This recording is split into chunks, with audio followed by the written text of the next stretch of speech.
Welcome back to Season 3 World Championships, ladies and gentlemen. In just a couple of minutes, it is going to be the sequel of Fnatic versus Vulcan. But first, I am very happy to welcome Ozone's Imp to the interview lounge. So first off, obviously a fantastic game by you guys, but were you surprised right at the start that Gambit didn't go for that 2v1 lane switch? 임프 선수 일단 그 좋은 경기 펼친 거 축하드리고요.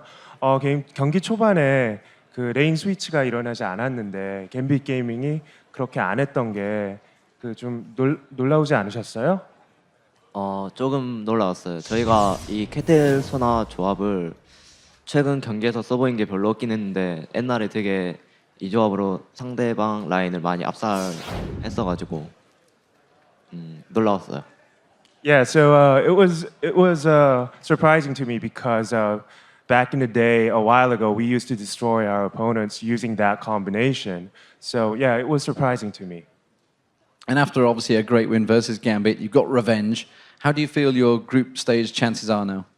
그 갬빗을 상대로 복수를 이제 하셨는데 이 그룹 스테이지에서 그 진출한 가능성에 대해서 어떻게 생각하시는지요? 가능성 잘 모르겠는데 최대한 많이 노력해서 올라가야겠죠. Chances. I'm not sure about the chances, but we'll try our best and make sure that we advance. I mean, we gotta try. And we asked Mata the same question. Obviously, he feels you guys, you, Imp and Mata, best combo in the worlds right now. Do you agree with that sentiment? Are you the best at that bottom lane? 이 질문은 마타 선수에게도 제가 했었는데요. 그 본인과 마타 선수가 그 최고의 봇 조합이라고 마타 선수는 그렇게 생각한다고 얘기를 했는데 임프 선수도 그렇게 생각하시는지요? 저희가 옛날에 처음 보듀오를 서게 됐을 때 그때 둘 다 최고란 말이 없어가지고 되게 노력을 많이 했던 것 같아요. 최고의 자리에 올라서기 위해. 그런데 막상 최고 소리만 들으니까 더 노력을 안 하고 뭔가 옛날엔 뺏는 입장이었는데 이제 지켜야 될 그런 입장이 되니까 많이 뭐라 해야 되지? 과감한 플레이 이런 걸 못 보여주고 그냥 옛날보다 열정이 많이 사라진 것 같아요. Back in the day when we first started playing together, people didn't say we were the best, so we really tried hard. And once people kind of started saying that we were the best, that kind of passion and the effort waned a little bit. And we stopped playing aggressive and we stopped making highlight plays.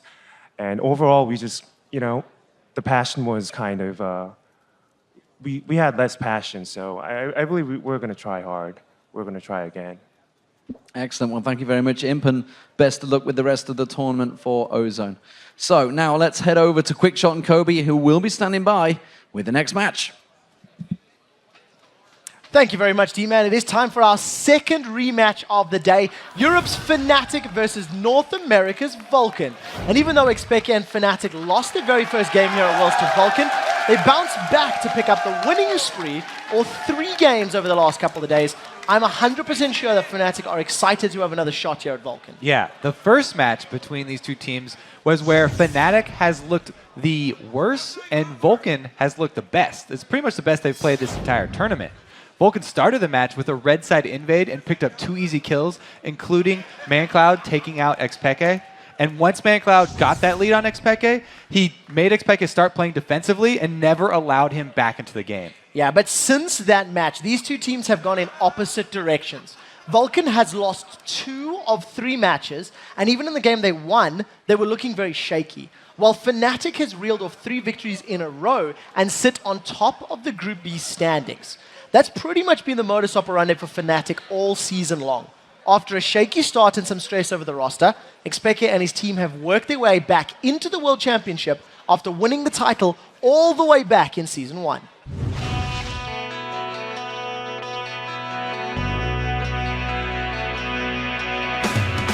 At first it was all about qualifying. Now that we're qualified, it's all about doing good there.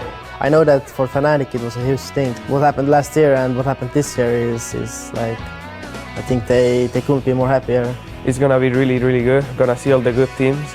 Gonna get to meet the Korean teams finally and face them. I'm really excited. I've been there last year and it was already crazy. Like after Gamescom, we stopped for a few days, and after that we were playing every day, but there were not many teams to practice against. The pro teams are now taking a break after not qualifying. I understand, I would have done the same. We could only play Lemon Dog and Copenhagen Wolves, so we were just practicing those two teams mostly.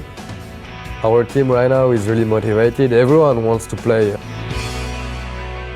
Pushu, he was so close to having that MVP, I feel like. They obviously felt he was a good part of that victory. When I joined Fnatic, it was like they told me that the Reckless will be playing Worlds. So when Riot said that he can't play the whole tournament, they were kind of thinking what they had to do. It's really bad for not only for us, but for them, if we have to practice with two different ADs at the same time.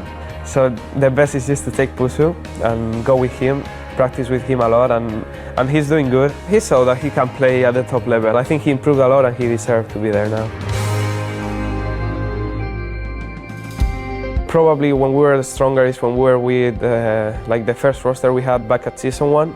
But besides that, I think right now we are at a really good point. Even if I'm playing 3 years, I'm improving a lot all the time. And the good thing is Signal improved a lot as well in the jungle. Like there was a point where he was kind of lost in jungle, but he played a lot, he improved, and I think right now he kind of knows what to do, and our bot lane as well.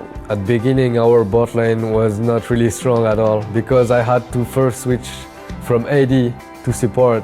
If we were at the stage we were at the beginning of LCS, I would be really scared right now, but right now we improved so much together, and I think we can do fine. Everyone is saying that the EU region is the worst because we've seen at All-Stars, but we'll see at the World Championship, and I hope we'll prove them wrong.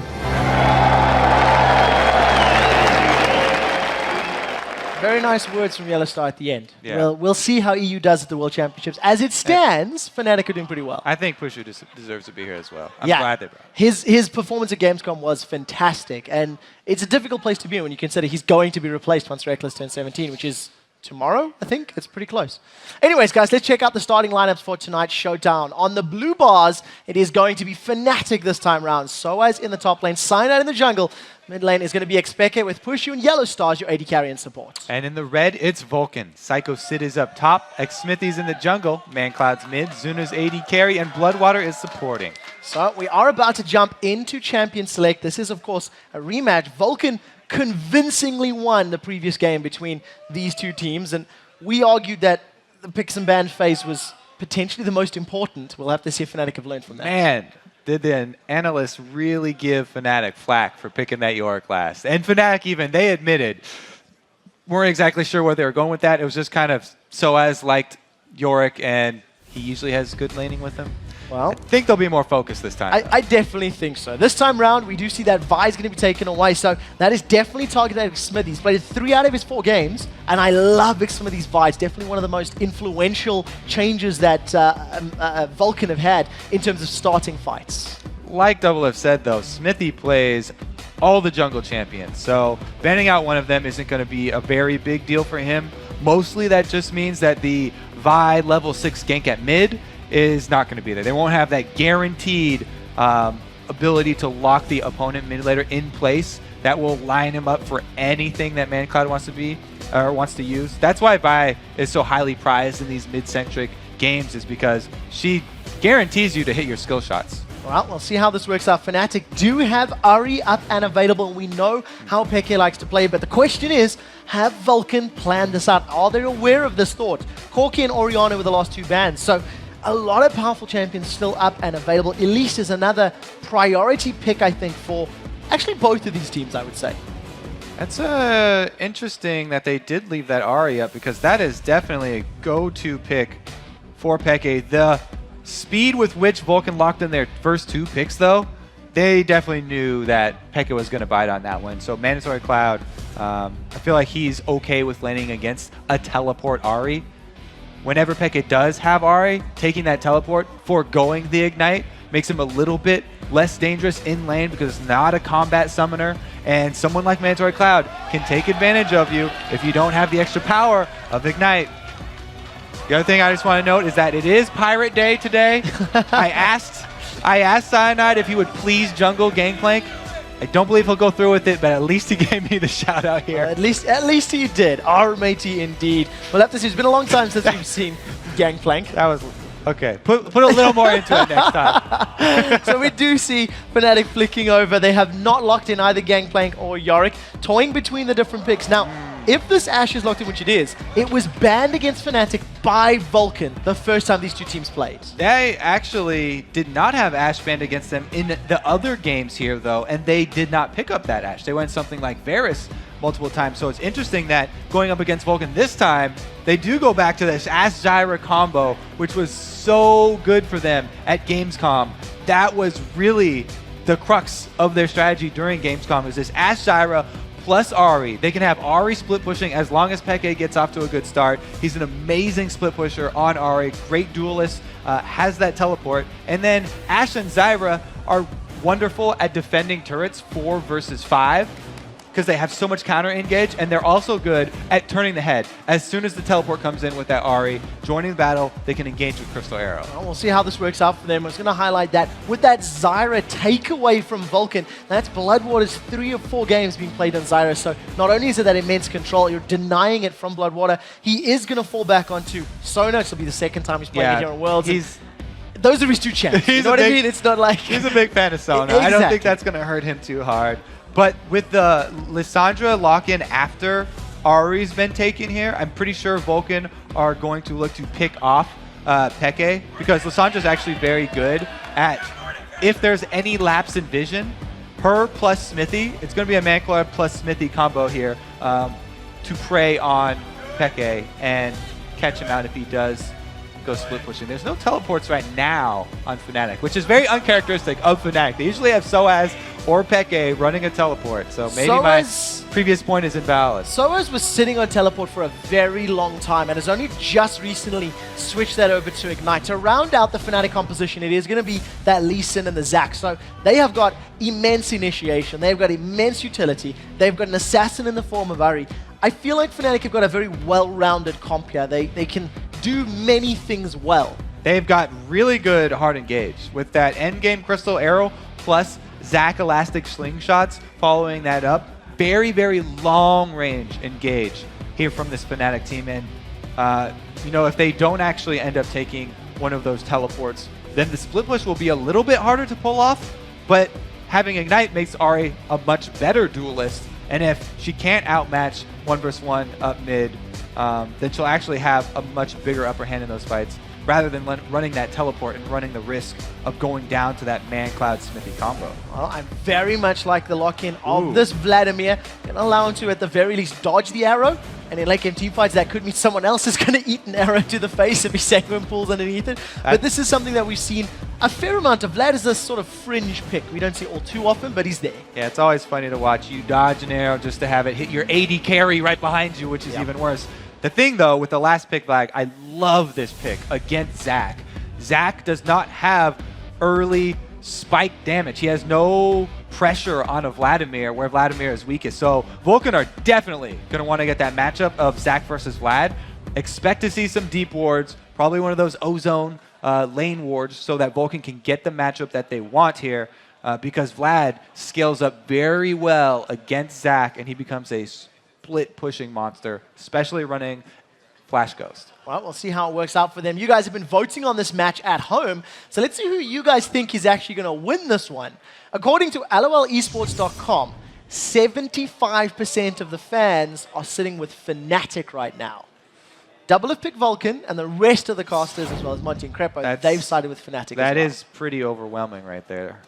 You just have to remember, they're probably going off that last game, which was the opposite team won. So Vulcan won the first round here versus Fnatic. They're thinking the same thing will happen today. Well, we'll have to see if the rematches will work to secure the team that lost revenge in today's games, because we are going to be seeing a number of them. We're busy loading up into this matchup, and I imagine that the early couple minutes is going to be so crucially important. Fnatic gave away those kills against Vulcan last time. You can see that we are jumping into the game in just a moment's time. This is going to be Fnatic versus Vulcan, game 2 here of day 4.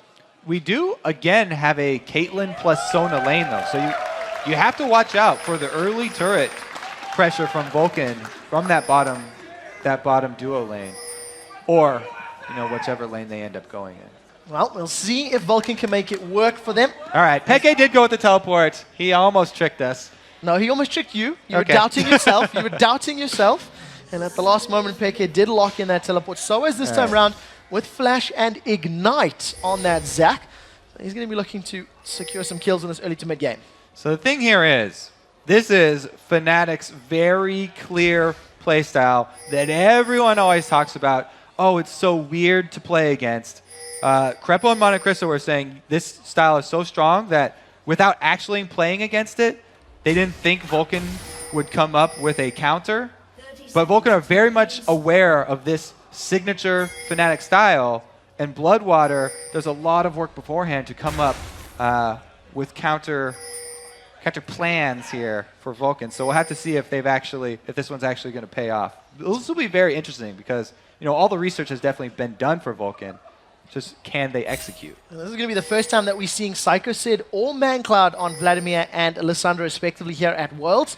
We'll see how well that double AP composition stacks up. As it stands, very defensive starts from both of these teams. Neither team has been able to get that very deep lane vision ward that we've talked about, but it does look like they're matching up in their respective 2v2s and 1v1 lanes. I think this is pretty good for Vulcan here. They're going to have that Vlad versus Zac, which they want, and then Bloodwater actually might get chunked out early. This could change the bottom lanes. We've seen a couple face checks already from bottom lanes, and that can definitely swing the tide of that matchup, especially going up against an Ashe who's got a first hit crit. Oh, luckily for Bloodwater and Zuna, they've been able to avoid it right now. We see Cyanide is actually soloing that blue buff. Hasn't had much assistance there from Soaz, whereas Psycho Sid was able to put a fair amount of damage on Xsmithy's Elder Lizard, that red buff. So going to have a little bit more HP to work with. We do see in this bottom lane they have set up, and some early poke going down from Pushim Yellowstar gives them an HP advantage for the time being. Yep, they got the early win on the trade there. You have to note that while Caitlyn's got the highest range, Ashe and Zyra are not far behind. This lane is very, very close in range to a Caitlyn here, and Pushu made good use of the first crit, whereas Bloodwater on his Sona, trying to get off that power cord. He charged the power cord up in the fountain and then tried to come to lane to use it for an early advantage, but he took 2 hits in exchange for it, and they actually came out behind here. So very early lane domination here from Fnatic. That's definitely something that they wanted to establish early on. Oh, Zuna! So low, 200 HP, no flash or barrier burn though. And just Yellowstar playing the poke game incredibly well. Remember, Yellowstar used to be the AD carry for Fnatic, so he's going to be well aware of the timing and the positioning of Zuna going in to land those last hits, and Yellowstar's playing it perfectly. He's taking a lot of poke damage in return from Bloodwater though. Zuna's just going to hang as far back as possible and try to hold on with as much CS as possible. Meanwhile, Cyanide actually getting a little bit ahead of Smithy in gold because he cleared another camp, whereas Smithy walked onto a ward. Peke just lands a nice little love tap there onto Smithy. Face planted that charm and the Orb of Deception. We do see Yellowstar, his cookie has been eaten right now, sitting with a potion and a ward left in his inventory. Still trying to play that poke game, but Zuna's done well. He's held back far enough, and Bloodwater's spamming out those heals to keep him topped up. Yeah, they've got the sustain advantage here with the Caitlyn Sona. Doubleth was saying sustain is crucial going up against the Caitlyn lane, but Ashe and Zyra are making good use of their poke. Look at this rotation, though, from Soaz, all the way from top lane to pressure Mandatory Cloud. Well, we see Mancloud is low on mana, and he has decided to back away. Soaz is going to try to return to lane without losing too much CS. And with the impact that Mancloud had in the previous game, he was playing Orianna, and I think he went something like 7-1, something or other towards the end. They definitely don't want to allow him to get ahead with Lissandra, especially because both Peke and Soaz play the champion. They're going to be well aware of its capabilities. And she has amazing lockdown. She can keep you in place for a long time by herself, but she's going to need some other source of damage.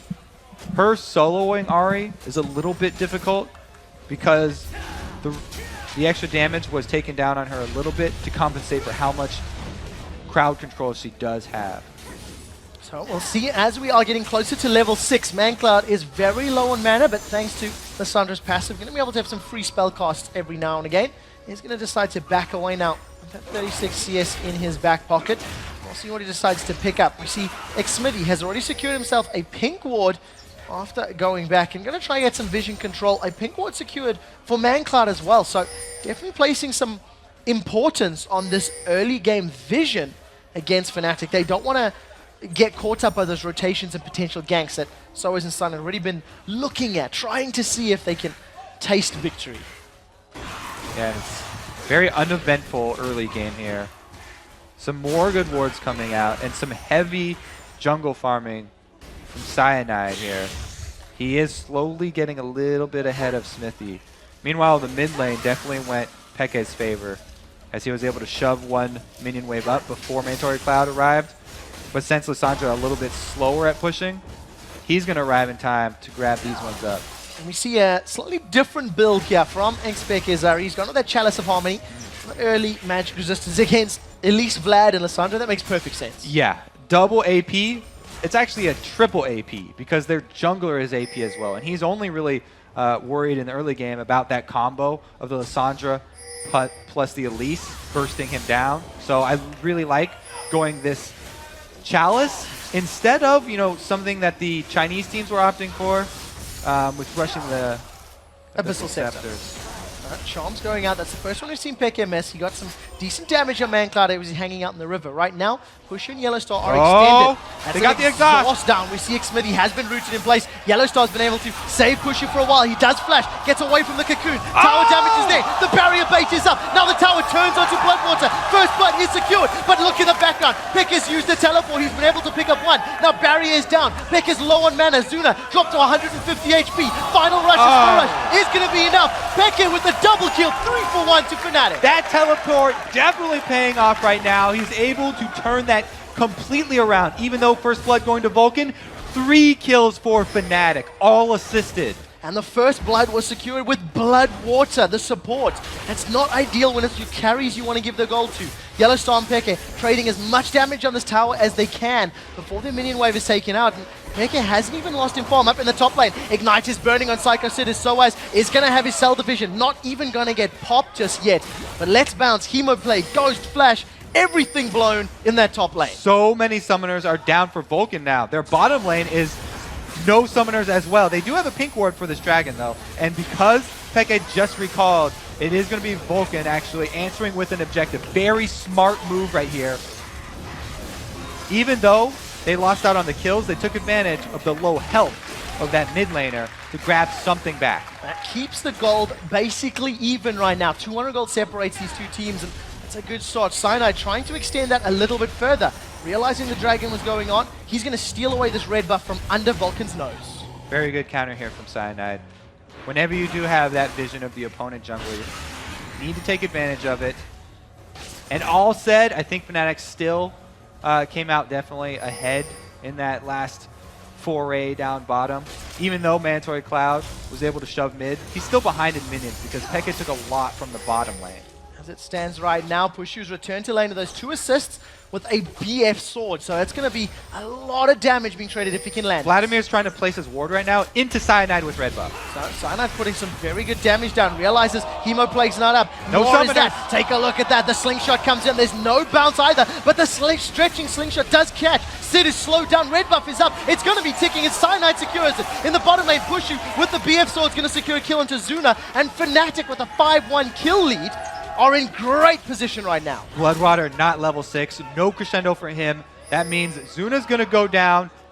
Good job again, Fnatic taking advantage. No summoners there for Vulcan, top or bottom, so they get repeat kills.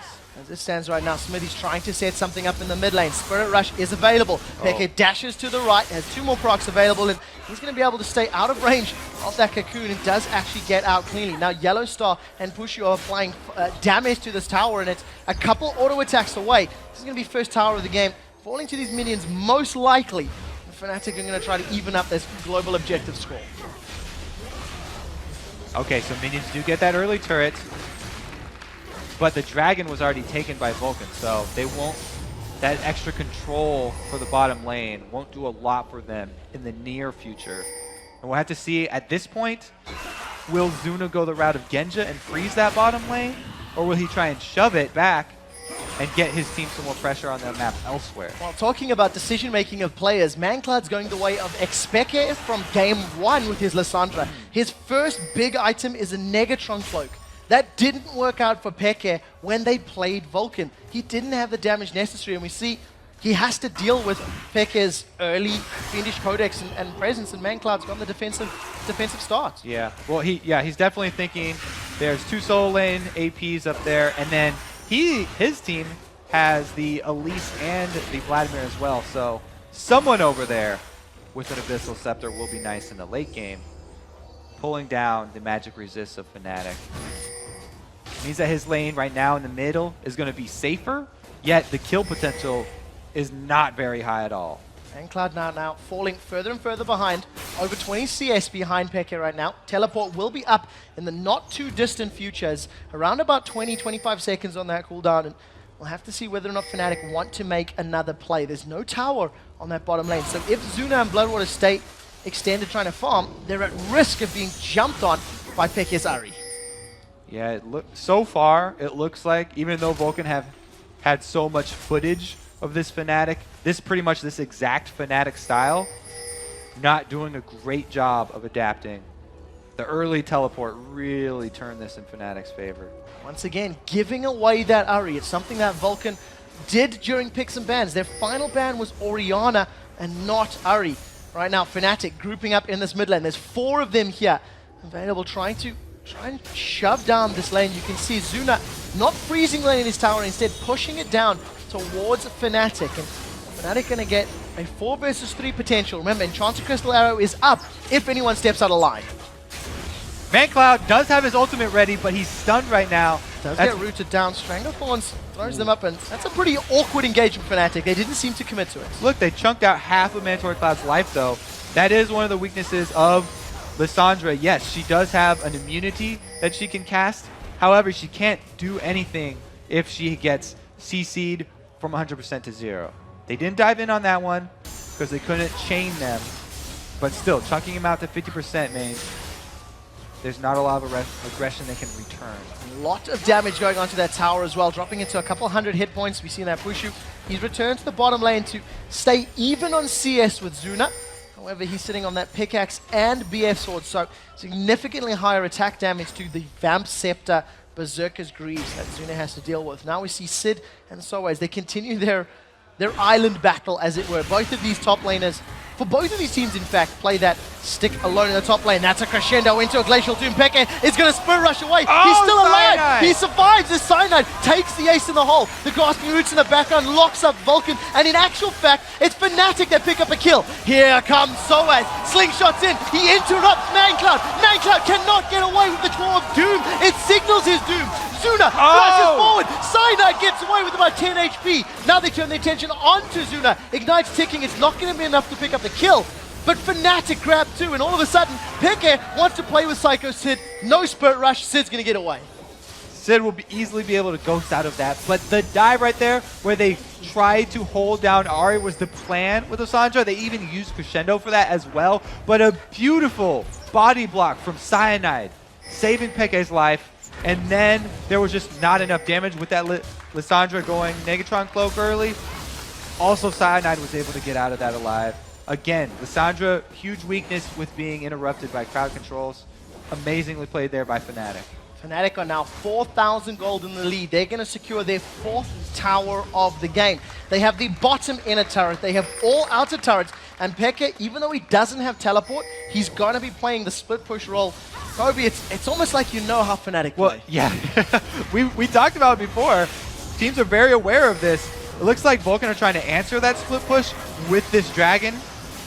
Oh, the Ash Arrow goes in. It's not going to be enough. Smithy's going to be able to smite that one. Cyanide, actually one of the best smite stealers in the business. Not this time, It's worth noting that was extremely impressive there by Smithy. He was able to get it away. Cyanide known for stealing dragons. Peke just got his Spirit Rush available, so if Sid gets caught by another charm like that, Peke may have enough damage to kill him. got the needlessly large rod plus that Athenes and Holy Grail already completed and a very healthy CS lead over his opposite number. There's no MR for Sid to deal with it. He can sustain well, but he's not going to survive the burst super efficiently. And it's definitely up to him to deal with this Peke split push too. So we'll have to see how that one turns out later and how the vision control of this Lizard side Vulcan jungle does turn out. Because right now, Fnatic are taking advantage of this Caitlyn bottom. They pretty much have free reign over the red buff. This is the second red buff steal in a row for Fnatic. The last one went to Cyanide. Once again, Sid gets charmed up by Peke. A lot of damage goes down. Here comes Soaz from the back line. They're just trying to focus down this turret. Peke eating a ton of turret hits. Zuna has recalled though, so Caitlyn will be joining the Vulcan team. If Fnatic try and stick around to finish off this turret, it would be very dangerous. Oh, Peke realizing he's dropped very low, has fallen backwards. That would have been tower number 5 for Fnatic if they'd stuck around, but they have not. And you have to imagine that once Peke rejoins that lane, it won't take him too long to be able to actually finish off that last couple of minutes. Thing is, it's so early that it's very hard at 16 minutes in here for Bloodwater to get an Oracles and clear out this vision. It looks like he's going for it though. He's bought an Oracles plus a vision ward here. He's going to do his best to clear out all of the wards that Fnatic just placed in their red side invade. The only thing is they've already stolen away the crucial thing in that jungle, which is the red buff. Now they'll be looking for picks there. Well, Pushu once again returning to that bottom lane just as that very large wave of minions is about to crash into his tower. He has the red and had the blue buff available, so can allow him to just clear out that wave even quicker. In the mid, we see Soaz trying to set a fight up. In fact, does have that slingshot available if he wants to jump in instead. Just the presence of Soaz, Peke, and Cyanide is enough to force Vulcan backwards, and they're not even able to contest in 3v5. They weren't fully aware of where they have to be very, very careful because of the Crystal Arrow. That's always got to be in the back of your mind whenever you're playing against an Ashe team. They can initiate from so far away. Crystal Arrow into Elastic Slingshot. And we've already seen Pushu throwing out that arrow onto ManCloud the last time the mid tower was under pressure. Look at Yellow Star and Peke's positioning. With Flash and Spirit Rush available, Peke may actually just dive over a wall if anyone eats that giant enchanted crystal arrow. A bunch of wards going down trying to get vision. You can see this is what Fnatic are currently dealing with. It's just a matter of seeing who steps out of line first.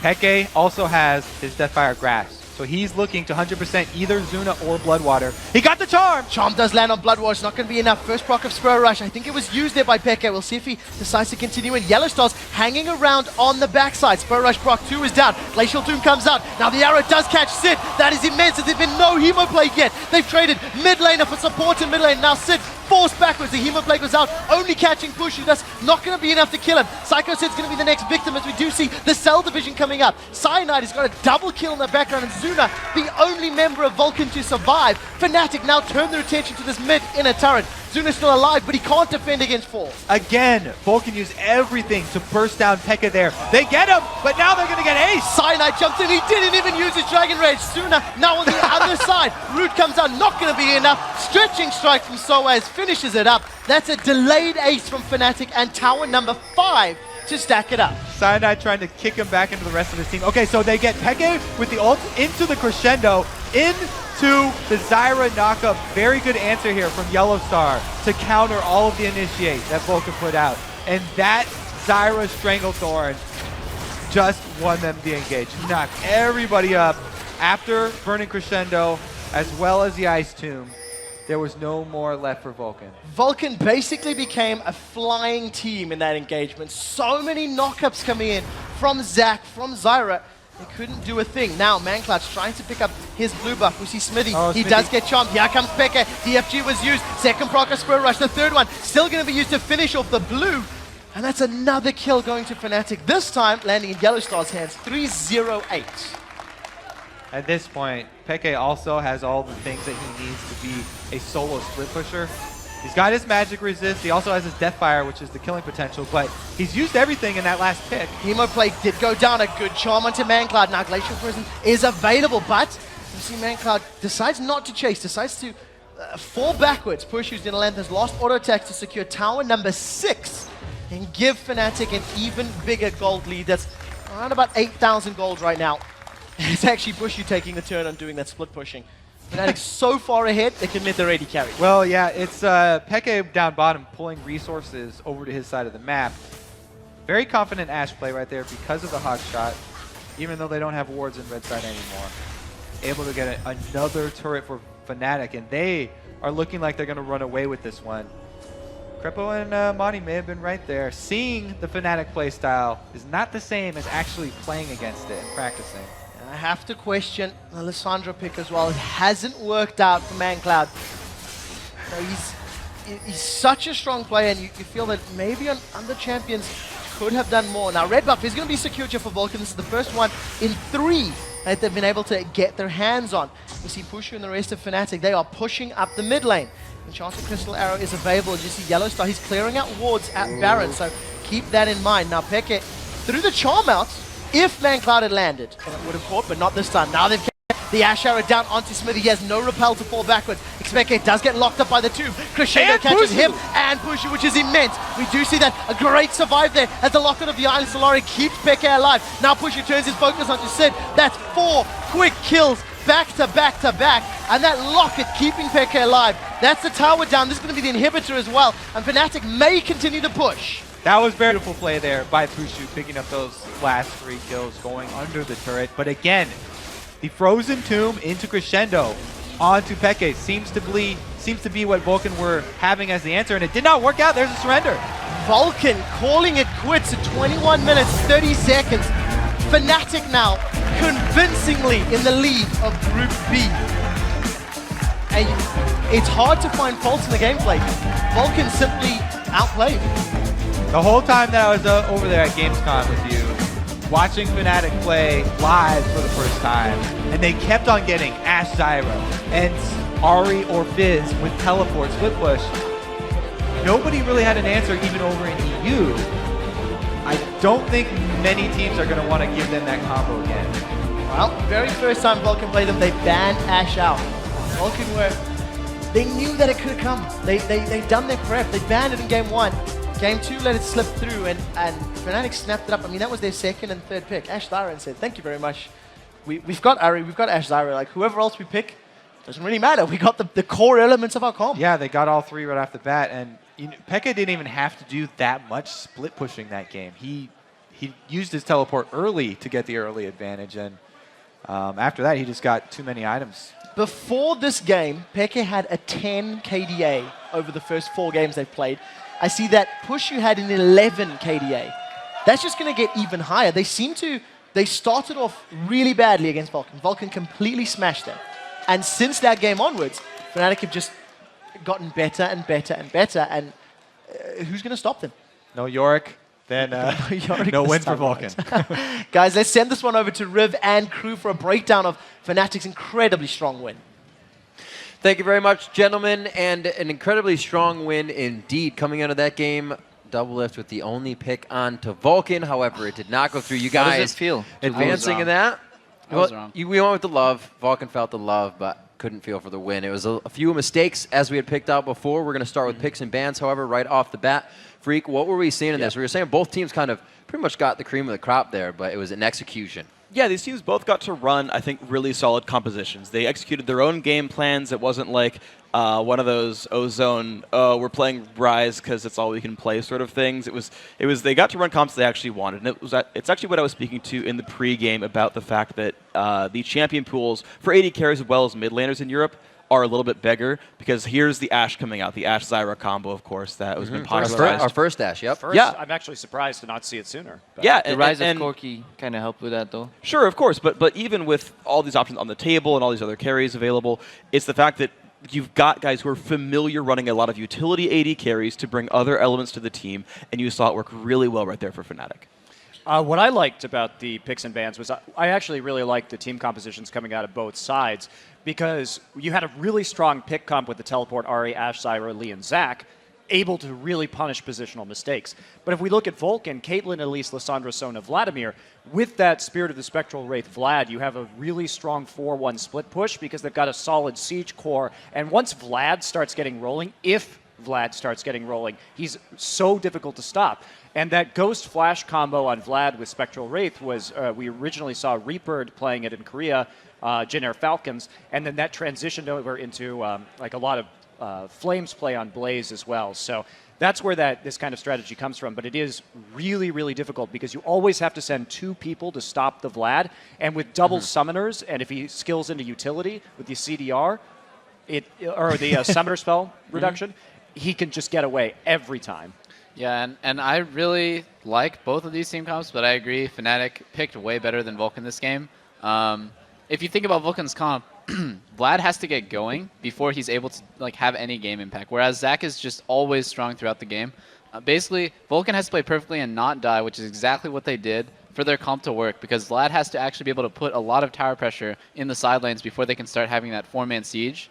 So obviously Vulcan just misplayed really badly bottom lane, and that snowballed the game. There's actually something that happened top lane as well, as though he was behind in minion kills, started making moves top lane actually. He actually burned the summoner spells of Sid fairly early on, around level 6-7, and that allowed Cyanide to then show up for a gank. And it's like, oh, he doesn't have flash, it's pretty much a free kill, just will kill the Vlad, no problem. And that happened there, and it let also the Vlad stop from getting big, as you pointed out. At the same time, though, if we wouldn't have had the early mistakes from Vulcan, the team fight they had was really scary. Because now the team fights we saw were like wombo combos and really one-sided. But if you have to fight against like triple invulnerability almost, with Lissandra being able to ulti yourself, Vladimir pulling, Kaelin being untouchable, it's going to be really hard for Fnatic to fight that on even levels. But they really played the pick comp well. They really played well with the teleport as well. And they just got the lead they needed. Well, with that early lead, too, we saw that Vulcan couldn't really play that split push style. And if you're going Spectral Wraith Vlad, that is not for team fighting. You want Zhonya's on that team fighting Vlad.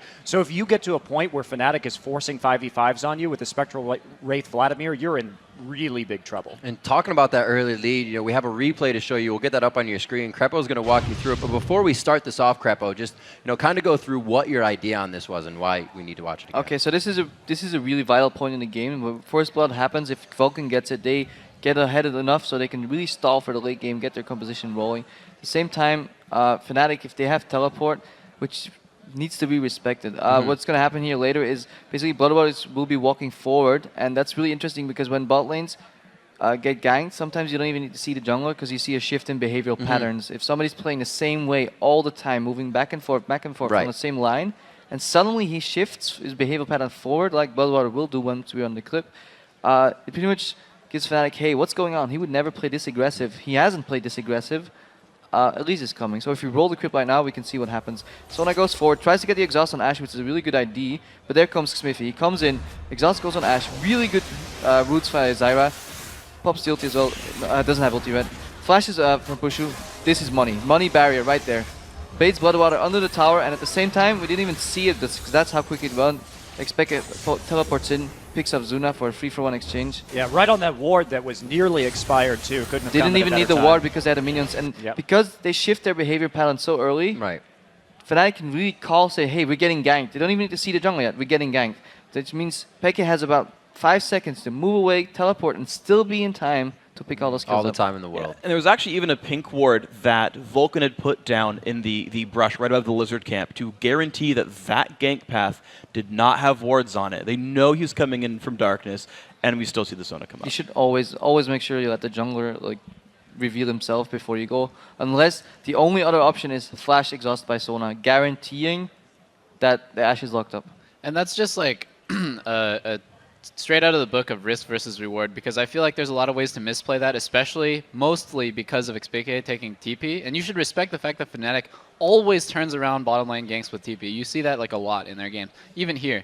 And all that Vulcan really had to do was wait for Vlad to get big. They didn't have to make any big plays. They didn't have to snowball their lanes to win the game. They just had to take it nice and slow and just make sure that Vlad was getting big. Well, quickly for that play in the bottom lane that we just watched from Crepo, as an AD carry, when is it the right move to move in? Because you're going to have to be able to catch up to your jungler. When is that, the 50-50 call to make it right or wrong? Well, I think it's best to coordinate it so that both of you are there at the same time. Like if Sona had waited like 2 or 3 seconds, and then the second that they see Elise, then you start moving forward and you both sandwich them. When they're overextended, that's the best time. It was a big tell when Sona just started moving forward. You have to understand why she did it though. We don't want to really bash him because basically of course. The guy was moving back and forth on last hits, and every time it's really scary as a support when you know like you have an exhaust to slow people down. Once people back and forth in the last hits, you think, okay, he's gonna run. If he spots Elise now, we can never catch up. Basically, you have to wait for somebody to go for a last hit. That works with anything in lane, trades, like baits, whatever. So whenever somebody's last hitting, they're occupied, they're busy, their auto attacks on cooldown rather, and then you can capitalize. All right, so where do we see Fnatic obviously going from here? A win over Vulcan that was quite strong. We saw it. No falters, especially the Wombo combos coming in. They used the composition extensively.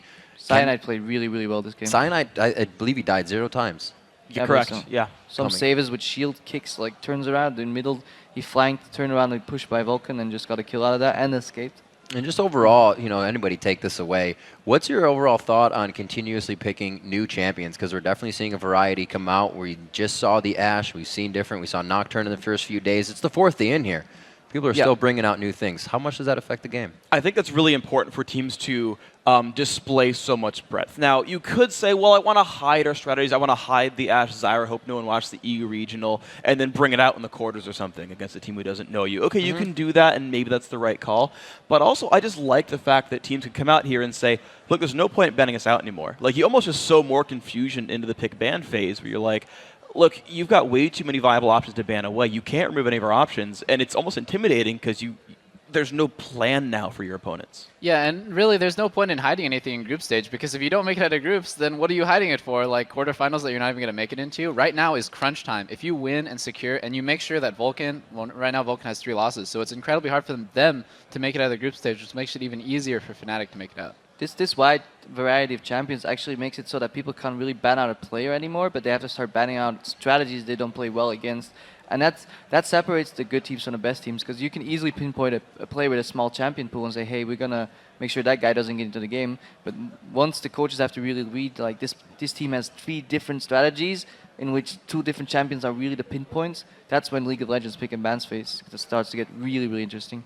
So what do you have then when you have extra players? When you have players like Looper and Home or Big Pomelo and Coma? How much does that affect the game when you can put somebody new in with a completely different champion pool? I mean, it would, but I mean, what we're seeing from Ozone is Shen Zach, which is what Ohm plays anyway. Right, So I feel like Looper is maybe just a little more versatile version of Ohm. Okay. And Big Pomelo Coma maybe a little different, but I don't think that those subs are as interesting. I think that's going to become the big question once Najin Sword starts playing because Song and Nagne are very different players. All right. So with that, let's take a look at the Group B standings. With their win, Fnatic jumps into a comfortable first-place lead. And earlier today, we asked you guys, with all these games, which player has surprised you the most in Group B so far, and why? And here's what you all had to say, and the Micey will win. The most surprising player from Darksteel 19 says, for me, in the group stage is ManCloud. He is usually so consistent, but he has had a rough time so far. Yeah, and I thought he was going to explode out, and he did. But then he just kind of tapered off as the tournament has gone on. I haven't seen him put on nearly as good performance as he did against Dade. And it's just really surprising to me because I had such high expectations for him. I think maybe the nerves are getting to him, or really just like Vulcan's lack of cohesion, it seems. Although this game, Peke was playing really, really far back. He was just saying, like, you can push me all day, I'll just farm, but I have my teleport to get around that. So that was really good. Yep. Yeah, that was really good because he couldn't get any like kills off of ManCloud, couldn't get any kills off on Peke because Peke was just basically under his tower, almost farming. Respected the jungle really hard. Yeah, and that was actually a good read. I remember as we were watching the game back here at Double F, you were talking about, like, watching Smithy. He's going to gank mid lane and own the mid lane all the time. Look how brutal it's going to be to fight Elise Lissandra. And Peke's like, it was brutal. Yes. Not fighting this European mid laners are really just like on another level, I feel. Well, especially though, I mean, Xpeke is such a great Ahri player, but he plays Ahri very differently than anybody else, of course, with that teleport. But not only that, he always builds Athene's first, so he has that. One of those only guys. Yeah, that he has that extra little bit of MR too, which if you're talking about Elise and Lissandra, that's a great thing to have in that lane. Alrighty, and the next one, Zazzleton, the late descendants of the Rivingtons. Puju has been a good surprise for me. He's really showing that he deserves to be here after people were shouting for Reckless. And this is actually interesting because even NA has seen players that they say we're bringing him back, but then they don't. Yeah, and this is interesting because sure, yeah, people have subs in the roster, and they're going to test people, and then the guys who work really well, of course, stay on the roster. And yeah, everyone, like, since the days of IPL 5 or way back when, was like, oh my gosh, Reckless is like the second coming of good AD carries in Europe. I can't wait till Europe have like really, really strong AD carries. He'll carry everyone. This is why Fnatic's doing well. And Pushu's has gotten better and better and better to the point where they're saying, you know what? No matter what, Pushu's going to play throughout the entire tournament because he's gotten us here. He's gelled with the team very well. He's going to do awesome. Then Reckless himself said, I'm not going to join Fnatic if they win the World Championship. If you believe him or not, he says, I'm not going to join because they're clearly the best team without me. I actually know Reckless quite well, and I think this is the best situations for both of them. You don't want to be a sub coming in really cold in a World Championship when all the pressure is always... It's a little bit different for, let's say, Looper because he's unknown, but if Reckless is really, really well respected, and imagine if he would do mediocre or bad here, he would get a lot of stuff thrown at him for it. While Pusu, he deserves it. He's been playing a really solid split. He's improving vastly, and this could be his mark on the League of Legends scene, and hopefully allowing him for him to stay competitive. All right. And our next tweet from T. Franklin Bro says, my biggest surprise is Genja. He's been playing pretty well, and Trinity Force Kog'Maw is now a thing thanks to him. I don't know if everybody else is saying thanks to him, but we are seeing more Trinity Force Kog'Maw. Yeah, it's an interesting build. Actually, I know we talked about this a little bit. I don't know if you still like the build anymore, Double Lift, but I'm a hater. He hasn't used it yet. Still, oh sure, that's fair. But yeah, it gives you some extra sort of burst in there. You can be kind of a caster, which is sort of the Genja playstyle anyway. Gives them the movement speed and stuff. So yeah, it's fun. And Genja's always been someone to be pretty innovative. All right. And Bolin Jim, our final one, says, Dade has surprised me the most. I was expecting Ozone to really dominate, but his performance has been underwhelming. So a surprise kind of in the different direction. Yeah, Dade's performance has been underwhelming, and that's why I'm really looking forward to seeing this next game coming up here in a little bit between Fnatic and Ozone to see if he's actually gotten it back together, because he played a very strong mid-Ezreal earlier today, and it's a team-wide thing too, because Dandy hasn't been on point with the counter ganks either, so that game that we saw against Gambit, Dandy was much more on point. That really helped Dade out. So we'll have to see if they're back on form enough to take out Fnatic, who's looking extremely strong right now. All right, gentlemen. We'll always move things along. Congratulations to the winners of the Logitech Gaming Mice. Those are some surprising tweets. Now keep hitting us up with your picks. And for the surprise player all day, we are at Level Esports. Be sure to use the hashtag Worlds. And speaking of surprises, most of you guys got that last game right, which is actually pretty surprising. So let's see if you can do it again for our third game of the day. We have Mneski versus Gambit. How are you guys feeling about this? Crepo, we'll launch it off with you. I think I'm going to go for Gambit. I really hope I don't jinx him again. All right, so we got a Gambit. Double Lift? Yeah, I mean, it's hard to vote for Mneski here because they haven't won a game yet, so I'm just going to go with Gambit. All right. I'm agreeing. Gambit, I still think they're going to make it out of the group, so Gambit for me as well. I decided to pick the names alphabetically, and Gambit came first, so that's my choice. Awesome. You guys are definitely using some logic for these ones. We've got to take a quick break, but when we return, Mneski takes on Gambit in our third match of the day. Plus, Shox is going to talk to Expeke and Soaz about their win. Don't go anywhere. The Season 3 World Championship, live from Los Angeles. We'll be right back. Welcome back to the Season 3 World Championship, coming to you live from Los Angeles, California. Mneski and Gambit are getting ready to square off in just a few minutes. But first, I'd like to welcome Soaz and Expeke, of course, from Fnatic, coming off an impressive victory. The difference with the last game against Vulcan couldn't be bigger. Tell me what you mainly focused on coming into this matchup. Well, after the first game we had against Vulcan, I think our main target was to not lose the game early. Just focus on the level 1, don't die level 1, go equal level 1, and if we're equal in lanes, we can find lanes and in team fights with the setup we have for sure. We aim to get a good setup, and we actually got a way better setup than we thought we would get. So it was just about having a safe early and win it in team fights. Okay, and talking about setup, no Yorick for you this time around. So as you went for a Zach matchup, eventually versus Vlad, which Zach shouldn't have an easy time winning, but how did it go for you? Let's pick Vladimir against Zach because it's a good matchup.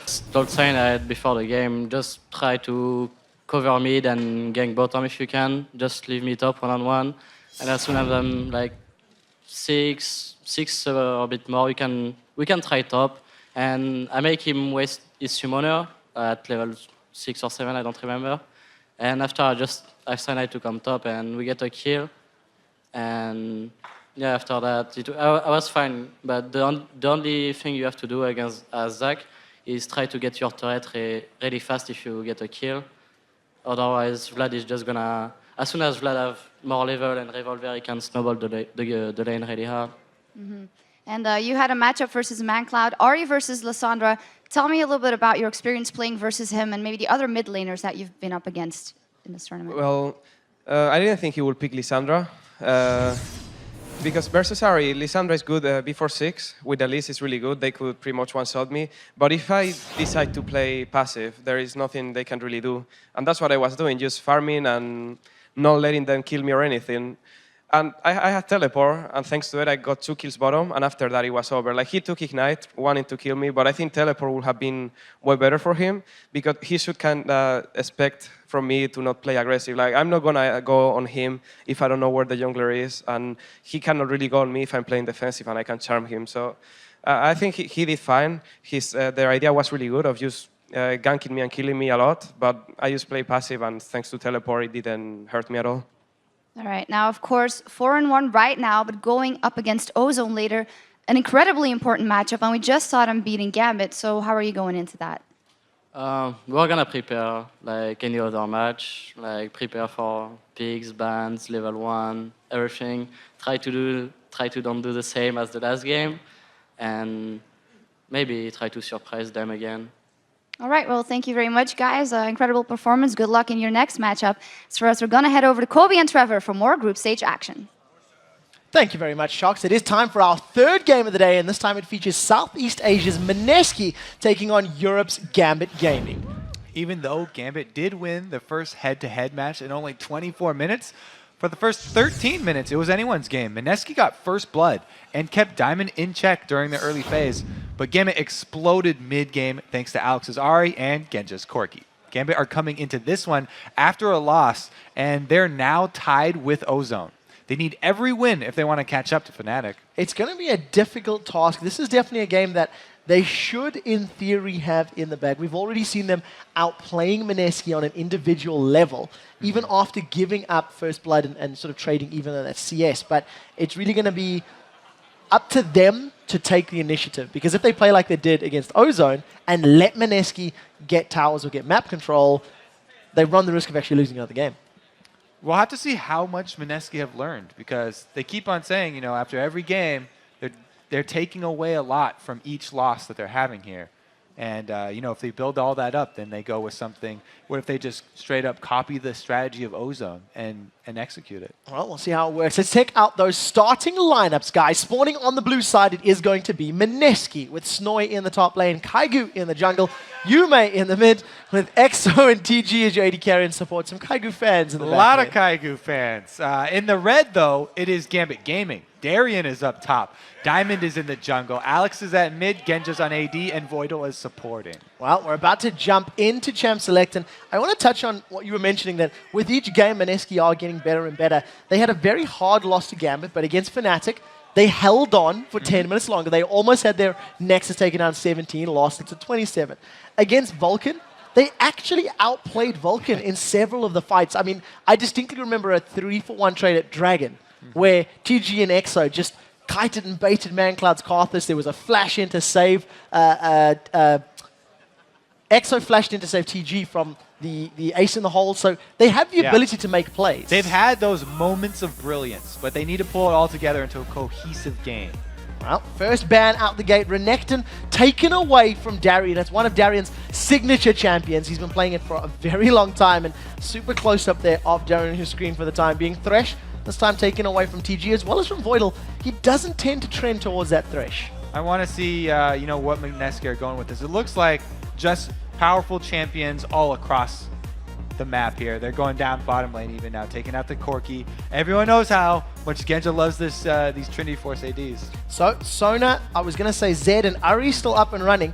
Of those, 2 of them still available. We might see Mineski maybe first pick that Sona, something we have seen multiple times as well. Now, we have seen Zed given to only Reginald so far.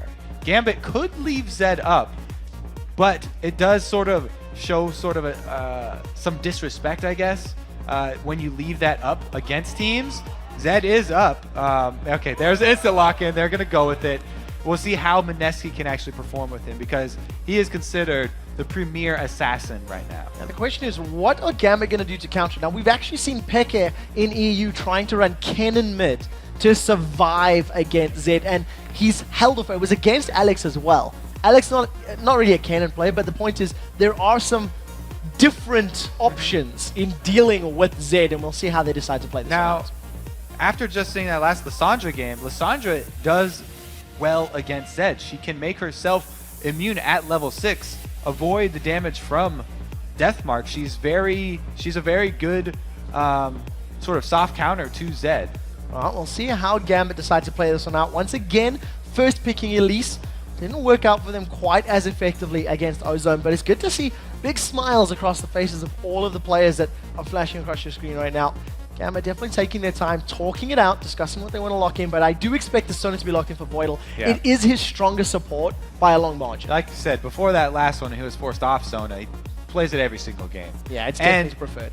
Crowd control is extremely strong against Zed too. His weakness is if you can lock him down with, the Lissandra Frozen Tomb would be great, but also Crescendo. If you can land that Crescendo on him and burst him down quickly before he gets off a good combo, it's also a pretty good answer. To be fair, it is a theory that works on most champions if you lock them with Crescendo. If you lock them down and kill them before they can do anything, that's next level. You should try that strategy versus everybody. We'll have to see how the rest of the team comp does line up here for Gambit, because Diamond Prox could run Elise. They could also give it to Darien. It's something that we see. Darien and Diamond actually share champion pools. You've seen the Aatrox has also been swapped and interchanged between them. As it stands right now, Mineski, they've locked in Zyra, they've locked in Lee Sin. So they're leaving their top laner and AD carry for their last two picks, waiting to see what the rest of Gambit are doing with their comp. I'm not believing. I'm not believing. Now, Gambit has played this. As a team, Gambit has played this. However, it was Spontex that used it when he was substituting for Darien. They actually put him in the mid lane. It didn't work out too well for them. It was a tough thing for Spontex to come in and do during week 3, I think it was, of the LCS. But this time around, it is going to swap over. More traditional pick in the Orianna. Actually, you were mentioning the Orianna in the last Gambit game, wondering why they hadn't picked it before, because it was left up. So Orianna as a champion, Alex has fallen back on multiple times during the course of the split, and while he's not the most flashy Orianna player, he is incredibly proficient at it. When they played in Moscow, he survived situations with that command protect he should never have survived, and I'm happy to see him going back to it. I feel in the comp against Ozone, that would have solved their initiation problems. It works very well with both Elise and with Aatrox. Aatrox is still up, with Mineski already locking in Lee Sin as well. I expect for them to bypass that Aatrox, so Gambit could essentially go with pretty much a very similar duo here with Darien and Diamond, go with the Elise Aatrox again. And this time, being backed up by the Orianna, who provides not only shield, magic resist, armor, she also has that shockwave that can come on for the initiate when you go in with one of those melee champions. We'll see how they wrap that one out. Genji going to be going for that Trinity Force cog most likely as it stands. Mineski really trying to feel out their options, toying with this idea of Needly. I believe that's locked in if I'm not being mistaken. So potential top lane Needly could go AP, could go Bruiser, split push Needly. The question's going to be up to Snow what he wants to play. There are definitely a lot of options now. Zed is also a top lane viable champion, but I'm definitely leaning towards the Bruiser Nidalee up top, running with Spirit Visage and an Iceborne Gauntlet. She is a split-pushing, tower-destroying machine that is incredibly hard to get out of lane because of the extra healing that she gets from that and all the cooldown reduction. Very, very difficult to deal with. So the question now for Gambit, do they want Aatrox? And more importantly, where are they going to put that Elise? We have seen Darien running it in the top lane. We have seen Diamond running it in the jungle. And we have seen them both running Aatrox. So there may be a power struggle within Gambit saying, I want Aatrox. I want to have that Bloodwell available. And we'll see who it's going to land in, because this is now the question. All right, so locking that one in. At the moment, they're hovering over Diamond running the Elise this time.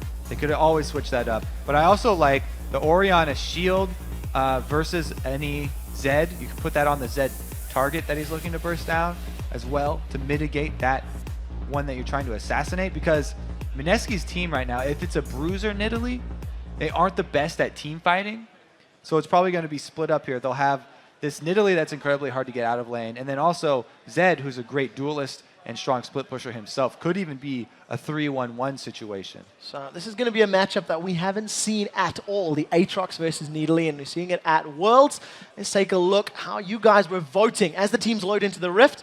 According to LOLesports.com, 92% of you think that Gambit will win this match. I think that's 1% more from Mineski than they got last time. Last time they were only at 7%. You are correct. Now they're at 8%. You are so correct. they're slowly moving up. The Kaigu fans are definitely jumping in. They're voting for Mineski. And, you know, we have seen them getting progressively better. This particular match, I think the pressure may be on Snoy's top lane Nidalee. I think as a champion, this is the first time we're seeing him here at Worlds. The onus on controlling Darian's Aatrox, which has been locked in and confirmed, I think is really going to be crucial to this matchup. All right, so they are going to switch up those two roles. But we already also talked about how important this game is for Gambit. After losing to Ozone, they need every win that they can get. So 3 wins and 2 losses, or 2 wins and 3 losses, if my memory serves me correctly. I'll double check the numbers in a moment. They're sitting below Ozone right now. And as we said, if they win every single game from here on out, this is Gambit, they will tie up with Fnatic. But for Mineski, here on the blue side, if they have one more loss, it basically guarantees they cannot make it out of the group stages. So pressure is definitely on. We are into game number 3 here at Worlds Day 4. Now Gambit trying to bounce back from their earlier loss to Ozone. I think Gambit and Ozone are tied right now. So if they did lose, then they'd drop below them. They definitely don't want to do that. Well, as it stands, all of Gambit set up very defensively. You can see each of those entrances basically being guarded off. They don't want anyone to get in or get around. Just having a quick look at Snoy's masteries right now. Just a single point of ability power. Decent MR armor to boot. So at this point in time, looking like it could go towards that bruiser Nidalee that we've seen many times in the past. Meanwhile, mid, they've got Yume going with the Doran shield. Definitely looking to farm through the early stages instead of starting with a red elixir for the early kills. Orianna is hard to take advantage of that early, especially when you have to worry about an Elise coming out of the jungle. Diamond does make his most frequent visits to the mid lane.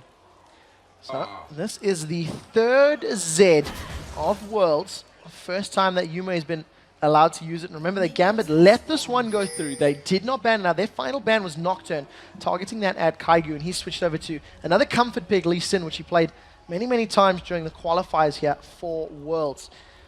I believe Zed has a 100% win rate too. Yes, correct. I was going to highlight that. And I thought, well, it's kind of a skewed stat when only one dude played him. But the rest of the games has been banned out. As it stands, very slow beginning for both of these teams. No deep wards at all. In actual fact, Mineski, they've warded fairly shallow in the river to warn of any sort of Gambit invades. Diamond Prox going to tank up that red buff.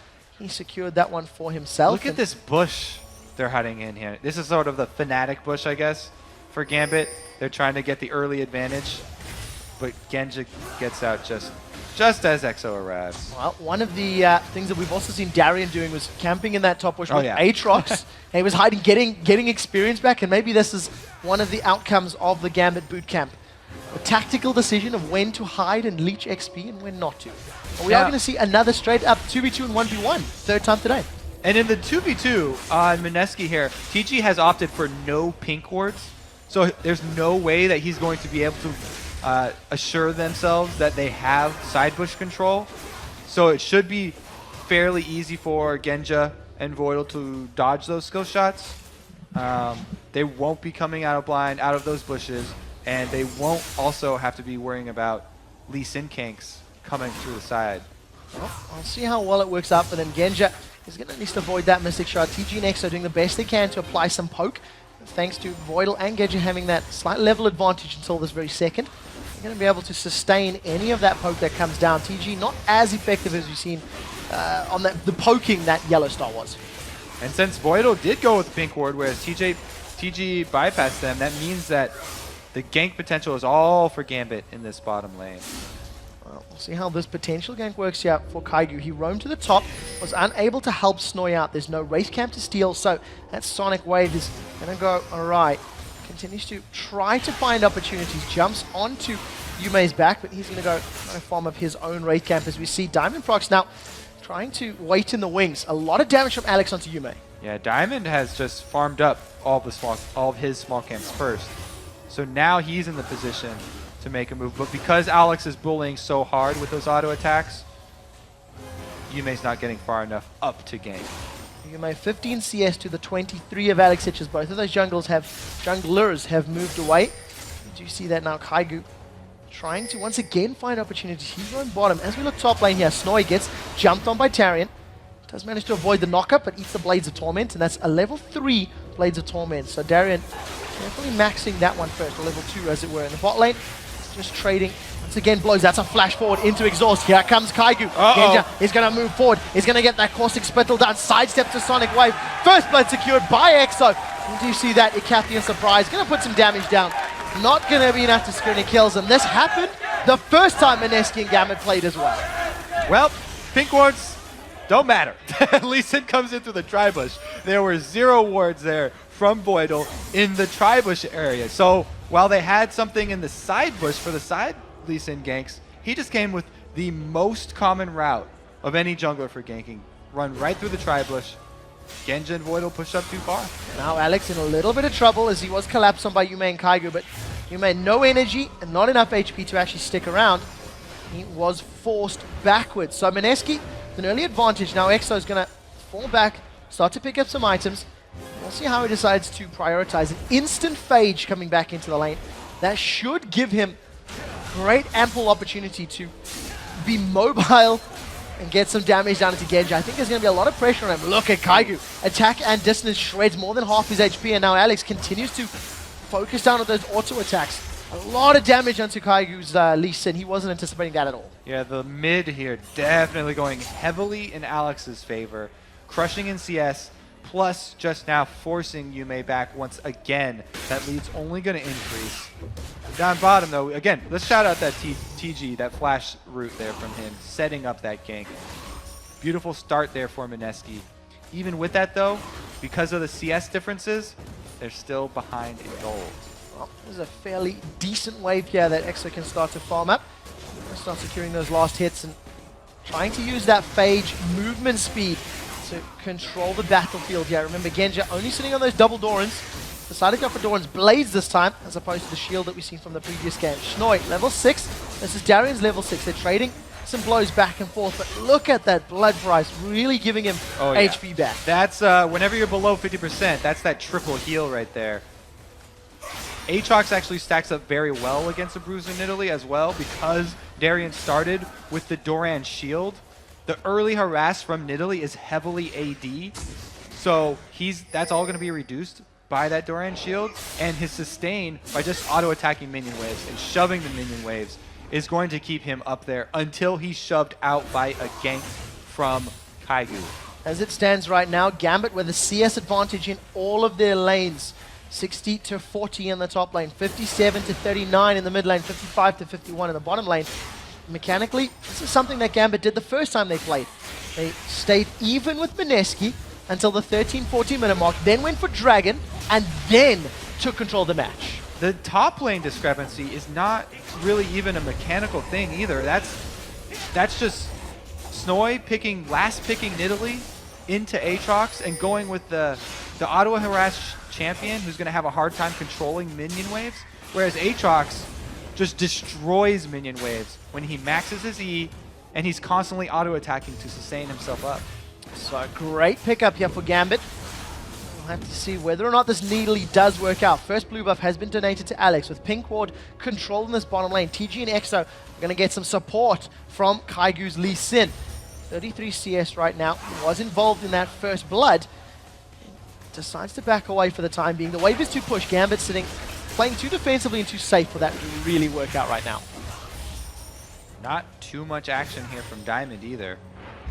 He'll head down now, but this is a very mobile dual lane, and Zyra's flash has only about 30 seconds to come back. Snoy's in trouble. Barrier is going to survive for the time being. Drop to 100 HP, and Darren decides not to use that Bloodwell passive, but winning the 1v1, clearly, that was basically a tower dive. Very clearly. And Aatrox, he thrives on being at that low health, the 50% to anything under that, because his abilities, they cost current health to cast, so they get cheaper to cast the lower you are. And then he can easily heal back up with that blood price. And he can rely on that passive for tower dives. Now that he's burned that barrier already from Snoy, Snoy's really going to have to watch himself. So Diamondprox was able to solo the dragon there in around about 9 minutes. Some golf claps from around the audience here as they pick that one up on the screen. So gold advantage in favor of Gambit. You can see Diamond still, he's looking to set up his first gank. He hasn't really been in a position to jump on anybody, but he's farming well. 39-36 and a dragon. I think we can let him off the hook for not being involved in any of the kills. We do see now trying to set one up. Throws out the volatile, lands a cocoon, sinks his fangs into Kaigu with the red buff up. He's taking a lot of damage, but there's no support from Alex Edge, so decides to back away. He doesn't want to run the risk of being jumped on by Death. Flash Crescendo! Flash Crescendo from Voidal. We do see the Void who's coming down. Exo is going to be able to get away thanks to a very good Stranglethorns. True Shot Barrage farms up the entire minion wave. There's a low HP warning as Genja tanks up a couple more turret hits. Diamondprox toying with the idea of getting involved, but TG's going to get away with his life.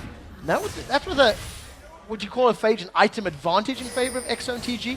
Gambit doing well in the 2v2. Well, Gambit right there, they used the Flash Crescendo to get the harass down first. They traded Flash and Ultimates on both supports, but because they got the damage down, forced Mineski out of lane, and Diamond had done the same thing in the jungle, initiating on to Kaigu, so they have complete control here, getting a lot of damage onto this bottom turret. Down to less than a third HP, Genja's going to continue farming up. Only a 4 CS advantage right now, but definitely an advantageous position to be in. If Diamond sticks around, Genja, him, and Voidal may be able to take a tower up. There's no one from Mineski able to get in position to defend it. Instead, they're just going to allow the tower to deny CS. Darien was at 50% HP to the 100 of Snoy when we last seen them, and he's been able to chunk Snoy down thanks to some great itemization. He's got a pickaxe, a longsword, and a vamp scepter to add to his immense lifesteal already. Yeah, he'll usually be at 50% HP because he loves to walk that line between life and death.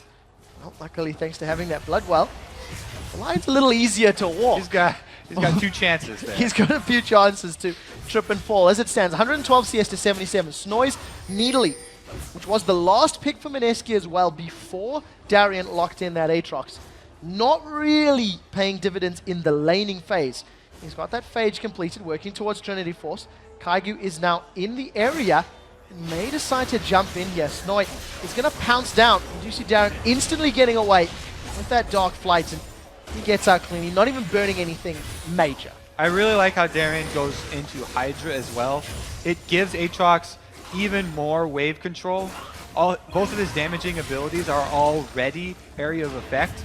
He can instantly clear a wave with both abilities and one Hydra proc with an attack. It just turns Aatrox into such a split-pushing monster. Split pushing, definitely the name of the game for many of the European teams. Gambit, having played against so many of them, know how to deal with it. They're looking good when you compare how heavily they lost to Ozone earlier today. Genja, with that living artillery, is really keeping Exo's HP down. He's got that Sheen, but no real life sustain without the Masteries runes, and of course that single door and blade. So whatever poke gets landed, it lasts significantly longer. Kaigu's coming bottom, but there's no flash this time for TG because he had to burn it defensively. So the initiate will be much harder for Mineski this time around. And here comes Diamond. So there goes the Spiderling, instantly flashed away by Kaigu. Doesn't get caught out by that cocoon, and Genja, I'm pretty sure, was basically 1v2ing there. We do see Deathmark going down in this mid lane. Yume doing the best he can to survive. He follows it up, gets caught by the shockwave. Couple auto attacks from Alex Itchin. Yume forced to flash backwards. Now all of a sudden, Kaigu's the next target here for Gambit. A decent route is going to hold Diamondprox in place as Exo and TG try to respond. Sonic Wave goes out, not going to be followed up by Kaigu, but they get caught by a double crescendo. We immediately flick back. Now True Shot Barrage comes down, is avoided by Diamondprox's great repel. Now he turns his focus over to Exo as TG was taken down in the background, and a tower is secured in the mid lane.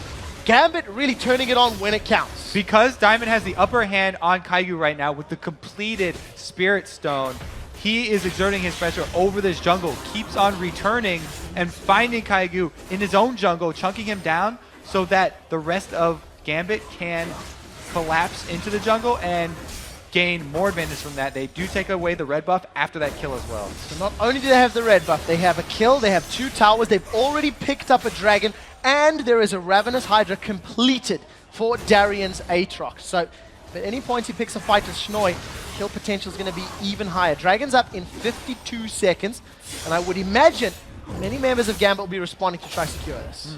Yume is looking to take away this blue buff, and after the last engage that he did mid, that was a very half-hearted death mark that he put onto Alex. You could already tell he was hesitating and didn't really want to go in because he knew that he didn't have enough to finish off this Orianna who's rushed the arm guard. Now that he's got the blue buff, he does have extra cooldown reduction and more damage, but Darian has an escape. He's definitely picking a fight, gonna dogfight over the wall. Snoi has decided to follow suit. Now Flash is still available for Darian. He is gonna flash the tree line. Now Kaigu has caught him out. Darian turns his damage over to Kaigu, gets a lot of lifesteal back, and the cocoon does not land. We did see an ignite coming down from Darian onto Kaigu. Very good job not chasing there by Kaigu. It's deceptive when you get Aatrox low because he heals for so much and because he can get back up from that passive. Alex would have turned that around in Gambit's favor.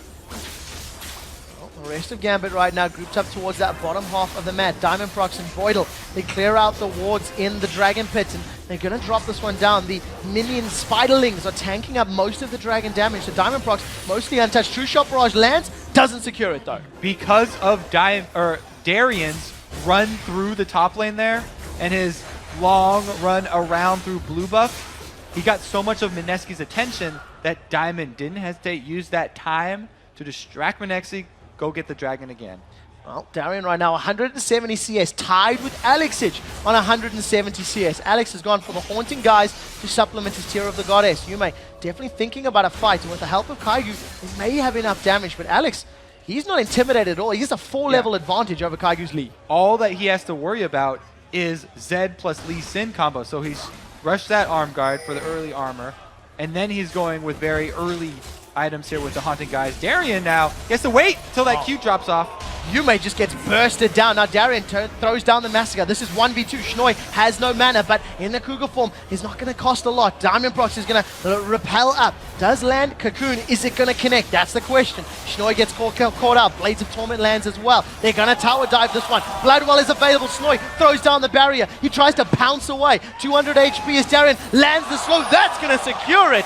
And Darian gets out after lane cutting, pulling the attention and makes it work. Now all of a sudden, Genji and Voidal turn the focus onto Exo and TG. We do see Voidal just gets deleted by the True Shot Barrages. Exo, Arcane shifts forwards. That's a double kill, 2v2 win in favor of Mineski. Very, very, very clean play there from the Mineski bottom lane. Alex doesn't want to let them get away from it, but he's in between a Zed and a turret. Deathmark is available. Here comes Yume. Essence Flux does land. Command Protector's up, giving that bonus armor as Exo spams out those arcane shifts. But now Kaigu, he wants to get involved. Exo hasn't given up yet. He's going to think about the arcane shift. No. Lands the Mystic Shots and backs away. I think that was the right decision. Yeah, he thought about it. He made the right decision there.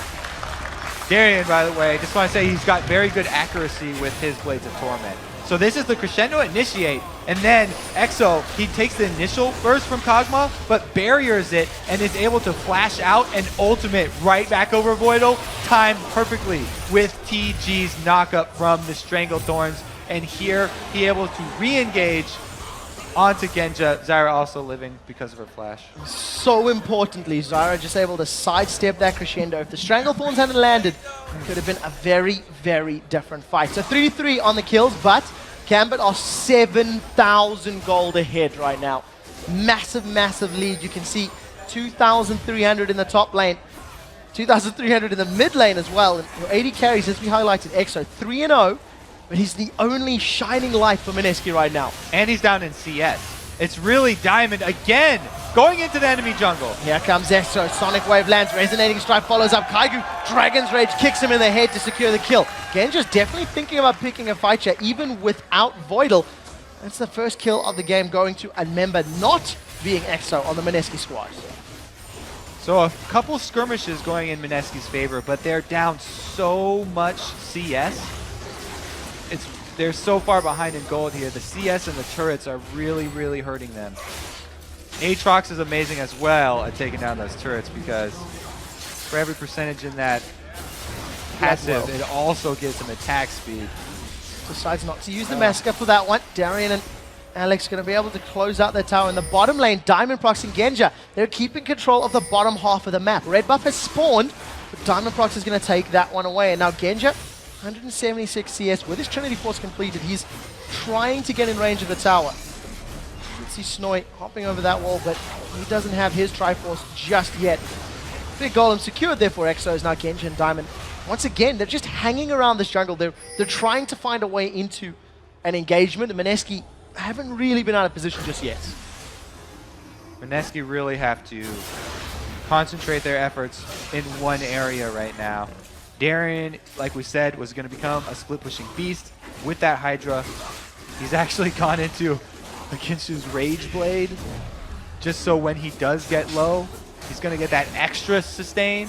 So it's very, very... Oh, well, Yume's on the run here. Going to be in a little bit of trouble. Here comes Darian. He's going to get the Blades of Torment. There's splash damage available. Doesn't manage to get the knock up though. Yume is in a little bit of trouble as he throws the Deathmark down onto Voidal. But that's even not a lot of damage. Yume just gets bursted down. No shockwave used. Massacre was the only ultimate that was thrown down from Gambit. You see Crescendo's not available as well. That was used to initiate the fight. The rest of Gambit now stacking up here on this top inner turret. The slow catches Snoy and Kaigu. They instantly delete him. Knockup lands onto Kaigu. Now he's the next target. That's a double kill for Voidal. Channeling is in Edward and picking up 2 kills on Sona. Great play here from Gambit. Yeah, and again, about that Rage Blade, that's Darian going with the very fun build with Aatrox. Because when you get below 50% speed, I was going to say it's more misleading. He gets even more attack speed and more spell vamp and more lifesteal. We do see Diamondprox was caught out. He's repelled the True Shot Barrage for the second time this game. The rest of Gambit are trying to shut down the tower. TG gets caught by a shockwave, so we see Diamondprox sinking his fangs in for the kill. Diamond once more. Blades of Torment goes up. Lands it at the tip. The Arcane Shift not even enough to get away. Yume and Kaigu now the next two to try and defend. That accuracy with Blades of Torment I was talking about. It goes so small at the end of the skill shot there to be able to consistently land those.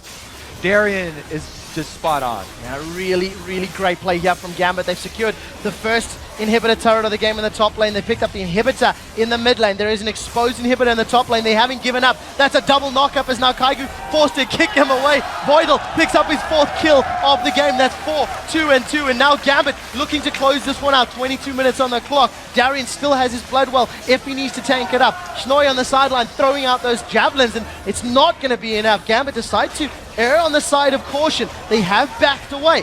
Stranglethorns is not available for use here if Mineski tried to re-engage. And Gambit, they're still just relying on Sona's sustain. Voidal gets shut down. Exo with the Essence Flux. Now this is a messy fight as Snoy has flashed forward. He's jumped onto Genja. He's been dropped 1v3. And in the background, Darian's flashed away. Bloodwell gets popped. Exo landing every skill shot he needs to. Now all of a sudden, Alex is in trouble. Deathmark should pick this one up. Yume manages to land that. Gets out cleanly with that Living Shadow. And Gambit, they definitely stuck around far too long. Little bit too long there, but they did demolish the base of Mineski. And we did also get to see Darian's 0.96 attack speed in action, up to 1.63 there at one point. Well, right now, Darian is just so far ahead. He's picked himself up a Guardian Angel. His Bloodwell was taken down, so now he realizes he needs to change it. up. Build a GA. The rest of the items along the board, there is such a disparity. Zonya's Hourglass plus Archangel stuff completed for Alex. BF Sword as well as the Cloak of Agility and the completed Trinity Force for Genja. Exo's trying to go for a Brutalizer because he needs power now. This is just, when all the lanes are stronger, when every lane wins, it pretty much guarantees the end of the game is going to be like a 3-1-1 split push or whatever you decide to divide your champions into. They can shove all 3 lanes. Snoy's in a little bit of trouble. Yeah, he doesn't manage to land the pounce. Does get caught by the slow. Fails for the second time. And Snoy unable to get away from Genja and Darren. And even if he had, Darren would have just flown over the wall and secured himself the kill. This Needly 0 for 1 really not working out for Mineski. The numbers advantage, Gambit are stacking towards that top exposed inhibitor. That's got to be their next target if you were a member of Gambit's. Brilliant tactician there. They're definitely going to go for the exposed inhibitor here. Up a man as well. 10 more seconds. So Nidalee gets back in. Exo is just taking so much damage. Change Stranglethorns comes down once again, catching only TG. We do see slowed in places. A slam dunk from Darian manages to land the damage. Alex continues to solo out the kill onto Exo. He's forced back, actually, does manage to survive. Gambit has picked up 2 kills this fight, and with super minions on the Nexus turrets, this should be a good game. They've got so many minions to deal with. A decent Javelin toss goes through and Genja is forced backwards. But Darian, with great attack speed and attack damage, should be able to kill these Nexus turrets fairly easily. This second last turret of the game is going to fall now. Crescendo did go out. They managed to land it on Snoy and pick up a kill. And Gambit, with a textbook closing out the game here, going to finish off this Nexus. Shockwave was used by Alex in the previous fight, and a very, very convincing win here for Gambit. Put Mineski at 0-5, and Gambit holding on to the potential of making out of the groups. Able to win all the lanes. Diamond also able to invade jungle and chunk down Kaigu in his own jungle. That set up the rest of the lanes for plays down there, especially bottom being able to take that early turret. Too much of a goal disadvantage to come back from. Yeah, and the one thing you have to highlight again, Mineski, they have the ability to make plays, but they're not doing it early enough. It was the same thing against Vulcan. Vulcan, it was fairly passive for a long time, and it was only after a couple of team fights had taken place that Mineski stood up and shone. And similarly here, they fell too far behind. Even with Exo's Ezreal getting fairly fed 3-0, it just wasn't enough to carry the 2 other lanes that were losing so terribly. Again, couple skirmishes they won, couple spots of brilliance, but Gambit just overall controlled the entire map. Yeah, individually, Gambit were able to make the plays count when it mattered. And I have to highlight Darian's play, that Aatrox going into Guinsoo's Rage Blade. I mean, it synergizes so well with everything that Aatrox does. I would like to see it again more, but that is definitely a confidence item. Yeah, that's a fun build that you go when you're definitely that far ahead. All right, we'll see how it works out for them. We are going to throw this one over to Riv and the guys at the analyst desk to see what they made of Gambit's win. Thank you very much, Quick Shot. And if you don't see it anymore, we can watch it all you want tonight over and over and over. But nonetheless, I digress. On to this matchup, guys. We saw what was happening. We were kind of a bit surprised by Mineski's bottom lane. Doublelift, you were speaking a few things during that game. Yeah, Exo and TG did really well against Darian and Voidal. I felt like their game impact was surprisingly high for being on a losing team, and they played pretty consistently throughout the tournament. I feel like the first few games they were really shaken up, but obviously Mineski outclassed, but their bot lane seems okay. Yeah, it's kind of been our read going into the tournament as well. And as the casters pointed out on the desk as well, it wasn't enough to carry the top lane. He went really behind in minion kills. And the other thing that really stood out to me from Gambit as well was their objective control. I remember looking at the game at one point, and it was like 4-3 in kill score. Mineski's winning in kills, but they're down like 8,000 gold because turrets and dragons and everything else are going Gambit's way. That was partly just because of the farm as well. I mean, Gambit got first blooded and still was ahead in gold at one point because they just individually, their mechanics are just way more top notch. Yeah, you could really tell that they were overmatched. But I do give some props to Mineski for their team composition. I like Nidalee as a split pusher with Blade of the Ruined King or with Trinity Force right now. We may see that pick coming in a little bit later, and with their 3-1-1 that they could have had with a solid Zed. Unfortunately, he also fell behind pretty far in farm. But I think the idea from Mineski was pretty solid. And how do you guys feel with the variety of champions coming out here? I believe it's 47 champions out of the total we have played. 2 of them being in the last game we just saw. We saw an Ashe and a Nidalee here. Teams trying to spice things up. Yeah, I've always been interested to see pro player champion pools because I think that it's not so much what champions are viable because almost every champion can be used. It's just the breadth of somebody's champion pool. So let's just say, for example, an AD player generally would specialize in 3 or 4 ADs, but in actuality, every AD carry is viable in a certain situation. It's really just depends on the player. How many champions can they master before Worlds comes up? And how long, Kreppel, we'll throw this to you. How long does it take or even for, it might be different for each person, to feel comfortable at that level of play on a new champion? Depends whether the champion is something similar. Say you can pretty much class range support in the same play style. Okay. For example, also somebody that plays a lot of Zyra might be able to pick up Sona, but then again, if you're picking up Sona, you probably would have done that first. Probably. But yeah, there's a it's been around a bit longer. A bit longer. Quite a few niche champions though that I would really like to see. As a support myself, I used to love playing Alistar in season 2 a lot, and he's fallen out of favor a lot compared to the lead. Maybe Leona is the only like melee support you can see. Like Taric doesn't even exist anymore, it seems. Really sad Madlife isn't here because he would have busted out that Alistar and wrecked some face. Hasn't Madlife gotten flack for only being able to play like Sona Thresh and like maybe Lulu though?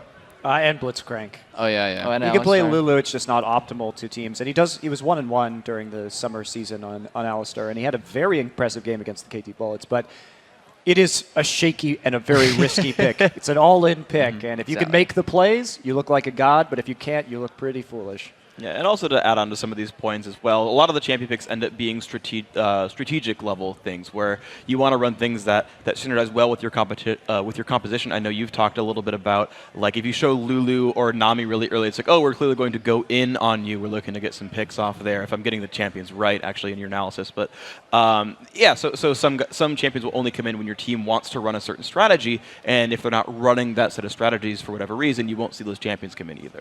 Now let's talk a little bit about, we see Mineski, they're going 0-5, and they weren't really a team that people could look at, people could see information behind their gameplay. How is it, and what do you focus on, really, for Crepo and Doublelift here? Coming into a game, what teams do you choose to focus on? The ones that give you the most problem, or do you try to hit every team so you can play your best in every game? I think for a group stage setting, it's not so much studying your teams as much as like identifying what your strengths and weaknesses are and trying to be as solid and consistent as possible. I feel like the reason that Gambit and Fnatic is on top of their group is because they play their own way. They don't play to the enemy team. They have their style. They're really good at their style, and that's how they win. A basic amount of research is needed. You never want to be caught off guard. You need to know if a team is a team fighters team or a split pushing team. You would definitely go, if you're looking to advance from the group, you'll start at the top and try and take games off your top competitors. You can never underestimate an enemy, but it's clear that Mineski is outmatched. They have poor team synergy and teamwork at times, but yeah, just do your best looking up as many games as you can, but that's for the coaches and the analysts. Gentlemen, any final thoughts? Yeah, as well, even if you have your own sort of style, if you're like, we're Fnatic, we do this every single time, you can always put research into level 1s and very early game setup. So we've talked a lot now about the 3v1 dives and the Korean teams not knowing about that, but that's a very simple change. You back up at 3 minutes, and that doesn't have to change your play style.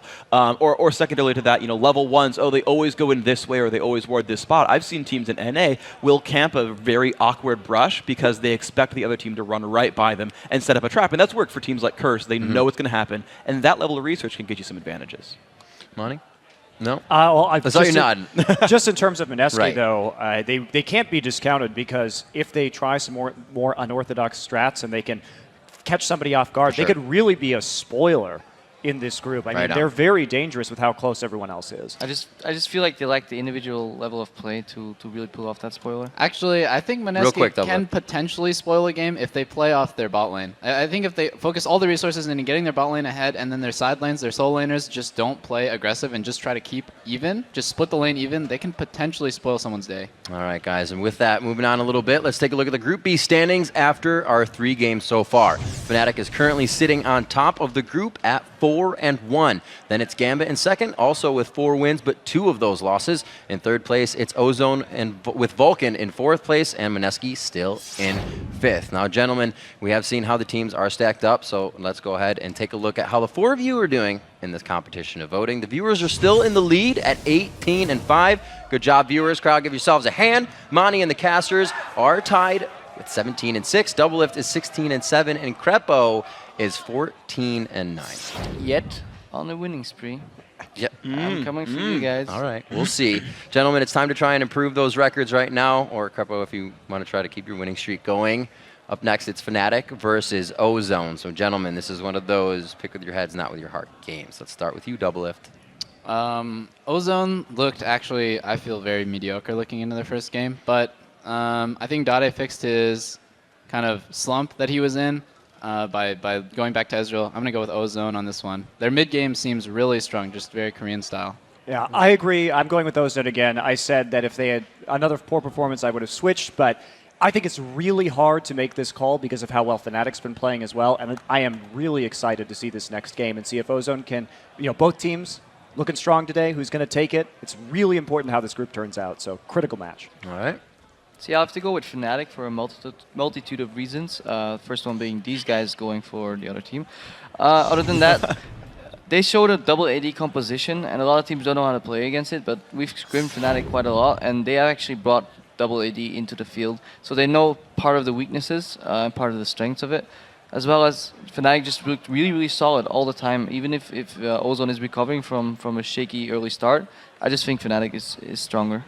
Now, Krepper, last time I agreed with you, it burned me, but I got to go with Fnatic as well. I think they're looking really good. They are losing one ban here because they switched champions after they were supposed to only get 2 bans, which can be a weakness against the whole Dade only plays a few champions thing. But if I was Fnatic, I would just ban Ezreal and Zed and say, screw it, it's going to be fine.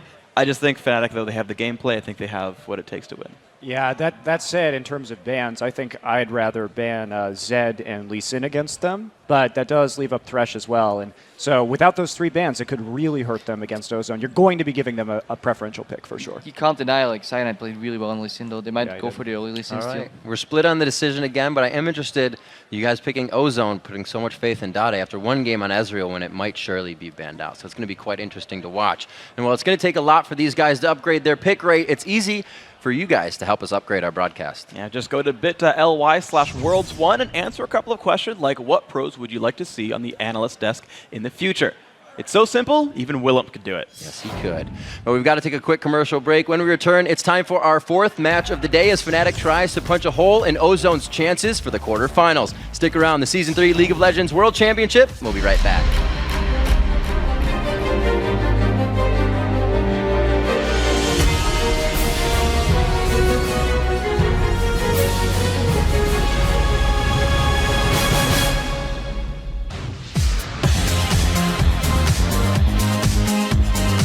Welcome back to the Season 3 World Championship live from Los Angeles, California. We're just minutes away from the match between Fnatic and Ozone. But first, I'd like to welcome Gambit, Alex, Ish to the couch. Sorry, I was a little excited because you had a really, really good match versus Mineski, yet gave up first blood again. But tell me about the match overall. I don't know how our bot lane gave first blood again, but I think I got full dominance of mid lane, and Darian got full dominance of top lane, and Diamond was pretty ahead in jungle, so we could control the Drakes and mid and top and snowballed from that, and I think our bot did fine after that, first blood. Talking about bot lanes doing good against Ozone, it wasn't exactly the case. Can you tell us a bit about that matchup? Not a good time for you guys. So we got the choice, banning out Caitlyn or Zed. I think that banning Zed and banning Caitlyn and playing against Zed would be easier for us, and we get more chances because that comp was ridiculous from them. Sona, Caitlyn, and Ezreal, it was really hard to play against, and I think that we could pick something like Zac for hard initiate or Ashe or Varus for bot lane, so it would be easier. I mean, it would be better for the bot lane, but we did what we did and we lost. Yeah, so now for getting out of the groups, what do you think your chances are? We heard someone say Group B is easier than Group A, but it seems pretty close here. So I think that we still need to win all our games, and we will get out of groups if we do. Good point. How do you think, what's the main thing you have to take care of in your team to make sure that you get those wins, and very important win versus Fnatic? So I think the game versus Fnatic will be really hard. But this time we got first pick, so I think we got slight advantage compared to Fnatic. Okay, thank you very much. Congratulations on that victory versus Mineski. And now it's over to Joe and Jat for more group stage action. Hello and welcome back to the World Championship live from Los Angeles, California. I'm Joe Miller alongside the lovely Joshua Jat Leesman. And we're going to be bringing you the last 2 matches of the day, starting with Europe's Fnatic taking on Korea's Samsung Galaxy Ozone. Now, both of these teams are coming off wins. Fnatic now in sole possession of first place as well. Ozone lacking a little bit behind there in 3rd place. And for XPK and Fnatic, they're trying to make it 2 games in a row against Imp and Ozone. Yeah, and in the first game these guys played against each other in groups, Fnatic went all in, with a double AP dive composition that featured a teleport top lane Lysandra, and it was very successful. It actually took down Ozone in 33 minutes, which was quite a quick game. You know, Fnatic played great and they won every lane in that game, but the largest margin of victory for them lane-wise was the bottom lane. Imp was just constantly in the middle of a party he did not want to be invited to because Lysandra would teleport in and he just got destroyed, and he was on an immobile champion in Kog'Maw for himself. And also one other thing we have to mention about the Fnatic who's losing their ban. No, that's not what we should be cheering for. Fnatic will be penalized for trading champions after the 20-second deadline in their last game against Vulcan. So Fnatic's losing the 1 ban. Well, coming into this match, Ozone isn't making any excuses for their Game 1 loss, and while Cyanide and Peke are ready to flex their muscles again and take another game from their Korean counterparts. 한국 팀들이랑 하던 플레이 스타일이 많이 달라가지고 좀 당한 것 같아요. 근데 거기에 대해서 준비를 아직 별로 못했는데 지고 나서 이제 좀 이길 수 있는 방법을 좀 알아내려고 하고 있어요. I was really happy to beat them. Like, they're a great team, but even the Koreans, they're not invincible, and it has been proven now. 팀의 색깔이 너무 뚜렷했고 그거에 너무 속수무책으로 저희가 당했기 때문에 제일 인상 깊었던 팀인 것 같아요. It's not that they play bad, they play decent, but we play really, really good. 푸나틱이 좀 색다른 걸 준비할 수는 있는데 그게 그렇게 완전히 다르진 않을 것 같아요. We will come up with a different battle plan, but I think we did pretty fine last time, so we don't have to change too much. We just gotta try and play solid and play our game and not theirs. We're pretty much a really strong team, and we'll win it. Focus on their own game, and Fnatic have done it before, so why not again? Absolutely. I mean, Fnatic is the team that they had a slow start, and they've really ramped it up here. They've been a little momentum-based in the past, but, I mean, if Ozone does figure them out, I don't know what's going to happen here. Ozone played so great in that first game. Well, it's time to check out today's starting lineups. Kicking off with Fnatic on the blue side. There, of course, Soaz in the top lane, Cyanide in the jungle, Xpeke in the mid lane, Pushu the AD carry, and Yellow Star the support. And on the red side, it is Samsung Galaxy Ozone. Top lane is Looper, the jungle is Dandy, mid is Dade, Imp on AD carry, and of course Mata on support. So getting into Champion Select, we've seen a big variety out of both of these teams. If you look through the champions that they've played already, there are obviously some very similar options. I mean, Aatrox for Cyanide and Lee Sin, we saw him play so amazingly well in that last game. Then you look over, you know, if you look at the mid laners in there, Dade, not impressed as maybe as much as we'd have expected, brought out the Rise, and we heard from the analysis desk that they talked about how he's really struggled to keep up and has generally fallen back on those picks that he may have been used to earlier when they were a little stronger. Yeah, and we can just talk about Dade's champion pool a little bit because he still hasn't brought out something new that's worked. Yeah. He tried to play Gragas in their last game against Fnatic, and he was missing many of his Gragas ultimates. Peke was basically sidestepping them because Dade was trying to be too precise and get the knockback perfectly each time. And since then, he's pulled back to Jace, he's pulled back to Ezreal, he's played some Ryze, his Zed has always been banned away. But those 4 that we just mentioned, not including Gragas, are his champion pool. And it has been for the past 3 or 4 months. He hasn't really added any more, and I don't think we're going to see anything unique that is actually successful for him. So Fnatic could theoretically plan around that if they hadn't lost that ban, which will actually make this a little more difficult. Yeah, we should touch on that a little bit more. The rule is here in the World Championship, 20 seconds before the game starts, you have to have already made all your switches, and Fnatic actually did that with 14 seconds remaining, which is why they lose the ban here. It's a rule that's been added to the World's rule set. It's been in the OGN Champions League for quite a while, but it's just, you know, they knew about it going in, they just were late on the swap, and they just accepted the penalty. Well, let's talk about what that means, really, because they get 2 bans instead of 3. Where do they have to be more focused now? That's the real point of this one. Yeah, I mean, considering that they are on the blue side, they have the first pick, and at least in this World Championships, with so much Zed and Ahri and Corki contention, especially since Fnatic has been playing a lot of Corki as well, I don't actually think it hurts them that much. I think if they were on the red side, it would be substantially more detrimental to them. The only thing this will block them from doing is if they really wanted to attack Dade or Imp's champion pool. They could do like a Vayne and a Caitlyn ban, but they no longer have that option.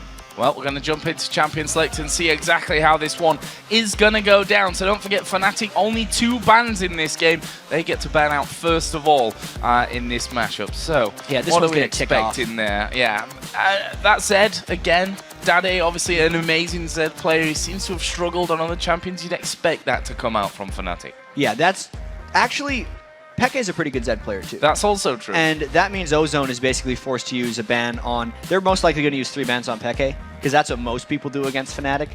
Going just back to the European playoffs, Peke was dominating every game. 400 CS on Ahri in 32 minutes in their final championship win over Lemon Dogs. And he has really performed so far here at the World Championships. Peke is one of the main reasons that they're actually in first place in this incredibly competitive Group B. Well, we see the first ban there from Fnatic, actually Lee Sin.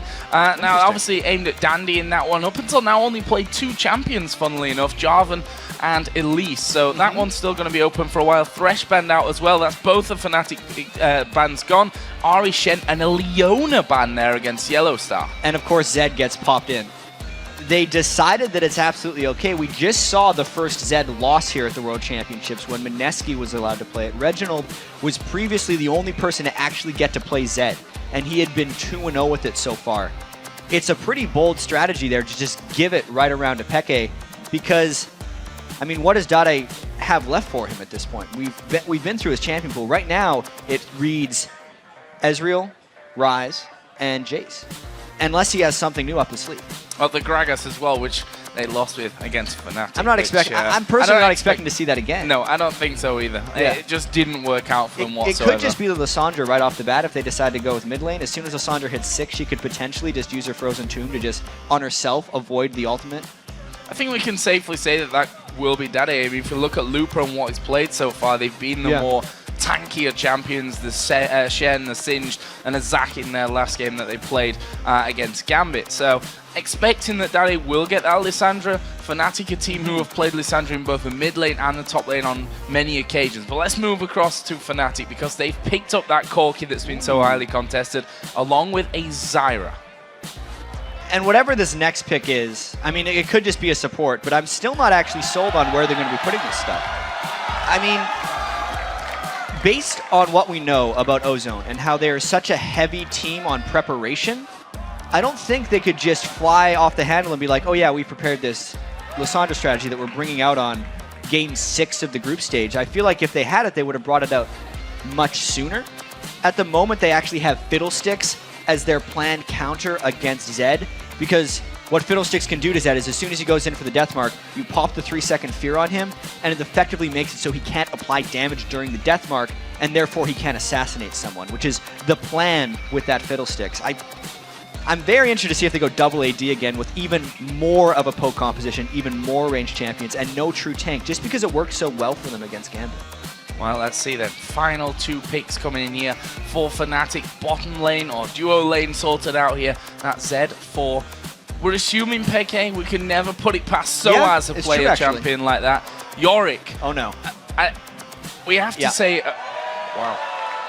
Yeah, I was going to say, that one wouldn't work out too well, but Kassadin coming in. We know how strong Peke is with Kassadin, and the jungle Aatrox for Cyanide. He's played it in 3 out of 5 games so far. And Kassadin has been banned against Peke many times so far in this World Championship. Whenever you expect the Zed first pick, we're almost just trained to expect it in mid lane. But Fnatic, more than any team in Europe, is likely to run double assassins because they love to tag team and avoid team fights. They did a lot more of it actually in the spring split of the European LCS than they did in the summer, but it's still something Fnatic is incredibly comfortable doing. And now that Peke is allowed to go on Kassadin, he was probably expecting the Lissandra pick in the mid lane to go against, and he's expecting to be able to survive it. I'm really excited to watch this Fnatic assassination composition really just work out. They're all basically just gap-closing assassins on that team. And that's something that they did so well, the whole double team of Peke and Soaz, not being scared to split push on their own, and definitely not scared to team up as a 2 and really knock anyone out who's caught anywhere near out of position. So this is going to be scary stuff for Ozone. They're the team that really, I'd say, has to win in this scenario. They sit currently behind Gambit after they took down Mineski in our last game. So this is a very, very important game. And for Fnatic, I mean, they're going to be in such a strong position. It's really important for both of them right now because Fnatic wins, they have a stranglehold on the group. And if Ozone wins, they are almost safe in second place. They make it very difficult for Vulcan to qualify at this point. So this is a lot on the line here. Well, as the team spawn onto the Rift, let's take a look at what you guys at home think will go down in this matchup. And according to lolesports.com, 68% of you think that Fnatic will win. Obviously, between the analysts, a little bit more split, about 50-50. The thing is, 68% is a decent margin here for Fnatic, and I think they've earned it through how they've played so far. We have a weird balance here with the picks because the fan vote has generally been correct. But Crepo has also generally been wrong in these close games, and they're fighting against each other right now, or that they're with each other. So one of those things is going to be true. Either Crepo is going to be right more, the fans are going to break their streak. Well, we're going to find out here as we start to work towards the game. Fnatic versus Samsung Galaxy Ozone, and for the Koreans, an incredibly important matchup for Fnatic as well. It's going to catapult them so far ahead at the top of the group that the likelihood of being caught gets slimmer by the game. So let's get into this one. Figure out how it's all going to go down. The biggest fear that Fnatic has right now is early lane domination. We know if Ozone can get ahead early, they execute the mid game nearly flawlessly. And the fact that Kassadin and Zed have both started with Doran shields generally means that they're going to have defensive early laning phases. So if Dandy can use that to his advantage, Ozone might be able to take a big lead. That's going to be the big thing Fnatic is fighting against right now. So as was just spotted up there in that top lane by the brush, I mean, Ward went down by blue, which was also seen by Looper. So right now, Ozone are set up to go for these 2v1 lanes with the Ezreal and that Fiddlesticks possibly going up towards the top and Looper down on his bottom side. Fnatic got a big line defense set up on their side of the map just to almost human ward those areas out to see where Ozone are going. And I don't think it's a very smart thing for Imp and Mata to want a 2v2 Pushu and Yellowstar, which is why I'd expect them to actually go for some lane swaps. Interestingly enough, we're not seeing any deep wards into the enemy junglers, which is generally what you need to have if you want to preemptively scout the 1v2 lanes. So at this point, it's almost guesswork as to what lanes the AD carrying support are going to be jumping into. And if Fnatic ends up getting into a 2v2, it would be good for them. But based on the current formation of the champions, it looks like Ozone's actually going to get what they want early on. Seems like that duo lane will go up against Peke in the middle. We've got Lissandra there, Dade playing that one in the top lane, and both Pushu and Yellowstar are waiting on that top side of the map. So a little bit of a mix around here in terms of how these lanes are going to be setting up. But let's talk a little bit through them here. Lissandra obviously going to have that extra bit of range to do the farming against this duo lane. I'm actually very interested here because this isn't your typical 2v1s, as you've been saying. They're just 2v1ing Kassadin, which is a very smart decision. It's what many people do against Kassadin early on in the game. Knowing especially that Peke is really the focal point of Fnatic's attack, the more they can keep him down pre-level 6 and post-level 6, the better it is for Ozone as they try and take control of this map. I definitely feel like Dade has a better feel on that 2v1 lane up and top than Peke does in the mid lane. So I'm almost expecting Fnatic to try and swap out of that. One thing we should note as well is the teleports here. One for Peke, one for Dade. So, you know, last game that these two teams met, it was actually Soaz running Lissandra in the top lane with that teleport. We saw Fnatic earlier on doing extremely well against Vulcan with Peke having that teleport. So, with Dade having that, it's a well-informed guess that somewhere, someone on this team would have that teleport in there. Yeah, and I gotta say, the European LCS is more comfortable with teleport mid laners than any other region, specifically because of Meteor Makers. Their mid laner did it almost every game, and that's one of the big reasons MYM started the European LCS season so well, is because it was such a hard adaptation for teams to adjust to. And even though Ozone's played with and against it a little bit, there's no way they're as comfortable in that game as Fnatic is. Here we go then, top lane, 3 men are there. Cyanide already going very, very low from this one. Dandy was there to cover that one off. Yellowstar, he's down to about a third of his HP remaining as well. And a Cocoon lands Here comes the cavalry though from Yeah, Ozone. The rest of them are coming up from this on the duo. Moving up from that top lane, there is Yellowstar, actually having to flash over the wall, but Imp will follow him over, picks up the first blood. Cyanide had his blood well popped there as well, and now Pushu is in the middle of nowhere from this one, but will he be able to escape out of things? He does have a flash available, he has a barrier, but there's the fear, he's not escaping this one. Dandy makes it 2-0 Ozone. Huge start for Ozone. Tower diving had been a problem theoretically for the Korean teams, especially SK Telecom yesterday. But They had some time to adjust. At this point, they sent Dandy up to predict the potential dive from Fnatic, and also the fact that Peke was 2v1 in the mid lane. He could not roam to protect the roam that Imp and Mata had when they went up there, which meant the collapse came from Ozone and could not be matched by Fnatic. 2 kills based on strategy. 1,300 gold lead, that leaves now Ozone in front. And they'll be feeling very happy with that one. 2 assists coming out in the end from Dade, the kills falling to the AD carry and the jungler.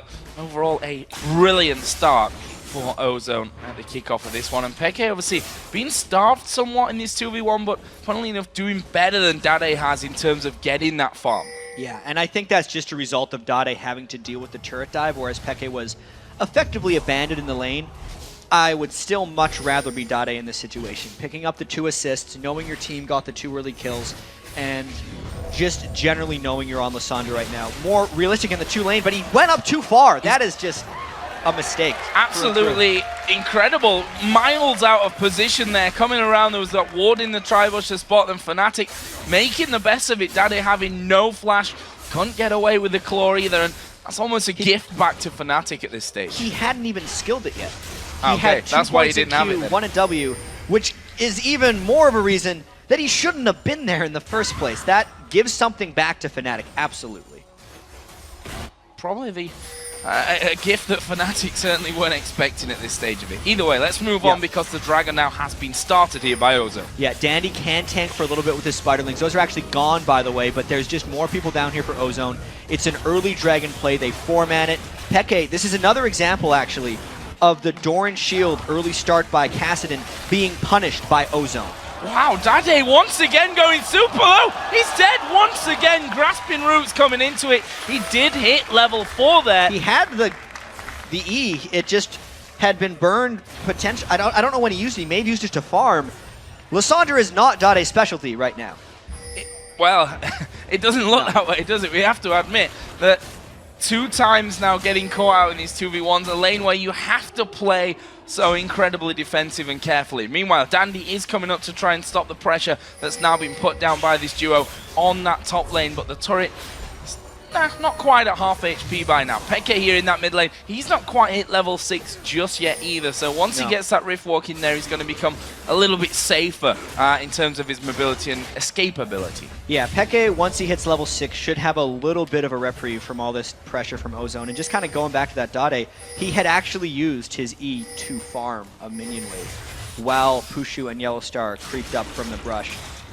Those are just some mental errors right there, judgment-based by Ozone, that are kind of giving up some of the early game advantages. But based on the fact that Peke is stranded in the mid lane here, Ozone trying their push on turrets. Oh, they're going in on towards Mata. He falls very low, but Cyanide in trouble as well. There is Pushu joining the party. There is a repel coming out, but look at him. He's fallen extremely low. They decide to stop chasing him and turn back around onto the Spider, but Dandy will be able to walk away from that in the end. It's actually a 2v1 for Ozone.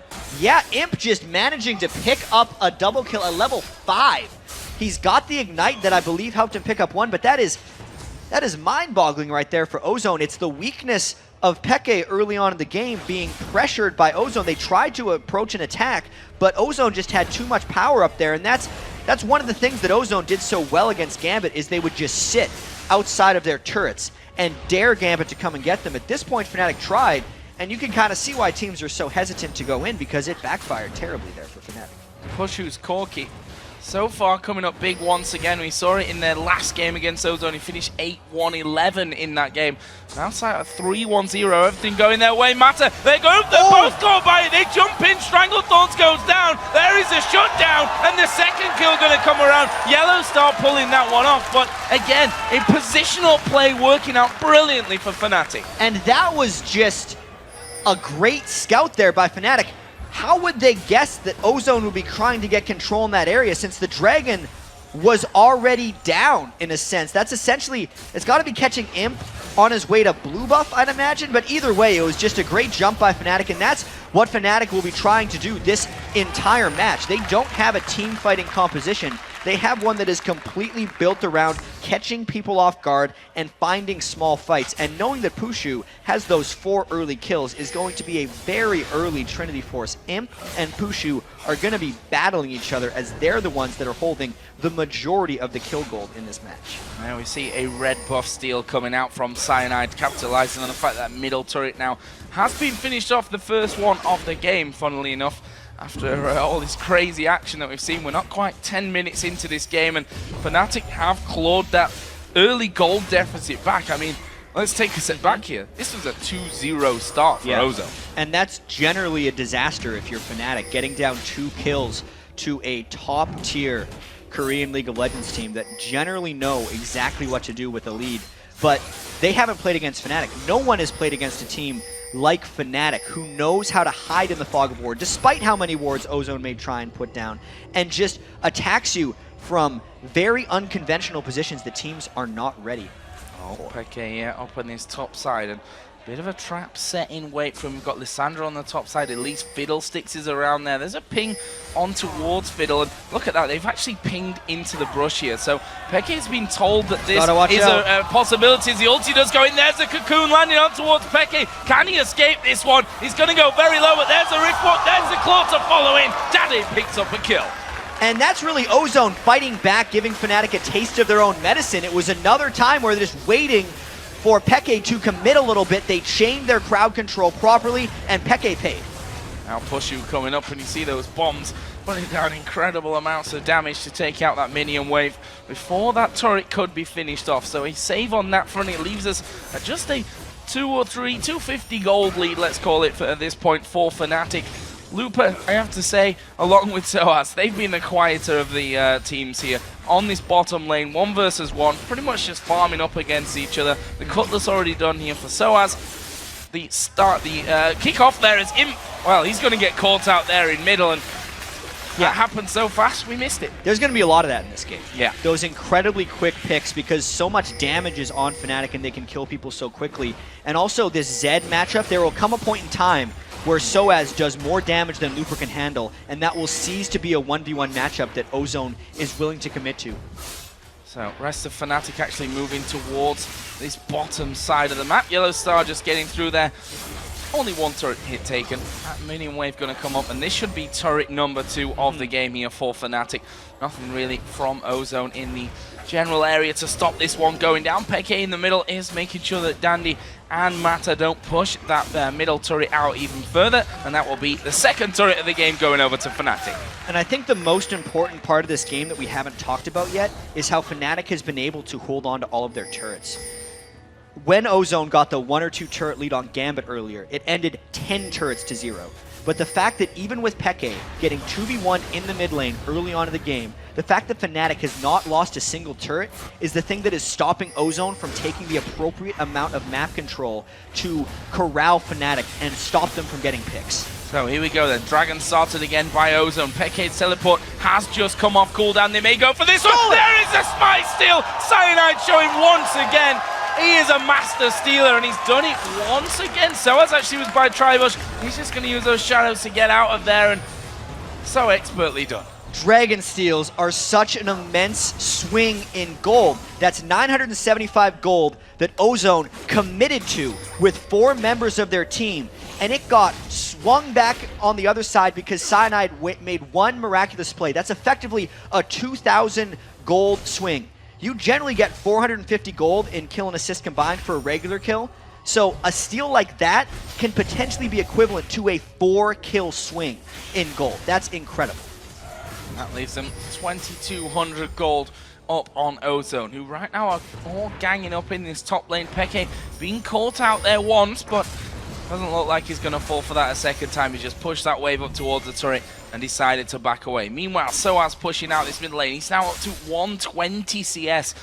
And we talk about how dangerous a Zed is. Usually we see him in this mid lane, but the fact that Soaz has been in that 1v1 has allowed him so much free farm, he's going to become beastly.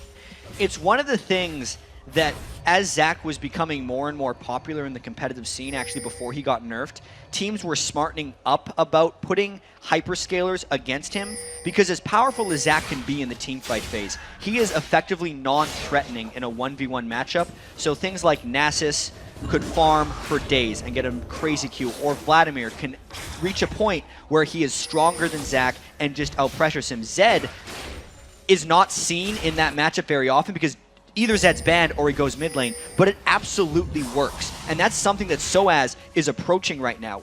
Once he gets a couple items to complement his Blade of the Ruined King, he'll be able to kill Looper in those 1v1 situations, no problem.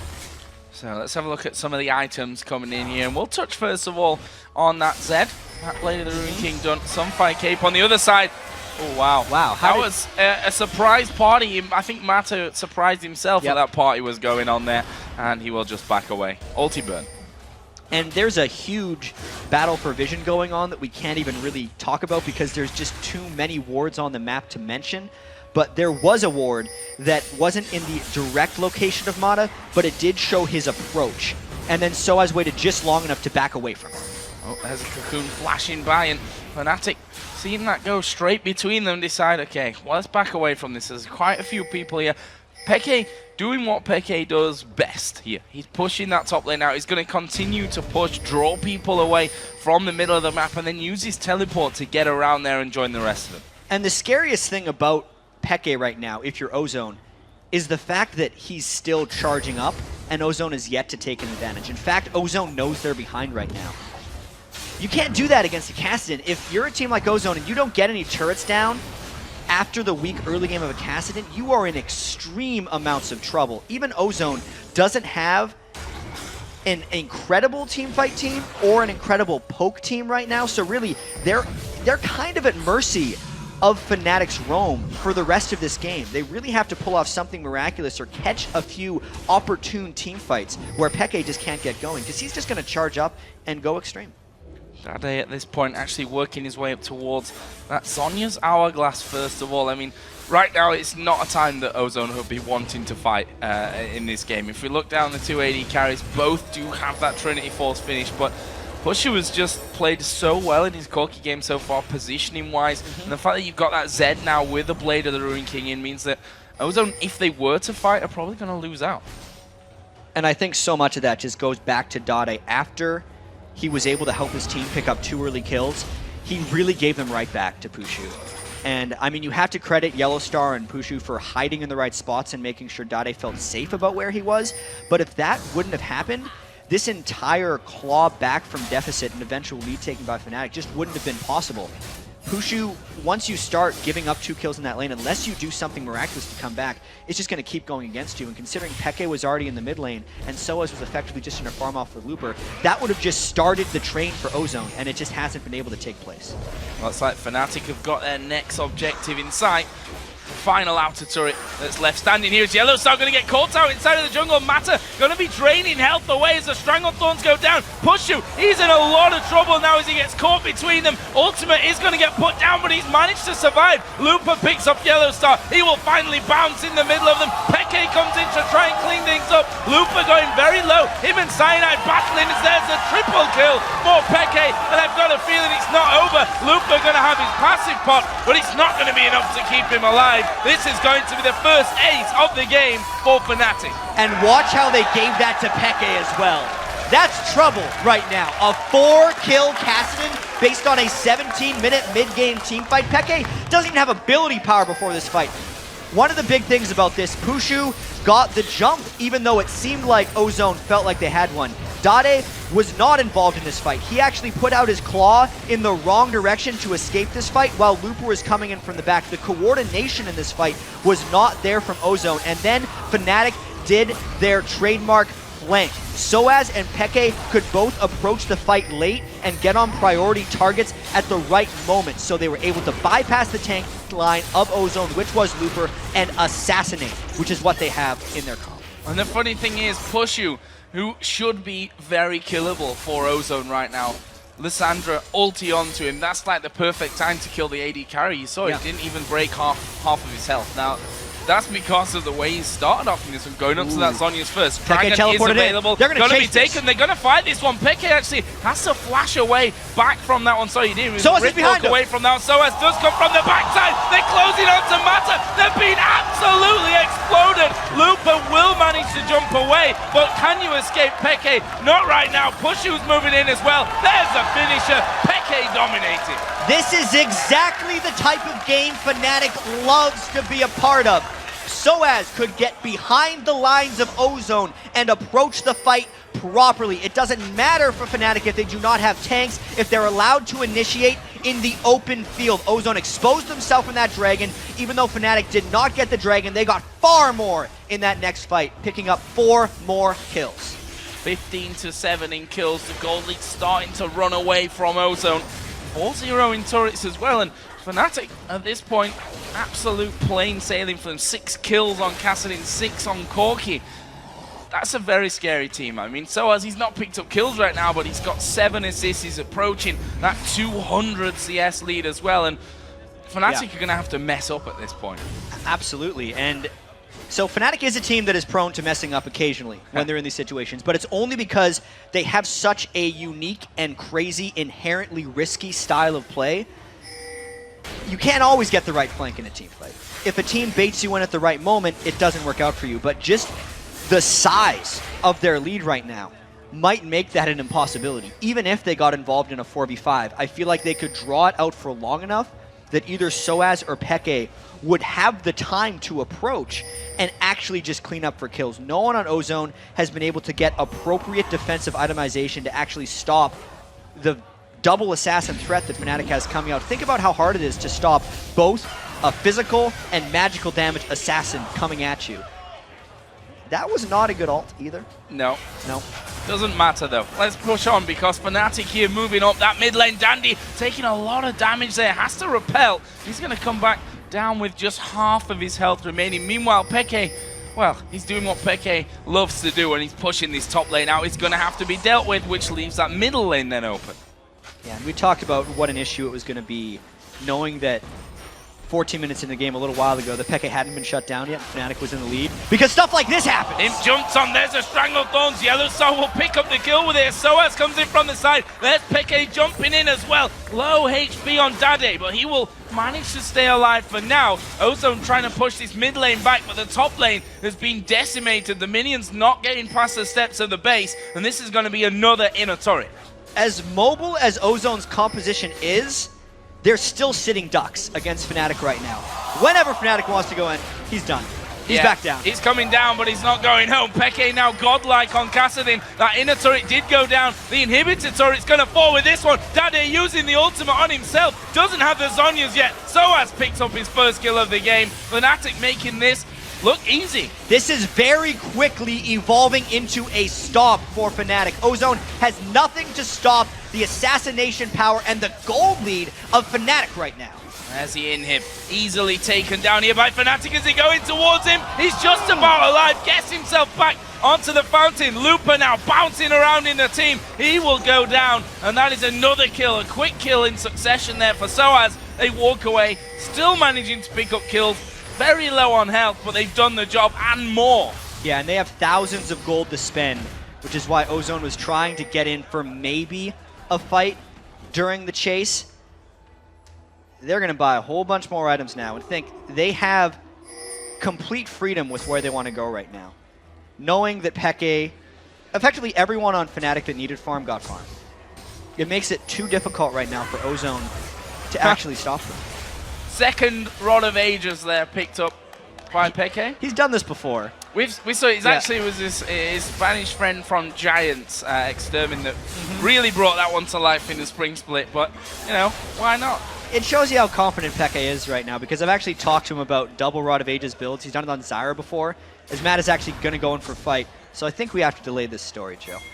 Oh, Soaz and Yellow start. Oh, they're going to spot Matu. Will flash in, gets Sophia down on towards Soaz, but honestly, he's Bad not even idea. that scared. He goes into it, will flash himself away from that one, and there is Pushu to back things up. Yellow Star chasing in. There was a teleport. Finally, they deal with Soaz, but Dade is going to go down. Looper, the next focus. He's decently tanky, but against Peke and Cyanide, he's probably not going to escape this one. He'll flash away, which means he has to walk all the way back. Meanwhile, Imp and Dandy are actually going to be recalling while Fnatic push up towards a second inhib turret. Yeah, and even though they got Soaz, it's still a 4v3 for Fnatic, and it's a 4v0 right now because everyone in Ozone had to go back and shop. Another inhibitor turret is defenseless right now. Fnatic will back out after that one, after what is a victory, and that was another example, Joe, of Fnatic getting kind of caught out of position, but because of their immense lead and the mobility they have built into their team, Peke with the teleport was able to come in from behind the fight, chase some people down from Ozone, and make it another victory despite the poor start. So, will we be seeing more items coming down even after that one? We saw Soaz now adding in the Black Cleaver to that Blade of the Ruin King from earlier on. Second Rod of Ages we already came and talked about. And that last Whisper now added in for Pushu with his Triforce. Well, we can finish the story about Peke's double Rod of Ages, because I've actually talked to him about this, and it shows how confident he is in the game right now. He knows it's not the best build on Kassadin, but he builds it for fun when he knows he's running away with the game, because he just likes the look of having two of them in his inventory. He would probably go for 3 if the game continues like this and it goes long enough, because that's the mindset he's in right now. Well, he's got the blasting wand, so it's partway there. He may go that direction, or he may change out as Looper here. Gonna go bouncing around the team of Fnatic, but the rest of Ozone nowhere near him. They decide they're too scared to get involved. Looper gonna have that passive pop, but Fnatic just bypass him and go for the next man. Dandy repels up in the air. Peke actually gonna be focused here, but he will be able to risk walk himself back out of danger. Now they turn on towards him. Cyanide passive pop. Dade, he's had to walk away as Imp will go down in the end, and they die for Dade as well. That's gonna be 4 kills for Fnatic, and surely the game with that Quadra from Soaz. Peke sat on 17 health. There's a render from Ozone, and that was another dominating performance by Fnatic against Ozone. Absolutely incredible stuff, and well, Fnatic, we saw them lose their first game in the World Championship against Vulcan. We wondered what was going to become of Fnatic in this group stage, and well, they've answered our questions with incredible performances time after time, and this one in particular was so impressive. Yeah, #1 seed from the European region, #1 seed in this group now, dominating fashion here. Only 25 minutes to take down Samsung Galaxy Ozone right now. Without a third ban, mind you, they got all the champions they want. I feel like they mind gamed Ozone very well in the pick and ban phase as well, locking down Kassadin and Zed, and really just boggling Ozone with a double assassin. They were not able to effectively deal with that roam, or just their ability to approach team fights from every angle. That was Fnatic playing their game. And I had to stop myself from saying that Ozone had no chance in this game, because they did. They got the first 2 kills of the game. They seemed to have it, and when that game started, that was exactly the start Ozone wanted, because that's the type of start Ozone had against Gambit when they looked so dominated.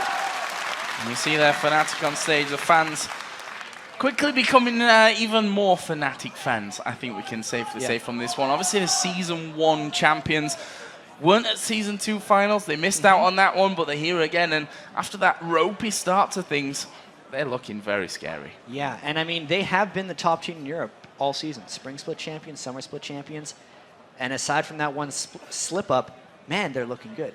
Like, being able to come back from that 2-0 start so resoundingly is very impressive. I mean, the analyst desk will obviously talk about the way it happened, the potential mistakes that Ozone made coming into it, but just, you know, it does take experience and cool, which is something Fnatic has more of than anyone else. Ozone, for a lot of them, this is their first time leaving the country to come here. But Fnatic, Peke and Cyanide in particular, were in the Season 1 championship. Like, they're not phased once they get down a little bit. And I can't say the same for Ozone.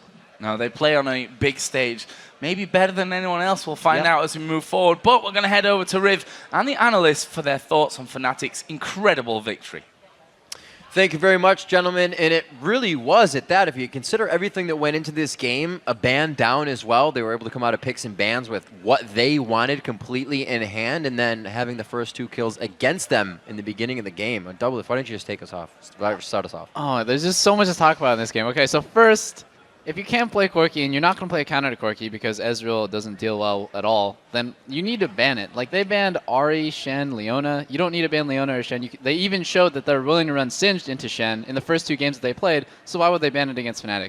Anyways, picks and bans aside, I just saw like multiple mistakes. Imp and Dade especially just kept getting picked off unnecessarily. They didn't need to play aggressively. All they have to do is snowball their Fiddlesticks Lissandra combo against double assassins, and eventually in the mid game when they get Zhonya's, it's just so impossible for double assassin to deal with that combo. I just don't know why they would try to push their advantage so much. But that said, I think you have to give a lot of credit to Fnatic, though, for setting up those picks and playing that way after they did get behind early. Because they saw the comp coming out of Ozone. If we're talking about Lissandra and Fiddlesticks here, those targeted disables, that silence, if you come in with both Zed and Kassadin at the same time, could have been absolutely devastating in the late game. And so they said, hey, we're behind. We know we have to close this out quickly if we're going to get an advantage. So they set up those famous Fnatic brush picks, and they made it work. They turned it around, and they did a very good job at it. Exactly, and that's the type of play style I think is actually superior in League of Legends compared to Ozone, who are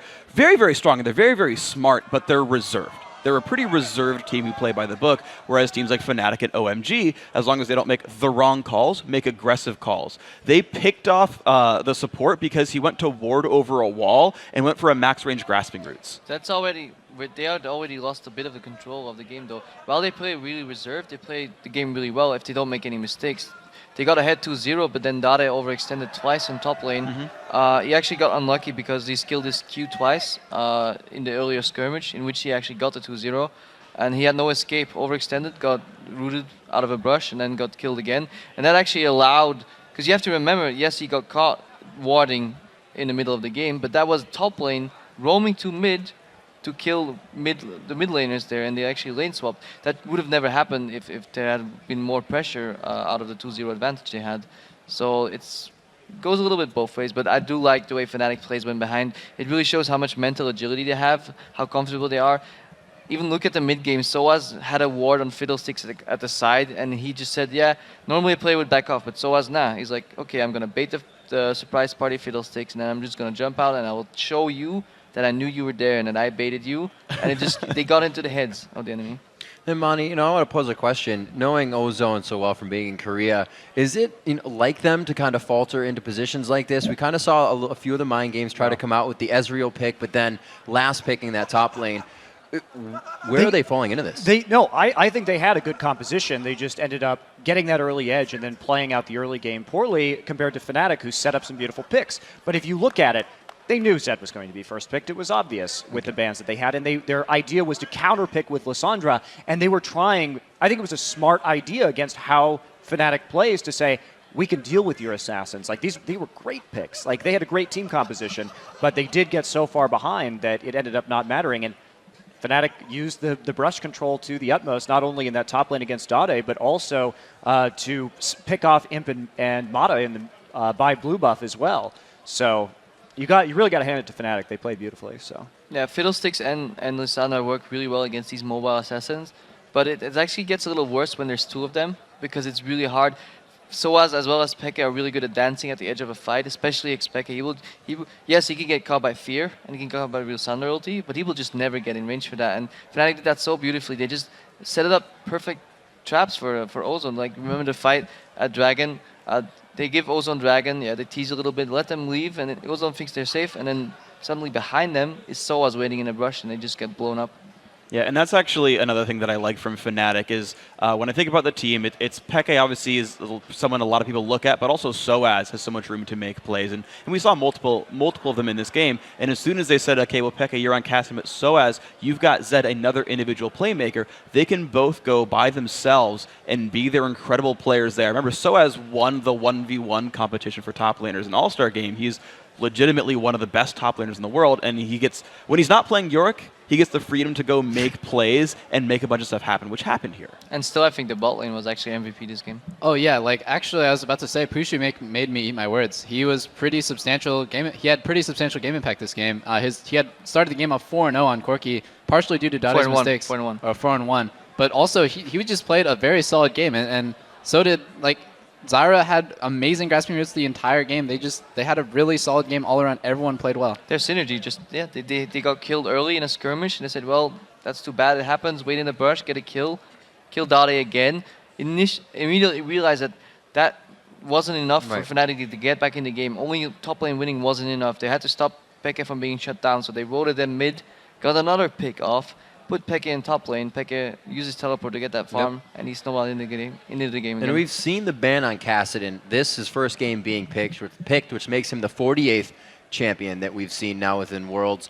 What is it like for a team to go against Fnatic when now there are multiple targets on Pushu, on Soaz now that's played Zed, which we kind of saw on Kassadin? How do you defend against that or even go into champion select? Yeah, you don't get to. And this is something we saw at the very beginning of the tournament was Kassadin bans. And then finally someone says, you know what, we don't really need to ban Kassadin, do we?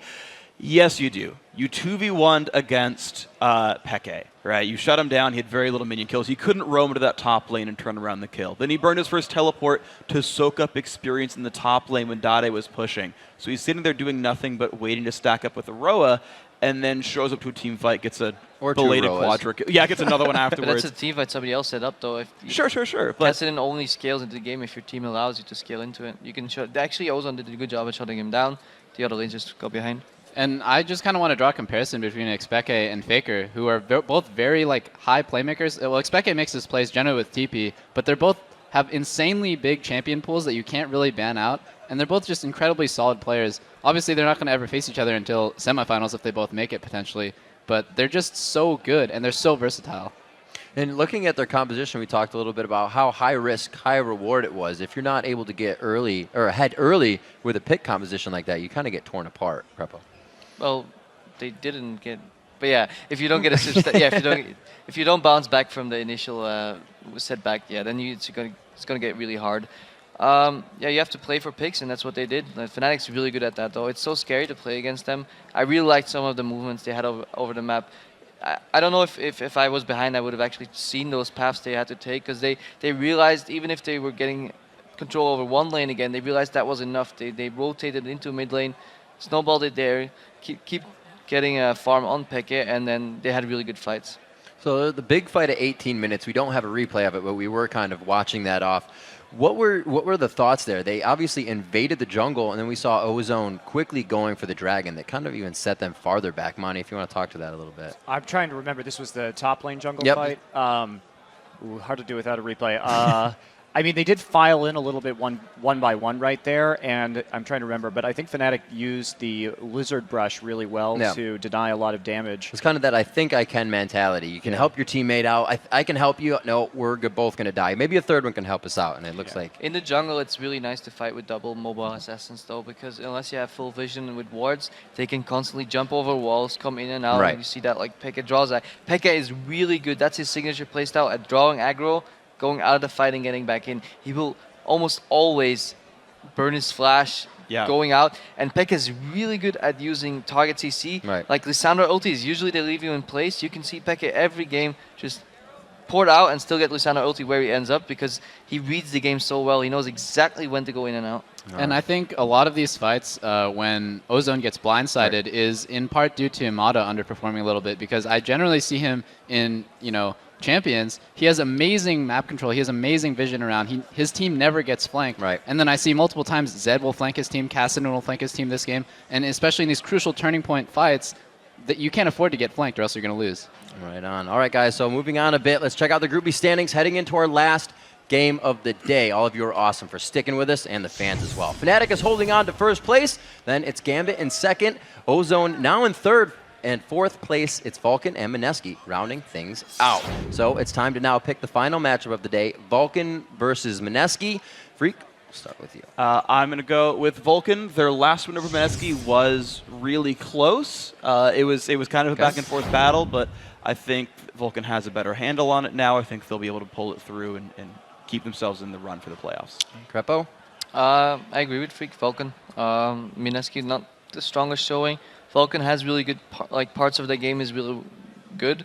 Still, they struggled last time against Mineski. I wouldn't be too surprised if Mineski managed to pull it out together because they literally have zero pressure anymore. I hope they find an identity in themselves to make a split push work because their team fighting wasn't top notch. All right. Yeah, agreed. Vulcan all the way. I talked to them after their loss just now, and they seem to be totally fine with their loss. They're not like super down about it. They're just going to play their game against Mineski. When are you going to vote for your dark horse? God, dude, come on! Do you even know how a dark horse so works? hard because you can't leave see him anymore. I picked my dark horse before Apparently, you seeing leave them. your dark horse in the dark for double. I did. I can't, dude. I want to win this statistic thing. All right, Did Monty. Dark Horse get tamed? Got to go with Vulcan as well All right. for the same reasons that these gentlemen stated. All right, guys. So you've heard what they have to say. It's going to be 4 Vulcans coming into this one. We're going to take a quick breather, but when we return, ManCloud and Vulcan battle Yume and Mineski in our last fight of the day. Plus, Yellow Star swings by the couch for an interview. So don't click that mouse. The Season 3 Championship live from Los Angeles. We'll be right back.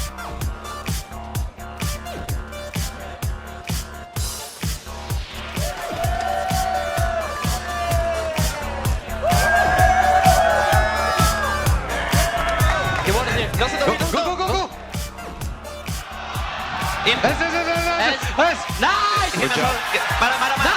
Nice! K sat on 17 health, a surrender from Ozone, and that was another dominating performance by Fnatic against Ozone. Welcome back to Season 3 World Championships, ladies and gentlemen. Up next, it's going to be ManCloud and Vulcan heading back to the Rift to take on Mineski. But right now, I'm very happy to be joined by Fnatic's Yellow Star. First off, congratulations for some fantastic results today. Let's talk about the game you just had against Ozone. Starting off, picks and bans. Obviously, you had one taken away from you, but that first pick, Zed, do you feel that completely threw off Ozone? Because it seemed to be all along you had that plan for Cassidy in the last pick. So actually, Zed was banned or picked in a game. Yeah. And they didn't really expect us to play since we really don't use it. And we were like, yeah, actually, we can play it. So why not just surprise them and take it from their comfort zone? And yeah, I think it can surprise them about that. So you locked up a couple of kills in that top lane, obviously, alongside you with Pushu. Against Dade, do you feel he just wasn't expecting the damage output that came from Pushu? Because you managed to land those grasping roots every time. I think that we actually waited quite a bit in the brush. He didn't expect us to wait that long, so he was saying like, yeah, maybe they just back, so I'm gonna face check that. But actually, we're just waiting because we know that he was coming back and just trap him again and again, and it worked. I mean, you were landing grasping roots throughout that game. I want to cast your mind back to the Vulcan game you had earlier on as well. How good was it to feel when you snuck around the side, flashed through, and got that 5-man Stranglethorn down? They didn't have any vision on me in any games, so it's actually not that hard to land this spell, and I'm really happy with that. Very humble to land a 5-man Stranglethorn. I think quite a few people out there are thinking, it's pretty hard to land that. So what's changed for Fnatic? Obviously, the first game you lost against Vulcan, but today you've gone 22-minute games or something like that. Are you guys just settled in LA, or has there just been a good practice regime since you've been here? I would say that we did a lot of mistakes in that game, and Vulcan really managed to play really well, and they snowballed from that. Also, we had some problems with Peke, but we just take over and we just try to correct the mistakes, and it's just going really smooth and better. And finally, it looks like you're going to get through the groups now. You're 5-1, looking towards the quarterfinals. Which quarterfinalists would you be looking towards out of the 4 opponents that are there? Which one do you want to get in that draw? First of all, it's about luck. I mean, it's random because if we get seed 1 or 2, it doesn't matter. But let's say, I don't know, all of them are really good. So we'll just take what it comes. Excellent. It's good to hear, and congratulations on the wins today. So we're going to head over towards Joe and Jat, though, for the final match of the day and all the play-by-play action. Let's see what they got to say. Thanks a lot, Demon. And it is time for that final match of the day as North America's Vulcan takes on Southeast Asia's Team Mineski. Now, Vulcan's loss earlier on in the day makes them a bit of a long shot for those quarterfinals. But regardless of the standings, the last time these two teams met, the Filipino squad really gave Vulcan a run for their money. That was their closest game to a win, I'd say, so far from this. Yeah, I think Vulcan tried a bit too hard to end it fast, and then by 13 minutes, the towers were actually even, the gold was even, and Mineski actually had a kill lead, which was their first at the tournament at the time. But then ManCloud turned it around, there was a rumble in the jungle, they got an ace, and then the tight game turned into a 35-minute win for Vulcan. So let's take a look then at the two teams for Vulcan and Mineski, starting with Vulcan and their top laner, Psycho Sid. They, of course, have Smithy in the jungle, ManCloud in the mid lane, Zuna the AD carry, and Bloodwater the support. And, of course, on the red side, we have Mineski with Snore in the top lane, Kaigu in the jungle, Yume in mid, EXO on AD carry, and TG on support. So let's talk a little bit then about the champions in this one and what we can expect to see. I mean, if we look down the two supports in particular, a lot of Zyra being played by the both of them. In the mid lane, ManCloud, Orianna, Ahri that he's really brought to the table in this one. It's hard to say what Yume's actually going to play because he seems to have not been scared to branch out in different directions. Yeah, and specifically talking about the supports, both these guys are coming off fairly rough games. Bloodwater got baited in their earlier game today, flashing into the turret for a barrier, ended up getting them for a double kill and kind of hurting them in their overall chances for the game. Whereas this entire World Championships, TG has been dying a lot on support. Both of these guys really have to kind of find a way to pick it up. And if we look at this game also overall, Vulcan is not out of this entirely. They, with the win, will be tied with Ozone at 3-3. And they would still have a chance to beat Gambit and kind of get back into a tie for that spot. So Vulcan, the reason they weren't too down about that last loss is based on the result with Ozone, they're like, oh, we can still kind of control their own destiny. Whereas Mineski, even though they are mathematically eliminated, their entire mindset when we had that interview with Kaigu is learning experience, and if they can pick up a win, it's going to mean the world for them, right? They're not getting phased by the losses, and they're just looking to play spoiler. Teams definitely have to be careful of Mineski here because they've shown moments of very, very strong play, which, you know, if they really hit their stride, I guess we can say, then one of these teams that are really fighting for those spots might have some trouble. Let's move into the bans here because they're coming pretty quickly. Nocturne banned out here against Kaigo in the jungle. We've already seen in their first and their last encounter against Vulcan, he played that Thresh, and Zed taken out. Other side, everything aimed at ManCloud, Ahri, Orianna, and Karthus. And one thing we do know absolutely about Vulcan is if Shen is available for the first pick, they're picking Shen. That's just what Psycho Sid is comfortable on, and that's why they picked it there. Well, that leaves Elise and Corki for the taking here for Mineski, and they've wasted no time in getting those two locked in. No, not at all. I mean, Corki is an extremely strong pick. It should give EXO a lot of power on it. Corki's win rate in this tournament isn't necessarily that high, but that's actually something that happens a lot when we have champions that are universally considered to be strong, is everyone jumps for them so hard that oftentimes you'll have the team that is overmatched picking Corki anyway, and then it'll affect the tournament win rate that he ends up with. Well, let's see what Vulcan opt for here. Obviously, ManCloud being hit the hardest. I say hit the hardest, probably the only one that's been hit from those three bans. But a Vi here going to be possibly selected by Vulcan. Wouldn't surprise me. We've already seen Smithy play that in 3 out of the 5 games that they've had so far. Yeah, the Galio would surprise me. Yes. That's why we're not going to see the Galio. But the Vi, this is, in my opinion, this is a game for Vulcan to try and get back on track. They know they have to run the table, and they need to get good habits back in this game. The first time they played Mineski, I feel like they actually set themselves into a few bad habits, trying to win too quickly. If they can play controlled and effectively treat Mineski like they were playing Gambit right now, and just almost run this as a scrim for that game in a pressured environment, because Vulcan, the reason they're losing is because they've been making so many mistakes. Easy to say, oh, you lose because you make mistakes, but specifically with Vulcan, they have been making some fairly glaring mistakes in these games, and they need to clean up their play in this match. Well, we did see Zyra locked in as well from that one. Bloodwater only died twice in 3 games, but we can move on from that one because the other picks all coming out as well. Yeah, Ash and Twisted Fate there were added in for Vulcan. On the other side, they picked up Lee Sin and Sona. Yeah, so Mineski is going with a very generalist pick composition right now. They have a high amount of mobility, and this mid lane pick will be very telling on what Yume thinks he can play against Twisted Fate as far as an assassination potential goes. Oftentimes, Yume goes with sustained damage dealers in games. It would potentially combo well with Corki, but really this comp is all about what Vulcan has. Double global with an Ashe, making it effectively a triple global, and they're just going to be trying to execute cleanly. That's exactly what that composition demands, and that's what they're going to be practicing. What are Mineski going to go for? There's a Victor there, but it would be very happy. Surprise me. And it would be a little bit too surprising. Yeah. There we go. Sustained damage, Rise. That's what Yume has played plenty of in the qualification process, and also I think he's played it already in the World Championship. Yeah, Just played didn't it work out twice in the games against Ozone and in their last game against Vulcan as well. Yeah. So a lot of Rise for him. Against Twisted Fate, it's going to be very scary, specifically because they're comboing it with Vi.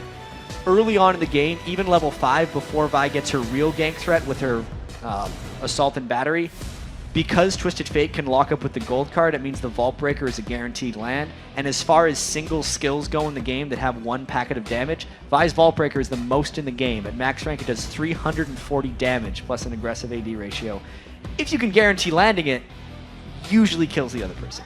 Usually going to be a dead man. It's going to be dangerous times for Mineski, who, let's not forget, they're still looking for their first victory here of the World Championship. So let's have a look how you guys at home voted for this one. And probably comes as no surprise when we look at lolesports.com that 85% of you chose Vulcan, and everyone on the analyst desk picked Vulcan as well. Yeah, and no real surprise coming into this game. Mineski has been the huge underdog since the start of this, but once again, it is really about them trying to play spoiler. I think this game will really show us a lot about how well Mineski can fight back against a team that actually just has more tools right now. So if Mineski could somehow almost strategically position themselves in the right spots, Vulcan wouldn't be able to use all their overall global pressure and Ashe to force the right fights. It's a very tall task for Mineski right now, because we have seen throughout the World Championships that they're overmatched by the teams in this group, and the comp that Vulcan has picked allows for a lot of outplaying that Vulcan's going to try to do. Well, let's get into game then and see if Mineski can pick up their first win of the World Championships, or whether Vulcan can get back in the right direction, I think we can say here in Group B. So let's go through this one then and have a look how it's all going to go down. Level 1 certainly very, very dangerous for Mineski, with the likes of the Taunt, the Gold card, and those Grasping Roots coming out on Vulcan's side. Absolutely, and they would only really be able to fight back with a Rune Prison from Yume's Rise. You very rarely see an Elise skill a Cocoon first in the game. As you can see, he's already skilled up his Volatile Spiderling right there, so no potential stun coming out from Kaigu, and immediately, yeah, Vulcan's going to invade this, because once again, they're practicing their execution and really trying to make their play more crisp. There's a good Spiderling actually coming out there for what that damage is worth at this stage. Mineski actually coming across here. They may try and challenge this invade on towards the blue buff. TG and Snowy there just spotting Zuna off down towards his bottom side. So actually will be a 5v4 now. Zuna has to get back around for this one. Sid gonna go in there, gets the taunt down. There's a Vault Breaker as Kaigu has to back away, but Zuna comes in from the backside. Snowy in trouble. Smithy flashes out. Exo now getting locked up. He's already used his barrier. Can he get away? There's a flash over the top. Mindcloud, yeah, he gets away as well as the Grasping Root landed. There's a stun card. TG's a dead man. Sid picks up another kill for Vulcan. And that was the level 1 we were talking about. The start could not have been better for Vulcan there. It seemed like a bit of a risk for Vulcan to engage 4v5, but they actually had that all planned out. Oftentimes at level 1, you don't have enough burst damage to finish off that first person entirely, and they would generally flash away. Oh, if that root would have landed, Kaigu would have been also a dead man. Well, I'm not sure that he'll escape this one as the slow comes down. He's very, very low, but Vulcan not risking it there. They decide to let him back away, which is actually not a bad thing here, because Kaigu, with that low of a HP, is going to need so much help here over by his red side anyway. I think they can actually give it to him, though, because they've actually pulled both solo laners away, and Exo and TG continue to harass this. It's going to, at the very least, use Xsmithy's Smite. Crazy, crazy stuff here at level 1. Xsmithy does pick that one up. Kaigu did get the red over by the other side, and we saw out the game here for Mineski. Unfortunately, they're already 1,100 gold behind in this game. not the start they had dreamed of right here. If they're trying to pick up their win at Worlds, this is not the way to do so. They knew that Vulcan had so many level 1 tools to work with, and they just kind of walked right into it. That's a lot of inexperience coming in here from Mineski. Oftentimes, you're almost greedily wanting to go into a level 1 against a team that you feel a little bit outmatched on, because crazier things have happened at level 1. Sometimes you can just get the right fight and expect the game to turn around from there, and that was exactly what Mineski was going for, even if they were walking into a whole bunch of utility. So Zuna, with that first blood coming in, is going to be a real menace in these early levels against Mineski's bottom lane of EXO and TG. And you see there already EXO knocked back, and he's going to have to recall, and he's still level 1. So by the time he gets back, Zuna's going to be up at least at level 3. It's not a matchup you want. Yeah, Ash's early laning phase is tremendously strong, and that is just multiplied by the fact that EXO had to use Flash and Barrier at level 1, and the fact that that lane is still yet to level just because they were so late to lane and they had the long amount of time spent harassing off the blue buff. Bloodwater and Zuna are in complete safety and control right now, because you also have to consider that they stopped Kaigu from getting the blue buff, which means there's not even a chance that Elise could be ganking them right now for playing so aggressively. That's Snoy going head-to-head with Psycho Sid, and look at that, Smithy with that blue buff still running, he's going to go onto the top side of his map. Kaigu not really daring to come over and even seeing if that blue buff had been already taken from them. Too much respect that he's got for that one, and actually will just go about his way, which means, as you said, no blue buff aim at the start. Finally, we're going to see EXO coming back into lane, and Zuna is already level 3 from that one. Kaigu is in the top lane, we'll see what he can do. This could be a little bit risky here. Psycho Sid is not giving Snoy much respect here. Elise is here for a 2v1. There is the cocoon actually landing, and Psycho Sid in trouble, does have his flash available, will use that. There is a repel coming down, but he's backed away from it a little bit early there, Kaigu. I think they could have finished that one off, you know.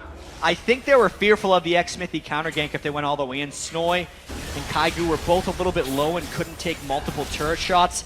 I think it would have been worth the risk, though, all things considered, because Mineski needs to make something happen after that atrocious start. Yeah, I think that risk would be calculated from this. I mean, he can't really get much worse than he has been going right from that level 1 start for them. So, I even see Zuna back into lane. EXO, with that bit of time that he has, as Zuna went back, has caught up there in the levels. But in terms of items, Zuna's going to be putting out incredible damage onto him there. We see already EXO in trouble as he does get rooted up.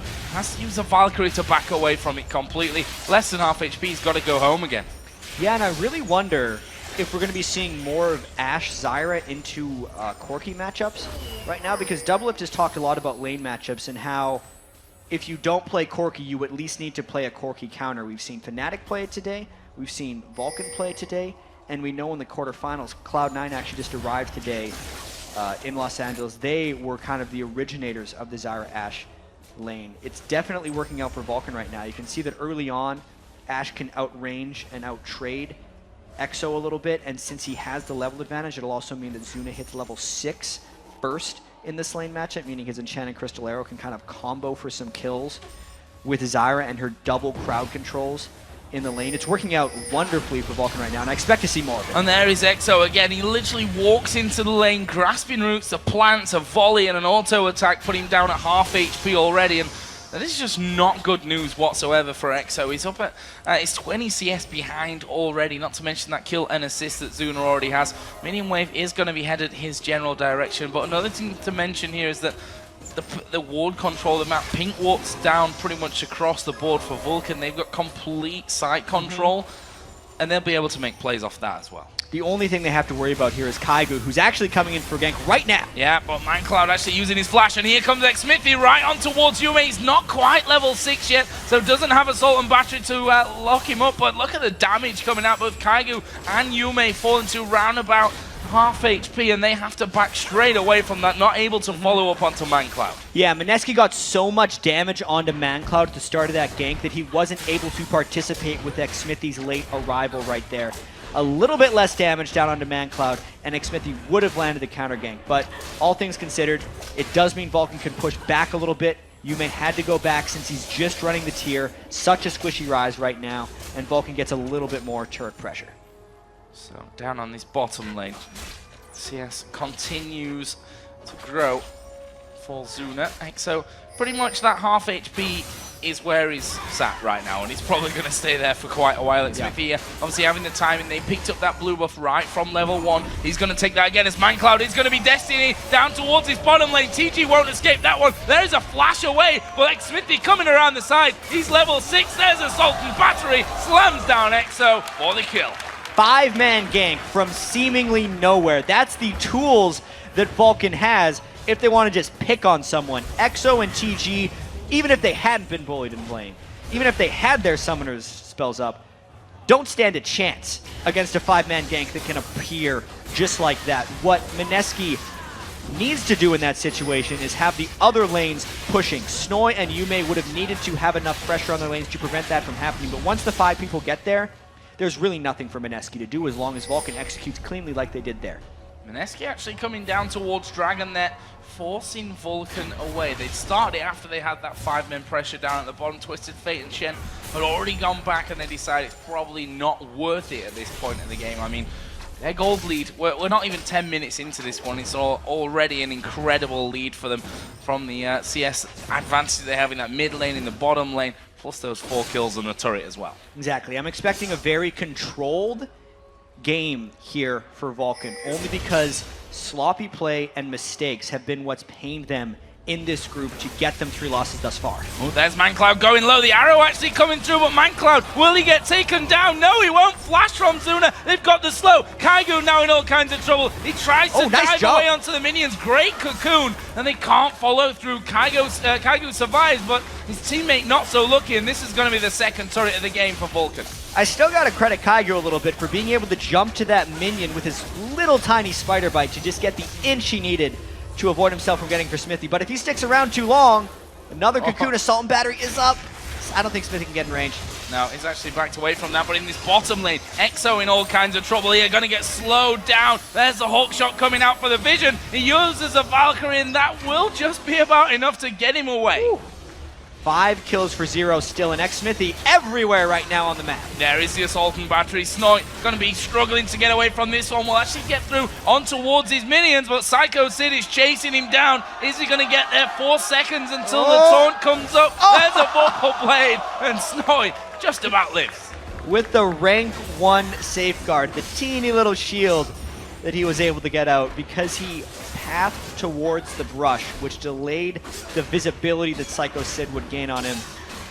Even with all that, this gold lead is getting completely out of hand, Joe. It's 5 kills to 0, 3 turrets to 0. It's a 6,000 gold lead at 11 minutes. That's nearly insurmountable already. Very, yeah, insurmountable, I think, is the perfect word from that one. And Mineski, this is the time to make some risky plays. I mean, they literally have nothing to lose in this game right now. They are so far behind things that they should just go for it. They should just be making plays. Kaigu right now is pressuring Psycho Sid in this top lane. Is he going to be able to lock down a Shen? No, there is a cocoon. And the Shadow Dash will get him out to safety. No danger there for Psycho Sid. Yeah, there have been a few times in this game where Mineski could have probably sacrificed themselves for a kill. Usually that's a bad choice because you usually get tricked into it. In fact, it happened to Bloodwater in their first game of the day where he flashed into a turret for a kill and ended up getting the rest of his team in trouble. And it's doubly hard for Mineski right now to try and make a play, only because Shen and Twisted Fate and an Ash Arrow can appear from pretty much anywhere. So even if Mineski feels like they'd have an advantage, they probably don't. This could actually be a flawless victory for Vulcan, meaning no deaths if they continue to play the way they're playing right now. Well, not anymore, because you just jinxed them, Jack. Yeah. Commentator's curse coming in from that one. But they've taken a dragon, and that gold lead just getting bigger. 7,000 gold is now the total that they have from that one. Absolutely hammering Mineski at this point of things. We see 3 kills for Zuna. We've got 5 assists for ManCloud, which is always going to be a threat. However many kills he's got because of that global presence, with the Shen coming in there as well, who's almost got that Sunfire cape done. And you look at Lee Sin in that top lane. Snoy, he's behind in CS, not been involved in really anything at this point. He's got a Vamp Scepter and a Doran's Blade and a Doran's Shield. He's really been a bit of a non-starter in this one. Even with that, he is probably the member of Mineski right now who is the most likely to make a play for them. He's only 14 minion kills down on Psycho Sid, which if you compare up and down, and you don't count the jungle, is the highest. But here we go, Yume. It's hard to run from TF here. Yeah, Destiny put down there is the Rune Prison, but are you going to escape? Not now, you're not, because Bloodwater comes in. Grasping Root will lock him up, and that will be 6-0 for Vulcan. This is a landslide. Yep, Lich Bane completed by ManCloud. He's just going towards his Twisted Fate build. In fact, Zuna has actually built an early Avarice Blade because he feels like he has such a lead in the lane that he can essentially dump any of his advantage into a gold per 10 item that gives him extra gold on last hits. One thing that I can actually touch on right now is crit chance. Oh, Smithy's gonna survive. Yep, all right. Kaigu's going to survive at least going in there. Yeah, we're going to have a fight here in mid lane, I think. Yeah, Smithy does have that Assault and Battery, and actually Snowy just coming down from this top side of this one has landed the kill, but decided not to follow through on that one, and probably wise. There's a lot still available here. Psycho Sid does have that Stand United, and the Ash Arrow can come across the map. Here is the red buff challenge, and they should be able to take that Bloodwater. Actually being caught out here. This could be the first kill of the game for Mineski. Strangle Thorns go down. Here comes Stand United though. Will Bloodwater be able to get to safety? There's the arrow coming through. They turn it around. TG going very, very low. He will have to flash, but he won't get away from the damage of Psycho Sid. And there is the Assault and Battery down on towards Exo. Kaigo has managed to pick up a kill there at the back. Exo did die, and now Kaigo is running for his life against Suna and Psycho Sid. He's not going to escape that one. It leaves it at 10-1 to Vulcan. Kaigo did get the kill there, and it's got to be at least a small victory here from Neski. Vulcan's going to push down the rest of these outer turrets. It's already 3-0, and like you said, Joe, it is an absolute landslide right here. Vulcan mostly unopposed, only 15 minutes in. Certainly a very different game to when these two teams first met. We talked about in the pre-game that looked like Mineski's biggest chance to be picking up a game. That was the game that they impressed us most in, but Vulcan obviously had a few words about that performance here, because this is a completely different turnout from them. Yeah, Vulcan needs to shape up as far as the rest of this World Championship concerns, because they are not eliminated yet and they still have a chance. They're trying to play clean right now. I think the last time they played Mineski, they were trying to rush things and they weren't respecting them as an opponent right here. And even though this is such a landslide, it's strange to say it's a landslide because they're respecting their play right now. Vulcan is trying to play very coordinated. You can tell they're definitely, to use an old term from League of Legends, they're tryharding right now to make sure that they don't make mistakes against Mineski, even if they know that Mineski is overmatched. And this is bad news for you, mate. There is a stun card coming down. Psycho Sid will taunt in towards the brush. And there is a kill picked up. ManCloud gets that one for his second of the game. Got that Lich Bane plus a needlessly large rod in there. Mineski actually grouping up here in the mid lane. And even though that was a 4 versus 3, they know that they just can't get past the Zyra, Ashe, and Vi combo on a turret. No, one of the great things about the Zyra Ashe composition, it is more utility from the bottom lane than any other combination. So it allows the rest of your team to build as much freedom as they want. If Vulcan would have went for straight up damage in their 2 solo lanes, they'd have a very Cloud9-esque composition where they could just mob in team fights. But also, if they go for a lot of crowd control into their other 2 solo lanes, they just get these amazing combos of crowd control, one after another, that just locks up the enemy and leaves no room for counter. And there is the lockup. Exo gonna go down, and that is, well, an incredibly clean kill from Vulcan. That gets them another inner turret, and Mineski now have no turrets outside of their base, and they have to, if they're gonna try at least for this one, they just have to group up and fight here, because they're just giving everything away without doing anything back. Yeah, at this point though, it's a little bit too grim for Mineski. I actually do want to talk about the Avarice Blade item build a bit, because I have a chance, and I actually like talking about item math, so to speak. All carries get natural scaling for attack damage and attack speed, and as far as the balancing of gold efficiency for stats, attack damage is the most efficient, followed by attack speed, which is also, attack speed is also a multiplier based off a champion's base attack speed, so attack speed is actually more efficient depending on what champion you're playing. Ashe has a very high base attack speed, so you want to build it on her. And then crit chance is actually the least efficient of the 3, but because it is a multiplier, once you've built attack damage and attack speed, you then want to build as much critical chance as possible, which is another reason why an Avarice Blade early is completely bypassing power. You're literally just doing it for late game gold flow, which is why Zuna, when he built that, knew he was way ahead in that lane, that he could get away with building crit chance, which was the least efficient stat for him at that point in the game. Well, it's working out for them so far. Yeah, it's working out. No doubt about that one. I mean, look at the gold. It's very one-sided, I think, is the understatement of the day from Joe. Good job. So, Dragon started off here by Vulcan. No one around for Mineski. This one isn't a gift, basically, for them. I'll take that without any problems whatsoever. See a lot of wards down from Vulcan in the enemy jungle, and they're just exerting that whole stranglehold as they move themselves further and further up the map. Lee Sin needs to be careful on that top side because he's walking over wards as he trudges his way back towards the base.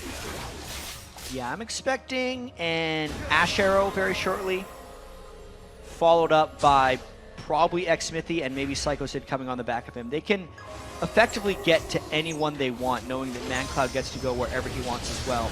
Oftentimes, they will lead with a hawk shot to scout inside the base if Mineski's trying to pink ward inside the base and clean it, and then just go. And knowing how poked down Mineski is right now, it would lead to a very clean fight. And that's what Vulcan is all about right now. It's just crisp and clean execution.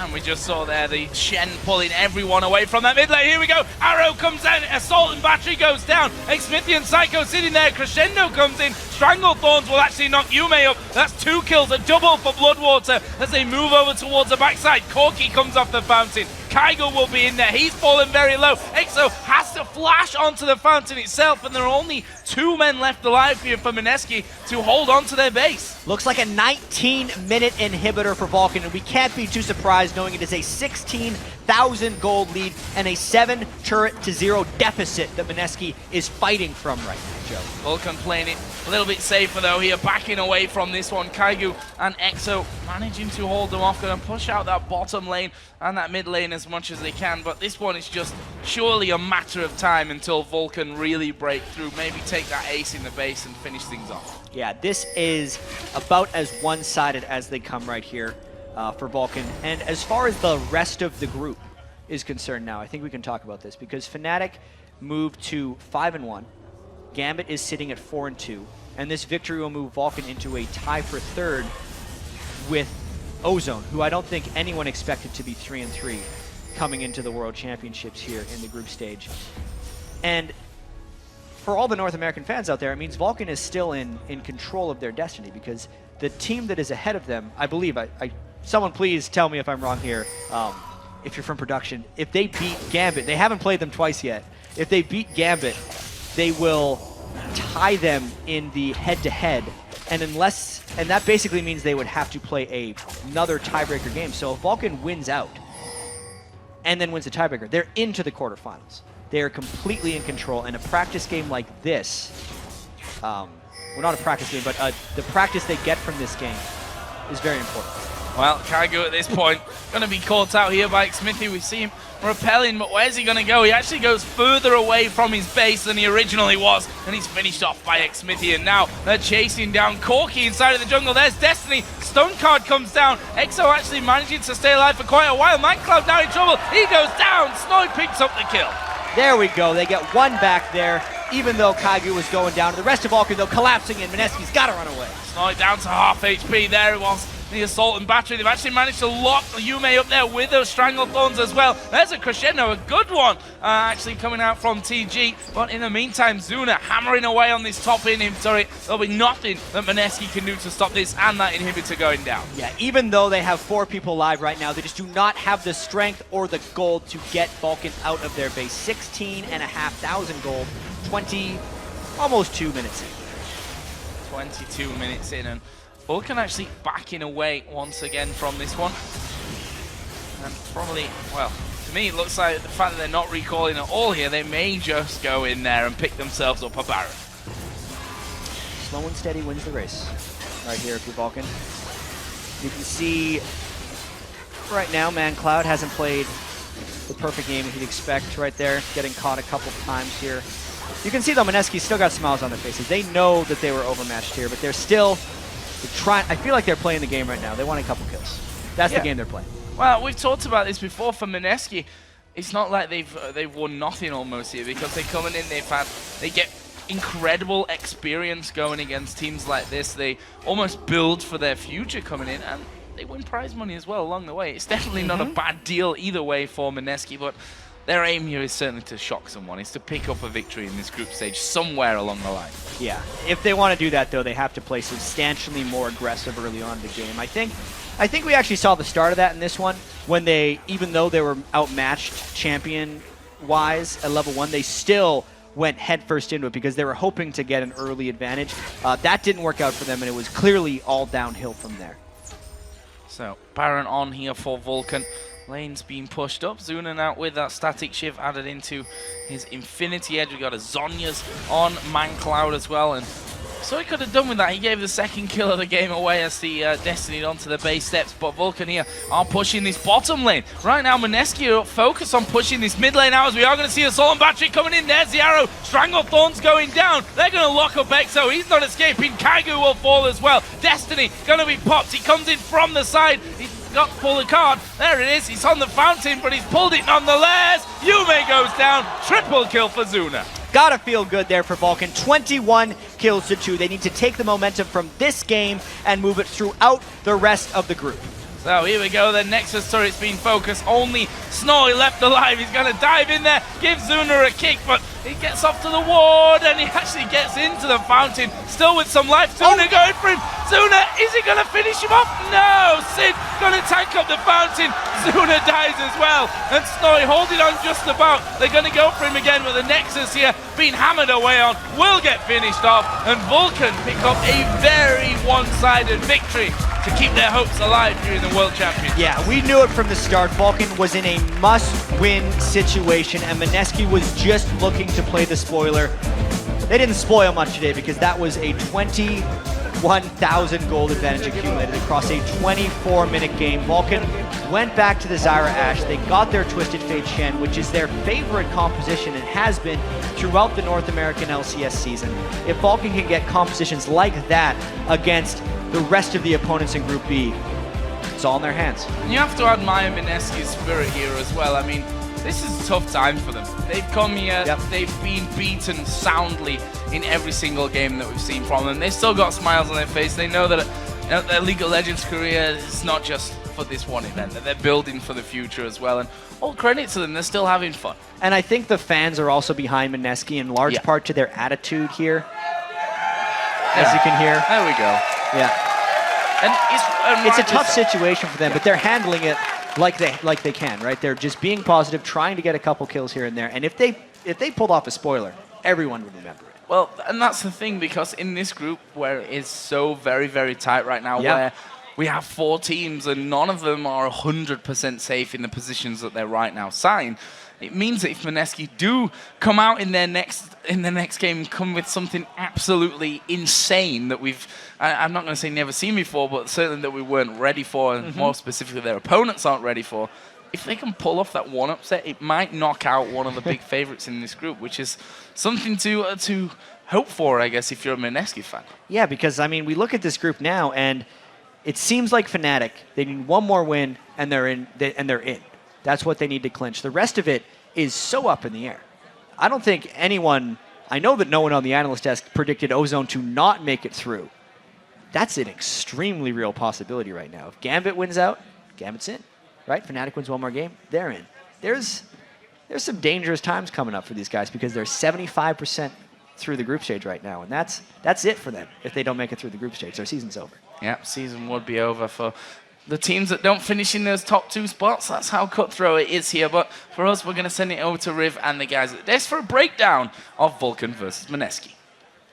Thank you very much, Joe. And indeed, Vulcan coming out very strong, a dominating win for them. The momentum for Vulcan always a thing coming up from the backside. But like they said, Mineski really in this one to play for experience now. They've understood it. We've heard from them in interviews as well that they're kind of here now knowing there was so much strength, but they're taking so much from it. Well, if you look at that game, too, they had a lot of comfort picks for Vulcan right there, and they crafted pretty much a pure all-in pick composition, double globals. I mean, very strong, very strong. Indeed. Yeah, they played Vulcan style. They came in, shoring up their issues. As Jat said during the game, it was sort of a practice game. It's them saying, okay, let's let's actually get a mid game where we close it out, we make the right plays, we keep the control going, there were good wards down, and they just played Vulcan style, and they closed it out. Now, Freak, let's talk a little bit about what can happen for these brackets now. Okay, so there's a lot going on. Basically, we know that Mineski are actually guaranteed last place. They can't pick up enough wins to beat anyone else. But you've got Fnatic at the top, and then one game behind them is Gambit. Now, if Fnatic just win one game, as Jat said, Fnatic are going to the quarterfinals. They're guaranteed a spot. Now, Gambit is only one game above Vulcan, only one game above Ozone. If either Vulcan or Ozone 2-0, there's a very likely chance. I don't remember the exact heads-up matches. Does Vulcan play Ozone? Vulcan play, yes. Yes. So they come both 2-0. Right. Yeah. So either of those at 2-0, though, I believe would then take a win over and put themselves in a really good situation to make it to the playoffs. As Jat said, any of the teams that win out are in control of their destiny, can make themselves to the playoffs. Go ahead, Ron. It just seems increasingly likely that we're going to have some sort of tiebreaker for that second spot right now, but we'll have to see how the games play out. Wouldn't be too far off with the European team. There has to be at least one tiebreaker at one point. 4 days coming into this, guys, what's on the team's minds? If anything you were to be going through your heads, if you're on top, if you're in the middle, what kind of stuff needs to be done? Or you just play it the way it comes? If you're playing Fnatic, you'll be happy. I mean, the only mistake you've made was purely drop phase and then level 1. If you're Gambit, I don't think you'll be too upset either. Ozone is slowly improving, but the roller coaster. I don't think they have time enough to improve. Should they get past group stages, maybe as Monty said, like their strength comes from preparing for teams well in advance in an entire week. But then why didn't they do that now? Well, honestly, I think that Ozone is far too inconsistent. Even if they do make it out of the groups, I don't see them surviving the quarterfinals unless they get a really good draw. Double Lift, final thoughts? Yeah, and it just depends on what kind of team you are. I feel like if you're Ozone or Vulcan, who is the kind of team to consume and adapt to whatever teams they play against, and in Vulcan's especially case, kind of imitate or pick up new stuff based on what they see. Whatever goes through your head just depends on what kind of team you are. If you're if you're Gambit or Fnatic, your primary thing should be, how can we keep ourselves consistent? Because they've been very, very consistent. All right, well, guys, thank you very much. Now that you've heard our thoughts on the game, we're going to go ahead and send it over to Kobe, who's hanging out at the Telestrator for a colorful look at one of the key plays in today's Group B games in Day 5. All right, thanks, Riv. My clip here today is going to be from the Fnatic and Ozone game that was just before this one. And this is the team fight that they were talking about in the jungle, where Fnatic really are able to get a nice foothold in this game. First of all, Fnatic went with this very assassin-heavy composition, so they want to start a fight in the jungle where they have walls to jump over so they can make use of these high-mobility assassins. And right now, Ozone are thinking, oh, look, we've got an Oracle's support deep in our jungle. This is perfect. This is kill him, kill him. This is bait, though. This is 100% bait here from Fnatic. Ozone are going to use everything they have trying to take out Yellowstar, but because their composition is so CC heavy and they haven't built up to damage yet, only this Trinity Force here on Ezreal, which arrives late to the fight, is their main source of damage. So let's roll through 50% speed, and we can see the Cocoon stacks with the Fear right here, so they use their 2 very high single target CCs on the support, and they stack them, giving Pushu enough time to come down, burst out Mata, and then we see, pause here, Pushu has rushed Mercury Treads after his Trinity Force. Genius idea, because he's going up against this team with so much CC. Mercury Tread's going to get him out of this Ice Tomb in time to flash away and then get back in. This is the flash out and then re-engage style that Krepo was talking about Peke plays by. We've already seen 2 other members of Fnatic use this as well. We'll continue the clip here. 50% speed. He flashes out, able to get down damage. And at this point, Ozone are running from their own jungle. And now Fnatic's high mobility assassins shine. In comes Soaz from the back. They've used everything that they had in the initial support, and they didn't even kill him for another 15 seconds. Easily cleaned up there by Fnatic. And from this point on, they really had a gigantic goal lead that they were able to push into the win. So with that, we are going to send it back over to the analyst desk. Thank you very much, Kobe. And with only 5 games remaining in Group B, let's check out where the teams stand. Fnatic is sitting in first with a 5-1 record up top, just ahead of Gambit in second, in a tie for 3rd place. Yeah, it's Ozone and Vulcan with 3 wins and 3 losses apiece, and then it's Mineski hanging out in last. So, gentlemen, we've got 4 days of Worlds in our rearview mirror. Let's reflect on how the 4 of you have been doing versus the viewers in picking the winners. The winners are still in the lead. Go figure. With an impressive 20 correct picks, but the casters aren't far behind. You guys with 19 now in 3rd place. It's Monty, who is 18-7. Double Lift is in 4th with 17-8. And Crepo is in 5th at 16-9. But you had somewhat of a streak today. I'd like to point out that it's been a good day for Europe. European teams doing well. Crepo's on a streak. Double Lift, I'm coming for you. I'm so sad right now, dude. I'm so sad. Yeah, I don't think I'll catch up to the viewers, but I like giving the viewers the experience of being the better analyst. Aw, you're so nice. I know, right? Whatever people say about you isn't true. We're just about ready to shut down the studio here for the night, but we'll be back here tomorrow with 5 more matches, this time from the A teams. Up first, Nuke Duck and the Lemon Dogs look to claw their way back towards the top of the standings when they take on Faker and SKT1. Then first place OMG battles the wild card Gaming Gear. After that, Reginald and Team Solomid get a chance for revenge when they take on Faker and SK Telecom T1. That's followed by Gaming Gear facing off against the Lemon Dogs, and then OMG battling TSM. Day 5 of the Season 3 World Championship kicks off Friday at 7 p.m. Pacific and 4 a.m. Saturday in the Central European time zone. Now, let's send it over to Shox, who's hanging out on the main stage, ready to put a punctuation on Day 4. Thanks, Riv. And after today's 5 amazing games, I think I'm going to use an exclamation mark. But before I do, I need to remind you that if you missed any of today's incredible action, head over to lolesports.com where you can watch all the matches and crunch all the stats. And that does it for Day 4 of the Season 3 World Championship. So from all of us here in Los Angeles, our guests at the analyst desk, and the entire live broadcast crew, thanks for watching.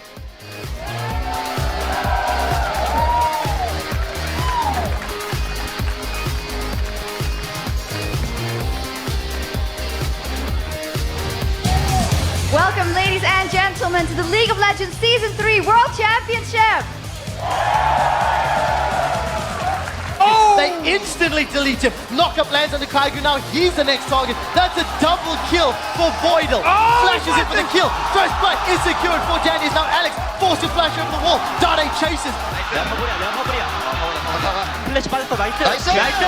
There it is, he's on the fountain, but he's pulled it nonetheless. Yume goes down, triple kill for Zuna. And Vulcan pick up a very one-sided victory to keep their hopes alive. Here comes Soaz. Slingshots in. He interrupts Mancloud. Mancloud cannot get away. Nice!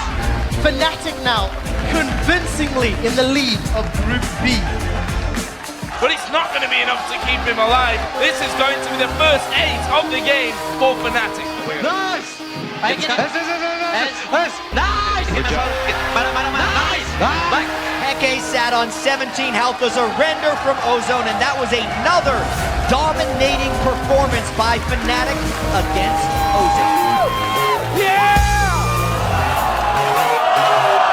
They're going to keep up with the kill. Tabs is going to fall. That's a double kill here for Cool. Right underneath the fountain. There's the last second target from Faker. But there's a Lantern. Brilliantly done. Wild Turtle taking down the mid. Sorry, Tabs is going to be dead. Here comes Faker. Here comes Bengi. I think we can do it, but it's going to be really, really hard. We can't drop one game. 뭐 쭉쭉 올라갈 생각이고 뭐 좀 더 높은 곳에서 그 실력을 보여줄 수 있도록 노력하겠습니다. We have to win every match basically. We have to go 4-0 and then we need to be lucky with the rest of the matches. We have to keep our morale up. We have to practice a lot and we have to perform at our best. 我们觉得我们有很大机会出现了嘛，就会尝试一些其他的东西吧，可能。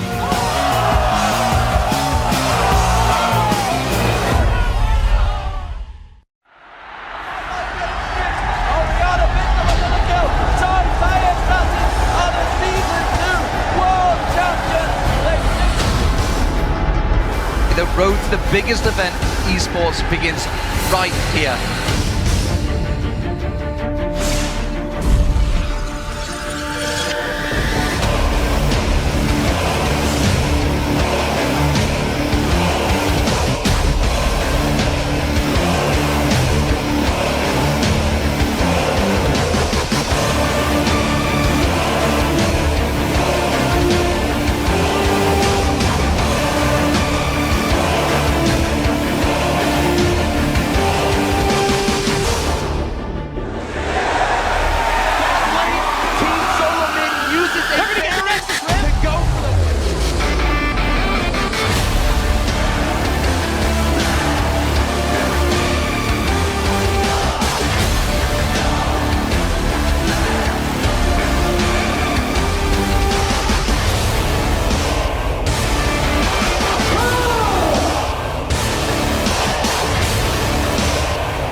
California for Day 5 of the League of Legends Season 3 World Championship.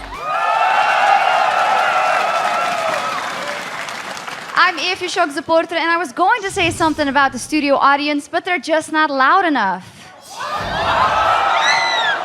I'm sorry, guys. You guys are awesome. And today, the 5 teams of Group A will take the stage to continue their fight for a spot in the quarterfinals. But before we get things rolling, let's send it around the League of Legends studio, starting with Freak and D-Man over in the broadcast booth. Thank you very much, Socks. Did you notice, ladies and gentlemen, she didn't say anything about handsome casters today. I am, of course, Lee D-Man Smith, and alongside me is going to be David Freak Turley here with me at the caster desk, and we'll be calling the first 3 games of the day, starting with Nuke Duck and the Lemon Dogs, taking on Faker and SKTT1. And you know, D-Man, with Nuke Ducks and Fakers and Lemon Dogs, my punny bun is already tingling. Okay, let's send it over to Joe, who's going to get comfy in the interview lounge. Thanks a lot, Demon. I'm Joe Miller, and this is where we'll be talking to the winners of today's 5 Group A games and get their thoughts on the race to the quarterfinals. But before we get there, let's send it over to Quickshot and the guys at the analysis desk. Thank you very much, Joe. And hello, everybody. I am Trevor Quickshot Henry, alongside Sam, Kobe, Hartman, Kensler, and joining us once again at the analyst desk to break down all the action and one-up each other in the predictions are the OGN cast of Monte Cristo, the evil geniuses Crepo, and, of course, Counter Logic Gaming's Double Left. But before we get to today's action, let's kick off Day 5 with a look back at yesterday's 5 Group B games, starting with the showdown between Korea's Ozone and Europe's Gambit Gaming. Day 4 of the Season 3 World Championship kicked off with Samsung Galaxy Ozone looking to right their ship. Now the blood well has reactivated. It's now Diamond flashes in for the kill. First blood is secured for Dandy. It's now Alex forced to flash over the wall. And that's a 2-for-1 in favor of Ozone. After being poked down for most of the game, a desperate Gambit forced and lost a fight. Ozone would go on to win their rematch against Gambit without breaking a sweat. Dandy is the first target. Requiem being channeled from out to the back line. We do see Gambit securing the first kill of the fight as the Bloodwell has been popped. Genji was forced to run away. He was basically singled out by Lupa. This is a 2-for-1, and now all of a sudden, Alex is in trouble. He's forced to exhaust data. He throws out the hourglass, but it's not going to be enough as Mata secures the kill. Well, ladies and gentlemen, Ozone have bounced back. They have earned revenge against Gambit and completely controlled this game. Up next, Xpic as Ari was too much to handle in Fnatic's matchup against Falcon. Yellowstar's been able to save Pushy for a while. He does flash, gets away from the cocoon. Tower damage is there. The barrier bait is up. Now the tower turns onto Bloodwater. First blood is secured, but look in the background. Pekka's used the teleport. He's been able to pick up 1. Now barrier is down. Pekka's low on mana. Zuna dropped to 150 HP. Final rush is going to be enough. Pekka with the double kill, 3-for-1 to Fnatic. And with the win, Fnatic take a commanding lead in the Group B standings. Glacial Doom comes out. Now the arrow does catch Sid. That is immense. There's been no Hemoplague yet. They've traded mid laner for support in mid lane. Now Sid forced backwards. The Hemoplague was out, only catching Pushu. That's not going to be enough to kill him. Psycho Sid's going to be the next victim as we do see the Cell division coming up. Cyanide has got a double kill in the background, and Zuna, the only member of Vulcan to survive. Vulcan calling it quits at 21 minutes, 30 seconds. Fnatic now convincingly in the lead of Group B. In the 3rd game of the day, Mineski continued to struggle, while Gambit bounced back strong from their defeat earlier in the day. The slow catches Snoy and Kaigu. They instantly delete him. Knockup lands on the Kaigu. Now he's the next target. That's a double kill for Voidal. Channeling is in Edward and picking up 2 kills on Sona. It's a very, very convincing win here for Gambit. Mineski at 0-5. Gambit holding on to the potential of making out of the groups. The last time Fnatic played Ozone, they defeated the Korean team in just 33 minutes. This time, behind not 1 but 2 quadra kills, it took only 25 minutes for Fnatic to force a surrender out of Ozone. Peke comes in to try and clean things up. Lupa going very low. Him and Cyanide battling. There's a triple kill for Peke, and I've got a feeling it's not over. Lupa going to have his passive pot, but it's not going to be enough to keep him alive. This is going to be the first ace of the game for Fnatic. Now they turn on towards him. Cyanide's passive pot.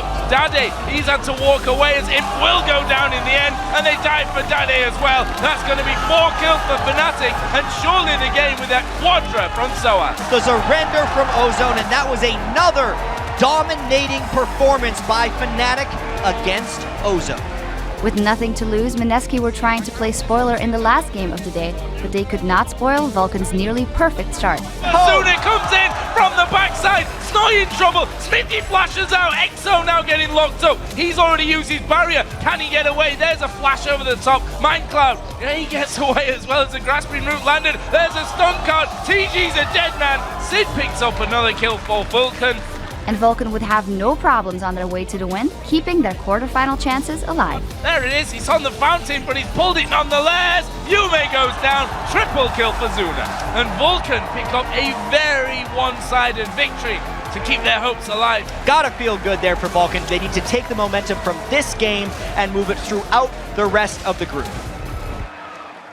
Some incredibly strong performances from yesterday's games, especially Fnatic. Yeah, I do love me some Assassins. Yeah, I can't give them two of them. And with only 2 games apiece left for the teams of Group B, let's check out the fully armed and operational standings. In first place, it is Europe's Fnatic, who's just 1 win away from clinching a spot in the quarterfinals. In second place, it's Gambit Gaming with Vulcan and Ozone 1 game back in third. And finally, there's Team Mineski, who's still looking for their first win of the tournament. Now, Fnatic looked great yesterday, and unless they lose both of their games on Saturday, they are in the quarterfinals. Of the other 3 teams in contention, Gambit, Vulcan, and Ozone, who do you guys think is looking the strongest from yesterday's matches? Let's start this off with Kobe. Well, I have to say, technically Gambit are ahead. They're 1 game up, so if they win their games, then they're in. Crepo, what do you think? Yeah, Gambit's playing against Fnatic and Vulcan. That's not going to be easy. I mean, that's probably realistically going to be a 1-1 record coming out of that. So they actually still have a chance to get into a tiebreaker with Ozone. But then still Gambit takes it, I think. Ozone's not looking sharp enough. Yeah, I agree. I said I'd give Ozone that one more chance, and they did well against Gambit, but they fell back into some pretty bad habits against Fnatic, and at this point, I'd much rather see Gambit go through because I think they're going to offer better quarterfinal games than Ozone. But Ozone does play Vulcan and Mineski. They should be able to take up a 2-0 there, so I think we may end up in some sort of tiebreaker situation between Gambit, and that will be really exciting. Yeah, and just because they're playing Mineski, which is like a free win, they just have to beat Vulcan, really, and that should be pretty. I mean, like, I just give the odds on Ozone to go 2-0, but I think Gambit is going to go 1-1, losing to Fnatic, because historically they've always lost to Fnatic, right? So that'll just put them at a tie, 5-3. Yeah, and also just to talk about this, that all 3 of you guys have mentioned the tiebreakers. If a tiebreaker does occur, they will play a tiebreaker match. Crepo will be very familiar with it, as will many of Don't know what you talk about, Trevor. Yeah, many of the guys have watched the EULCS. But before we get to tomorrow's exciting conclusion for Group B, we do have 5 more Group A games tonight. Let's take a look at the standings heading into those matches. OMG is on top with a flawless 4-0 record, and if they can win their matches against Gaming Gear and Team Solo Mid tonight, they earn a spot in the quarterfinals. In second place, it's Korea's SKT T1 with Team Solo Mid sitting in the middle of the pack. And rounding out Group A are Europe's Lemon Dogs and Lithuania's Gaming Gear. All right, it has been a couple of days since we've seen the teams of Group A on the Rift. I want to talk to you guys about what your key things to remember are about tonight's matches. So let's kick this off with Crepo. In this group, we saw a lot of the 3 versus 1 dives. That entire early game metagame that was really dominant in Europe a while ago. That's not as dominant in Asia, so we have to see how the Asian teams actually deal with it and whether they learn from their mistakes, especially SKT1. We always say that they have a really good coaching staff, but I'm not sure if they improved enough. Well, we'll find out. I mean, I did talk to Koma, the coach, just a couple days ago. He said that they knew about these flaws in the early game. They weren't going to repeat these mistakes, and he promised me after I told him, hey, your guys aren't performing up to what I expect from you. He said, well, SK Telecom fans, you're going to see an entirely different team in the second half of this group stage. So they've got to put their money where their mouth is tonight, that's for sure. So Monte Cristo just got to take it for a new hype train. Well, while TSM is going up against SKT1, a lot of people are discounting them already. I talked to them. They have a pretty good strategy coming in that they formulated just for today. I'm not going to give anything away, but it just comes down to execution now. If they can actually execute on that strategy, it does sound like a good plan. Yeah, I talked to Reggie as well, and he said the last time he played against Faker was Immortal versus God, and this time he's going to make God bleed. So, well, I don't know if I buy into that because I think SKT1 has shown stronger, but TSM's first 10 minutes, their early game is shown really, really strong. It's just the fact that they don't really keep up mechanically. They just keep misplaying at really key moments, just like just getting themselves in these great positions and then misplaying it is really costing them. They did have really good conceptual play in the early 10 minutes, but yeah, as he said, mechanics is, we'll see which TSM shows up today. Yeah, that's the real question, making sure they don't make those costly mistakes and not losing a lane quite as badly as Dyrus did. All week long, we have been picking the analysts pick the winners of the group stage matches, which they've been doing pretty well with some mixed results. Let's actually take a look at the standings of how those predictions are going. At the top of the standings are you guys, the viewers, with an amazing record of 20-5, while the casters and Monty are currently tied for second. And finally, Doublelift and Crepo round out the bottom of the table. Just a few correct predictions off the pace. Before I get to the first picks of today, let's take a look at the schedule, guys. Up first, Nuke Duck and the Lemon Dogs try to turn things around when they challenge Faker and SK Telecom T1. Then OMG tries to keep their perfect record intact when they take on Gaming Gear EU. After that, Team Solo Mid looks for the first win against a Korean team when they battle SK Telecom T1. Then in our final 2 matches, Gaming Gear faces off against the Lemon Dogs and OMG battles the fan favorites, Team Solo Mid. Right, and as we've been doing before every game, it is time to choose your winner for the first match of the day. This is going to be Lemon Dogs versus SKT. So I want to start with Kobe. Who do you think is going to win this one and why? Yeah, I'm going to go with SKT. Their players are individually really talented, and Monte Cristo here has just assured us that he's talked with the coach and they've shored up all the early game problems, so I'm going to take them. Yeah, I'm going with SK Telecom T1 as well. I think that we already saw them play against Lemon Dogs, and Lemon Dogs did hop to that early lead, but SK Telecom took the game home anyway in their favor. And so if they have shored up their early game, they should be able to take an even stronger win. And I feel like we've seen SK Telecom on the rise throughout the group stage, and Lemon Dogs has kind of been slipping downhill a little bit. That game against TSM was pretty sloppy on their part, and I don't think they played with a lot of respect. So, yeah, I agree. SK Telecom's just probably going to win this because their mid game is so clean. It seems like they don't really make any mistakes, even if they do get a little bit behind, which I don't think they will against Lemon Dogs because their laners are so good. They can still just pull out a victory easy. Crepo, is it all gone for Lemon Dogs? Where's your vote? I'm rooting for them, so I'll be voting for SKT1. And I think this majestic analyst panel has said everything there is to say. Yeah, once again, all 4 of you guys in agreement. I don't think anyone is shocked by that. Guys, it is now turn for you guys to pick today's winners and stay on top of those standings. Just head over to lolesports.com. Go to the schedule in the top right, click on day 5, and vote away. And then head over to Twitter and let us know which player has surprised you the most in Group A so far and why. We're still at LOL Esports, and be sure to use the hashtag Worlds. We'll be reading the best surprises later today, and if one of them is yours, you'll get a Logitech G602S gaming mouse. All right, guys, we do have to take a very quick break, but when we return, Lemon Dogs and SK Telecom throw down in our first match of the day. The Season 3 World Championship. We'll be right back.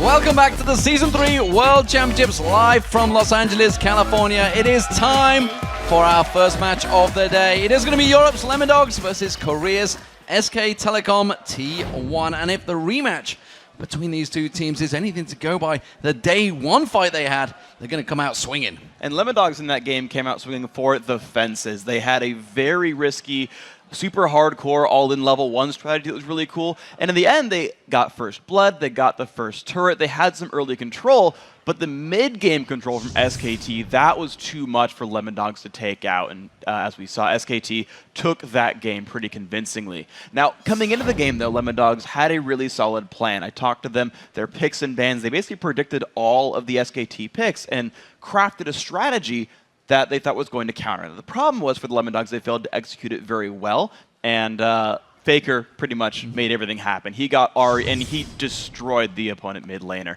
Of course, there was a Swain picked out. It almost worked out, but I've got to sort of comment here that Faker was involved in 19 of his team's 20 kills, and anytime you see Faker get rolling, usually means SKT wins the game, and that's exactly what happened. Absolutely, but despite how well Faker and SKT did against Nuke Duck and the Lemon Dogs in their first meeting, the Korean squad believes they can do even better now that they have gone over their anxiety. Well, SK Telecom, you have two factors, and it's basically Piglet and Faker that are very strong players. 레몬독스가 첫 경기를 할 때 되게 많이 불안했어요. 그 경기 때도 되게 힘들게 이겼고요. I think their mid-game vision control is really, really outstanding. It's very hard to pull ahead of them, even if you win the early game.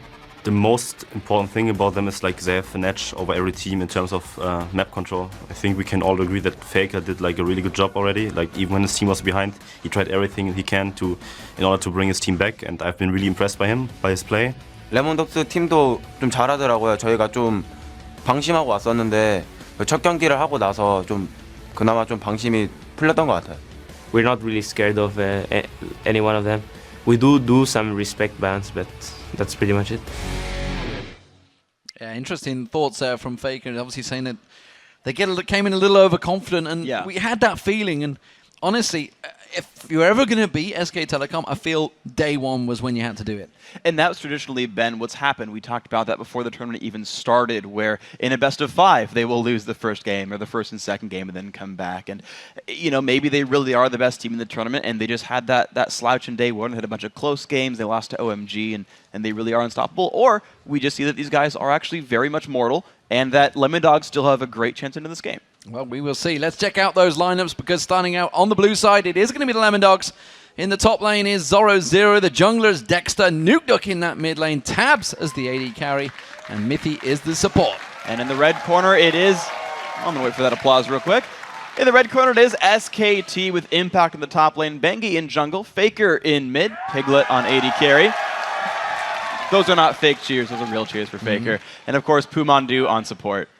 And that is the great thing of League of Legends. Everybody you can respect when you see absolute amazing plays. And we've seen them a number of times from Faker so far in this tournament as well. Not just in any old tournaments, in the World Championships. He's doing it when it counts, not just on single solo rank Q or something like that. It's really when it counts. What are we expecting to see from the picks and bans here? Because the first time they met, Lemon Dogs pulled out something special. But I'm not too sure they're going to get allowed to do it this time.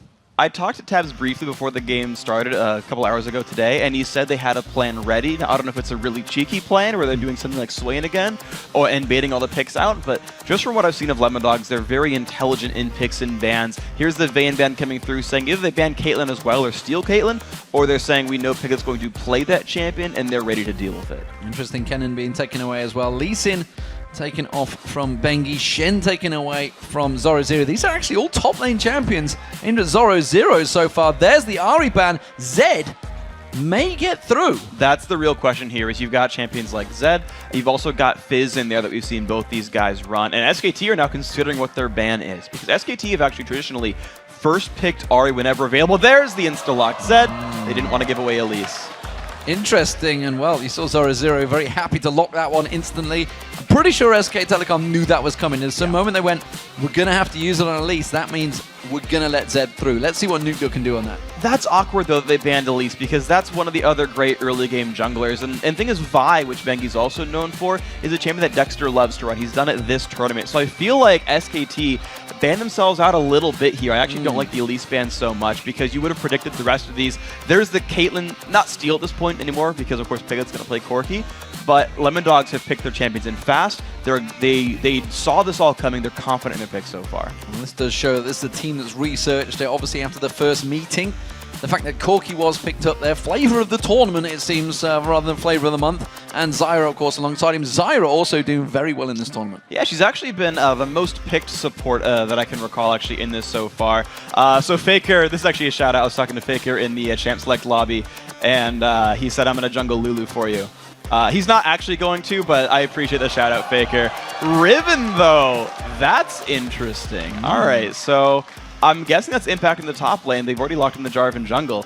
That's interesting. We haven't seen her a lot in high-level competitive play. Yeah, we haven't seen her at all this tournament. That's the first show in this tournament, so that notches it up to, I believe, about 48, 49 champions used so far. Sona looking like to be the support alongside that Caitlyn. So strong lane that will be up against Corki and Zyra. Maybe going to try and push them out of that lane or force them into a 2v1. Yeah, here's the interesting thing really is early on, Caitlyn and Sona's going to have a better lane here because they're just going to deal damage from farther away and have undodgeable poke. But once levels start coming in, once you hit level 6 or even level 5, Corki starts doing a lot of damage to the Caitlyn and can weather the storm, as it were, and it starts to get more difficult. So early laning would go to Lemondogs, but as if it is a 2v1 and they swap back into a 2v2, that goes to SKT's favor.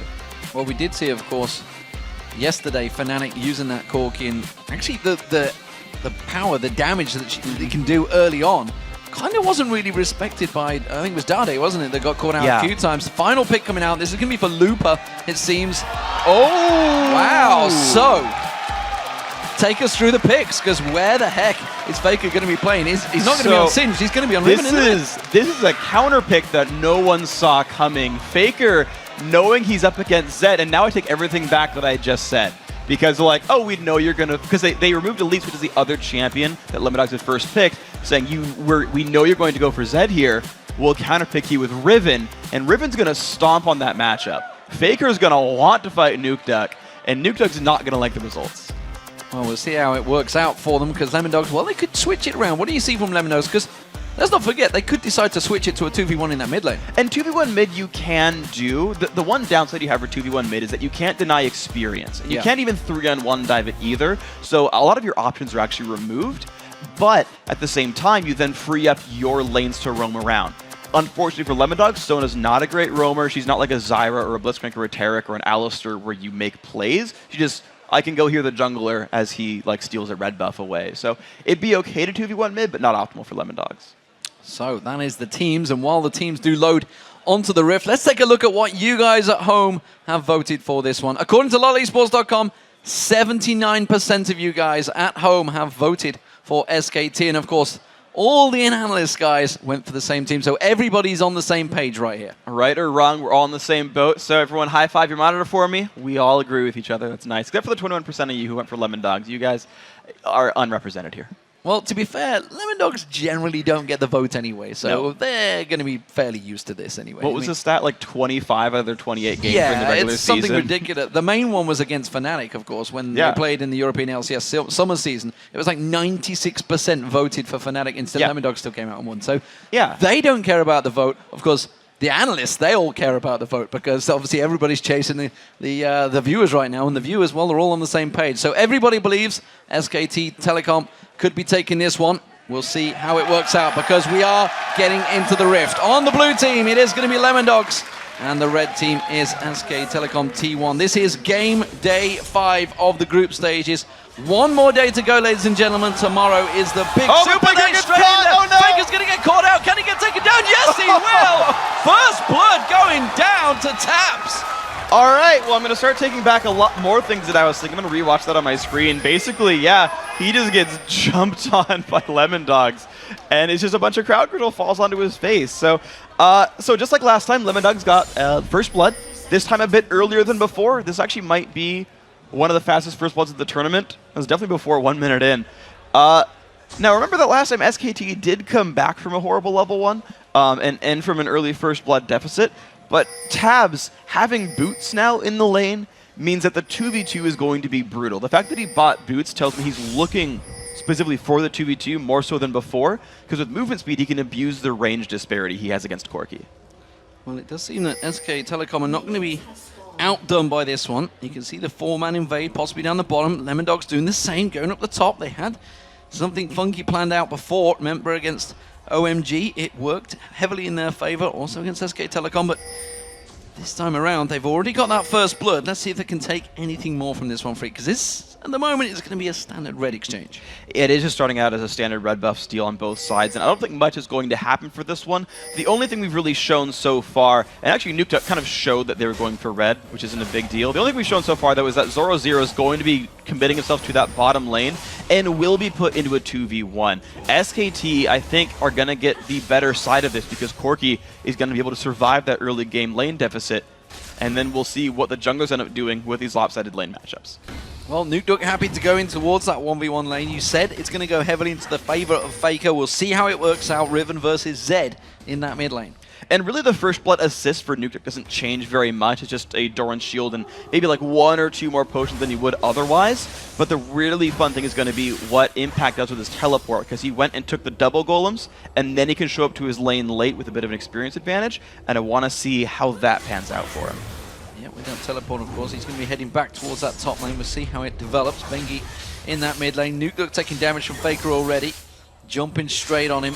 Straight up melee fight in there. But of course, the main thing is it's Lemon Dogs that have initiated this lane swap. So they wanted to have Tabs and Mithy in that top lane up against Impact, while Zoro, you can see down this bottom lane up against Piglet and Mandu. To me, I think that was supposed to be sort of a mind game, and SKT won that mind game here. But at the same time, there's a 3-on-1 looking for the top lane, but it's right in front of Bengi. Well, Bengi's going to find Dexter. They've both got the double buff on, and Dexter's going to lay down a lot more damage to Bengi. He's going to get more to come. Instead, just forces him away. Mithy comes around the backside. Impact is on that turret, but no aggression on them just yet, which means the tower damage is not going to become, but surely in this 3v2 position, they can't go aggressive here. These guys won't be able to dive that turret easily, even though they're trying to kill the minion wave behind the turret, having the next one flood in. All they're doing is sort of buying time, but Zoro Zero is going to have a rough time 1v2 regardless here. There's not much getting done by Dexter. Well, at the moment, it's a rough time for Faker in that mid lane. He's taken a lot of damage out from Nuke Duck at that. Meanwhile, Zoro Zero, he's fending off the bottom lane. All the lanes being pretty much hyper-aggressive. Zoro Zero keeping them at bay. Dexter's coming around. He's going to try to steal away those wraiths. He knows Bengi is still having to defend that top. That's actually a really smart read. Good counter-jungling by Dexter. Now, you mentioned Faker as well.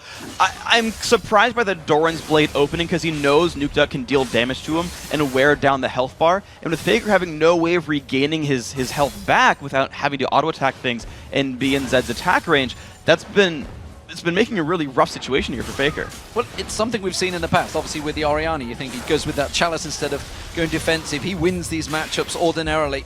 Maybe he's bitten off more than he can chew against Nuke Duck so far, because the CS, you can see, it's 27-16 in that mid lane. Big gap disparity building up for Nuke Duck, and Faker's just had to go back and buy. So he's been sent packing early on by Nuke Duck. Alright, so he's going to come back to lane with an extra Doran's Blade as well as a potion, and that should be a little bit more to help him survive the lane. But of course, whenever Nuke Duck goes back, he'll be able to buy a couple of long swords, maybe even 3 if he wanted to sort of bank up for a while. And it continues to make that matchup difficult for Faker. I guess I got the read wrong. I feel like he's going to keep going Nuke Duck's way, but maybe at level 6, just with the ulti, there's some grand power spike that Faker gets. So what do we see from these lane swaps? Oh, tell a lie. Nuke Duck's getting aggressed on. He is going to use that Living Shadow to get away. Faker came straight back to lane, put the pressure down. Nuke Duck was backing off before that. Bengi was just laying in wait as well. Back to my point, though, the two lanes that have swapped. You can see, obviously, Tabs and Mithy in this top lane. Who is gaining from this lane swap the most? Well, the top lane turret's at half, the bottom lane turret is also at half HP, and you actually see that Impact is having a slightly better time of last hitting. He's at 19 compared to the 13 of Zoro Zero. Now, on the other side, though, Dexter's had a little bit more time to run around the jungle. He's just basically counter-jungling and looking for opportunities, whereas Bengi's more or less camping for his top laner, and that's a bit of a disparity. But this is it. Faker running up towards that top lane. The ward's going to spot him, but is it going to be too far deep in towards that lane? He's already ghosted. A 3-man dive. You can see Mithy already flashed away from this one. He's going to get caught out. Mithy's going to be the sacrificial lamb. Tabs will get away, but that's Impact picking up the kill on Mithy. That's a good pickup right there. It's when you've got a lane matchup like that, you didn't even need Faker to make that happen. It was just these guys were pushed up so far, Tabs was unable to land like a 90 caliber net or something to slow down the Singed advance, and there's just no tools there for Sona to run from that. Well, Nuke Duck going aggressive on towards Faker there when he comes back to lane, forcing him back the long way around in towards that turret. Of course, he does pick up the assist goal, and did everyone in the SK Telecom camp right there. So 6.5 minutes gone, still very even. That first blood on Faker counteracting right now because he's been up there and helping out. But Nuke Duck's doing a pretty good job in this mid lane. He's kept the CS advantage still in his favor, still around about that 15-20 minute mark. But now Faker's going to surely start coming into a bit more power spike. It's going to get a little bit better. Riven, I think, scales a little bit harder off of early attack damage than the Zed does. But the one bad trade you saw against Nuke Duck was because Faker had gone back and Nuke Duck hadn't yet. So you've got a one-item advantage here for the Zed that honestly should keep Nuke Duck in favor. Well, we do see Dexter paying a visit towards those wraiths once again. He's managed to take the camp away. He could go to those at the top. They've tried that 3v1 exchange, and that tower is low in the top lane. Of course, the red buff's just spawning. He may steal this one away. Bengi is doing the exact same in the bottom lane. Thing is, it's not going to be the buff's not going to be available, but Bengi can look for a dive here. He ran through a ward in the river, so if Lemondogs are spotting this, they should be okay. Mithy getting caught by the tower there. Impact's hoping to try and chase on this one. Has got Fling available in a moment. Tries to get the slowdown on him. He does. Dexter comes back around there and forces him away. Bengi, though, coming around towards the mid lane. We can see Nuke. He is pretty deep on this lane, feeling very confident up against Faker. Will he be too confident and push forward? No. It looks like Bengi is going to back away. And Nuketo's doing a very good job of, as I say that he actually uses the shadow, but just because he saw Bengi go back into the jungle. Nuketo's doing a very good job of holding on to his W cooldown, making sure he has it if he needs to escape. He's not wasting it away. And a point with Mithy actually that I really like is normally Sonas do not learn their speed buff at level 4. Mithy did here to run away from Singe, and of course there's also a gank being set up by Dexter here. But the problem is, he's going to actually land on towards Impact. Has he gone too early though, Dexter? Because coming along the top is Piglet and Mandu. They're about to join this fight. And he flings Dexter straight in there. Dexter's got to run past it. He's going to get locked up. The tower does go down, but that is going to be a dead jungler for Dexter. That's really unfortunate. He should have seen that when a turret goes down, the dual lane often swaps back. They have to be right in range there, but Dexter that was not a necessary dive. He should have known that there are people coming in to support that top lane. Teleport down the bottom from Impact. That's going to force Zoro0 away from the turret. He was pushing up aggressively there. Nuke, he's going to see Bengi coming around the mid lane. Of course, that's going to give away their position, but the top lane's where they're going to be pushing. Mithy and Tabs will return to that top lane, so they're happy to keep a 2v2 now. This will be the interesting thing because there's a BF sword picked up now for Tabs. I know I said earlier that like level 6 or 7 it gets really great for Corki, but there's a giant damage lead right now for the Lemondogs AD carry. So looking for that matchup and dealing damage. No, I tell a lie. He swaps back to the bottom lane. Just kidding. They still want to do the 2v1 pushes. All right, so Lemondogs still going for the 2v1, still trying to deny. And of course, now they've got the numbers advantage on the Dragon side of the map. Yeah, it does look like, well, Mithy warding out, it seems that they want to get in towards that position. Impact, we've seen him on Singed a number of times. He's happy in this position. Obviously stepping in towards this tournament, but his Faker's going to get aggressed on. Dexter comes in there, tries to turn it back around on towards Nuke. Where's the damage going to go? Faker manages to avoid it. Nuke's now in trouble. He's trying to put the pressure down. Bengi playing good defensive linebacker there. And ultimately, Faker burned more than the Lemondogs did out of this one. He lost both his summoners, whereas Nuke still has Flash.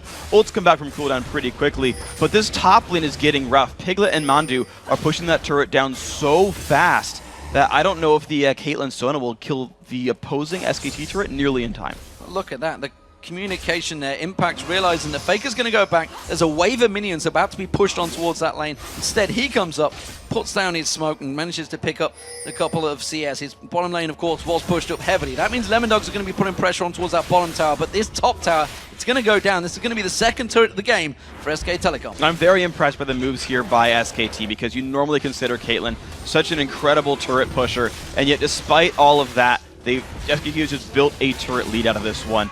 And honestly, they have the ability to roam back down and contest Dragon if they want to, or just keep putting pressure on sides of the map that doesn't allow a Dragon attempt for Lemondogs. Yeah, at the moment, you can see Impact, of course, just shoving that wave back along there. There is no tower defense for them. Zoro0 is having to return to that top lane. He's still keeping up the CS. Himself and Impact are still keeping it pretty even, despite the fact they've not been up against one another, but the mid laners, that's where the power's really going to start coming from, Freak. And you can see they're starting to have a bit of a build disparity between the two. Obviously, Faker looks like he's going to be rushing for Pain. Maybe he's going to go Blade of the Rune King afterwards. I don't know. He's got Brutalizer. Nuke in the meanwhile.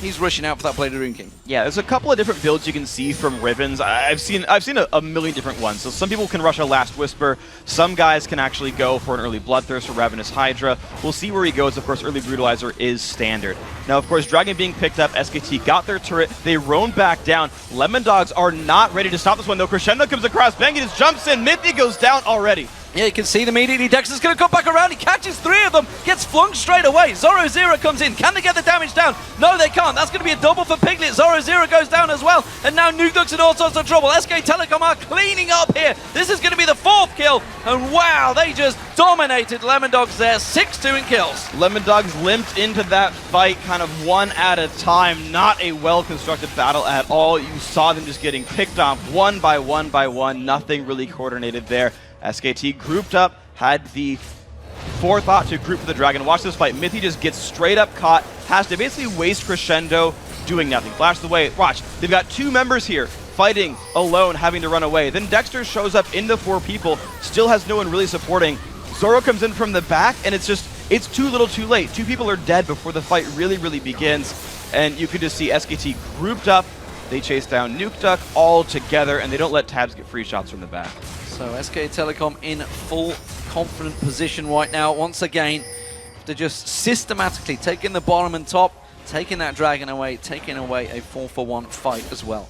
So big advantages gained by SK Telecom. What will they turn this one into? You can see obviously Impact had that Rod of Ages. Trinity Force just being completed by Piglet. Big power spikes starting to come out from the Koreans. And at this point, Corki has spiked massively. It's 13 minutes in, his Triforce is done.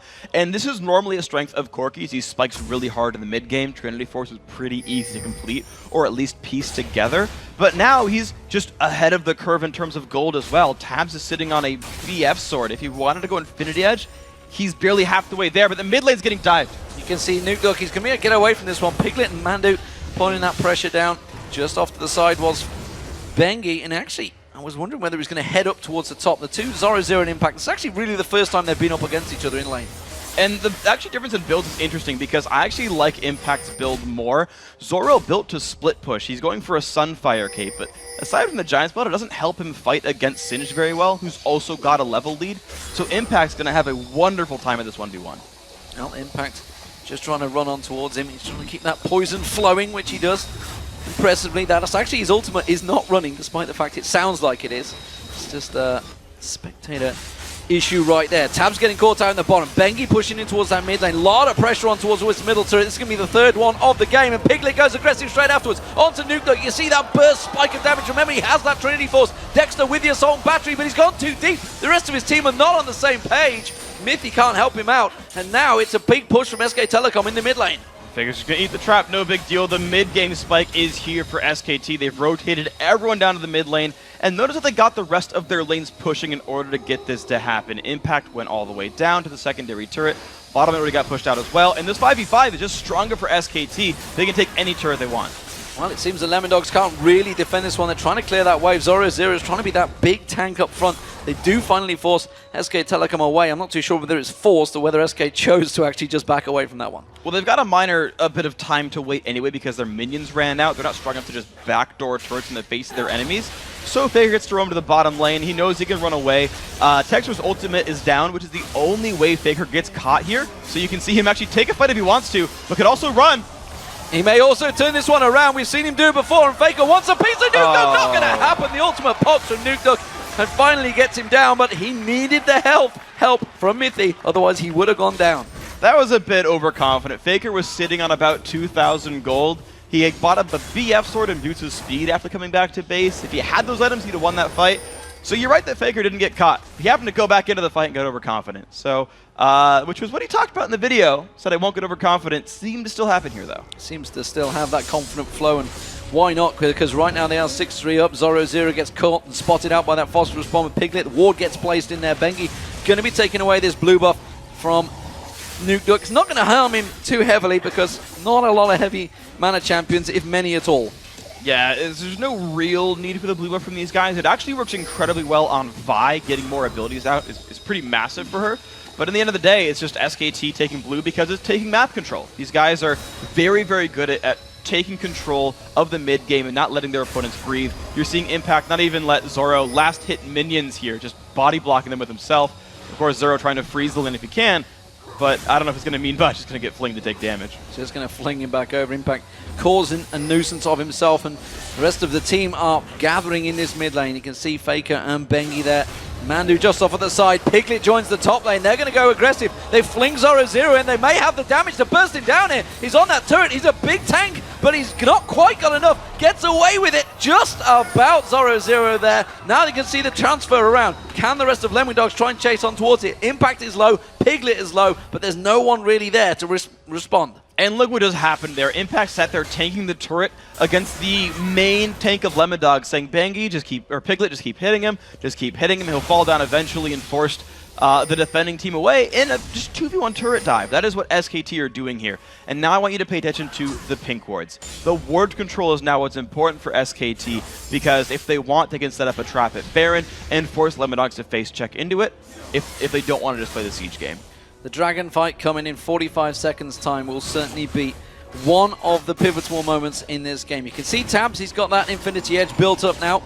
Piglet, meanwhile, getting towards that last Whisper, trying to gain in there. Faker chasing down on towards Nuke. They realize if they can take him down, he's in all sorts of trouble. He's going to try and turn his ultimate down. Flashes away from this one as well, but that will force him away from the fight. He's got 25 seconds to go back and come towards that dragon, or it's going to be all over. And Zoro0 is nowhere to be seen for this one. This is surely a dragon for SKT. Yeah, there's no way Lemon Dogs could challenge for it, even if they did have all 5 members around. Instead, Lemon Dogs are making the best of a bad situation, trying to get Zoro0 some farm at the top lane. With the Sunfire Cape, he will push fast, but of course Impact has teleport, so if SKT want, they can just defend the turret without much issue, and of course, only sending a couple people to take the dragon to keep the bottom lane pushed as well. SKT are confident. They've got the control to 2-man objectives and defend the other ones with 1. Here's an interesting perspective. Zoro0 up against Faker in that top lane on the golems. Has he got the damage to take him down? It seems he may have. Scares Zoro0 out the lane and takes the golem. Exactly. This is just Faker, who is massive. His team is ahead. You've got 3 turrets and all the dragons. Faker has 5,900 gold to the 4,900 of Zoro0. Even though their minion kill scores are reasonably close, 1,000 gold lead has been built up from globals, and that's going to happen for every member of SKT. Each single person there can outduel their counterpart. So we see Dexter backing off himself, trying to create situations throughout this one, but simply put, it's not worked out for him.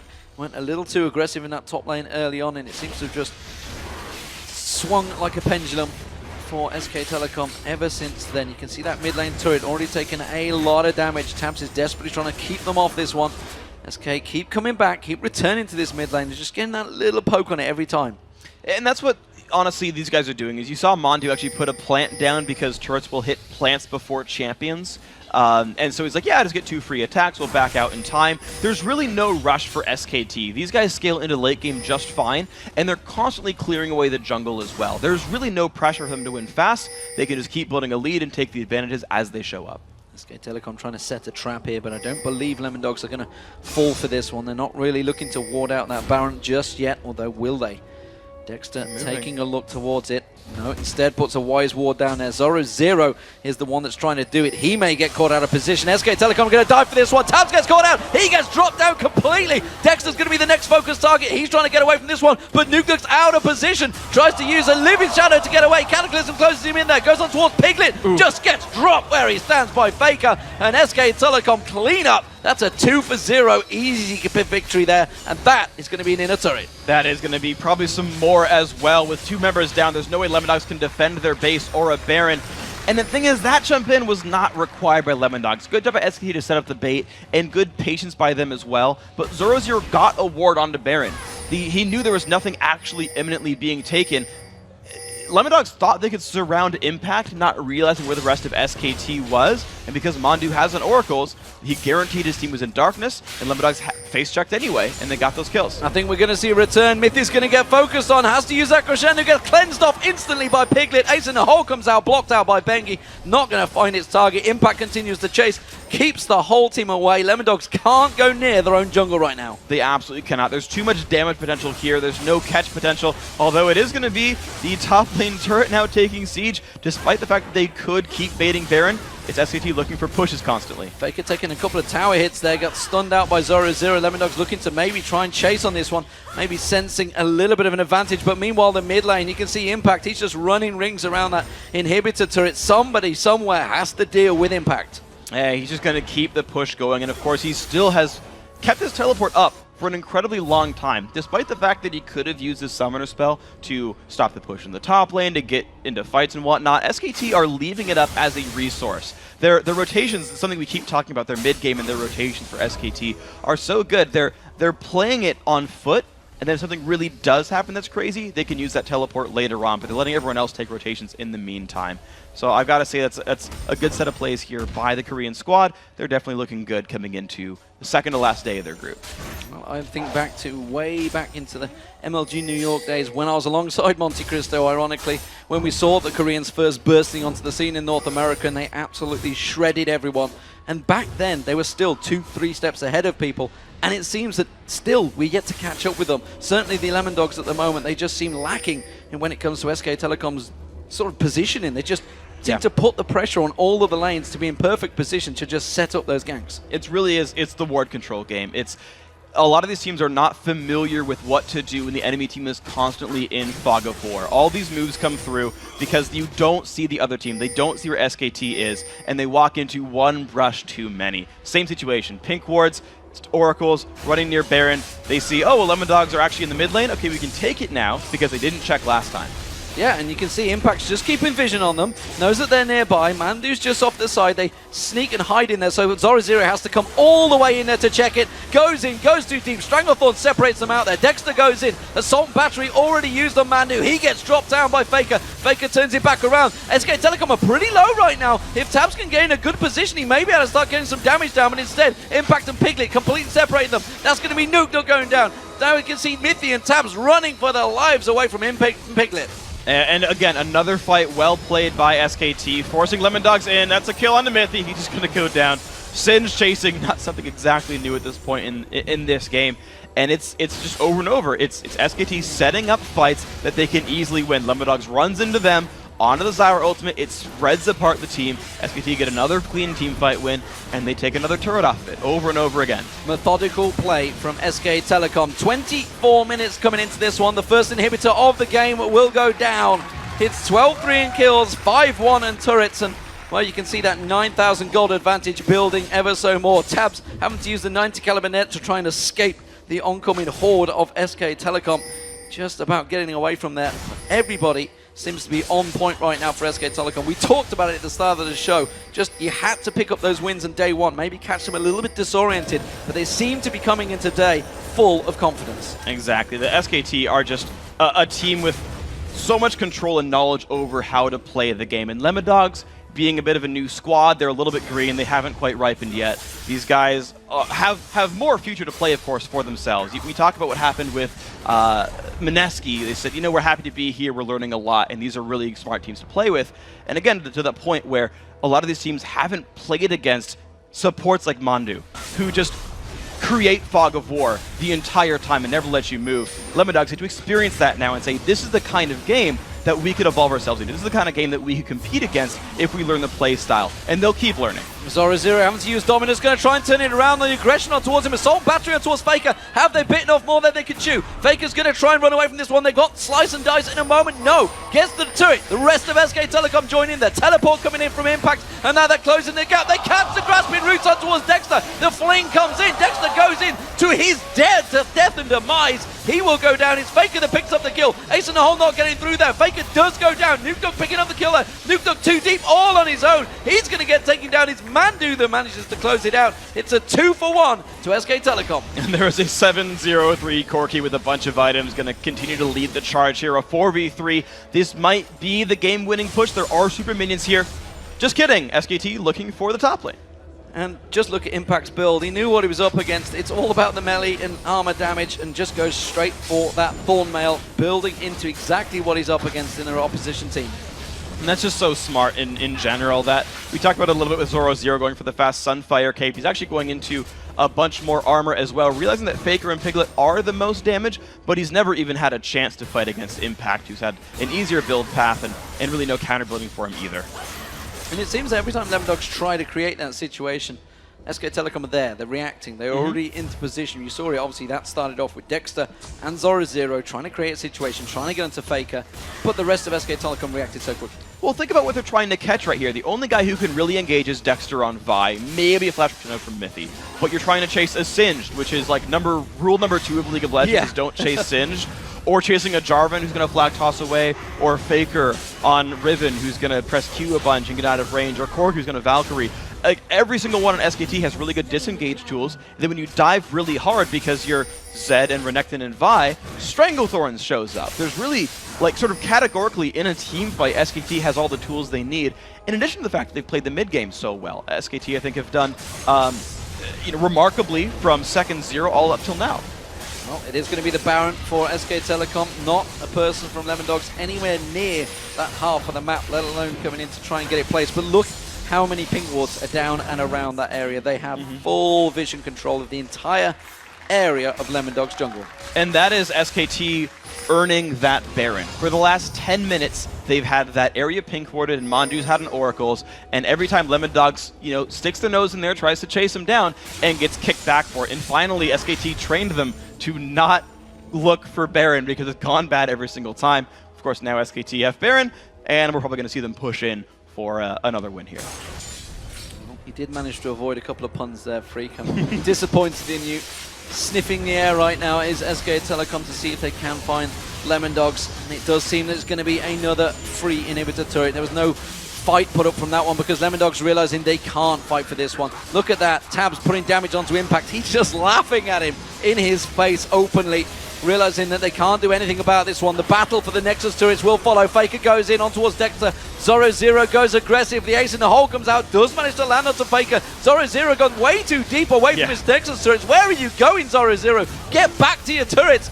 You do see the Cataclysm coming down. Crescendo lands down there. Mandu taken low. Tabs tries to get in. He's gone too deep. Impact gets in towards him. Zoro0 will eventually go down to Faker. They realize it is all over. Bengi manages to get the kill onto Tabs. Zoro0 continues to chase away from this one. Gets a little bit of lifesteal off those walls. Slice and daces away. But he's not going to get anything more from it. Mandu goes down. The rest of the base will follow. And it's SK Telecom taking away their first game of the day here on day 5. And the moral victory for Faker at the end. He takes down Zoro0. Nexus falls over. This is SKT looking to secure one of those 2 playoff spots out of the group. They're a game behind OMG, but a game ahead of TSM. Now 2 at this point. Let's make it happen. Confident performance from SK Telecom. And remember, first blood went down within the first minute of the game. It was Faker that actually got caught out, but it wasn't to be for Lemon Dogs once again. SK Telecom looking so strong here in day 5. Can they go all the way? Of course, the position's all up for grabs in this group.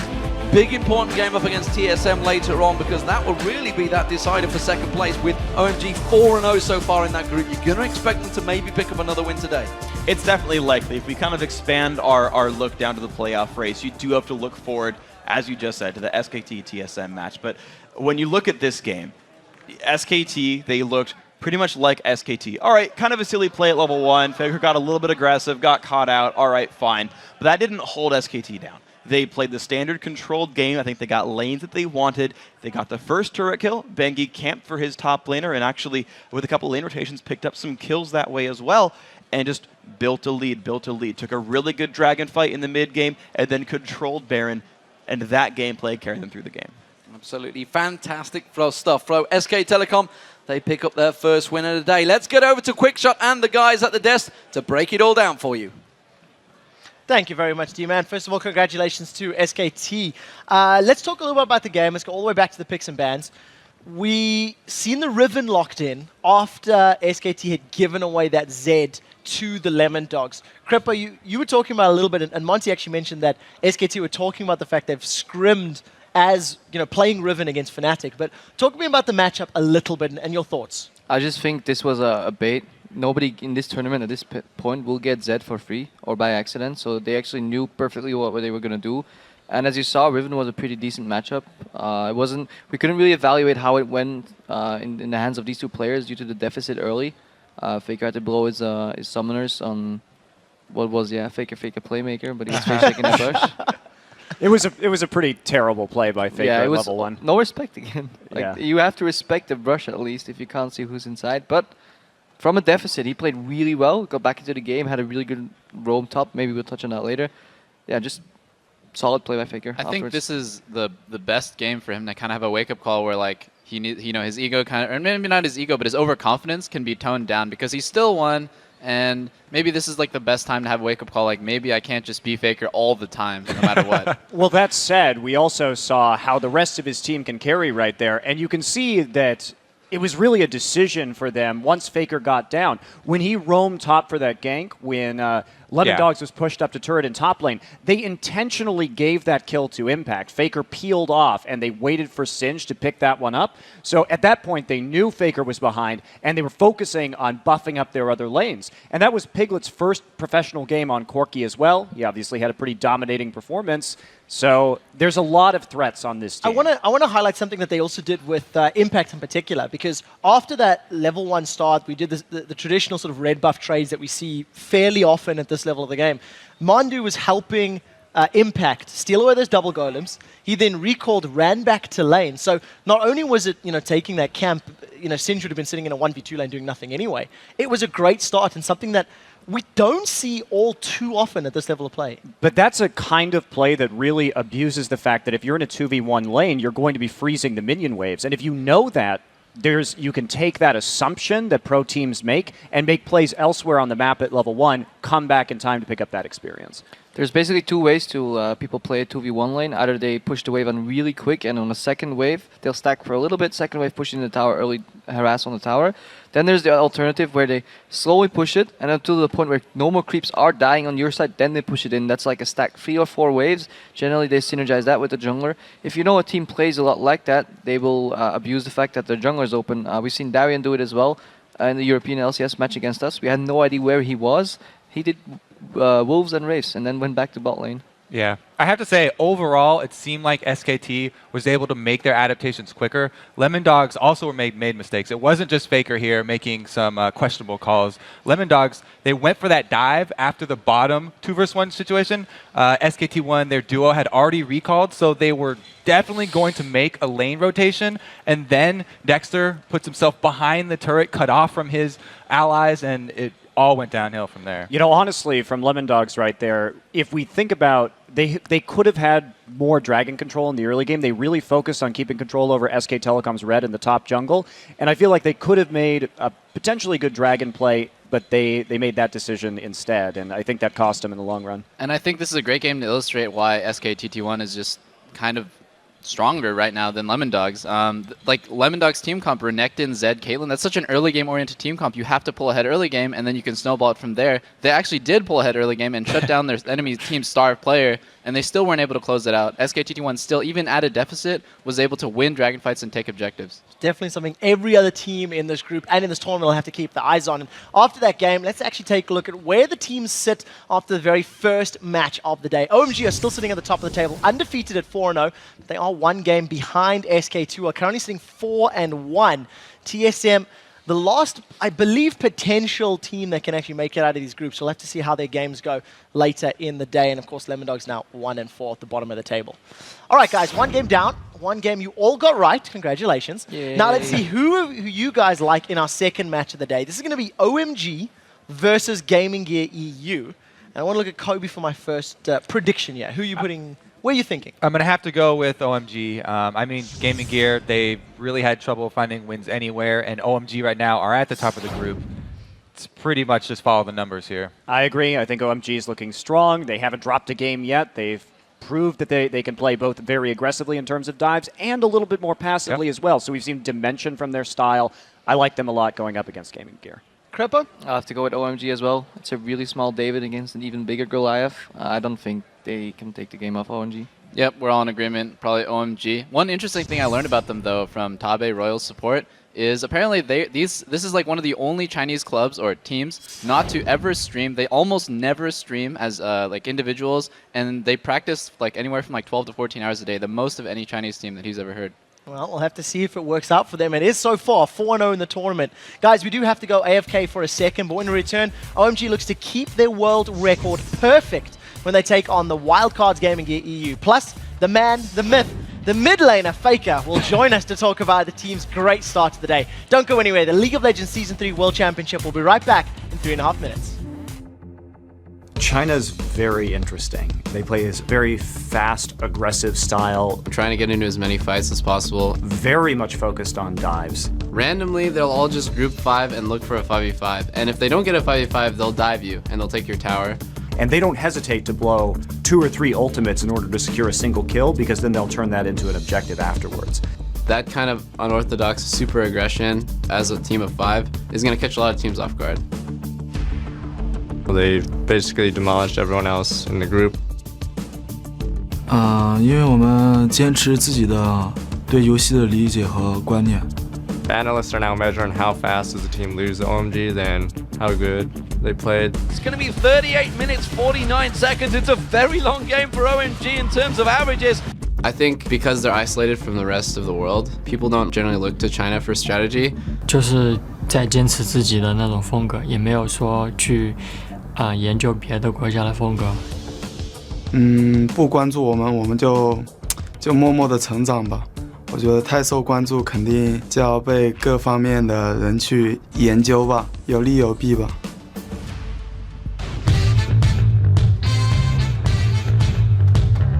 Welcome back to the Season 3 World Championship, coming to you live from Los Angeles, California. In just a few minutes, Gaming Gear EU and OMG are going to square off. But first, I'd like to welcome SKT T1's mid laner Faker to the interview lounge. First of all, Faker, we want to talk about Riven. Not a champion that we see every day. Talk to us about the Riven pick. 페이커 선수 먼저 인터뷰 라운지에 오시게 된 걸 축하드리고요. 첫 번째로 리븐을 선택하신 거에 대해서 먼저 여쭤보고 싶은데 리븐은 평소에 잘 선택되지 않는 챔피언이잖아요. 왜 선택하셨는지요? 일단 제가 리븐은 거의 한국에서 거의 안 했거든요. 근데 북미 서버 와서 처음으로 솔로 랭크에서 돌려봤는데 되게 재밌고 또 여러모로 좋은 챔피언인 것 같아서 한번 써보자 하고 대회에서 한번 픽 해봤던 것 같아요. Riven, I rarely played Riven back in Korea, and I started playing Riven a lot once I came here this month and played her during a solo rank queues. And I found her a lot of fun. She had many utilities and awesome skills, so that's why I chose her. So let's talk then about the next step in the game after the Riven pick, which was the Riven death at level 1. What was going through your mind after that happened? 그러면 이제 그 리븐을 선택한 것 다음에 일어난 일, 그러니까 리븐의 죽음, 퍼블을 당하셨는데요. 퍼블 당했을 때 어떤 생각이 나셨나요? 일단 퍼스트 블러드를 당했을 때 되게 불안한 건 없었고요. 그냥 좀 게임 끝나고 코치님한테 혼날 생각이 많이 났던 것 같아요. 그래서 그 정도로 좀 불안했었는데 또 경기가 잘 풀려 나가서 괜찮았던 것 같아요. When I died, I wasn't worried about the outcome of the game. I was more worried about my coach grilling me about, giving first blood. So in that sense, I was worried, but, I was fine after. So after the abysmal start, I think we'll call it, what happened? How was that game turn around, in your opinion, for SKT? 일단 최악의 시작이라고 일단 얘기를 할게요. 최악의 시작 다음에 경기를 돌렸는데 그 경기를 돌리게 된 그 주요 이유가 무엇이었나요? 일단 저 때문은 아닌 것 같고 저 빼고 탑의 임팩트랑 피글렛이 너무 잘해줘서 게임이 쉽게 풀렸던 것 같아요. I'm pretty sure it wasn't me. Top's Impact and Piglet played really well, and I think their play turned around the game for us. So, in the 2 days that you've had, as downtime almost, what have you guys done to really prepare yourself to take that next level and make sure that you qualify, for the playoffs coming forward? 거의 이틀간의 휴식 기간을 가지셨는데 그 이틀 동안에 이제 그 다가오는 경기랑 이 롤챔에 대한 어떤 준비를 하셨나요? 일단 저희 SKT는 거의 이틀 동안 쉬지 않고 계속 연습했는데 아침, 밤 계속 연습했거든요. 근데 저는 긴장 안 하는 법을 배웠어요. 그동안 긴장을 어떻게 하면 안 할까 하고 연구를 많이 했는데 그래서 40초 만에 퍼스트 블러드를 당한 게 아닐까 하고 좀 그런 점도 있네요. We stayed around and just practiced day and night. We prepared. But one of the things I really tried to work on was to not, feel the pressure and get, tighten up. And I think that's why I gave first blood. I was too relaxed. Well, thank you very much, Faker, and good luck in the rest of your games, and good luck making it to the playoffs there as well. So let's get on with the games and send it over to Demon and Freak for the second match. Thank you very much, Joe. It is indeed time for our second match of day 5. China's OMG up against the international wildcard team, Gaming Gear EU. And like their perfect record would indicate, the last time these two teams faced off, it was, of course, OMG that came out with a victory. Yeah, surprising result there. And, of course, both these teams, they have a very similar style. It's early game aggression, and then you go into team fights. OMG just did it better, 16-3. They built the early lead, then they took control of the game, and they just closed it out. It was a by the book, and by OMG standards, pretty reserved game, actually. Well, let's face it, Gaming Gear, they shouldn't be feeling too bad about this because OMG has absolutely dominated all of the teams in Group A so far, and leading the way has been their AD carry, San. And this would have been actually a surprise coming into this because he wasn't the MVP of the team, but he leads the group stage with a KDA of more than 20. He's even got second place in kills with 34, even though he's played less games than everyone else in Group B. So the guy's been putting out great performances, only has 3 deaths despite all his kills. He's putting up really good numbers. And clearly focusing on the game there as well with his head down. So let's take a look at those starting lineups. In the blue corner, it's going to be OMG. In the top lane is Going, Lovelin, that jungler, Cool, the mid laner who has been quoted as being the best mid laner in China, by the way. San as the AD carry and Big Pomelo as that support. And of course, in red, it will be Gaming Gear EU with NBS in the top lane, Alunir in the jungle, Mazarin in mid, Deadly Brother on AD carry, and Inspiro on support.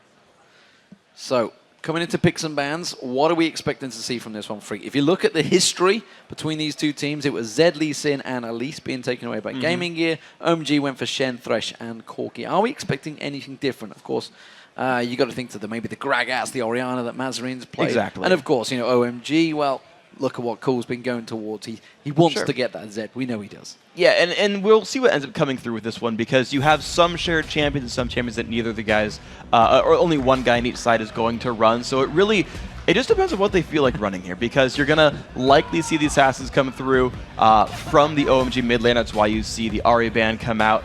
And it's really up to what they want to run because we've seen teams run new strategies. We've seen them run the same strategies. Well, either OMG have done their research or they just hate me because they banned my favorite champion, Ziggs, out, which is not really a ban that you tend to see. It's not. I don't know if that was really on purpose. Honestly, we kind of have to see what they want to go for here. OMG, I think coming into this, it's their first game of the day. They should be looking to play something a little bit comfortable, I think. They should make sure that they're on point. They've still got important games to play both today and tomorrow. And as long as you pick up a couple of wins, you help guarantee that you keep that first place spot. So I wouldn't expect something too crazy from them. I think play standard, make sure you're up to speed here is the way to go for these guys. We'll see how it is. They are coming in with that perfect record. Kennen being taken away. There is the Zed ban. So Gaming Gear on point with the bans, targeting that mid laner Cool. We'll see what the final 2 bans do come out with. I half expect Fizz to come out as well at this point because Cool will be happy to play the champion if you run that.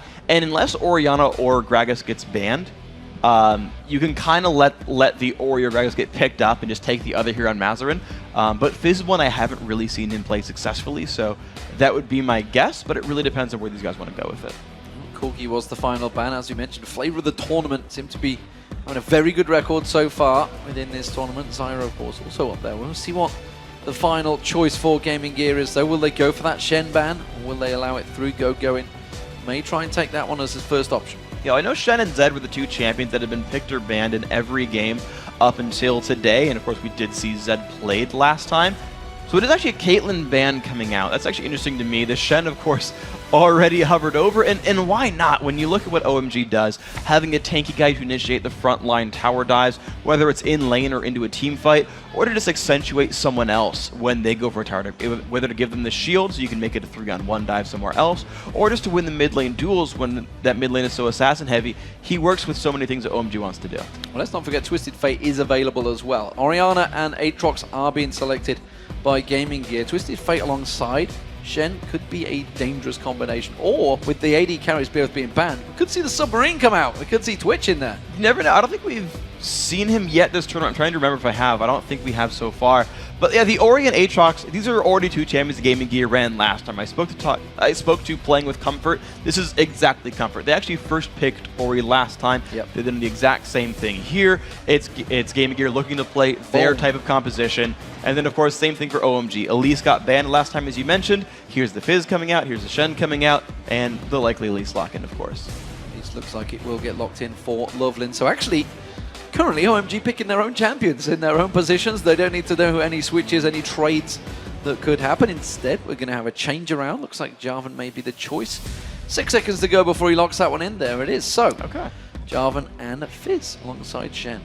It's interesting to me that they actually went for the Jarvan over the choice of Elise, but it's really up to you. Of course, he's a great ganker as well, and actually brings a little bit more team fight utility, which does play to the style. And I think when you fight against Gaming Gear, whose only real hope to beat you, it would probably be in really good team fights if they get really good engages. Having someone like Jarvan who's just going to do a better job at team fighting, I think speaks to a strong choice in their sort of pregame strategy.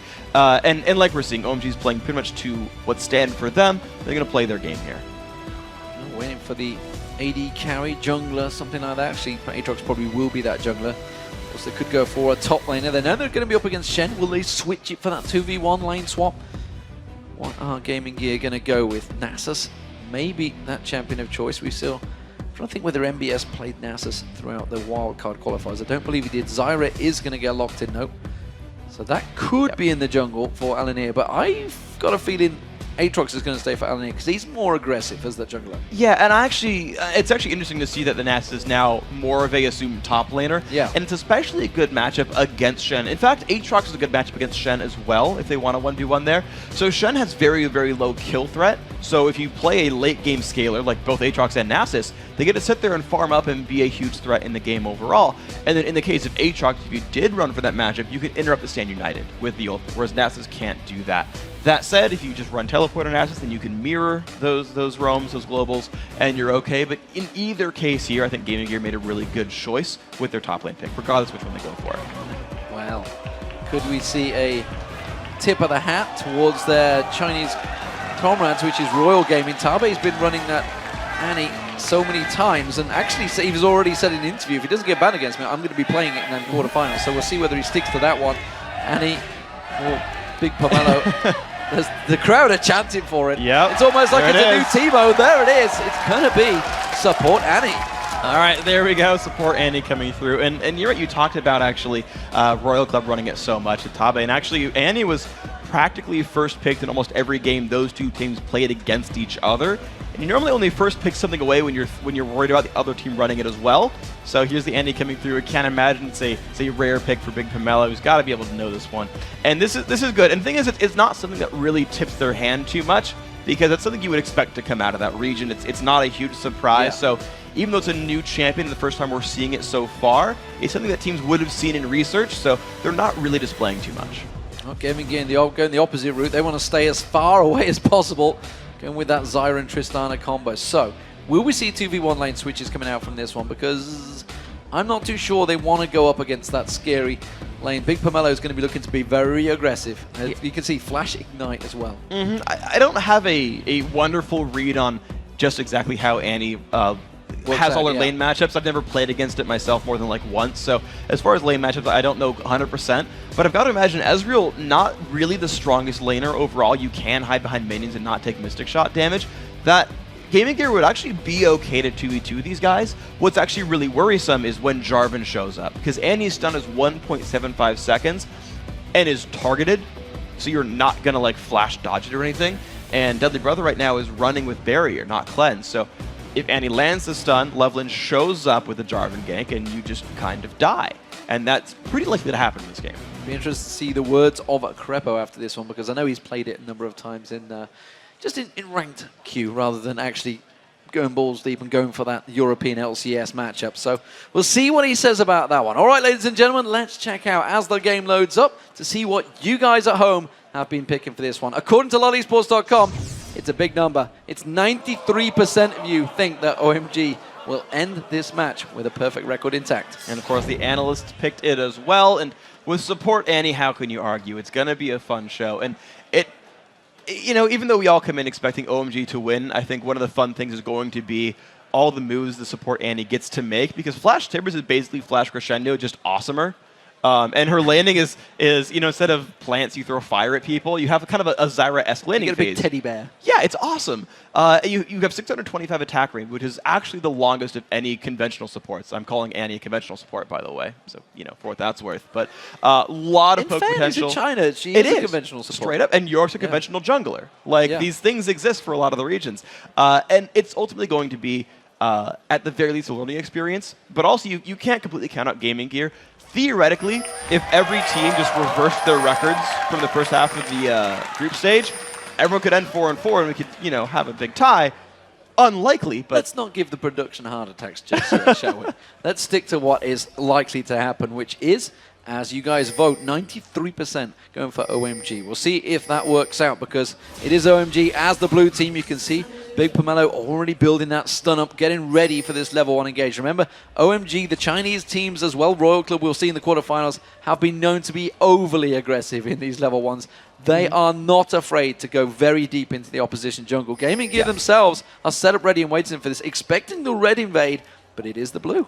Yeah, and this is going to be what happens when you've got support Annie. She has an on-demand 1.75 second stun. And when you've got going there on Shen, he has an on-demand 1.5 second AoE taunt. So you can lock up the entire enemy team for 3 seconds and just hit them with things. It's going to work pretty well for these guys. Big Pomelo, of course, already spamming his Incinerate on the Fountain. I've actually seen him typically recall after the invade completes to get a full mana bar when he goes back into lane. But of course, these guys just have control. It's run as a group of 5, put wards down, keep invading because they can't touch us. Have they been seen? Not yet. Yes, they have. They've passed by that ward at the red buff, and look at where Gaming Gear going. They're going straight for the blue buff. They realize that they know that they're on the red buff, so instead they're going for the invader of their own. So it's actually going to be a blue-red trade. And there's actually not enough time for OMG to get back and contest this buff unless they walk straight there because they know about this. This is actually, oh no, this has been pinked. Yeah, okay, they saw OMG go by. So that was actually a pretty cheeky move by OMG. If it weren't for that lizard ward, they would have caught these guys out right here. Well, it wasn't to be. Instead, it is going to be the blue buff for OMG, and instead it's just straight up ward coverage. So despite all the tension and excitement, nothing came of it. Nothing happened at all. Actually, for what it's worth, a lot more money was spent by OMG on this. They've actually also, interestingly enough, gone for a more unconventional lane swap. They sent Cool solo in the top lane, and oh, this is so good for him too, because he's going to fight a low-threat top laner. NBS here on Nasus is not going to shove Cool out of lane, whereas Mastered would have had a pretty good time as Orianna against Fizz. So OMG getting good matchups everywhere. And also they get going, went and got those wolves, and he's going to be going into that 2v1 bottom lane. Shen, standard 2v1 bottom lane, like you mentioned.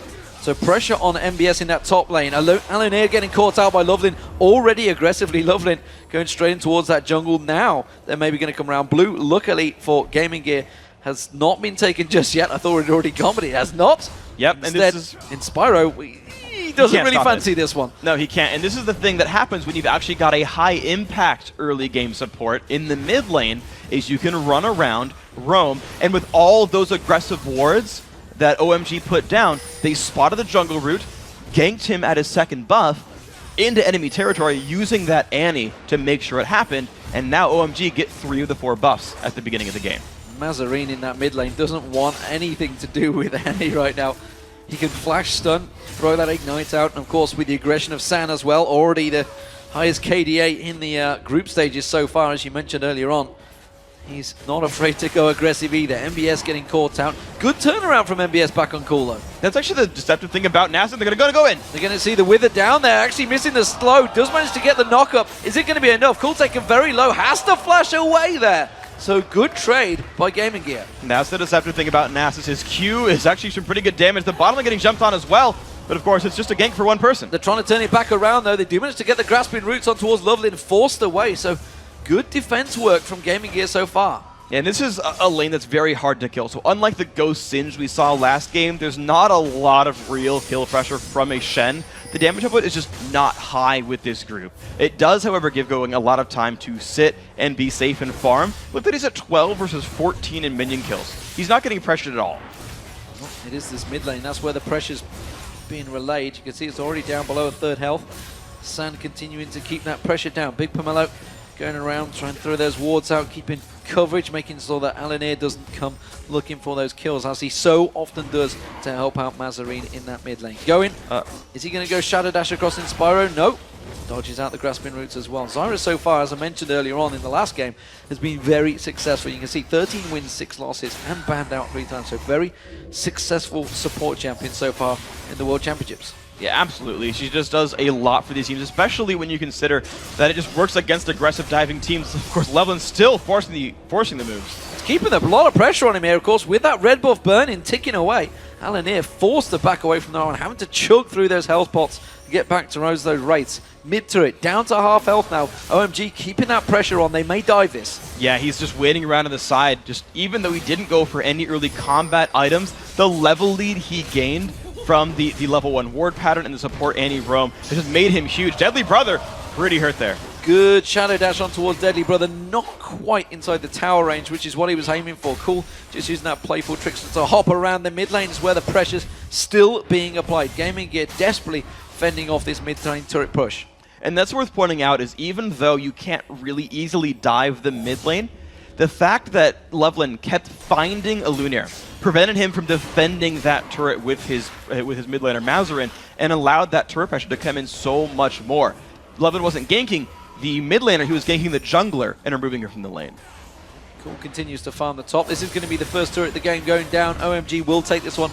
Gaming Gear not able to defend it out here, and you can see they've wanted to pick up a kill. They're disappointed, it seems, OMG there, looking to see if anyone would go aggressive, but Gaming Gear rightfully and respectfully backing away from that turret. Yeah, and this is what we saw from OMG last time they played Gaming Gear, was aggressive plays that weren't overly aggressive. Levlin's been ganking a Lunaire in the jungle, forcing him out, preventing him from defending, and then not dying, not getting too aggressive, but making moves that are paying off over and over and over again. Alaneer tries to dive in. Gaming Gear tried to go aggressive. You can see there's 4 members of Gaming Gear in the mid lane now. They've let that bottom line completely open. So going getting free farm in the bottom. He's going to be pushing on the turret because you do see Inspiro getting caught out. He's going to go down. First blood comes in. It's Sand that picks it up again. And the ward that you see on your screen right there is the reason, or part of the reason they got that kill right there, is, again, aggressive ward coverage and as well as the aggressive moves. OMG get rewarded for that kill with just absolute control over the dragon. I don't see anyone stopping this. That will be the dragon gain. Cool had come down to help out, but he's going to be backing off towards that top lane. So NBS, well, he's been up and farming on his own for a while. Has managed to build himself a tiny lead against Cool, but Cool will slide back in here, back towards his turret. Not going to feel any pressure from NBS, I don't feel. NBS himself, gone for that Negatron cloak, building in towards this lane in the top here up against Cool. And this is going to be interesting because you can have the duo lane of OMG swap into the Nasus now that Dragon's off the table. The location of your champions on the map doesn't matter for 5 minutes, and they can just go in for a fight here. You can see Stan United coming out. He's going to shadow dash across. NBS getting locked up. He's not going to be able to escape this one. Ghost has been popped, but it's all she wrote. Cool is going to come in. Are they going to let him get away? No, they're not. They're going to gift it across to going. So even despite the magic resist, the magic damage lane of Fizz plus Shen can do that, and that's exactly what Fizz does for a team. Is you don't need to use it to turn around a gank, you can use it to force a gank. That Stan United coming in, the crowd control getting the kill. Very well played. Heading down the river was Cool, warded out though by Gaming Gear, already realizing backing away from that mid lane. Down in the bottom, we do see San and Big Pomelo keeping Mazarine very much away from this wave, keeping him well zoned out. Mazarine has hit level 6 though, so we'll have that shockwave available. However, unfortunately for him, Big Pomelo is about to hit 6 as well, which means Tibbers on the support will be available in a moment. And this is just the aggressive version of what a Sona lane at level 6 does. You get the stun, but a lot more damage to follow it up. And of course, look at this mid lane, they're getting surrounded. Absolutely, Deadly Brother caught out, Shadow Dash taunt straight in there, and Cool will be finishing off this one. Oh, Willie knocks him away with that ultimate. Lovely's trying to desperate chase on towards Inspiro. Deadly Brother now, slow getting on towards him from Alaneer. Inspiro will go down on the side, but how will they do? Alaneer trying to keep going away from him. Will try and walk away from this one. Going, just keeping him at bay. Has to jump away from it, but he did save Deadly Brother. He got away towards the top. That was a good escape right there. Tristana, actually, the Buster shot does have an area of effect onto it. It damages only one target, but will knock back multiple champions in the area. And once the 2 melee champions were on top of each other, Deadly Brother got to push them both back. But of course, you're still seeing the dives work for OMG. They're still playing the aggressive lane all their moves are working with no penalty. It's nearly a 4,000 gold advantage just coming into the 10-minute mark so far. And OMG, you just saw Big Pomelo, look where he's placed all those wards. Round the blue and actually in the lane of Mazarin. Mazarin already taken low. Coming around the side, he's going to be cool. Closing in towards him. He has got that shark available. As he needs it, throws it out. Mazarin gets caught out with that slow. Going to bounce on. Playful tricks to finish it off from Cool. That was a great play right there. A standard roaming play. And we talk about how important getting that first mid lane turret down is. How important killing that turret. And you saw it right there. They've got better ward control. You got Cool roaming through the enemy jungle. That's really not even their jungle anymore. OMG, again, looking for aggressive moves, surrounding enemy champions, and constantly pushing lanes, and then moving in to surround people.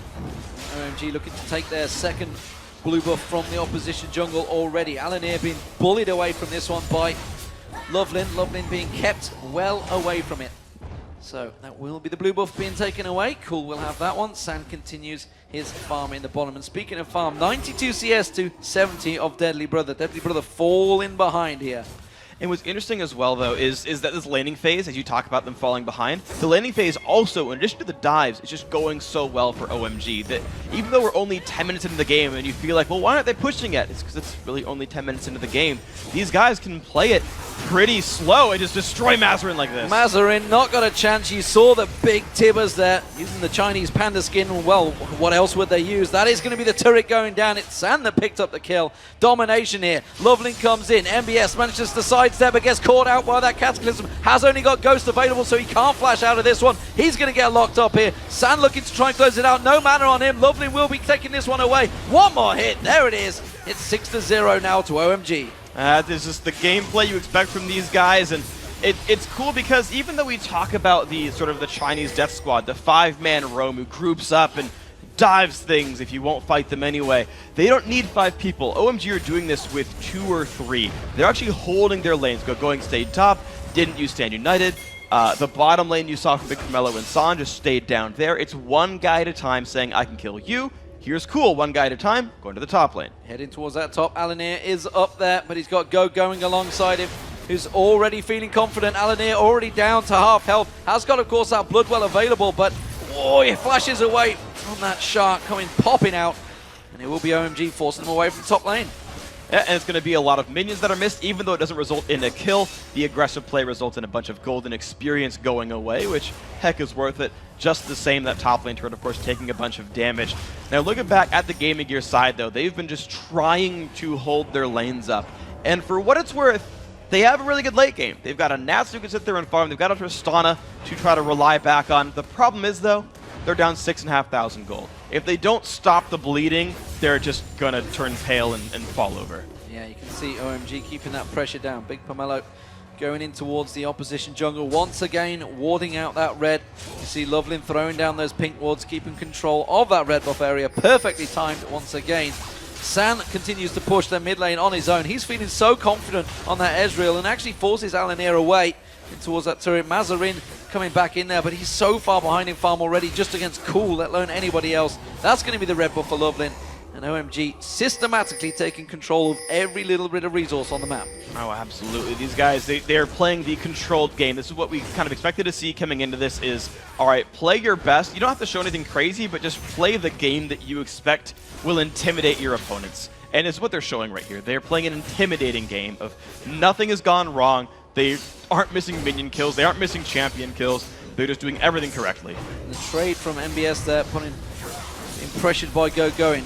This is going to be a 2-man dragon, just the second dragon of the game, I might add, and it's actually, obviously, with Lovelin tanking it up, Big Pomelo putting the damage down, San's going to come down and help out, Cool was just off the side. All 3 lanes being pushed right now, and the dragon being taken away is going to continue to stretch that goal further and further in OMG's lead.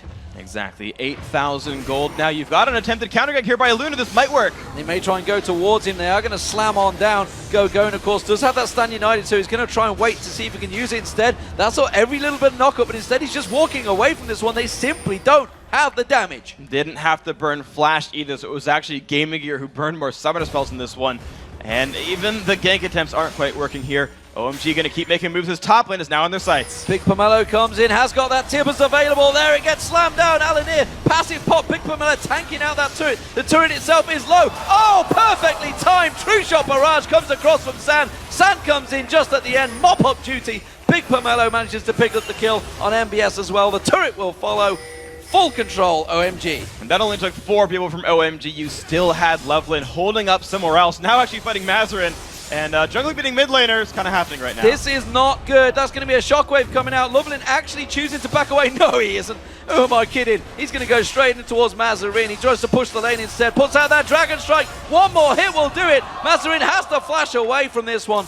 The jungler beating a mid laner is not a good sign for Gaming Gear EU. Not in the slightest. Loveland is level 9. He is tied with Mazarin. He's above basically everyone else. Deadly Brother sitting here trying to last hit minions, and to his credit, he's got over 110, but it's not enough. This build is going to take a long time for these guys, and OMG are still the team in control. So you look at them and they say, okay, they've got another game to play today, but they're already looking this good. OMG might very well 8-0 this group. Let's not discredit Gaming Gear too much, because this is a team that's gone through the wildcard tournament, the developing nations. They're up against OMG, who have topped the Chinese LPL for 2 seasons straight. Absolutely dominated that league, and that's a league that has Invictus Gaming and World Elite, which you guys would have seen here at Season 2. And, you know, World Elite went and won IPL 5 after that Season 2. They are a very good team. We saw them obviously at the All-Star Championships as well, taking second place. So the Chinese community we know is very strong. And when a team has topped that league for 2 seasons straight, you're expecting them to be pretty damn good. And they are pretty damn good. They're putting on a clinic here for how to play an aggressive game. It's the style, I think, is actually the strongest way of playing League right now, is put the pressure everywhere, roam around, control the vision, and make things happen. And it's a more aggressive version of what SKT is even doing, where they're controlling wards but letting the teams run into them. It's OMG running in right now. Mazarin into all sorts of trouble. The Urchin Strike comes in. Playful Trickster pops on his head. And that's Mazarin going down. Going just tanks up that turret. Now he's going to turn on towards Deadly Brother. There goes out the Shark. He's going to slide back in. And that's a double kill for Cools. Yeah, that's going to work pretty well. It's just picking up more and more. 4-0 and 3 on him. Taken down. It is Rosana's first death. Deadly Brother's done a good job of surviving this relentless assault. But unfortunately for him, it's OMG now looking into the base. That's 2 turrets going down. Teleport from MBS. Is it going to be too little, too late? Look at the burst coming out from Cool now. True Shot Barrage rattles across him. San's going to try and get locked up. The turret is doing damage on him, but it's not going to be enough. And OMG pushing through, going to take down their first inhibitor turret of the game. And the inhibitor, well, that's going to follow. Yeah, only 17 minutes into this one, and OMG have already cracked the outer shell. Dive coming back in. Cataclysm on towards Mazarin. He's already been troubled by Loveland. This time around, he's got the help of his team. Stranglethorn's only catching out going. Aluna dives in there. Doesn't manage to get on towards Loveland. Taken very low. They just couldn't get their first kill of the game. It's now 13-0 for OMG. They're going to back away, but they get the inhibitor. There's not quite enough health bars for this OMG squad to keep pushing in. The enemy team is still, of course, scaling up with golden levels and whatnot. So, and it's OMG playing aggressively and then not playing too aggressively, though. It's the restraint that's also equally impressive, because they keep looking for these kills. They play so bloodthirsty, but they're not crazy about it. The fact they've got 0 deaths, despite the fact they've been diving turrets, that's the impressive thing, is diving turrets and not dying while doing so just shows you the level of confidence but also control this Chinese team has. Well, TSM are going to be watching on at this game. They have to play OMG and SK Telecom later on in today, this group stage. And of course, don't forget OMG. They're looking the most impressive in this group so far. SK Telecom obviously were clean favorites coming into this one. But so far, OMG have really impressed me. They really have. And here comes another one from McCool. Urchin Strike on towards Alanir. He's going to get locked up. That's going to be the passive being popped out. The Bloodwell, well, it's not going to be enough, because Urchin Strike finishes off once again. Lich Bane glowing, thinking of going for MBS, instead backs away. Yeah, the Ghost getting him a little bit too far out of range right here, but goes in over the wall. Goes straight in anyway. MBS just not tanky enough to go up against him. He's only got that Spirit Visage built up. He's not been given the free farm turret at the top there. Big smiles on the faces of Gaming Gear, I might add. They're actually enjoying the time, despite the fact that obviously being taught a pretty solid lesson by the Chinese champions, and so far it is all going one-way traffic. 14-0, the perfect game is on.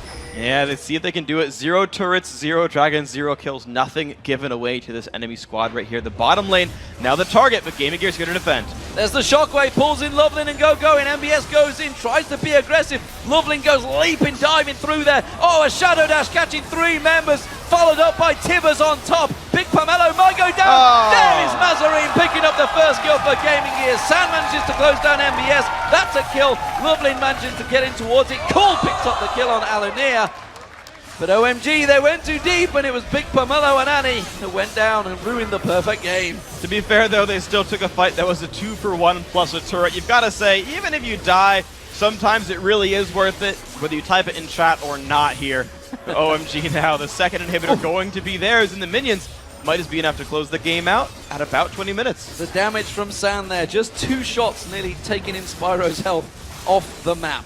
And it is Gaming Gear EU that are in all sorts of trouble now. 20-minute mark goes in, 2 inhibitors down, 7-0 in turrets, 16,000 gold behind. OMG looking so strong to close this one out. Team Solar Mid are going to be looking at this one. Where do you see weaknesses so far in OMG? Big question. I don't see a lot, to be completely honest. The only thing I really saw was the fact that they had spent a lot of wards early on at level 1. You can only buy so many at the beginning of the game. And if you can capitalize on when those wards time out, or the fact that the enemy support doesn't have many left in lane, you can make those same ganks yourself. You can also try to read OMG and say, we know what kind of ganks you look for. We know you're trying towards certain things, but if you pull a Fnatic and hide in random brushes and then turn ganks around, there's a lot of predictable moves you can still plan around. OMG continue to drive on. Super minions up that mid lane, cool. Just sidestepping Alania. Oh, there's no passive available for Alania here. He's just going to get eaten by that shark. We do see Lovelin sliding on in, trying to lock up NBS. Instead, Going's going to keep that top lane. It's been a game by the numbers from OMG here. They're thinking of going for the 3rd inhibitor as well. Yeah, they might as well take it out. 21 minutes in, they've got the control, and of course the enemy jungler being dead doesn't make it suck, and here comes the potential. More diving. A dive comes in, there's the True Shot Barrage sliding across. Good shockwave from Alanir. From Mazarine. Not going to be enough though. Big Pomelo does go down. 2nd kill of the game. They try and lock up onto San as well. He's just continuing to pad out those KDA stats as he gets yet another kill. 6-0-7 now for San. That's going to be the 3rd inhibitor of the game going down. OMG looking so strong here in the first game of the day on day 5. Flashes in, looks at the damage. Deadly Brother almost goes down, but the push is in for the Nexus. Alanir's the last man standing. He's keeping them away. Deadly Brother stacks himself up. Then Spyro trying to keep them away. OMG actually pretty low here. They may not be able to close out the game yet like they're trying. Lovelin will take down the first Nexus turret. They're catching on towards Going. Can they take him down? No, they can't, but they have to defend this Nexus turret. The inhibitor will be next. Will they manage to get it down? No, the minions can't do it. And OMG back away. Gaming Gear live to fight another minute of this game. And just like Gaming Gear, the crowd is pretty much ecstatic about this game as well. And I've really got to hand it to them. You said it earlier, how they were all smiles. But Gaming Gear's attitude coming into this one, I think, is really the right one. We've seen teams blow up over losses. Gaming Gear, like, we're losing, but we killed the legendary Fizz. We got that one. Our base is still alive. And it's the kind of thing you like to see. We are playing games after all, and having fun is what it's about when I'm playing games. If my teammates in solo queue were this happy when losing, I would play more solo queue. You would play more solo queue. We'd all play more solo queue. Cataclysm on towards Inspyro. He's getting locked up. Lovely manages to keep him locked in now. The exhaust was already used. The rest of the team come in to support. San gets himself another kill, and who else would do that? Deadly Brother sidesteps out there. Oh, that's going to be a Shadow Dash drawn straight on towards him. It's another kill for San. He continues to pad out those stats at the moment against Gaming Gear. Good shockwave once again, pulling him in. Alanir tries to follow it up, but it's not going to happen. Fizz diving on towards the fountain, towards Mazarine. He will lock that one up. Shadow Dash coming in towards Alanir. Oh, taking a pillar laser from the fountain. Not quite going to be enough. The Nexus turret will go down this time around. They're chasing on towards MBS. He's going to get locked up. There's the stun. It's San with another. He's now 9-0-7. The Nexus will go down. It's OMG that pick up themselves the 2nd win of the day. It is day 5, and they are now 5-0. 5-0. Oh no, cool, throwing away kills. That's all right. Son adds about 5 to his KDA from that game. Mid-20s, good place to be for a tournament series, isn't it? Absolutely fantastic performance by the Chinese champions. Like I mentioned, in the LPL in China, they topped it in spring and summer, so it's the equivalent of the LCS, exact same format, I might add as well. So you guys, you know exactly what that is all about. They have dominated over in China, and right now they are looking to try and dominate the Season 3 World Championships. 5-0 in the groups. The only team so far to go undefeated in this World Championships. Yeah, these guys have put on a very good performance, and you've got to realize that everyone else will be turning their heads and saying, OMG are very serious contenders here. And now both times that OMG has played Gaming Gear, it was, we're better than you in lanes, we're better than you at rotations, and then checked aggression. Every move has been a sort of worth it move, where even if they died, it was a 2-for-1 plus a turret, or for the first 20 minutes was just a free kill with nothing to pay for it. And that is, at the highest level, the type of play you expect from OMG. So 2 solid performances so far on day 5. Let's send it over to Quickshot and the crew, though, to break down OMG's near perfect game. Thank you very much, D-Man. And the first thing that I really want to talk about is the composition that we've seen OMG running. I think, individually they showed that they were stronger players, they worked better as a team, and there's not too much to dissect from a gameplay mechanism just yet, but I think the composition, it was very much Royal-esque, who is, of course, in the quarterfinals. Doublelift, do you want to comment on this one? Yeah, I've actually never seen Big Pomelo play any sport. I thought top He has. Oh, he has? Yeah, he has. Not well, I will say that. Okay. I feel like he pulled it out in this game specifically to kind of strike fear into his opponents, trying to show like, oh, I can play any support. If you're not comfortable playing against it, you have to ban it. He did have 50% of his team's deaths, though, so I don't know how people are going to be. Yeah, and with that, to break down that Annie support a little more, when we talk about it being Royal-esque, that Annie support does so much work when you have it in the mid lane with an AD carry. Typically, we see it with Twitch on Royal or with Ezreal. And it just gives you so much control over your enemy's buffs, because that hard stun, that engage in the jungle, leads to some really nice early invades, and it gives you a lot of options for diving the mid lane early as well. So typically we see a 2v1 in the mid lane when that Annie support is picked, and that's kind of why. I kind of agree with Monty there. Like, I've played Annie support a bit in solo queue and on various Smurfs. It wasn't as effective as I'd hope it to be in the bot lane 2v2 sometimes. It has good strengths, but sometimes it's not as good. But then if you put it in the mid lane, there's where the strengths of Annie support really shines. Really good harass. Doesn't need for sustain, because 1v2 you don't need the sustain at all. And as he said, going for the buffs, jungle control, you have a stun on demand, and that's really, really big in a 2v1 play. Just before we get Doublelift's point, as you can hear from the crowd, TSM has just taken to the stage, so we'll get to their game in a second. But what did you want to add about OMG's comp or the team, how they're playing? Yeah, well, I just wanted to add that as an AD player, if you're playing against something unconventional like Annie support or like any sort of kill lane bottom, which Annie kind of brings, because she's just got so much kill potential, you're really uncomfortable. Like, I know I would be very uncomfortable laning against something I've never laned against before, because it's only popular in China specifically, and it's just like, it's something that you're gonna have to always consider. Do I have to ban this? Do I have to like lane swap against it? So I don't want to lane against something like that if you're playing AD. One of the things I do want to highlight about what OMG have just done is not only have they showed the ability to seriously control games, but the ability on the champions, Cool playing Fizz in particular. This is something that every other team is going to have to consider. Talking about picks and bans and thinking, well, if we get the likes of an Uri in that mid lane, Cool might happily play that Fizz and try to shut you down. Well, right. Yeah. We touched on this a little earlier, but with OMG all but sewing up their spot into the quarterfinals, of course, there could be some wild stuff that happens, but I think we're all anticipating that they're going to make it at this point. This is where you start to mind game really hard. And so striking fury into your opponents with some of these picks is very important, and I think we're going to see that as this group closes out. And OMG just looking like the strongest team top to bottom that we've seen so far in the group stage, hasn't dropped a game, and they haven't made the same kind of early game mistakes that SK Telecom has made right now, so they're looking great. I'm excited to see them. They will be playing TSM in our last game of the day. That is a little while away. Right now, let's take a look at the Group A standings. At the top of the table, undefeated is OMG at 5-0. SKT is sitting one game behind at 4-1. TSM 2-2. And now they're really going to be stepping up to the plate to try and challenge for that quarterfinal spot. Lemondogs and Gaming Gear rounding out the bottom of the table. All right, before we get to the next game, let's take a look at some Twitter responses. Earlier today, we asked you guys which player has surprised you the most in Group A so far and why. And here's what you had to say.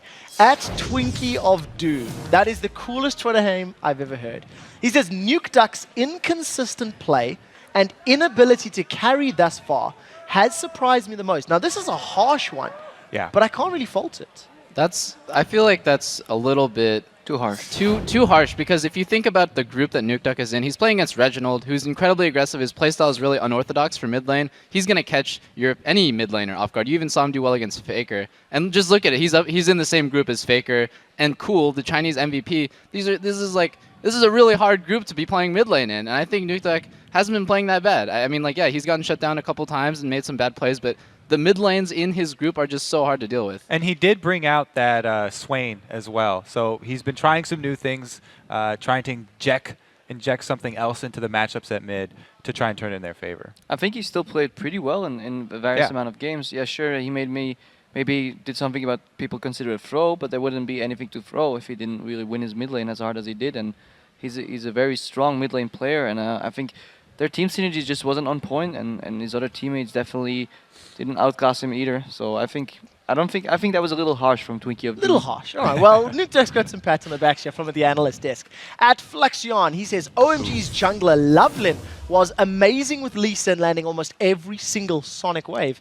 Definitely OMG's playmaker. Yeah, I love his Lee Sin, but I also really liked his Aatrox. Ganking after one buff is something not a lot of people do. He's definitely throwing some stuff that other junglers just haven't. You know, they've gone away from it with all the jungle changes, and you know he's not scared to pull off those types of plays. I really love Loveland as a jungler.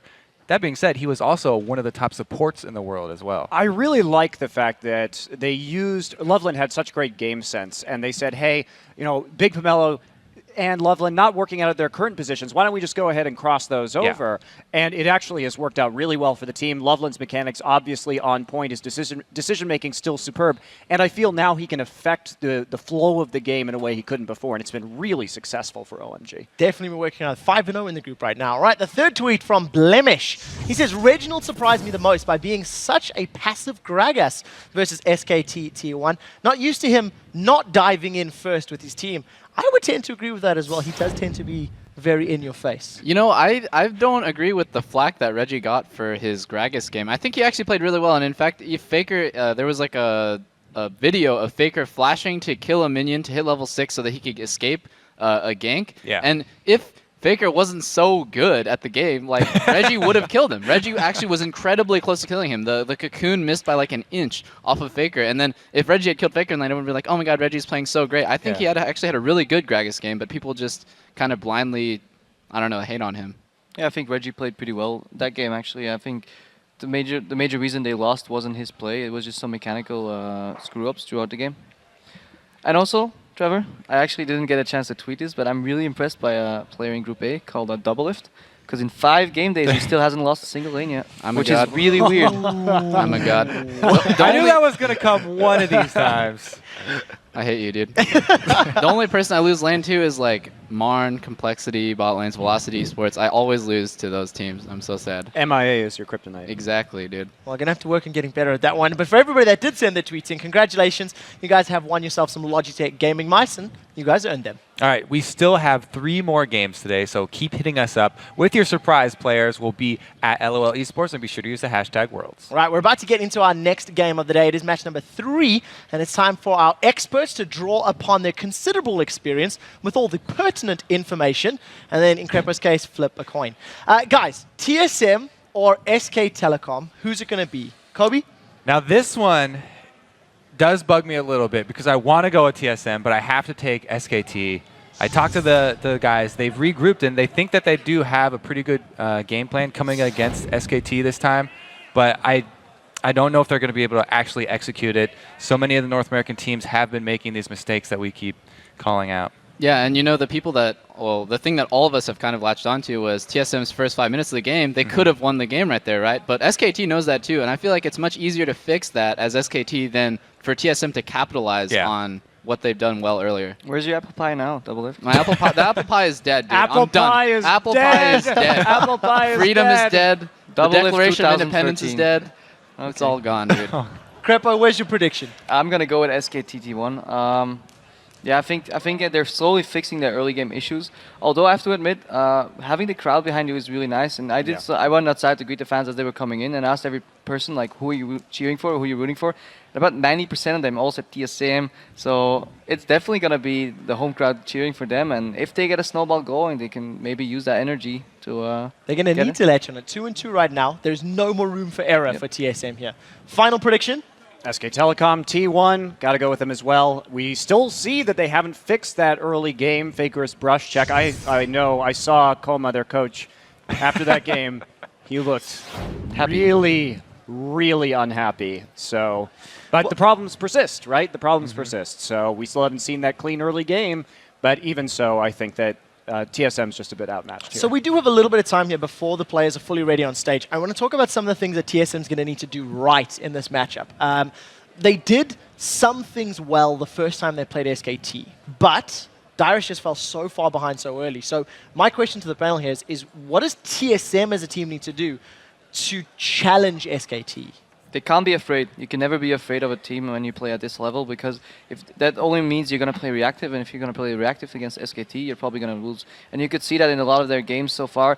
They didn't care who they were playing against. They had those 2v1s going. I really hope they get the lane matchups again, because SKT1 is still learning 3v1, and TSM is way more experienced in that. And if they get the execution right, that could mean at least it's going to be at least an equal early game, if not a better early game for TSM. You know, you actually stole my point, so I hate you.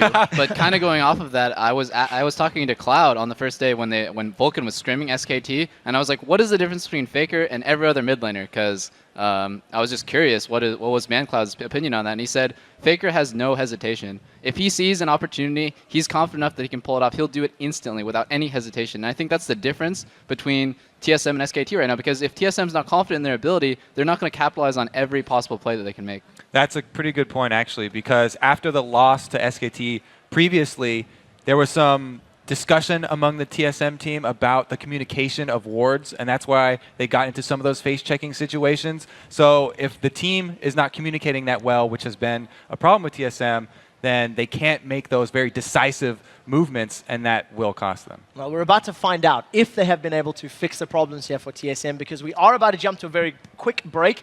But when we return, Reginald and Team Solo Mid take to the Rift for a rematch against SKT and Faker. Plus, OMG support Vic Pomelo will join Shox in the interview lounge. Don't go anywhere, guys. The Season 3 World Championship live from Los Angeles. We'll be right back. Welcome back to the Season 3 World Championship, coming to you live from Los Angeles, California. We're just minutes away from our third match of the day, Team Solo Mid versus SKT T1. But first, I'd like to welcome OMG support Big Pomelo to the interview lounge. Welcome, congratulations, amazing victory. Tell us about the Annie support you ran. How do you build her? How do you like to play her? Because it's something we've seen from Rael's Tabe a lot. 他问的问题是你为什么会选择安妮这个辅助？你是怎样用这个辅助的？因为之前在那个皇族的比赛中，他也看到有人选择安妮这个辅助。因为我们觉得这个辅助很强，而且我们在某一些阵容上会用到它，所以就使用了。I think Annie is a pretty OP champion, and it really fits our team for the team fights, so we choose this champion. So that's what you ran with. Tell us how the game went for you guys. Coming into this, GG, the underdog, and it went very well for you guys. How did the game go for him? 你觉得那个现在这场游戏，包括之前这些游戏打得怎么样？自己？我觉得我们队伍对这次比赛很重视，然后我们每一个人发挥都很好，而且我们的团队之间配合都很好。They really pay a lot of attention on the games, and we focus on our teamwork and coordination, and we have good performance for each of our players. So that's why we had a very pretty good results now. Okay. Now, in the qualifiers leading up to here, you had Koma playing as support. You now have the first spot as support. How happy are you with your performance up to now? 就是之前是由那个达七来做辅助的，然后现在换成了你，那你是觉得你打辅助打的表现和发挥是怎么样的？首先我觉得他也是一个很强的辅助，但是我来打比赛是因为我们都是来尊重团队的要求，团队需要什么我们就来表现团队需要的那一面，所以我觉得我打得还不错，然后他玩得也很好。I think Kama is a very strong player as a support, and our selection of the player is based on the arrangement of the team, and we try to do the best for the team. Okay. Now, you guys are 5-0 right now, a very big chance to be moving on to the playoffs, and you're going to be up against TSM, the home team here. How do you think that match will go? 你们现在打得不错，然后你们即将要打 TSM 了，然后也是美国的主场队伍，然后你觉得你怎么看待接下来这场比赛？我觉得 TSM 在美国的人气非常的高，然后我觉得他们也是很强的队伍，特别是他们的下路。但是我觉得我们队伍还是要发挥我们一贯的风格嘛，比较凶狠，然后稳，就很稳的风格。我觉得我们应该还是能战胜他们的，肯定能战胜。I think TSM is a pretty strong team. It has a lot of supporters in here, especially for their bottom lane. It's very powerful. And for us, we're just trying to keep up our style, the aggressive and fast style. And we do have confidence in our team.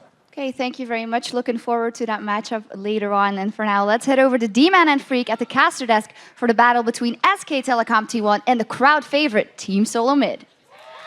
Thank you very much, Shox. And now it is indeed time for our third match of the day. North America's Team Solo Mid up against Korea's SK Telecom T1. Before their match back on day 3, we talked a lot about the war of words between Reggie and SKT. Reggie criticized the Korean players. SKT's coach said he would silence Reggie and the crowd once and for all.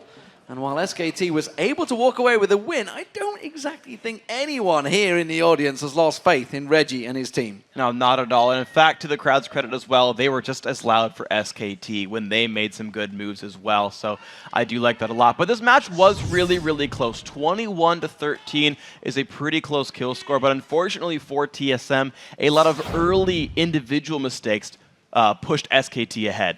Now, both these teams started out with early game tower dives. Dyrus pulled back. He didn't get caught out by it, but Xpecial actually pulled turret aggro too early and failed the 3-on-1 dive. Dyrus himself actually then came back into his lane, got camped, and had a really rough time of it, had a really, really bad Rumble game, whereas Impact, getting those ganks at the top end from SKT, had a much better time of it. And then once they had the early game lead, honestly, SK team just closed it out. They set a bunch of traps, TSM walked into them, SKT closed out the game.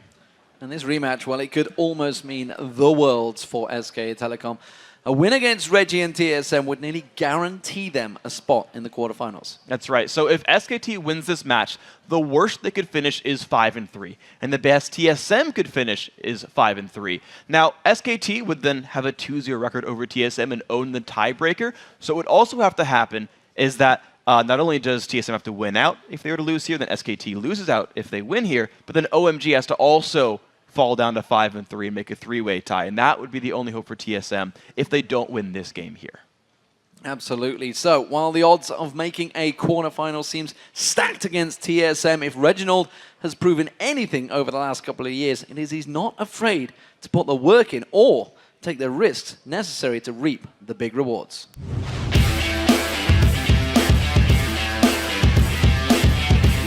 I'm Andy, TSM Reginald. I play mid lane for TSM.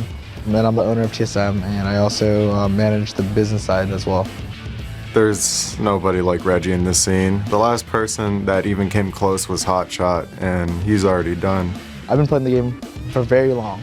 I just started to play it because I was good at it. When we first started playing it, it's beyond our wildest imagination, thinking that it could even reach this size. Think about it this way. I've been playing League of Legends since there was only 100 people playing the game.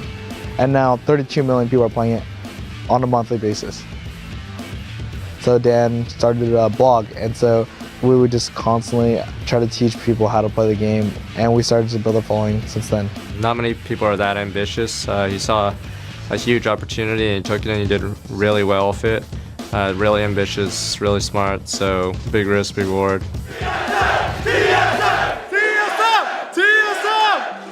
We're the only team that has made it to Worlds 3 times so far, and I mean, it's been a tough road. Like, every single time we've been to Worlds so far, we've always fell short. The weight and the tasks that he has to deal with on a day-to-day basis is getting really heavy. We're playing 12 hours a day. I'll spend like 2 or 3 hours on the business side of things, and then at the same time, I have to keep the girlfriend happy. And at the end of the day, I'm just taking a lot of hours away from my sleep, and it's very, very tiring and time-consuming. Reggie's a very, very impressive person when you consider all of these things and that he can play at a top level at the same time. He's gonna have to make a choice. You know, do I find someone to focus on the business, or do I find a player so I can focus on the business? I'm very passionate about my brand. I'm very passionate about being a pro player. If I'm giving up one, I'm still going to be TSM's coach. I'm still going to be their analyst, and I'm still going to put in as much effort as possible.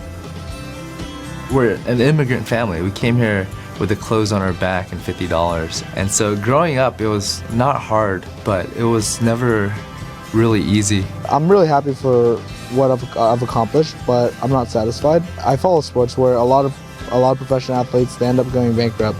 My maturity with money came from, I would have to say my mom, mainly because she was basically a single mom raising 7 children. She would cook meals for us, she would try her best to save money, and she would never buy things that she didn't need. But from my perspective, I'm always working on the entrepreneur side of things. I'm always trying to look to invest my money wisely to make sure that I have a safe and secure future. He's only like, what, 21 years old now? That's just amazing for that age. I could never imagine doing that. All I want to do is just sit on my butt and just play video games all day. I'm definitely very proud of him. I've seen the transformation and the growth, and he continues to push that. I was extremely lucky and blessed that I was given this opportunity through just playing a game. At the same time, I created the opportunity by really working hard, but that's how life is. You're not going to find success if you don't take risks.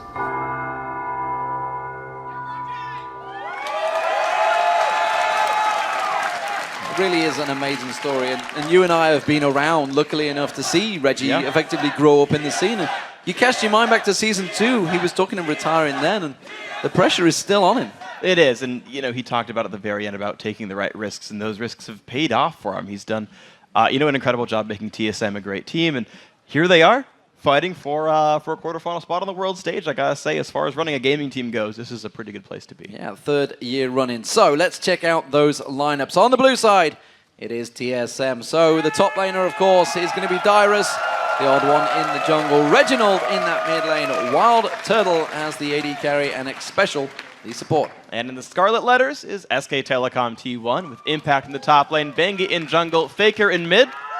There's the, Piglet on AD carry, and Pumandu on support. So these guys met last time. It was a pretty close run match, but it was SK Telecom that came out on top. They turned it around in that mid game, and that is really their strong point once they turn that game around. What is TSM going to do differently in this match to try and turn things around? They've got to basically remove those little mistakes they keep making. This is actually kind of what separates the really top teams from the almost there, like the S tier from the A tier, is that obviously these guys are good enough. We've seen Dyrus win lanes against people as good as Impact. We saw Reginald hold up against Faker, right? Like, who thought that was actually going to happen coming into that in a straight up 1v1? So that skill individually is there, and the strategic skill is there. It's SKT makes way less mistakes than TSM. If TSM gets that good run where they make right choices, they're fine. So the bans coming through thick and fast. Caitlyn being taken away as the first ban by TSM, along with Ariana, Vi, and Shen taken away. So no Zed-Vi combos like TSM ran the first time around, and maybe that was what they were looking towards, which has already been countered. You can see the fact that Zed is yet to be taken away. Ari also available, so one of those is about to get through this ban phase. And the thing is, last time these guys played, SKT first picked Ari the second it came through, and Reggie played Gragas. This time around, you know Ari or Zed are going to come through, both of these champions that Reggie likes. And SKT basically gets to say, look, do we give them one? Do we choose which one do we give them? Do we pick a matchup somewhere else? Ooh. And for the second time, they banned Fiddlesticks, so they give Reggie Zed here. He's going to lock that in. Of course he will. So Reggie went for Zed. Renekton being thought of here, actually, by impacting that top lane. Went with Singed the last number of times, and Corki may be going to come out. Obviously, they've no reason to go for Ari now because they feel it's going to be safe. Exactly. There's no reason to really rush this. Now, when you were Fnatic, Soaz got to run it, but although Dyrus has been growing his champion pool, he's been playing some Karthus recently, for example, maybe he learned Zed as well, and suddenly TSM goes, surprise, we're going to play Ahri Zed together. I just think it's very unlikely. So you're right, SKT gets to hold back, play a very, very safe bottom lane. This does, however, give xSpecial Thresh whenever he wants it, and that is a scary thing, because now you're SK2 who relies on pick comps, and you've given TSM the ability to run a pick comp. Yep, you have gone with Sona before, remember, of course, but Corki coming in there. What are we expecting Wild Turtle to go with? Because we've often seen him on Caitlyn. Hell, I seem to recall that was his first pentakill champion, Caitlyn, back in the North American LCS, which I obviously had the privilege to call, but what are we expecting to come out from the AD carry support? You've already talked about Thresh. Do we think something different is going to come out? Yeah. Is it going to be the Rat? Twitch is actually a very good call here, because it does a number of things for these guys. So first off, depending on how well equipped your opponents are, Twitch actually makes for a very good split pusher, because you can stealth and get out of there. And if they have an Oracles or Pink Ward, then it's harder or whatnot. But because Thresh is still available there, because Thresh can still be locked in for xSpecial, Twitch has an escape suddenly. Ooh, well. Yeah, we saw this last time. Maybe it's going to happen. Maybe it goes Ahri. So we'll talk about Twitch for a second, though, because now with the Thresh Lantern, he has an escape tool here. And so despite Twitch being an unsafe AD carry, he's not Corki or Ez or whatever, he can put out crazy damage but also get out of fights. And so he has now he's sort of this glue for the team fights, is that TSM can play picks, can use Elise and Zed, but they can group together and rely on Wild Turtle as well. Well, of course, using that Lee Sin for Bengi, as our champion is used to. We've already seen Riven, Faker already earlier on. So what are we going to see? Are TSM going to pull a rabbit out the hat? Are they going to pull something different out? Will it actually be Dyrus on that Zed? Will Ahri suddenly make appearance? Annie being hovered over there briefly. Karthus. Yeah, and Dyrus. Yes, and this is... Oh! There is Annie. Oh, again, 2 games running. That's interesting. I did not expect the one to come through here. I was talking about Thresh before. That's actually really interesting, because now TSM have turned their composition around. So it started out saying, you expect us to go for Thresh, we've got Zed and Elise, look at all these things we're going to do and we can keep Twitch alive. Now TSM are like, yo dog, we're gonna go for 5v5s. And with Elise, she can tower dive very, very well. We actually heard the interview from Big Camelo saying, yeah, when you bring out support Annie, it's really, really good. Monty Cristo talked about the 3v1 dives in mid lane. And Elise can make that happen, plus the Annie can make that happen. And you've got a 5v5 team. You've got Karthus, Twitch, Annie, all this area of effect damage is going to make it really hard for SKT to fight a real 5-on-5. And that's, you think of the damage that the position is coming from. Where do you focus? Because you've got a Karthus in there putting Defile down layways. You've got a Twitch, which you normally ordinarily focus. Meanwhile, Zed's running wild around you.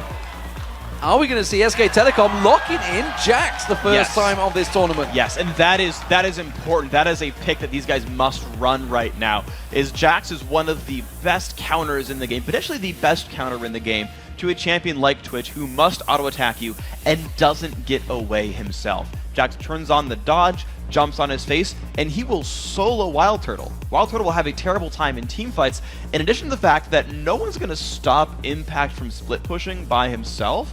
So SKT can go rely on Impact in team fights, and they can rely on him in the mid to late game as well as a side lane split pusher. And just to add more menace to that, he's going to fight a Karthus in a 1v1 who has no way of punishing him. And let's not forget, obviously, Jax, with that Trinity Force coming in, will be very strong. All right, ladies and gentlemen, as we're waiting for these 2 teams to spawn, let's see who the viewers think is going to walk away with this one. According to LoL Esports, well, it's very close, ladies and gentlemen. 57% of you think that SKTT won.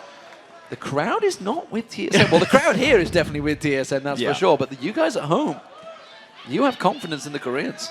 Yeah, and they did it last time, and the vote margin makes a lot of sense, because despite all the hype coming into it and how easy it was to say, I mean, yeah, TSM, but they never beat a Korean, and how all the hype was there behind SKT, that last game spoke volumes. TSM are like right there. You make 1 or 2 less mistakes and you're right there to pick up the win. The first ever Korean win for TSM. There's a real chance. This is now their playoff hopes. They've got to win this one. Well, a 0 for 15, is it now? Yeah.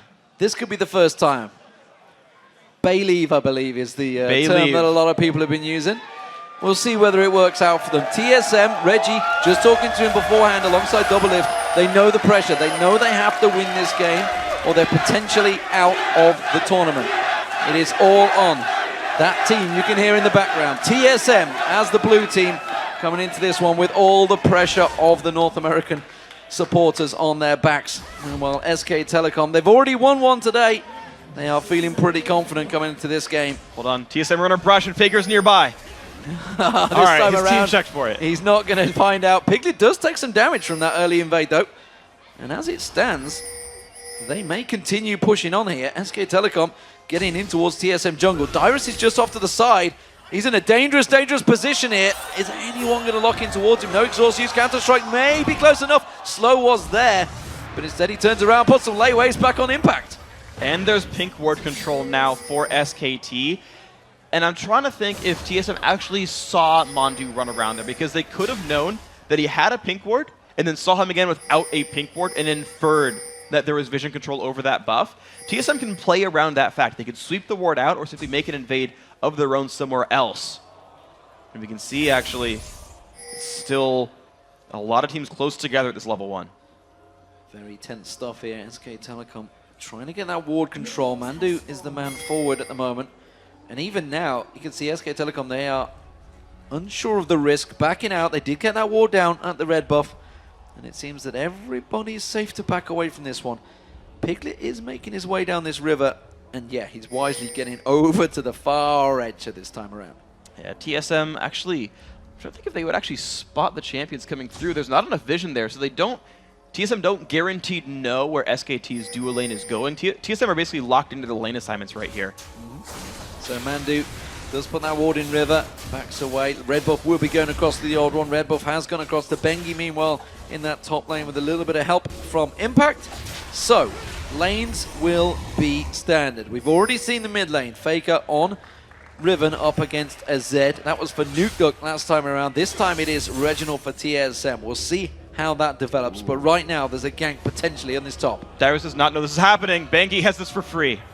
Dyrus has got flash available along with exhaust, and well, he's feeling the pressure. The crowd are cheering him. He's trying to get away. He gets caught with the counter-strike after the flash. Exhaust goes down, but that will be first blood for Bengi.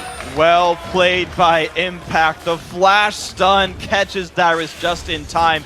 Oddman with a smart move does grab his own blue in time, but I don't think he can necessarily get to the other side of the map and get SKT's blue. So that gank was for pretty much no cost here. Absolutely free kill in that top lane. Karthus, of course, very weak at level 1, which is why they made full attempt on that one. Impact, of course, did use that flash ignite as well, so a lot of summoner spells burn both sides, but more importantly, first blood and that big chunk of change going towards SK Telecom. Odd one looking towards this mid lane, seeing if he can create any opportunities for Reginald on Faker.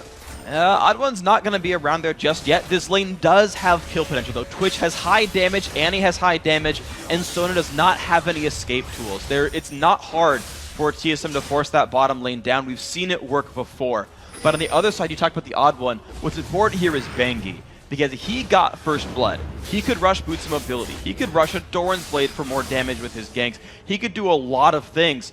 And last time TSM did well, or last time actually SKT, generally speaking, had some early game deficits, but with an early game lead this time, life will be difficult for TSM. Bengi already going aggressive, round at the golems already, going to take those away, potentially pay a visit to the bottom lane. He's got the double buff still on him. Meanwhile, we see the Odd One coming around this mid lane, throws out the cocoon, flash from Faker used.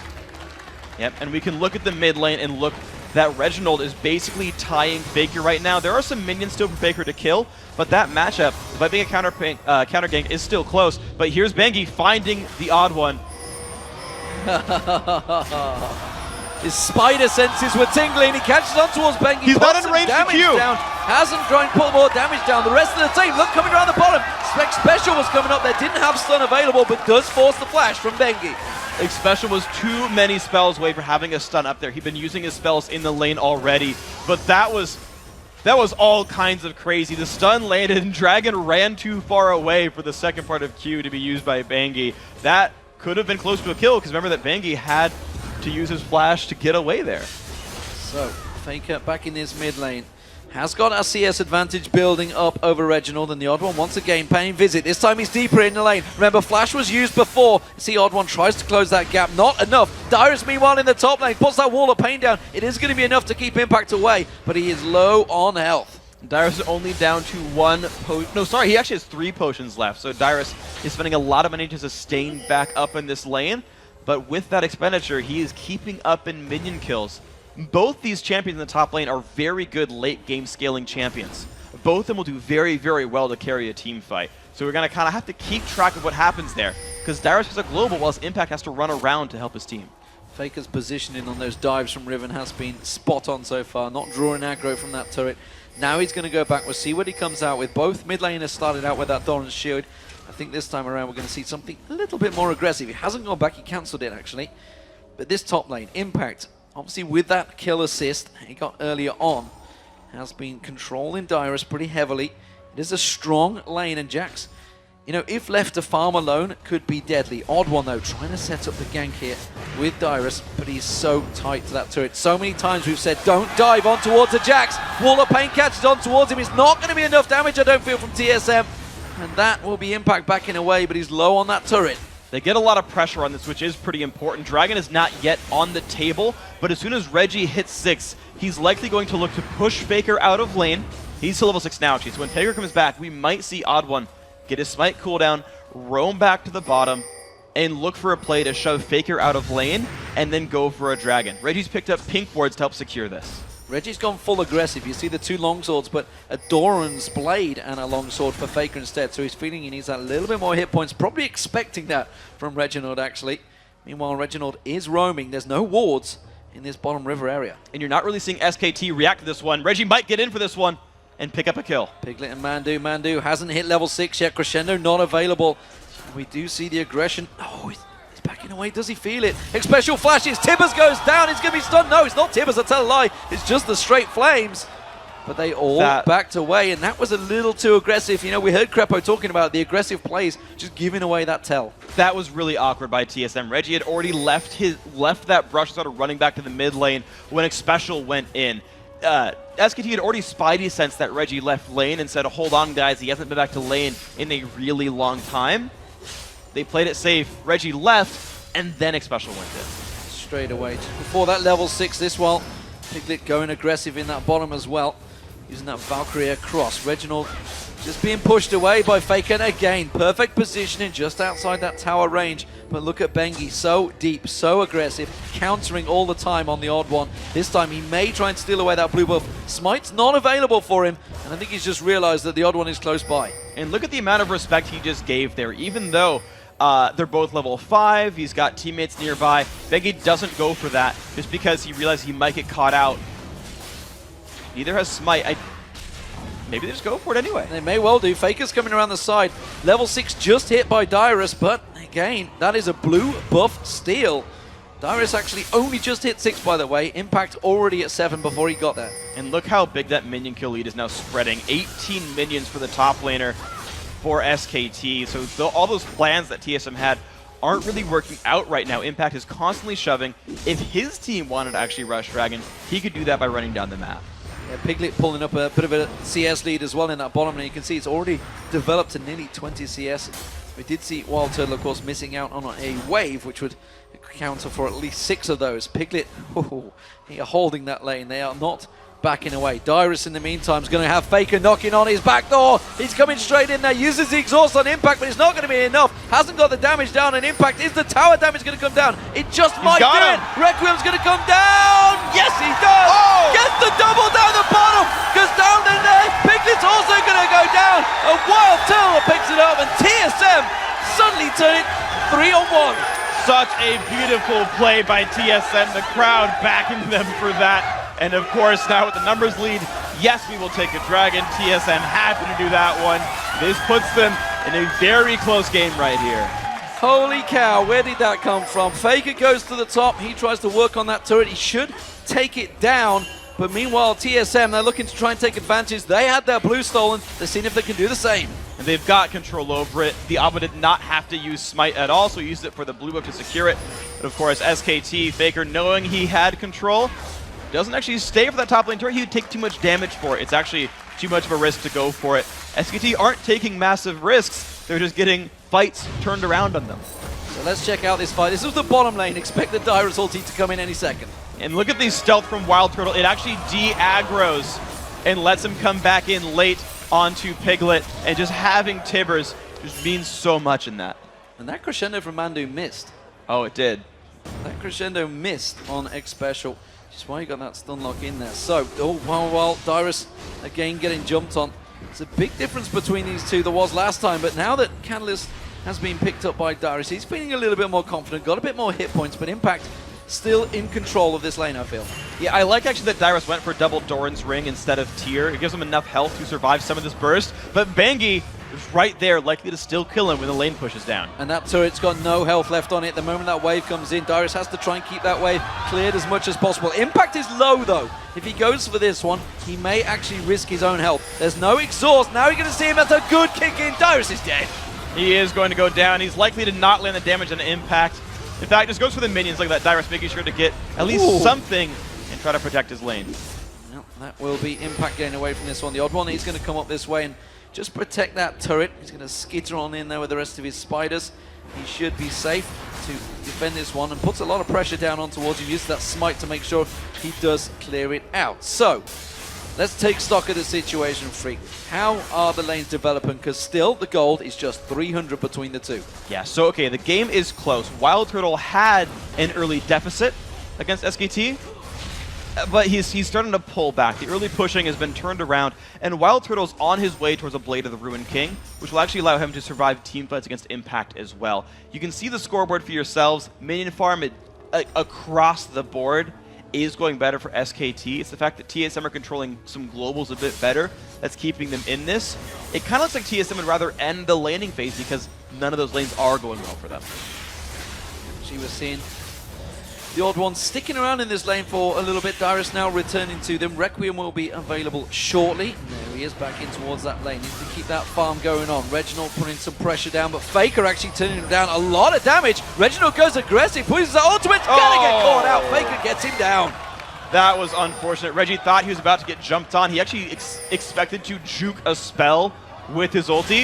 Unfortunately, though, it's not good for Odd One. The Odd One realizes he's in the wrong situation. Bengi trying to get around to him, has got his ultimate available if he can get the other side. And the Odd One skitters away and gets away. Dyrus has come down to join the party, but it's not going to happen. There's no party for you, Dyrus.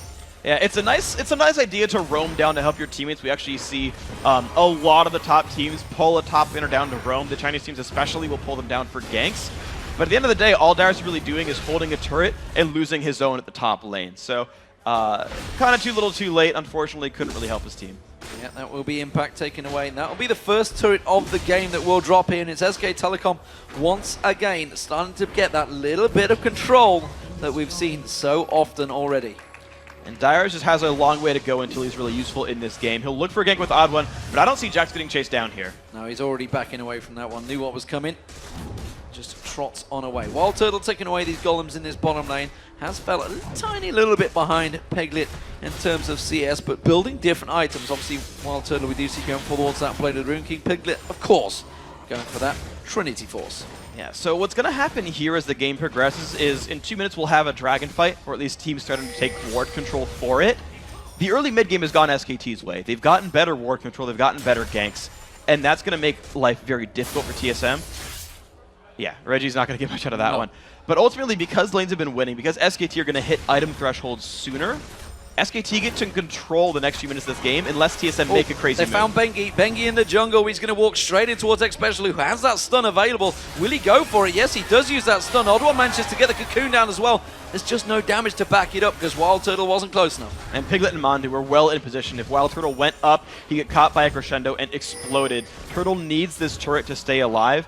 And until X Special charges his stun back up onto Annie, he won't do much. Impact diving on towards Dyrus in this top lane. Exhaust was used already from Dyrus. He's keeping that late waste down and the tower damage. And Impact, though, is starting to feel very, very confident in this lane. Yeah, he's able to just like jump in there and burn summoner spells from Dyrus and say, all right, let's exhaust. I'll show up again the next 4 minutes and you won't be able to stop me. He's sticking around. Dyrus has realized he can't back away as well. He's starting to suffer for that mana as well. Needs to get that Rod of Ages completed as soon as possible, which is what he's hoping to go for. Wild Turtle continues to keep that farm. Piglet's been pushing that lane fairly heavily. And actually the ward control from SKT was so strong earlier on. There was a lot of pink wards on the map, but as it now, they have all timed out. So we'll see where they lay out that carpet of surveillance once again. And it's really worth pointing out how well SKT, especially Mandu, are actually warding that bottom lane, because they know Annie Twitch Elise has so much kill potential, and yet that gank has never actually happened. It was a misplayed 2v2 that had SKT die, but despite the fact that Corki and Sona are pushing over and over and over again, Mandu has kept that team safe with ward coverage and never allowed Odwin to get in. This time around, Dragon spawns. TSM took it last time, remember, after the great plays. This time around, Bengi is close by. The rest of SK Telecom closing in. Impact already running down from that top lane. He may be too late. TSM are going to start this one off soon. Darius is not there. This is a huge risk. I don't think this goes well for TSM. Impact's already coming down, and SKT are stronger right now. They are stronger, but instead they may choose to go for that global objective in their mid lane. They're going to come in. Crescendo does land. The Piglet's taken very low from this one. The ultimate from the Reginald, not quite enough to take him down, but he's forced out of the fight. Requiem where? There it is. And boom! There we go. Darius picks up the kill. Impact tried to get that counter-strike down. Meanwhile, TSM, they're taking away the second dragon of the game in the mid. Well, color me wrong. They dove in hard. They used the Zed Elise Twitch part of that comp as a pick and just all-in Piglet. SKT weren't actually ready to fight that, and TSM got a free kill, and off that kill managed to take Dragon. That's incredibly flexible by that TSM lineup. The first half of that lets you get individual kills, and they can still fall back in team fights. So watch this. Piglet just gets straight up jumped on, and it's the Requiem at the end of the day. They know they don't have to overcommit. They know Requiem is still there, and it's just Dyrus being safe enough to guarantee the kill happens. But watch this jump in. He goes for the flash and just misses it. Just misses the stun. Impact nearly saves his teammate. So close, but it was a flash. Tibbers once again from X Special that started all that off. They weren't quite ready for the reactions to get away from this one. Cocoon on Impact. Impact's been pushing his top lane the entire time. Almost got that Trinity Force complete, but Dyrus picking up those kills has helped him out. You can see he's got that Rod of Ages and Sorcerer's Boots completed now. And I want to compare the individual gold straight up, because Dyrus is 5,500 to Impact's 5,400. There's actually a small lead for Dyrus, despite getting honestly pretty ripped on in his lane. But we talked about the global in that top lane. Impact has to run down, whereas Dyrus presses R. That has given a lot of help to TSM. And to think to the TSM lineup, they've been running globals since forever. They're so comfortable with a Karthus running around, not running around as the case may be, and making plays. And we can see the gold. You can see it's just 100 gold disparity, but actually there's a big swing because Reginald's nearly 1,000 gold behind Faker now. Meanwhile, the two bottom lanes, Wild Turtle and X Special, they've got a 500 gold lead over their counterparts, Piglet and Mandu. So we'll see how that works out. Faker goes aggressive on towards Dyrus, and Dyrus quickly responds with that Wall of Pain. But unfortunately for Dyrus, the cooldown difference is massive between Exhaust and the Blades. So that's still going to be a window that Dyrus has to be afraid of. In about a minute and a half, Faker can just re-engage. Reginald trying to be sneaky, but he's actually stood right on top of a ward, so we do see Bengi and Faker sticking around here, maybe going to try and create something. I don't think they're going to go for Dyrus just yet, because they know the Odd One and Reginald are just off waiting in the wings. They are. This is kind of the thing, is TSM, they've got enough presence of mind, and they've actually started to wrest ward control back as well from their past few kills. TSM are able to play a bit more confidently. They just got to worry about getting outnumbered here on this blue buff. This is all about the blue buff fight now. Dyrus needs this blue buff, honestly. Needs to keep that cooldown there, and the rest of SK Telecom are close by. There's a two-man down the bottom, so it is going to be a straight-up 3v3, and honestly, this is all melee for SK Telecom. TSM may have an edge here. They do, I think. Actually, they're a little bit stronger right now. And this is so difficult. Impact goes in, but it's a little aggressive by him. The Cocoon goes out there. There's a lot of aggression on towards Impact. He's taken low. The counter-strike working out, but it is Impact. Will he go down? No, he won't. The Odd One will get the kill in the end. It's a 1-for-1. The Odd One tries to get away. Bengi comes in, tries to flash in there, and not quite going to catch on. A 1-for-1, but it was a tight one. That's not too bad of a trade, but of course this gives SKT control over this top lane turret. Dyrus comes in to help, but this might be a turret kill. He doesn't have the exhaust, remember, he's already used it. Faker knows that, tries to go aggressive, double flash on towards him. He's going aggressive, he's going in towards the inhib. He's 2 towers deep trying to get the kill, and now he's going to get taken low. Requiem's not going to be enough to finish him off. And it's going to be them going back in for the odd one. Back into the odd one. He's taken low. Has to repel away. The tower hit's coming in towards Bengi. Dyrus goes back in. This could be a double. Faker's going to give the tower damage down. Requiem standing there. Will he come out? He's got it available. Is it going to be enough? Is it going to be enough? Not for one, but he will get Bengi. That is too aggressive by SKT. Overconfidence has been kind of the word of the day for these guys. Faker gave up first blood, face checking a brush. He said, yeah, I really got to check that. I'm playing silly. And then dives way too deep there and baits his teammate, giving Dyrus another kill. And this just freed up the map now for TSM. This is not good from SKT.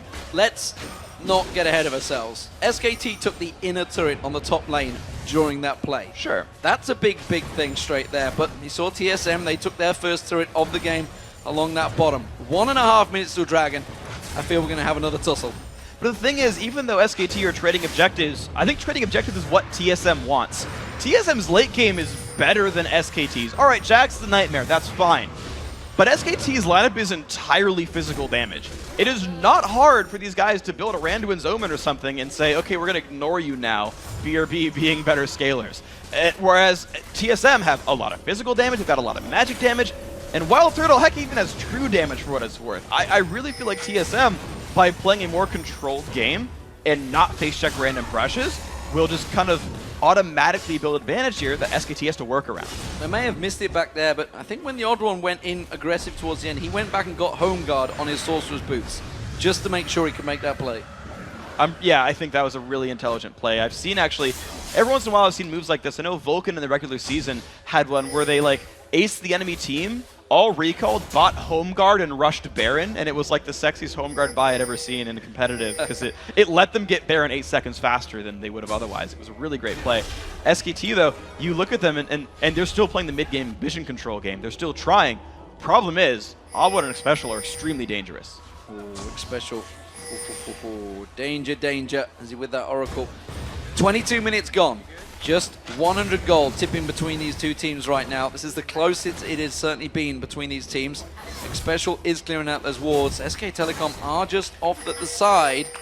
TSM are here in a 4-man position. Wild Turtle's not with them right now. And SK Telecom are going to go all 5. They're going in, jumping on towards Dyrus. He's in all sorts of trouble. Remember, Requiem is down. That Defile's not doing enough damage. TSM are getting wrecked here. We see one going down. It was X-Special. The odd one has to back away from this one. Reggie is in trouble. He's running for his life. But it's going to be a double for Impact and a 3-4-0. That's a 5v4 team, but here comes Wild Turtle. Spray and pray going down, but it's not going to be enough. He dodges the counter-strike. That's going to be 1 kill. Impact goes down. Mandu's going to be next. Can he get on towards him? No. He's going across wards. He's visible, but it's going to get away. It's a double kill with the poison tick. Now they're going for another. This team, meanwhile, in the mid lane, Wild Turtle's pushing the tower. Oh, they're going to get on towards him. Piglet's going to turn this one back around. The repel comes out, but it's only a matter of time. He's not got enough. Piglet picks up the kill. Not a great move there. Wild Turtle looked for a pick on the Bengi. Bengi got out of this one. The Turtle gets a little bit of damage here. Good dodge by Bengi. I feel like he'll live. Dodges out of the Sonic Wave. Bengi taking a lot of damage as well. Wild Turtle is certainly putting a lot of hurt down on SK Telecom. And if it weren't for the fact that that team fight was 4v5, that would have been a TSM team fight victory. And that was the problem. That is the SKT mid-game rotations and mid-game decision-making that tends to make them win games. They found a 5v4 and they jumped immediately onto it. And remember, Requiem was not available in that fight. That could have been a big difference as well. It was used earlier on, and it is available now. So, still very, very tight. That Dragon is up. There's a pink ward from SK Telecom in the river. There's a bunch of wards from TSM in that river. But as it yet, neither team fancies going for it. You can see Dyrus, he wants to shove this bottom lane out. We see the mid lane both trying to shove that lane. TSM, they may just try and focus that mid lane turret because Wild Turtle took that very low there. But TSM's gonna want to wait about 20 seconds before they fight a real team fight because spray and pray is incredibly important for a team fight. If Twitch attacks from normal attack range, Faker and Impact will reach him. But if he attacks from spray and pray range, he's out of reach, and that's a difficulty. At the same time, 10 seconds after spray and pray comes up, Crescendo comes up. So pretty soon, SKT is also on full power. TSM have that full power. All ultimates now available. Tibber's also just back up there, and you can see they're already trying to push in. We see Piglet down that bottom lane. He's trying to push in, try and keep that wave back on towards that turret that Dyrus has already shoved on. Both of these teams, this really is teetering on the edge. This could be the team fight that turns it. And what we just didn't see right there was the fact that TSM has no good hard engage. Corki was spotted bottom. TSM are the stronger 5v5 team, and if they had the ability to, could have dove that mid turret right there and just taken no prisoners. But the problem is, Elise lands a cocoon? Like, that's not the best real engage without Flash being up for Tibbers here for special. Yeah, indeed, that seems to be their main engage point. Pink Ward goes down, Bengi with that Oracle is going to go for it here. They're going to start the Dragon off. And this would be SK Telecom's first one. Wall of Pain goes in there. That is going to be the Dragon. Impact picks it up. Now they're going to engage. Impact getting caught out, getting that cocoon. But, well, SK Telecom, could back away from it, but instead they're going to choose to pursue. They don't really get a lot of damage on TSM. They're going to use positional differences here and try and push in towards it. TSM backing out there, catching the stun used out there. That's not a good use. Impact may well jump on him. The Counter-Strike's going to go down. X-Special gets locked up. He goes down. Spray and pray coming across, but the Crescendo's going to work out. Reginald does get in. He gets Faker down. That's going to be another one. We see another support dropping on the back there. Wild Turn's going away. The Ignite will finish him off. Impact will pick up the kill. It's a 3-for-2 to SK Telecom. TSM were so afraid to start that fight, they didn't get a good AoE stun from Annie. She stunned only a single target. SKT can keep pushing in. They're going to take down the middle turret. They could keep on pushing for that inner one as well, because they have their AD carry of Piglet and Impact in there, both with those Trinity forces. That turret is just going to tumble.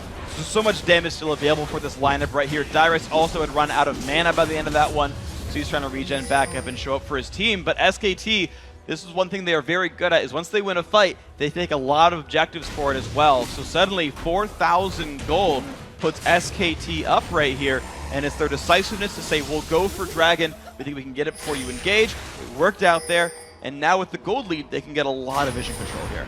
It just seemed that TSM just didn't want to pull the trigger. No. They just weren't quite sure. They kept backing away, and SK Telecom sensed it. They smelt blood and just went straight for the jugular. I'm surprised too, because that SKT lineup was grouped up fighting against the Dragon. TSM go for a chance Baron, but the team's going to recollect soon. Piglet was down the bottom, that's what they saw, and now TSM thought about going for it. They realized they're not in that strong position. The fact that Pumandu managed to put that ward just over the wall the second they started it, they seemed to sense it. That was pretty fortunate here. Of course, Vangi also has a Sight Stone. That was actually his first buy right here, was Machete, Sight Stone, and Boots 1. And he's been making plays and also helping to get ward control with that Sight Stone. It's been a big deal for these guys. To be honest, with very few exceptions, SKT has never been surprised by a TSM move. They've been in control here, and they've actually chosen some very smart fights here, the Korean team. So, let's have a look at the items then, because these two teams have took themselves a bit of a step back from this team fight, so realizing dangerous situations have developed. The AD carries, they have itemized very differently. We're seeing from Wild Turtle, you can see Blade of the Ring King, which went earlier on, and now that Infinity Edge. Meanwhile, Piglet, he's been off on his own for a while here, gone with that Trinity Force Last Whisper and the Hex Shrinker that both him and Faker stacked in quite early on. And that's actually a pretty smart move there. They invested in some early magic just to make sure they didn't get bursted out. But there's the dive on the Faker, some good damage. Full-man crescendo from Pumandu there, managing to catch him out. Faker taking a lot of damage. That's a turret for a turret. TSM may keep pushing, but they have to deal with Impact. He's just going to keep wrecking those turrets in the bottom lane. And that was the issue we spoke about in the pregame, is no one is really good at dealing with Jax 1v1. It would have to be Reginald, but I don't even think Reggie would win that battle. Look how fast that's falling over. Well, it's the most satisfying sound in the game of Jax beating on one of those turrets, and he does back him away. Piglet's going to defend off this top, so TSM, they tried to create an opportunity, but again, SK Telecom, they saw it coming. Yeah, and now TSM are playing, I think, a little bit too afraid. A giant minion wave was stacked up in the top lane there, and Crescendo was down for SKT, and TSM said, let's just all retreat, let's not go to the top lane and punish that turret and use the minion wave. They're just going on full retreat, licking their wounds, and letting SKT dictate the pace now. Reggie's gone up 1v1 with Impact, but I don't think he can do this. I don't think he can fight him, and he's not. He's backing away from this one. Imp is going to go all in, but the tower's already gone down. Tries to get away with it from the Living Shadow, flashes out. Impact's not having any of it. He wrecks him. He just lost 900 hit points. That's all he lost that whole fight. Yeah, and here's SKT with the rest of their team just happily controlling the Baron. Look at all the ward coverage on the map around them. They'll get this before TSM gets in range. That's going to be the Baron going down. SK Telecom with a 4-man. Dyrus not going to get close enough. Impact, he is a machine right now. He came in as a substitute, replaced Hom for SK Telecom. tell a lie, that's a lie. That's a lie, that's a lie. Impact's been there all the time. I'm talking about Ozone. Instead, he's taken an inhib down, and he's just demolished that entire bottom lane. He's taken all 3 turrets in that one single push. No one stopped him at all right here. The Cocoon on Faker won't mean much. TSM has to wait for Reginald. The problem is now TSM has to wait for way too much. They stopped trying to dictate the pace in the mid game. They froze up and stopped doing important things. They let the split push happen from SKT, then they let Baron control happen with the wards, then they let Baron go down, and they still just didn't do anything. TSM stopped making moves, whereas SKT started turning it on, taking control of the map, and never looking back. Black Cleaver on Faker. That has been completed. More importantly, Impact is just... Well, there's nothing that can stop him, honestly, because he's got that Thorn Mail now completed, so that means that Reginald and Wild Turtle don't want to get near him. Dyrus can't really do a great deal towards him either, because he's lacking in the ability power right now, because he had to go for that Zhonya's, and I am unsure how TSM are going to dig themselves out of this situation. Well, I think the first thing that needs to happen is probably not the Aegis for the Magic Resist aura. I think getting the ability to have Odd One and Reginald just straight up kill Piglet would help, but here comes the fight. Oh, Reginald went in for that one, made the call. It may not have been the right one because Mandu got the crescendo across. That's going to be Wild Turtle trying to get in there, but he does manage to get the kill on Faker. Backs away. It's a 2-on-2 so far, but it's Special being focused by the AD support. He's going to use the cleanse. Dyrus after Zhonya's Hourglass can't get on towards Piglet. He is going to have Requiem available in a moment, but I'm not too sure. Will it get anyone? No. Piglet's already life-stealed it back. And that was a 4-for-2 exchange, and it was TSM that went aggressive on a Baron up SK Telecom. I think that was the only choice they could have made, though. It was a 5 versus 4. They saw Impact in the top lane and said go, but they said go 10 minutes too late. They had already given up so much of their base, so many kills, and the Baron, as you mentioned. SKT are just very far ahead right now. It shouldn't take much for them to close the game out. No, you can see systematically removing every tower from the game. All 9 outer turrets down. And now, of course, the inner ones on the inhibitors starting to fall. 2 inhibitors already down for TSM. They are up against it. We've only seen this a very small handful of times in professional tournaments, a team come back from this situation. It is looking grim for TSM, and SK Telecom, they are looking to make it to the quarterfinals here. And all that you want to look at now is how willing is SKT to dive. And in fact, they don't really have to dive. They can actually just walk in with a big super minion wave, and they'll probably win the team fight outright. All that TSM has to hope for is, well, look, we have waves of minions coming into our base, and the Karthus and Twitch. Those guys do scale very well. It's very likely too late, but that is just in the back of their minds as that 2% chance that these champions carry them.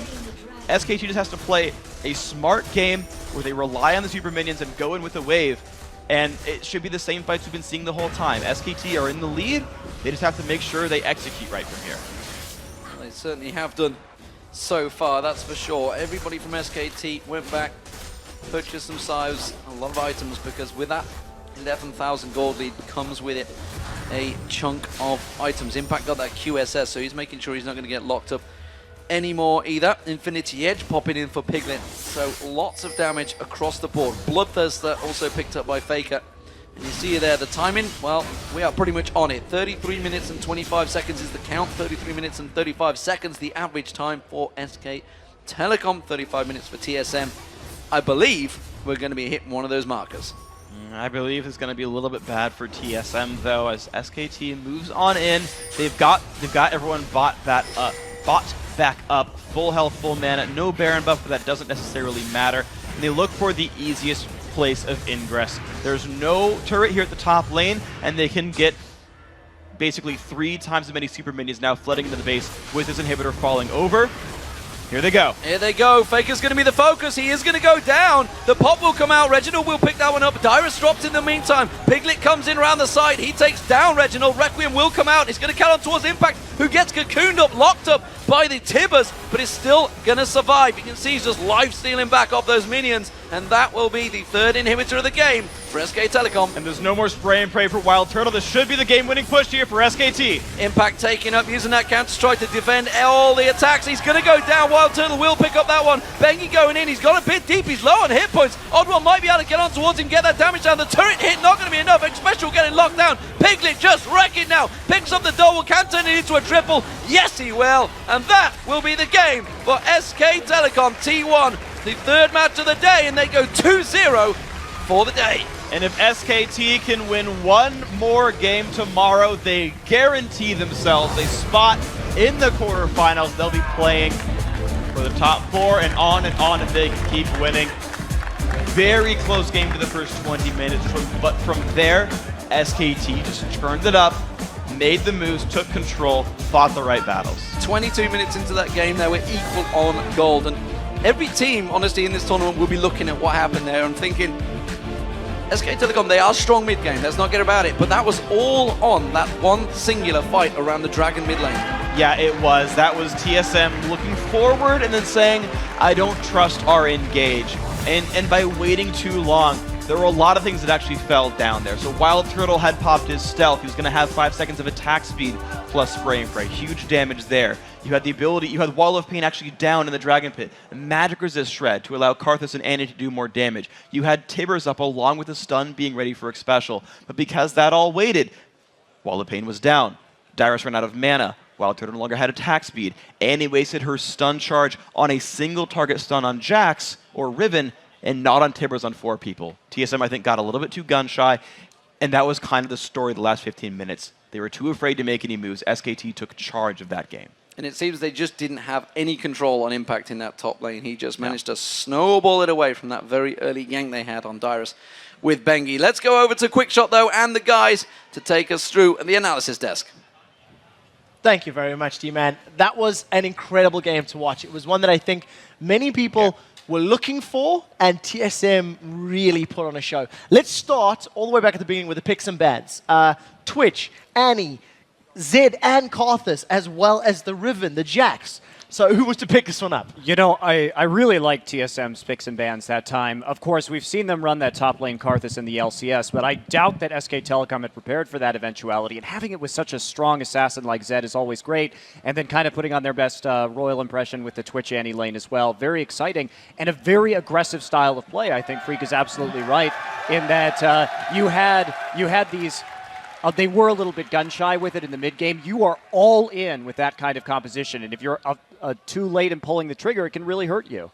And I'm also really glad that I finally see a good matchup against Corki. People generally play Ezreal, Caitlyn, Vayne. These are not good matchups for those champions. Like maybe Caitlyn a little bit early game, but you finally see Wild Turtle picking Twitch. It's really, and there's TSM chants going on in the background.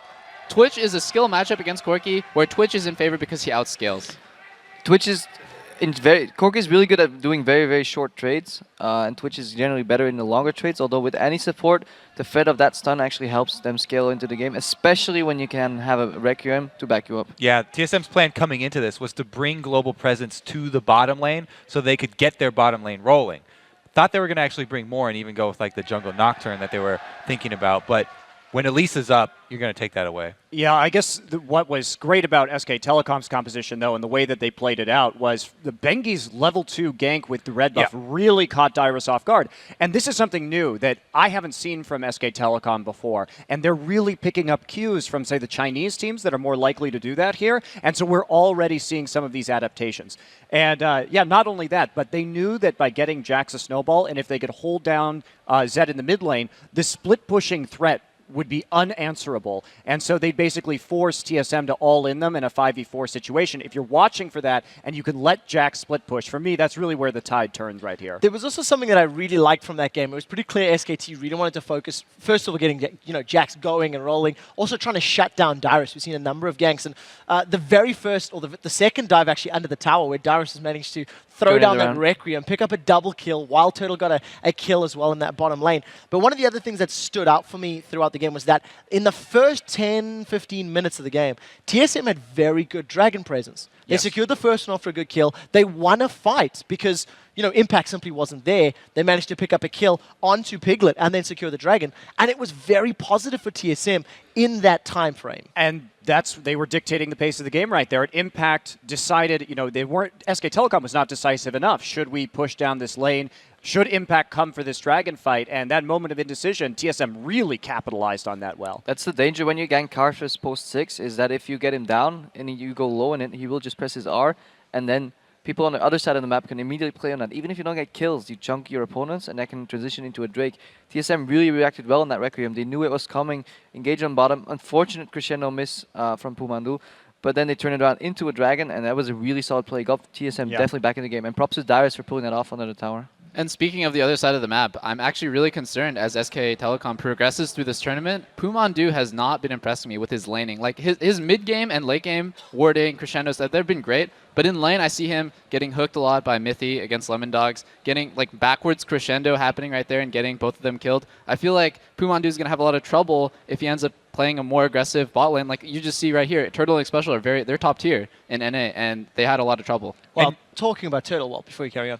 And now you can go ahead. Turtle. Well, I was going to talk about Turtle's epic double kill. We've actually got a replay of this one, so let's get this replay up on your screen. It is after one of these sort of team fights, and look, it didn't start very well for TSM. Crepo, talk us through this one. Yeah, basically what we're going to see here is that what SKT1 does really well. There's almost nothing happening on first glance, but then Jax is going to go for a really good engage on Dyrus, I believe. If we roll the clip, we can see it. Jax will jump in actually in a bit. Jumps in, does a stun on Dyrus. Dyrus is almost going to get blown up. Then Reggie counters, goes in. Really good crescendo as well. Reggie's now 1v1ing Faker in the back. Faker will outplay him. Everybody has to disengage. You think this fight is over? Reggie managed to get away. Unfortunately, mechanical screw up. Gets into the wall. Done. You think everybody's dead, but here comes Wild Turtle. He says, well, everybody just uses cooldowns. Flashes the Jax E. And this is a hero play. This is why Wild Turtle is really damn good. Anybody on a World Final stage that has as much, confidence to do this it's just amazing. Any other AD carry would be really scared to do that. He says, well, you used all your stuff on Reginald already. I'm just going to outplay you. Flash the Jax E, turn on Spray and Pray, go in, kill Sona. Too bad right after, I think... Yeah, odd one chased into the river, kind of spoiled Turtle's happy birthday, but it was regardless a very, very strong play from Wild Turtle. The Flash and Blade of the Ruin King active were essential for them turning that around. And not only that, but we were all sitting here talking on the desk about the 3 melee champions that SK Telecom had, and that was a huge factor in that play because you could abuse that range in that situation pretty fearlessly that close to the turret. And that's why this game was so close, because of the mentality that you have when you're with those 3 melee carry champions. We even saw SKT diving a little bit too far because you have to commit with that type of team. If they didn't shut down Dyrus early, imagine if this game runs really stale early to mid game, and then later on, Dyrus could have got the Requiems going to finish off the bot lane. Then late game, they would have had a lot of trouble. Having 3 melee characters, having to go through a Cardus, trying to get to a Twitch is really damn hard. So TSM definitely had a shot here. One of the things that we've been highlighting throughout the build-up of today, talking about the loss that TSM suffered from SKT. I know the phrase that Crepo's been throwing around a lot is the conceptual play from TSM. Stepping back, looking at the compositions, looking at the players, and it shone through. Their comp really worked. They could have done. They were pulling it off on a mechanical level as well, but SKT just made more correct steps. I mean, they didn't really ever have that answer to the split pushing Jax, though. I mean, we saw that when Faker tried to go in on him in that bottom lane situation. Reggie. Oh, Reggie, sorry. Reggie went down there on his Zed. Confusing Reggie with Faker now, Oh, jeez. Well, quickly, last thoughts, Crepo. Do you have anything to add before we roll on? I really like their conceptual play, although I think they make the mistake later. The fight that lost them the game, if you remember, Drake was done, moved into mid lane. That's really quick. But then TSM got pushed out of that lane. They got zoned to the left and bottom, and they tried to run, and you can't run from that composition. They should send in Dyrus first. Eventually, in that fight, even Dyrus went out of mana. That means SKT1 was really smart. They just ignored him. They let him go out of mana. If Dyrus would have gone in first, took the hits for his team, then he would have done then it could have possibly turned the fight around. Yeah, I think Freak really summarized it quite well. They were a little gun shy. They needed to pull that trigger maybe a little more often in order to make that comp work. So, unfortunately for TSM, they have lost. Let's actually take a look at how this affects the Group A standings. OMG and SKT1 share that first place. However, SKT1 with that additional loss puts them 1 game behind. TSM are now 2 and 3. Gaming Gear and Lemon Dogs running out the table. I also want to add that this is not 100% tickets for TSM. If they win the rest and OMG lose, there is a possibility TSM can go up, but it's very, very slim. Guys, you've seen where the team stands. Let's see how you guys on the desk are faring with your predictions. Everyone, including the fans, have gotten all 3 games right so far today. And while you have all 3 more wins on your record, there's no movement in the standings, which means Crepo, despite your 7-game winning streak, you're still lost. You're 5th in a 5-game horse race. So, Let's take a look at the next match of the day. It's going to be Gaming Gear versus Lemon Dogs. Crepo, since you are riding the hot streak, we'll start with you. What is your opinion on Lemon Dogs taking on Gaming Gear in this matchup? I'll have to go with Lemon Dogs. At least the European team will come out of this matchup. I just think, Gaming Gear is getting outmatched by every other team in this group. That's not necessarily a bad thing. That wasn't expected for them to be on the same level. They're just here to get experience, get their name out there, and do as best as they can. Lemon Dogs will really want to prove that they're definitely a really good team as well. They're the first team coming out of the normal split in the LCS, and compared to Lithuania's Gaming Gear, which is a wildcard team. So definitely Lemon Dogs. I'm with Lemon Dogs as well. I think it's hard to go against that pick at this point, and I think Crepo said it quite elegantly. Yep, Lemon Dogs. Not much to add. They're just good. They're just good. Kobe? They're good. I have to take Lemon Dogs. Gaming Gear are happy, though, so they'll return. Even though they have lost all their games, they still walked away with smiles on their faces. Maybe they pull out one here. Oh, we'll have to see how they do. From your position in the standings, it's clear that you, the viewers, know a thing or two about this League of Legends thing. So drop some of that knowledge on us and help us upgrade our broadcast. Head over to bit.ly/worlds1, answer a couple of questions, and you'll rest easier knowing you did something good for someone else. Yeah, you're always thinking of others, Kobe. All right, we've got to take a quick break, but when we return, it's time for our fourth match of the day as the wildcard Gaming Gear looks to put the squeeze on the Lemon Dogs. Plus, SKT's top laner Impact will hop on up to the interview lounge. Stick around, the Season 3 World Championship will be right back, faster than an Annie Flash Timmins.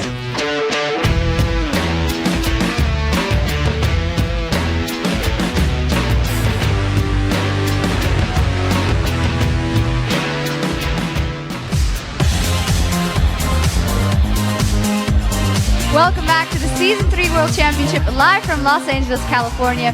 We're just minutes away from the match between Gaming Gear and the Lemon Dogs. But first, I'd like to welcome SKT's top laner, Impact. Welcome to the interview lounge and congratulations on that victory. A rematch versus TSM. Some interesting picks and bans. Talk me through them. 원영 선수 일단 인터뷰 라운지에 오신 거 환영하고요.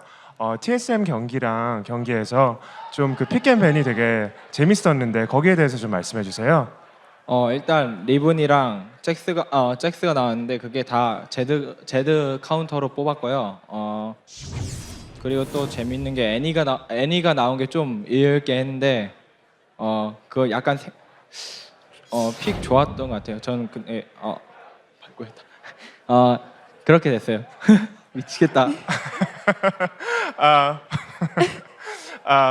We picked Riven and Jax as counter to Zed, and Annie pick was surprising to us, and I had something more to say, but my God, I don't remember.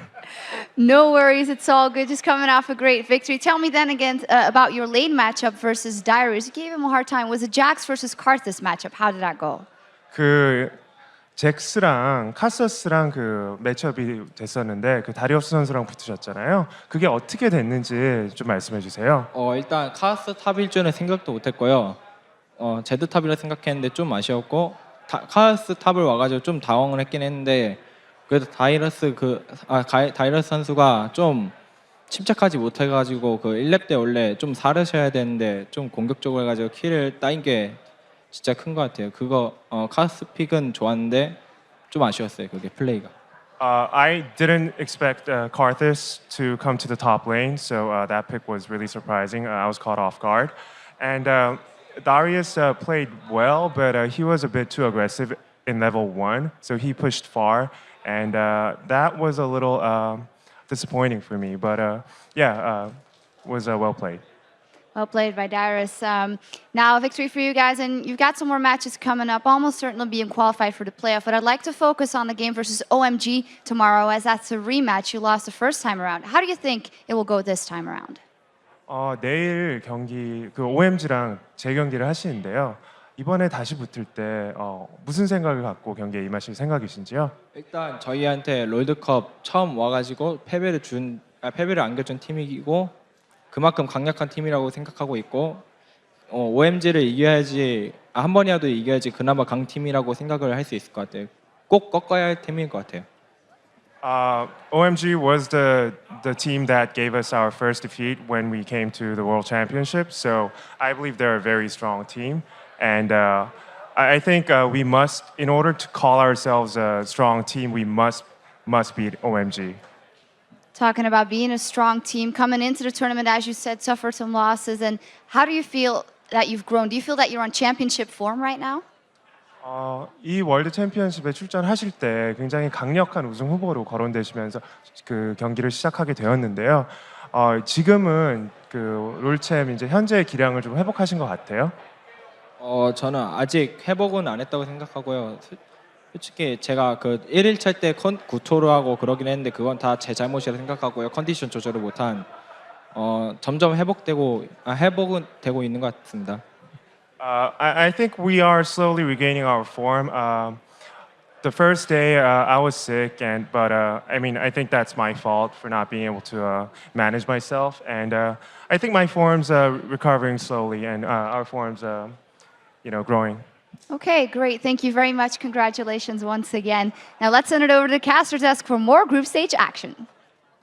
Thank you very much, Shocks. And we have made a caster lane swap here in the League of Legends studio. Joshua Jet Leesman and I will be bringing you the final two games of the day, starting with the rematch between the international wildcard Lithuania's Gaming Gear EU and Europe's Lemon Dogs. And unfortunately for these two teams right now, they are just playing for pride with their hopes of the quarterfinal berth officially extinguished. Yeah, it's tough times for these guys because Lemon Dogs have to be very disappointed about their performance here at Worlds. I know personally, and a lot of other people, expected them to play second or at least very competitively in this group. But just like Gaming Gear, this is their first time at Worlds, and I think the stage and the pressure and the quality of the teams really caught them off guard. Right. They're both young squads.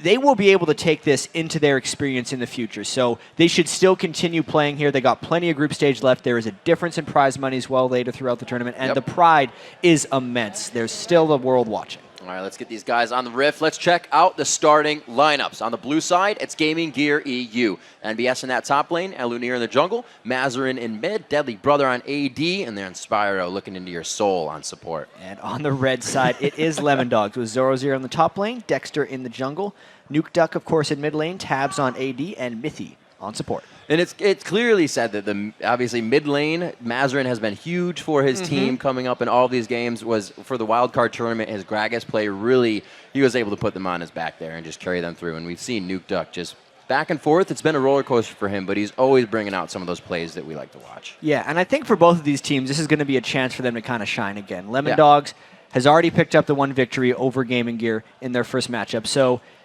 Gaming Gear, this is their chance to kind of get the win on the board. We know that them coming in from the International Wildcard Tournament, a win for them now since both these teams have been officially eliminated. The win for Gaming Gear especially would be so important for them. And we see some of the Lemon Dogs guys backstage as well for them. And they were extremely disappointed when they found out that they were eliminated from the quarterfinals, but they're still here to play. I mean, even coming in before the tournament, Lemon Dogs is always looking towards the future. They are such a young team. So many 17-year-olds on that squad. They were the #1 seed in the regular season for the summer split of the European LCS, so they know they have plenty of potential moving forward, and they're just still looking to win.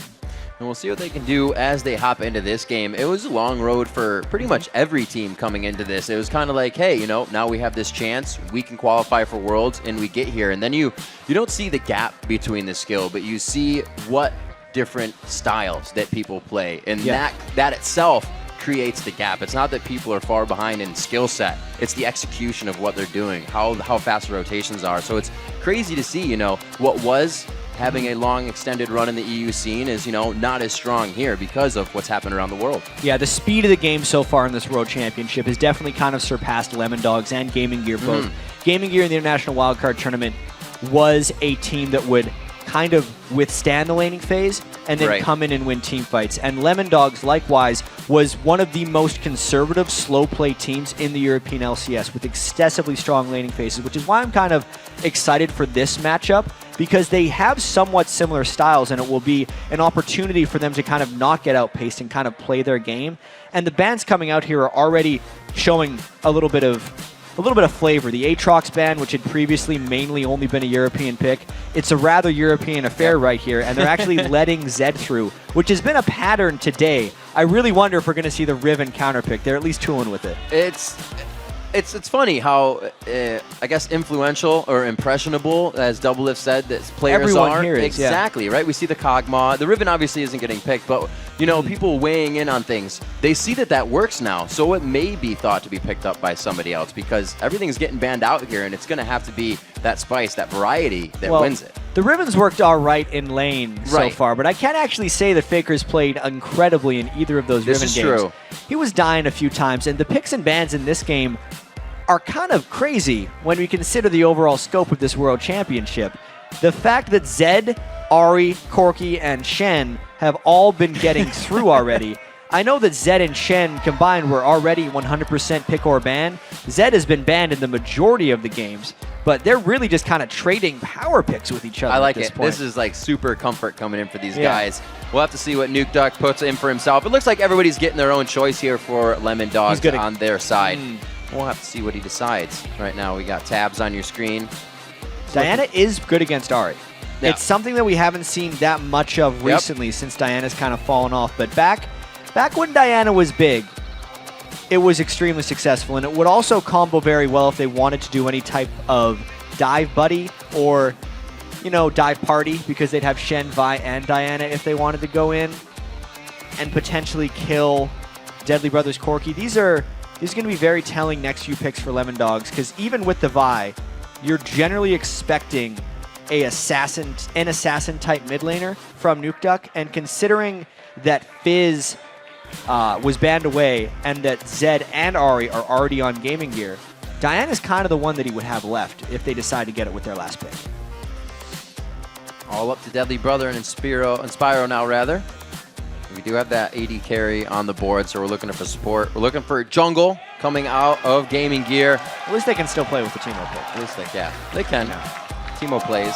We will have to see what they decide to go with. Yeah, like you said, they have an immense amount of high priority picks, which makes me think that everybody is going to be trying to get kills in their lanes. The solo lanes, even if the duo lanes are going up against each other, it's going to be quite deadly. And those are my favorite duo lanes, the ones that'll tell you we'd rather match up 2v2 because we want to fight. Yeah, those are the power doer lanes, the ones that want to just push extremely quickly. But with the Sona ban, playing the crowd. With the Sona ban, they're incapable of doing the Sona Corki lane that has had so much success so far in the World Championships. I like the fact here that Gaming Gear is going with the double assassin. It's a very similar look that Fnatic had yesterday when they were able to beat Samsung Galaxy Ozone, except Fnatic had Kassadin in the mid lane and a Zed in the top lane. They should still be able, Gaming Gear should still be able to do similar flank strategies here. Two can play that game, says Mithy. I can pick Teemo as well. See, two Teemos.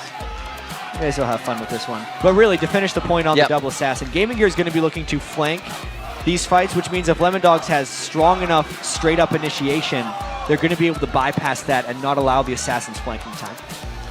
20 seconds left on the clock. They're deciding here. Nuke Duck could play the Zyra, but that's not going to happen. It's going to be the Kassadin mid lane. Looks like he will run teleport on that as well. Something we see from Europe a bit more than really any other region.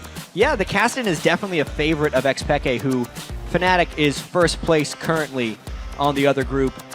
And we thought it was going to be an assassin for Nuke Duck in the mid lane, basically to combo with Vi. The level 6 gank from Vi plus an assassin in mid lane is generally just instantaneous destruction of the enemy mid laner. It was either that or Diana, and they decided to go with Kassadin, which I think is a much more versatile pick overall for Lemon Dogs. Yeah. And knowing that Gaming Gear is a team that doesn't necessarily have crazy aggression in the early game laning phase, I think it's a better pick overall for Lemon Dogs. And you got Zoro, where is he? Going on Shen. So he's really, actually, as they, you hear Crepo say, he's the one that kind of roam whenever he wants to, but now that he's on Shen, maybe he'll be stuck in the top lane on the island. We'll have to see what they can fare for each other. He is going to be up against, again, that Zed picked along with another AP carry, which is Ari this time. Yeah. So we'll have to see. I want to see that matchup, actually. Zoro Zero versus Zed in the top lane, just the ninja lore battle in a sense. But also because if Zoro Zero can't do his standard push up the lane and fall back, Supremacy in that lane is going to have actually a large impact on the mid lane as well, where, since it's an early game Kassadin, Nuke Duck is going to need a lot of help. Well, Nuke Duck usually gets a lot of help from Dexter, though. Almost always. Almost always. A bit of an extension of that mid lane. So as the teams are headed onto the Rift, let's quickly check out how the fans voted. According to LOLesports.com, 92% of you think that Lemon Dogs will win their second match here at Worlds, and the analysts pick Lemon Dogs as well. Whenever it gets over 90%, it's always a little daunting to look at that list because having only the single digits on one team's vote means it's a very low percentage. And this ups Lemon Dogs' percentage of being voted to win. That is true, actually. Yeah. And in the past, when Lemon Dogs has been getting voted to win, as most teams that are underestimated all the time, as soon it's this phenomenon I've witnessed across like all sports. As soon as an underdog team or a team that no one believes in gets believed in, they almost instantly disappoint. It's the strangest thing. You need to earn it over time. It can't Put too just much happen. faith in them, and it just puts too much weight on them overall. We'll have to see what these teams have for each other. The beginning of our fourth game of the day, Lemon Dogs versus Gaming Gear EU going out. Just wards to start, no fighting, and really nobody has even seen each other just yet, with Lemon Dogs looking to squeeze into the top part of that jungle soon. We've seen a surprising amount of level 1 shenanigans so far in the World Championship. Stop spamming that recall. It's noisy. The rest of Lemon Dogs is going to probably try to move in here. NBS is doing the human scout right now, while the rest of Gaming Gear is kind of scattered amongst their red side. This, to me, actually shows that Gaming Gear is highly disorganized right now at level 1, whereas Lemon Dogs is actually executing a strategy here as they invade. They do have 5 strong going in, which means they're pretty much going to hold this spot. Will they decide to go back and get something out of this? They have to choose that within the next few minutes here. They do pick down the pink, and that's going to be all they really wanted. Yep. That means as well, since MBS saw them going in, Gaming Gear, what is their game here right now? Because Gaming Gear is undermanned in the first invade, so they're blind right now as well. Since they don't have pink wards down, they have no idea if they got spotted coming in here. And they also have no idea whether Lemon Dogs went back to base or not.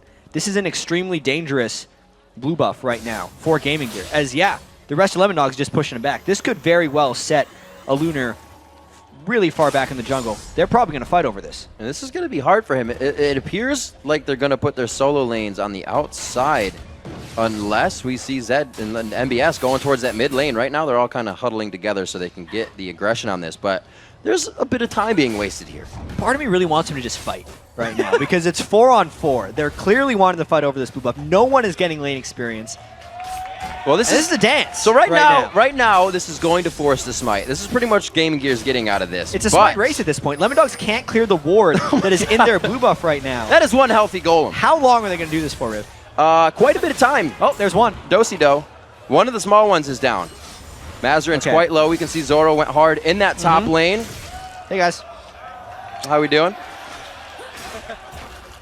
Coming in on 3 minutes on the clock. Those standards, the reason why lawn darts are illegal. Oh, a little bit of damage here. Nuke Duck from the bottom lane, but he's got eyes on floating over his head, so they're going to be going in on this one. That blue buff is highly coveted and grabbed away by Dexter, it seems. Mazarin in the top lane. One last key strike, and it goes to Zoro.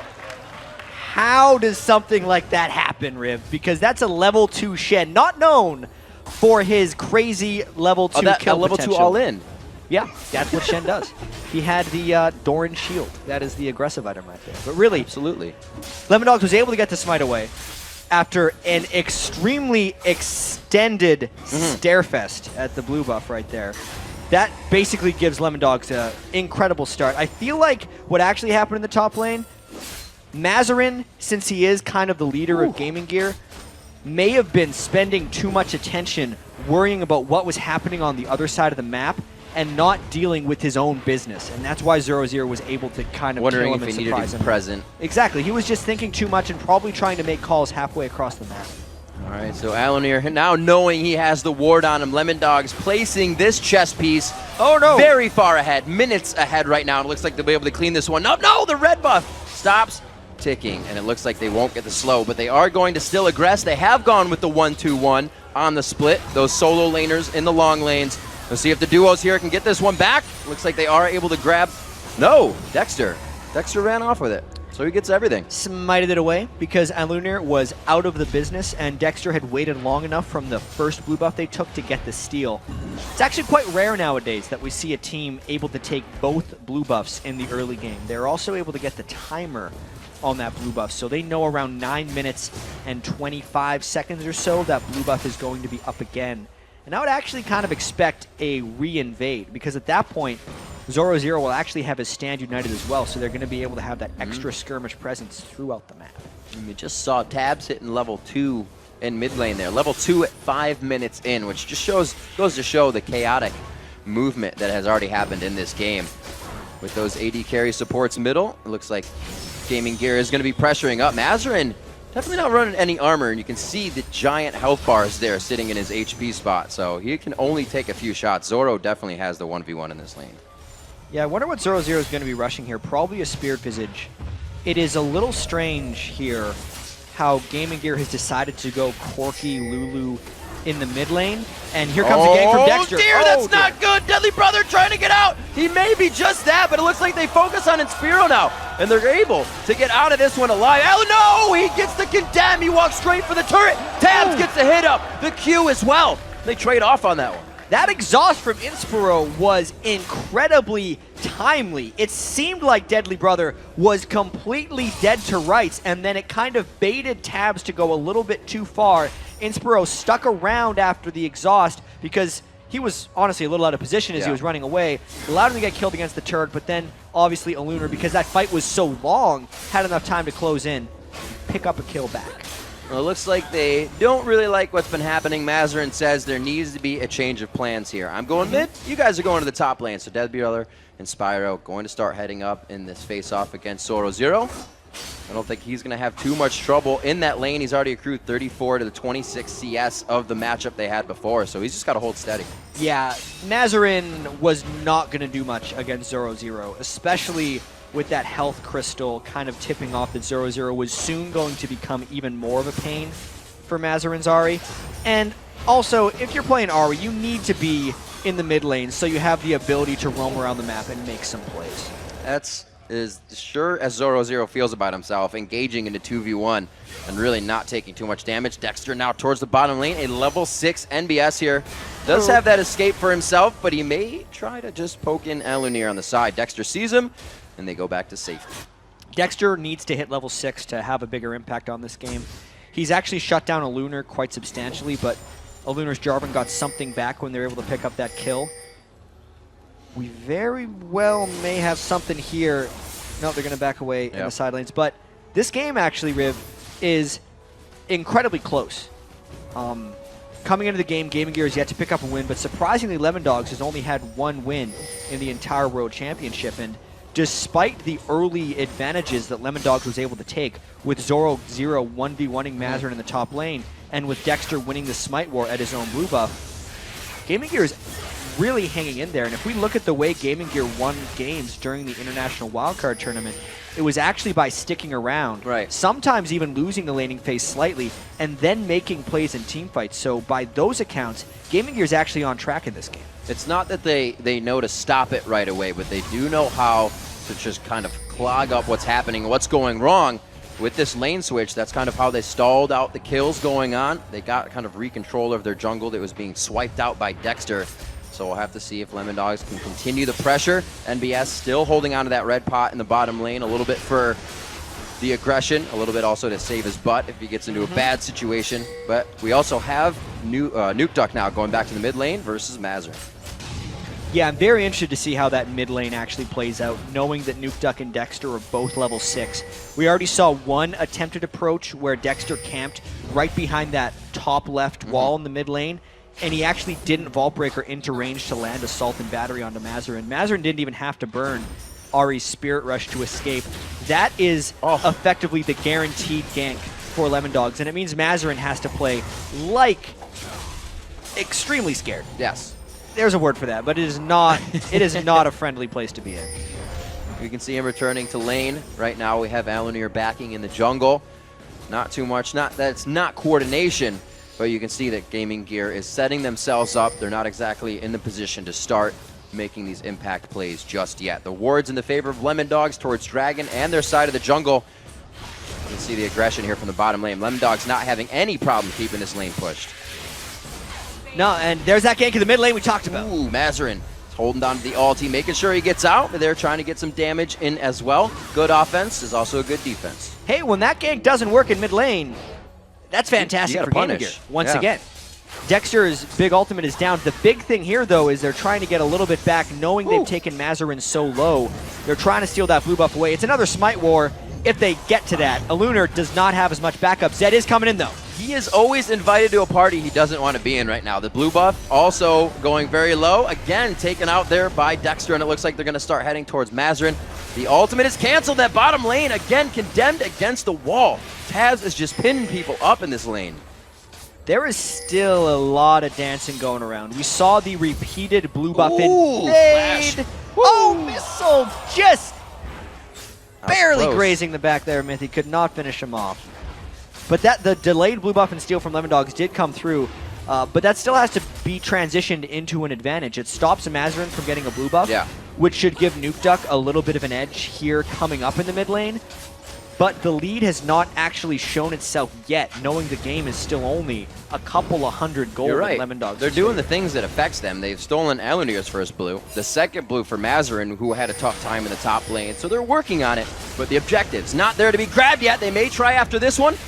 Can't do it as a dragon, but Inspiro going to take some good damage here. Third bolt is going to be shielded off a bit by the damage. And here from the top lane, Alunir looking like he could go in. 2 shots, the barrier's off. Alunir from the side, low on mana, makes it count with just the Cataclysm. He walks it in for the for sure secured kill. We'll call that Tabs being a bit of a greed boy right there, because he had no reason to go in for that kill. He went completely past his safety net. They had no pink ward control in the Tri-Brush where Alunar came through, and he paid for it. That's his second death of the game, and both of his deaths have actually came from him overcommitting. And Zoro is just having a time of his life in this top lane, really not finding anything that's going to push him out, 83 to 70. So good CS kept up by NBS, and what happened with the lane swaps earlier and the chaos we've been seeing. 12 minutes in, 2-2 on the kills, and the gold, like we've been saying, is pretty much even. There's a lot happening, but the objectives are not falling after those happenings. No, both these teams are playing pretty slow, and this is actually, I think, one of the reasons they've been outpaced so far at the World Championship is because neither Lemondogs or Gaming Gear really press the issue on their opponents. Right. And we're seeing a very similar play style right here. NBS, though, trying to go in on 0-0. This is going to be an exciting matchup. He's big. There's quite a minion wave he's got to fight in as well. We got the TP from Nuke Duck in. The flash from NBS. He says, I can rift too. Gets himself to safety. Zippity-doo-dah day. He just gets out of there. Nuke Duck burns another teleport. And he kind of needs to make an impact at this point in the game. Yesterday when we saw Xpeke's Kassadin, Peke stood even in the game until about this point where he had the Tear of the Goddess and the Catalyst of the Protector. And then I think he picked up about 6 kills within a 3-minute span because Fnatic was just crazy and all over the map like that. Knowing Nuke Duck's teleport is down, I wonder really how crazy he can get here. And it looks like Lemondogs will start to crack this one open in the top lane if they can get that turret. But the bottom lane is being pressured out, and they're more than happy to have that happen. But they're not going to be able to save that turret. Looks like Gaming Gear is going to answer back. Even push across the board, and it evens out the gold yet again. I really got to hand it to Gaming Gear here. Keeping the gold even against Lemondogs, who were looked at as potentially the best team in Europe coming in, knowing that Lemondogs was the #2 seed in the European LCS and also had the best record in the regular season, means a lot. This dragon fight coming up, though, could definitely swing the game in either direction. This is very big, and it's what needed to happen. Gaming Gear trying to get ahead in this one. Dexter is full force onto Deadly Brother. They've actually gone split side onto him now, and they're forced to watch him go down. Lemondogs from the top, rotation to Dragon. Now get that covered. Lemondogs just simply outnumbered Gaming Gear right there. With NBS top lane, Gaming Gear was positioned around the Dragon, hoping that they would be able to sneak it before Lemondogs would come in. That's what that pink ward is on top of Dragon for. They were hoping that Lemondogs would not come and fight them, because if they did, it would be a 5v4. And you don't necessarily run from Vi and Kassadin when they're chasing you down. That really punishes Gaming Gear. At least, though, NBS was left alone in the top lane and got the majority of that turret. That one is surely prepped for him to be taking it down to open up the map a little bit more here for Gaming Gear. It's something that they need. It's going to be mid-turret focus after that, which will be good. They can start to squeeze up these lanes because their team fight is actually pretty good for them to come in. They have that pick-off assassination, but they also have to be careful because they're chasing that team of disengage, shields, and you can really get tunneled into chasing a team like that. Yeah, the team fight phase in this game is actually going to revolve heavily around, it seems silly to say, but who's ahead beforehand. Only because Gaming Gear has only a Lunar as their main tank, Yeah. and then the rest of it is about flank. When, once again, we saw Fnatic play double assassin yesterday. I'm going to keep referencing this because it's our best point of reference. Soaz was able to sneak around the back of the fight because the rest of the team was strong enough to hold them off. But if Gaming Gear falls behind or Lunar becomes too weak to actually be that tank, NBS will never have the ability or time to go around the sides of fights because Lemon Dogs will just run straight into Gaming Gear and through them. And if Lemon Dogs can effectively catch Gaming Gear's assassins together, the fights will be over effectively before they start. I guess it's what makes it such a composition that needs to be ahead early, because if you can't do what you need to and they don't respect your damage of all of those high impact lanes, they're just going to run into you like they say. Dexter trying to put a little bit of fear into his enemy. Looks like he's just going to stand on the outside here. Thinks may be able to get some damage onto Inspiro, but the team too closely huddled together will be able to stay safe. Nuke Duck in the bottom lane. We'll see. Check out some stock on the CS. 107 to 111. Ari versus Cassidy. Is Nuke Duck a little bit behind on that, but he has finished the rod over in Athene's. Yeah, I mean, if you come into a game and you're in a Cassidy versus Ari matchup and you tell the guy at 16 minutes you are going to not be dead and you're going to be 8 minion farm behind Ari, you take it immediately. Yeah. Because that is actually a good start for Cassidy in the overall context of the game. Nuke Duck will look to be stronger later on here.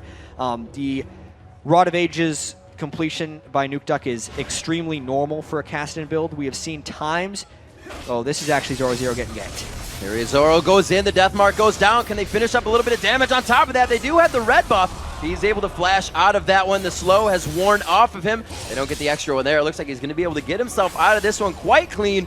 I don't know if they fight. The turret's quite low. They could have gone for that. That gank at least is going to allow them to secure the turret because Zoro is not going to stick around for another spell rotation from Gaming Gear at that turret. And call me a liar, but he's actually sticking around here. This is trouble. Yeah, he's out. He's not getting that HP back from the Vorpal Blades, but he does stay safe in that one. So the turret goes down. They pretty much keep him in lane too, but he's going to be able to soak up that experience. So they really don't hurt him too much. 3-2 on the kills. Nuke Duck looking to take away some of the jungle camps here as we may see our first real engagement, or at least Lemon Dogs trying to pressure that mid lane. Maybe not. It might be the next. The thing is, these are two teams that throughout the World Championships have not taken initiative, and that's why we're seeing them have this farm out against each other right now. They're really just waiting until they're comfortable, or they're hoping to play a reactive game instead of a proactive game. There's been a few proactive moves that Lemon Dogs has tried to pull off with Nuke Duck teleporting in or with Zoro Shen ulting on top of Vi, but even all of those have only resulted in very minimal overall gains. I also look at the build path of Zoro in the top lane here, and the Sunfire Cape being completed was actually extremely key in him staying alive against a Lunar and NBS, because initially we were thinking he was going to rush the Spirit Visage, but because Mazarin has completely abandoned that lane, he very quickly and nimbly changed paths to Sunfire Cape, and because he's been able to get the Sunfire Cape, he also provides us a consistent split push threat right now, which is actually one of the big reasons Lemon Dogs has pulled 1,000 moves ahead. Nuke Duck still happy to sit in the bottom lane. We do have to remember Lemon Dogs across the map is still a very scary thing. They're Stand United and Teleport. Gaming Gear across the map is them slowing the game down, really trying to farm this one up because they're not going to be able to get to that fight as fast as Lemon Dogs. So anytime we see Gaming Gear kind of pushing out here, like you said, it's reactive. They're trying to adapt to what Lemon Dogs is doing. We kind of saw that with the Dragon. You know, Lemon Dogs went top, so Gaming Gear said, yeah, we got turret and Dragon. Yeah. But Lemon Dogs reacted faster. I'm actually very curious to see how the rest of this game plays out, because I actually haven't seen Gaming Gear play this well all throughout the World Championship. Even though they're not making big plays necessarily, their counter moves, like when Lemon Dogs does take the Dragon and kind of catch Gaming Gear off guard, are actually making them some progress. MBS stayed top lane, got the turret. Their mid laner Mazarin has played well to avoid Vi Kassadin ganks, which are probably close to the deadliest ganks in the game. Maybe Vi Zed is a little bit more deadly, as Lemon Dogs knows very well when TSM played it against them. It's still the closest I've seen Gaming Gear be here at 20 minutes, and now they might actually be looking to make a big play with 4 people stacked in the mid lane. Gaming Gear feeling that eyes on the map makes them safe here. We may see the third turret go down for Lemon Dogs. Dexter comes in and right onto MBS. Zed goes in on the midi though. The support disengaged who was in the back of the line getting hit up quite hard there. Right back into the fight, and it's going to be Tabs taking down NBS. And it seemed a little crazy of Dexter to go in there, but the big execution moment there for Lemon Dogs is Mithy landed an exhaust onto NBS right before he tried to use Deathmark. So Zed did almost no damage, and now this could be Dragon number 2 for Lemon Dogs. A Lunar is in the mid lane, unable to steal. Ooh, Spyro a little too close for comfort there. Zoro just on the other side. That is going to be a very dead Lulu. Zoro picking himself up the second kill of the game. And that's actually fairly typical Lemon Dogs play here. We're 20 minutes into the game, and their laning has transitioned them into their first core set of items. Of course, Sunfire Cape, Rod of Ages, and Blade of the Ruined King if we go top, mid, AD carry. Then they're able to get the quick little fight win and immediately transition into an objective or two. 4,000 gold lead is a big jump ahead in this game that was very close a couple of minutes ago. Lots of pings going down here. Gaming Gear playing us a song on the minimap. Will they be able to activate anything out of this though? Tabs is going to hook himself up here, may get caught by a charm. No, he keeps safe, hip to hip with Mithy. Cassin is teleporting in. There he is. Below it, blue buff. They don't know that he came in. They do not have wards on that. They're going to be walking right into him. Mazarin gets the silence on. Deadly Brother trying to put on the Gatling, and it's going to be all about Alunir with the Cataclysm. Will they be able to turn this around? Mithy falls as Mazarin finds himself a kill. Deadly Brother is the focus, though, and they got perfect lockdown on him. Dexter's over the wall, and they have a 2v2 now on the side of the river. Alunir looks like he's going down as MBS gets 1v1 by Bane. They continue to go on to the fight as Alunir chased by Dexter. They split off once more, knowing it's the safest bet, but both of them look to go down. This fight, Riv, is chaos. Everyone is so low on mana and resources right now. A Lunar is going to try to execute himself, but I don't think it's been long enough. Oh. Doesn't matter. 0-0. That's close. Flies in. It actually was kind of close. Very extended fight that we saw in that one. It shows kind of the closeness of the game and where the players are. People now going back to buy are going to have the items that would have zeroed each other out, but there was a lot of, only 25% damage here and there from full spell reels. Yeah. It's going to be different now. It also turned into an extremely scattered fight, only because the amount of assassins we have in this game. NBS and Mazarin are never going to have a traditional team fight in the sense of clean engaging and comboing together. Especially when they're on the defensive, because everyone on Gaming Gear could just split up into many different ways of running away. And then likewise, Lemon Dogs expended all of their mana chasing them down. Nuke Duck and Dexter were both completely spent by the end of that. And it was actually very surprising to me when 0-0 still had his flash up at the end of that fight to secure the kill when a Lunar tried to execute himself on that air turret. Bit of a swing there in kills. 8-3 now coming up for Lemon Dogs. They have a for sure hold on these team fights as they come in. Looking at a few core items now as that Archangels is finished up with a Rod of Ages now for Nuke Duck. The Triforce coming out onto Zoro Zero instead of a build for the Blade of the Rune King that we've seen some Shens building now, that Triforce. It's been good in 3.11 for a lot of people. I think we're going to see more Triforce Shen instead of Blade of the Rune King if the option happens. And Shens will generally build that offensive item if they're going really far ahead in a game. And since 0-0 is 304, right after that first blood on Mazarin, he's really just taking it from that point on.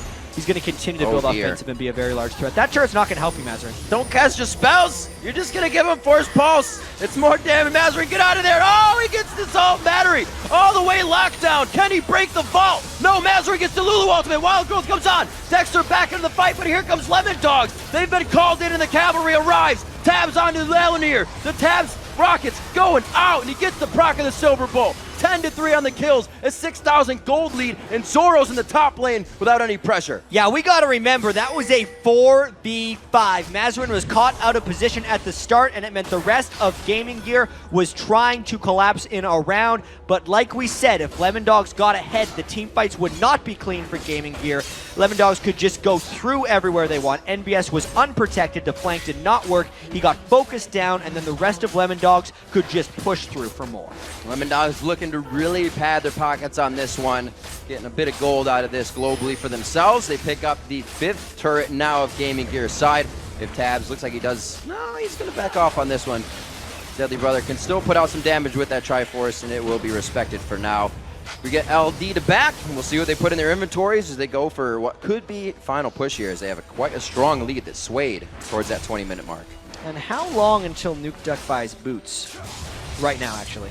Dan. He didn't have boots 24 minutes into the game. He heard you. He had rushed Rod of Ages and Archangel's Staff. And I was curious, since Kassadin can hop around so much, and Nuke Duck was actually moving around fairly well, if he'd go for the magic penetration.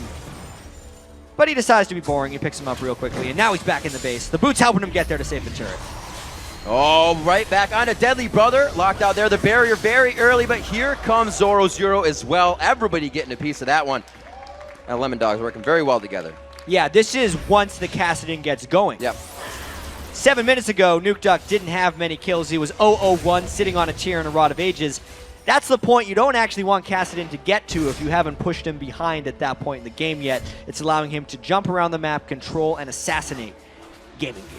And it was, you know, from the get-go, like we said, that first chess piece moved into place by Dexter, always pressuring the blues here, allows them to continuously pressure, you know. They weren't, Elunir wasn't able to come back onto Kassadin, as you would want your jungler to help mid lane. And the swap in the lanes early game, I think, hurt Gaming Gear a little bit. Yeah, I actually think very early on, Zoro being able to kill Mazarin and the subsequent lane swapping that created definitely hurt Gaming Gear a little bit. But honestly, Gaming Gear stuck around in this game for quite a long time, and it's actually the mid-game execution here that is mostly to credit Lemon Dogs with their victory. The way that they countered Gaming Gear's pushes in the mid lane, Dexter initiating time and time again, when Gaming Gear was not able to set up any flank maneuvers with their double assassins, has really swung it at this point. And now, even if Gaming Gear did pull off a successful flank, it still might not be successful just because of the farm advantage the rest of Lemon Dogs is accumulating. Right, at this point, you can consider the game in almost, you know, time and minutes. It's going to be a few fights. The next 10, 15 minutes have to go by.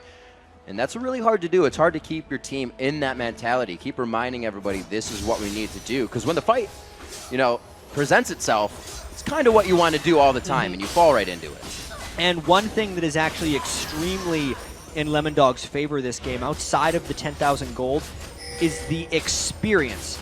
We've mentioned a couple times in the past that gold in stats per level is between 400 and 700 gold, depending on what character you're playing. Nuke Duck escapes out here as on a level 17 Kassadin. His mid lane matchup, Mazarin, is level 15 on Ahri right now. That could be 1,000 gold right there. You look up and down the board, almost everyone on Gaming Gear, 0-0 versus MBS, or Dexter versus Lunar, are 2 levels ahead. That's nearly 1,500 gold, or sorry, about 1,200 gold per person on top of the gold lead that we already have built on Lemon Dogs. It's one of the reasons Gaming Gear is so hopeless and helpless right now, unless they can catch up in the experience as well as the gold. And it's big, Jat. A lot of those 2-level leads are that level 16, that final click you need of the ulti. Looks like they go to engage but back off. They know when they're a little too in over their head. Yeah, and all that we just talked about doesn't even take into account the damage you get from skilling up your action move. Yeah. It's tough times right here. I'm seeing right there MBS was unable to do a 0-0. Surprise! Stop, drop, and roll. Didn't do it. Didn't. He tried to. Well, if you run fast enough, you can kind of put yourself out, but it doesn't work all the time. Have you tried that before? No, I've never been on haven't. fire trying to run away personally. Nope, don't try it at home either. 9,000 in the lead, actually 11, because I can count. We have about 10,500 gold there. 12-3 on the scoreboard as we come up to about 30 minutes on this one. It's been Lemon Dogs in full control after about that 15-minute mark. Gaming Gear was able to hold themselves in. Great play by Nuke Duck on Kassadin in middle. The roam they got out of that teleport really swayed a lot of fights. And now the dance for this does not leave Gaming Gear in any position to really contest. Yeah, this is a very solo dance right here for Lemon Dogs. They're practicing their moves right now. Being able to get the Baron buff down. Nuke Duck was not even there. He had his teleport in case anyone came to contest. But Lemon Dogs actually had fairly minimal ward control inside the Gaming Gear jungler just to check if Gaming Gear was coming in. And Inspiro, that's a bad place to be clearing wards. He throws down the growth. He knows what the plant lady's all about. Tries to get himself out. Oh, against the wall. He gets condemned. Trying to get out of this one, but I don't think it's going to work. The plant actually got the last hit on that one. And this means the rest of Lemon Dogs is going to be looking, I think, to end this game very quickly. Nuke Duck pops his shield and gets another one. Seraph's Embrace into Stand United. 100-0 in just under 2.5 seconds. Mazarin looking to go down here. 15 to 2 level 18s that want to party with him. And the rest of Lemondogs flashing into the base. There it is, going in on to Corky. They easily take him down. Tabs just throwing out the silver bolts. Alanir trying to do what he can, gets the Cataclysm on to cheekily get himself back into base and into safety, but the inhibitors taking quite a bit of damage right now for Gaming Gear. Yeah, and seemingly Lemondogs flipped a switch at this point. They were up substantially, and now it looks more than insurmountable. One inhibitor, second on the way, still 3 people dead for Gaming Gear, and a Baron on all 5 people. I feel like Nuke Duck got that Archangels and his boots finally late in the game and told the team felt a lot safer, felt a lot stronger, and their initiations just came full force, one after the other. Right now, still not really respecting what GG has in the base since they're all down and respawning, but they try to get some more damage on these turrets. And Nuke Duck is having a very good game on Cassidy. Absolutely. Right now. He's had a very rough World Championships, and it should not reflect badly on him as a player, just knowing the mids he has to be against. We said this was a mid-oriented tournament. Yeah, Cool from OMG, as well as Faker, potentially the most hyped up and skilled mid in the world. He's very much living up to a lot of the hype we had given for Faker coming into this. And Nuke Duck actually played pretty well in the majority of those games, and Nuke Duck is relied on heavily to carry for Lemondogs, and just because Lemondogs as a team was not able to do that doesn't mean Nuke Duck should be getting hatred for it. This is an example of a very good game for Nuke Duck. One of the things he does so well is when he's on Assassins, he's able to still out-farm everyone else, and he's done just that on Kassadin. 245 Kind of makes those CS. matchups work. Yep. You don't know how. NBS taking some damage. The charm goes in, but there it is. We were talking about it in Champion Select, the dive buddies, and they go right into the deep end on that one. They have to reconsider for just a quick second, though. And Lemondogs is just kind of going in, maybe a little bit out there, not able to dive all the way because Gaming Gear is just playing so passively right There's now. the end taunt, the dive buddy-esque composition once again. Nuke Duck all the way deep here, throws it down. He's going to Rift Walk out of this one, get that regen from the Baron buff, and he should outlive this. Dexter comes in to be the meat shield. Tabs throwing himself in the fire as well.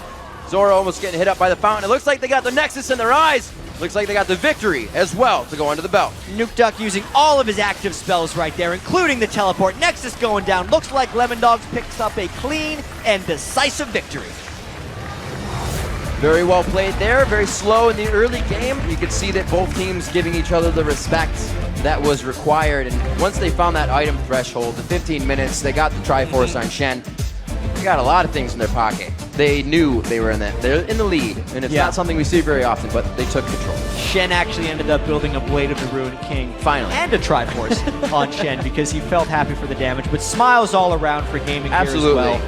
They know the situation they're in. They're still trying to get wins, and despite the ending of that game, Gaming Gear did stick around fairly well. The playstyle matchup between Lemondogs was very similar between these two teams, and it turned out in the end, Lemondogs just played the mid-game better. They executed a couple fights better and took their lead from there.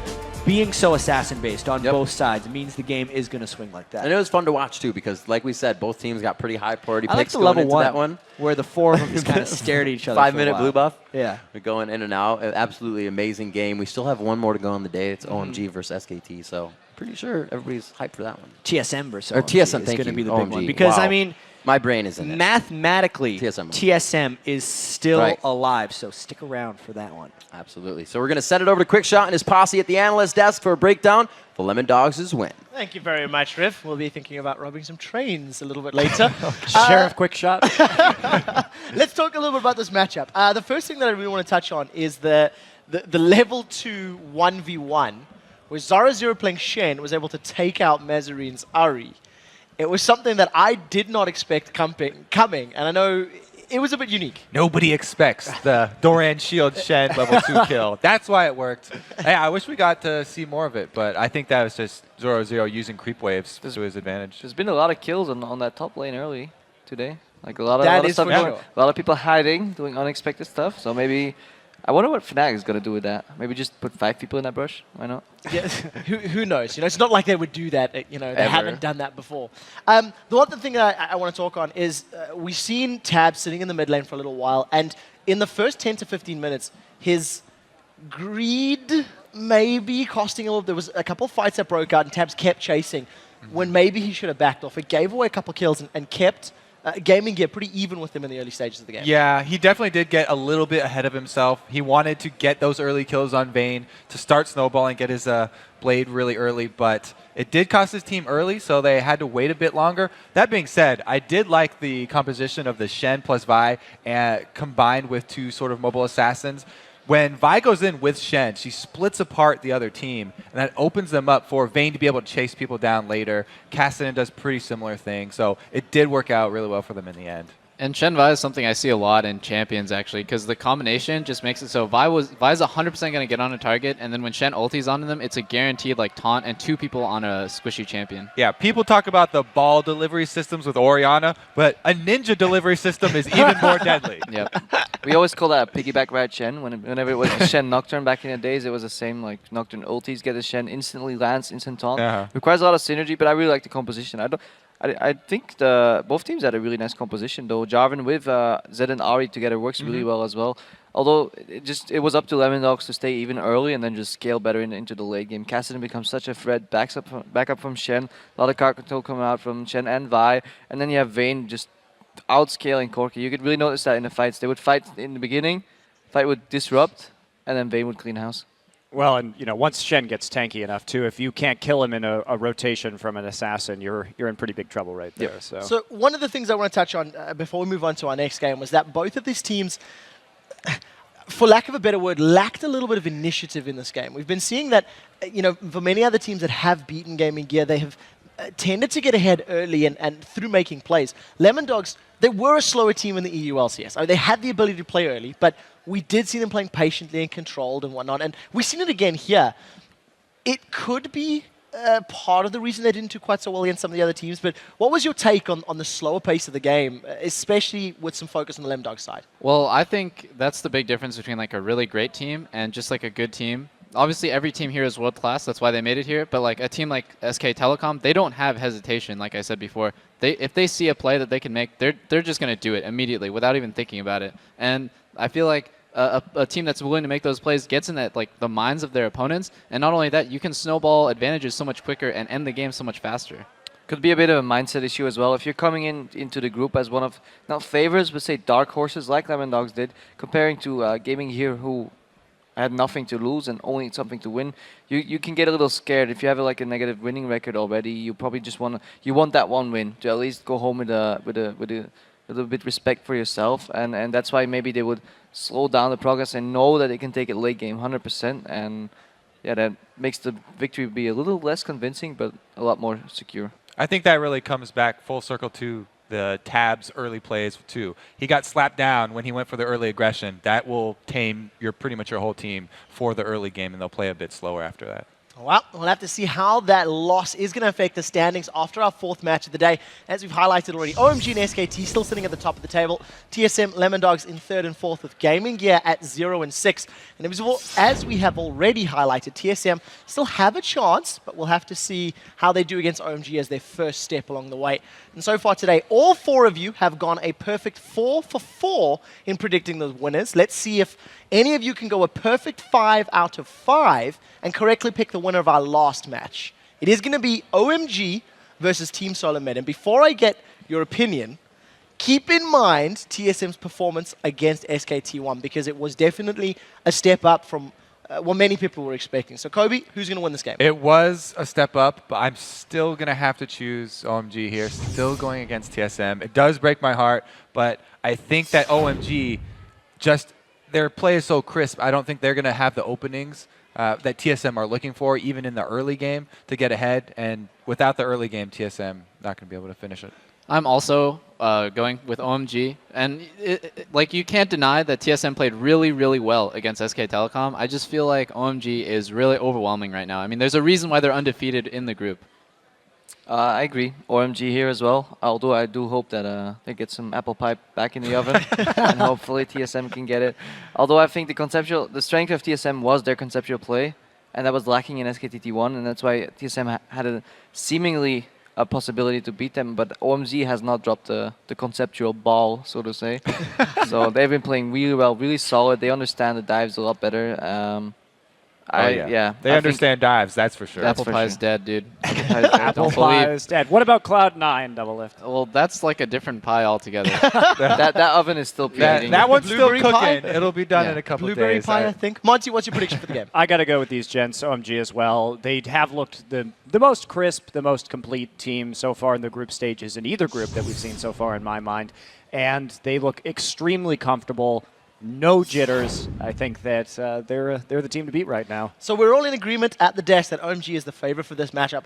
Before we talk a little bit more about the specifics of the game, I've got a question for Crepo that I want to throw quite directly at you. We've been highlighting the idea of conceptual play, and I would like it if you could expand on that. You know, some of the basics. What is it that TSM is doing well in their conceptual play? And also for some of the viewers who may be not 100% familiar with the terminology or what exactly it means. You know, just break it down a little bit for the guys so they can also think about the games that they're playing in this light. So in League of Legends, you need two things. You need to plan out your plays and then you need to execute them. A lot of these top world teams have really, really good mechanics. That's what's keeping back a lot of the newer players.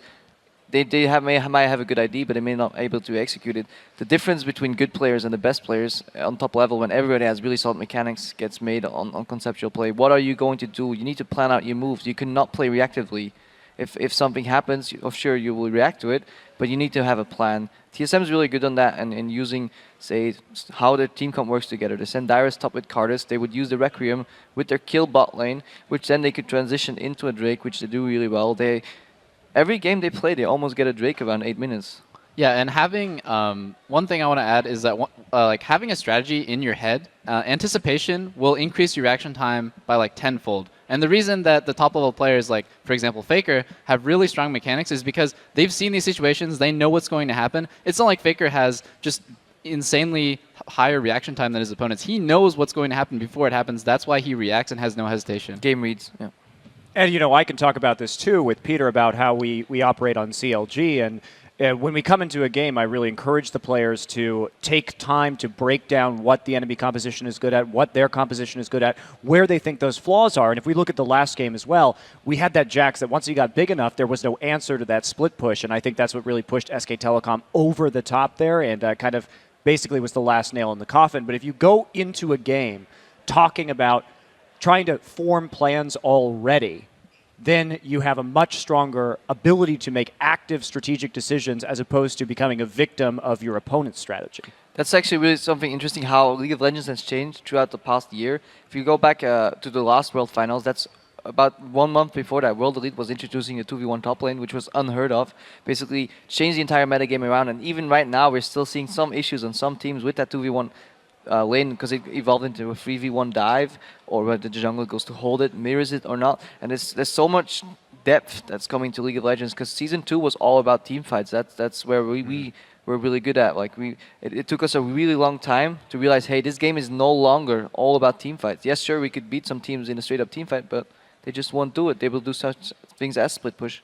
The other thing now is that the strategies that teams are coming out with now take 15 minutes, 20 minutes even to set up. Before, North American teams especially, I know, would just prep a level 1, we prep a team comp, we're going to go in. That's our plan. That's our prep for a match. Now, you have to say, what are we doing at 10 minutes? What are we doing at 20 minutes? What are we doing at the second dragon, the third blue spawn? There's so much planning that goes into these games now. And you can tell different regions have different kind of conceptual ideas about how you're supposed to play the game. You see Koreans, generally, not all of them, but generally when they're ahead, they want to control a side of the jungle, and they're looking to get picks into it because they're forcing the enemy team into saying, like, oh my god, they could be on Baron, we need to face check. And that's what always happens. And if you look at Chinese, the way they handle the game, generally they're just going to dive you. They don't care if there's a tower there at all. If they're ahead, they will tower dive you. Well, we've got just enough time for Monty and Kreber to give you final thoughts before we move on. Anything to add? Oh, well, just talking about the development, it's really brought out a certain flavor of teams, a certain style, and like the development of the game has made each team kind of have their own strengths and weaknesses to a much greater degree. We're talking about TSM.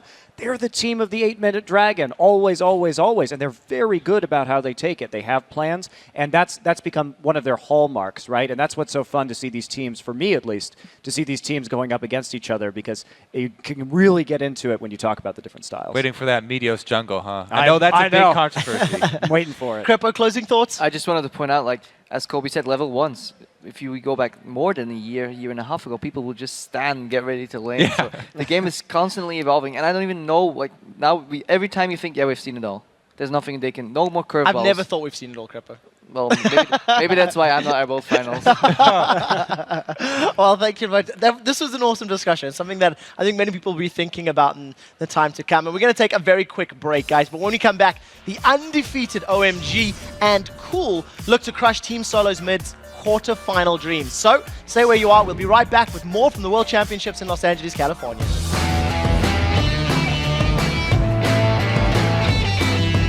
Welcome back to the Season 3 World Championship live from Los Angeles, California. It's time for our 5th and final match of the day. China's OMG versus North America's Team Solo Mid. And if OMG can pull off the win against TSM, they would lock down a spot in the quarterfinals for themselves and SKT. Yeah, OMG already has a convincing victory over TSM here at Worlds. And I'm really excited for this rematch. I mean, that last game was action-packed. OMG came out slightly on top in a bunch of bloody team fights and it ended up in a very convincing victory by the end of it. Yeah. But Cool and San in that game were huge. You know, they just completely wrecked 11-2-8, 11-2-12. That was the result of many bloody team fights. And you know, with TSM still being mathematically in this one, I'm very excited for the rematch. It's going to be huge for them. Heading into this match, we do have a piece of breaking news. Even though they've gone 5-0 so far in the tournament, OMG is swapping out their support. Como will start this game in place of Big Pomelo. Yeah, I mean, we spoke with the team, and it's actually not a performance-based substitution. Big Pomelo has performed very well this week. But, you know, OMG said they're making the change to try out some strategies that make use of Kama's champion pool so far. And for those of you who don't know, they do these swaps frequently. In fact, in the Chinese regionals where they're actually trying to qualify for Worlds, they ran Koma in every single one of those games. It's definitely something OMG is comfortable with, and they're just trying to keep this element of surprise as they try and move on throughout the rest of the They're Worlds. no stranger, but no matter who OMG starts at support, the odd one and Team Solo Mid know that coming into this fight for their World Championship lives, they're the underdogs against the undefeated Chinese squad.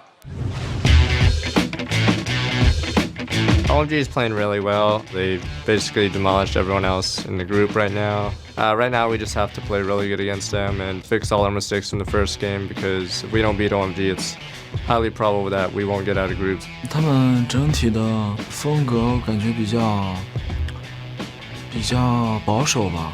OMG is surprisingly good. We thought that SKT is going to be the toughest opponent, but so far OMG has shown that, you know, these guys are the real deal. They're top of the group, and everyone's looking at them as being a favorite getting out of the group stage, which is pretty decided at this point. 因为我们在这个比赛里面也觉得我们越打越强了。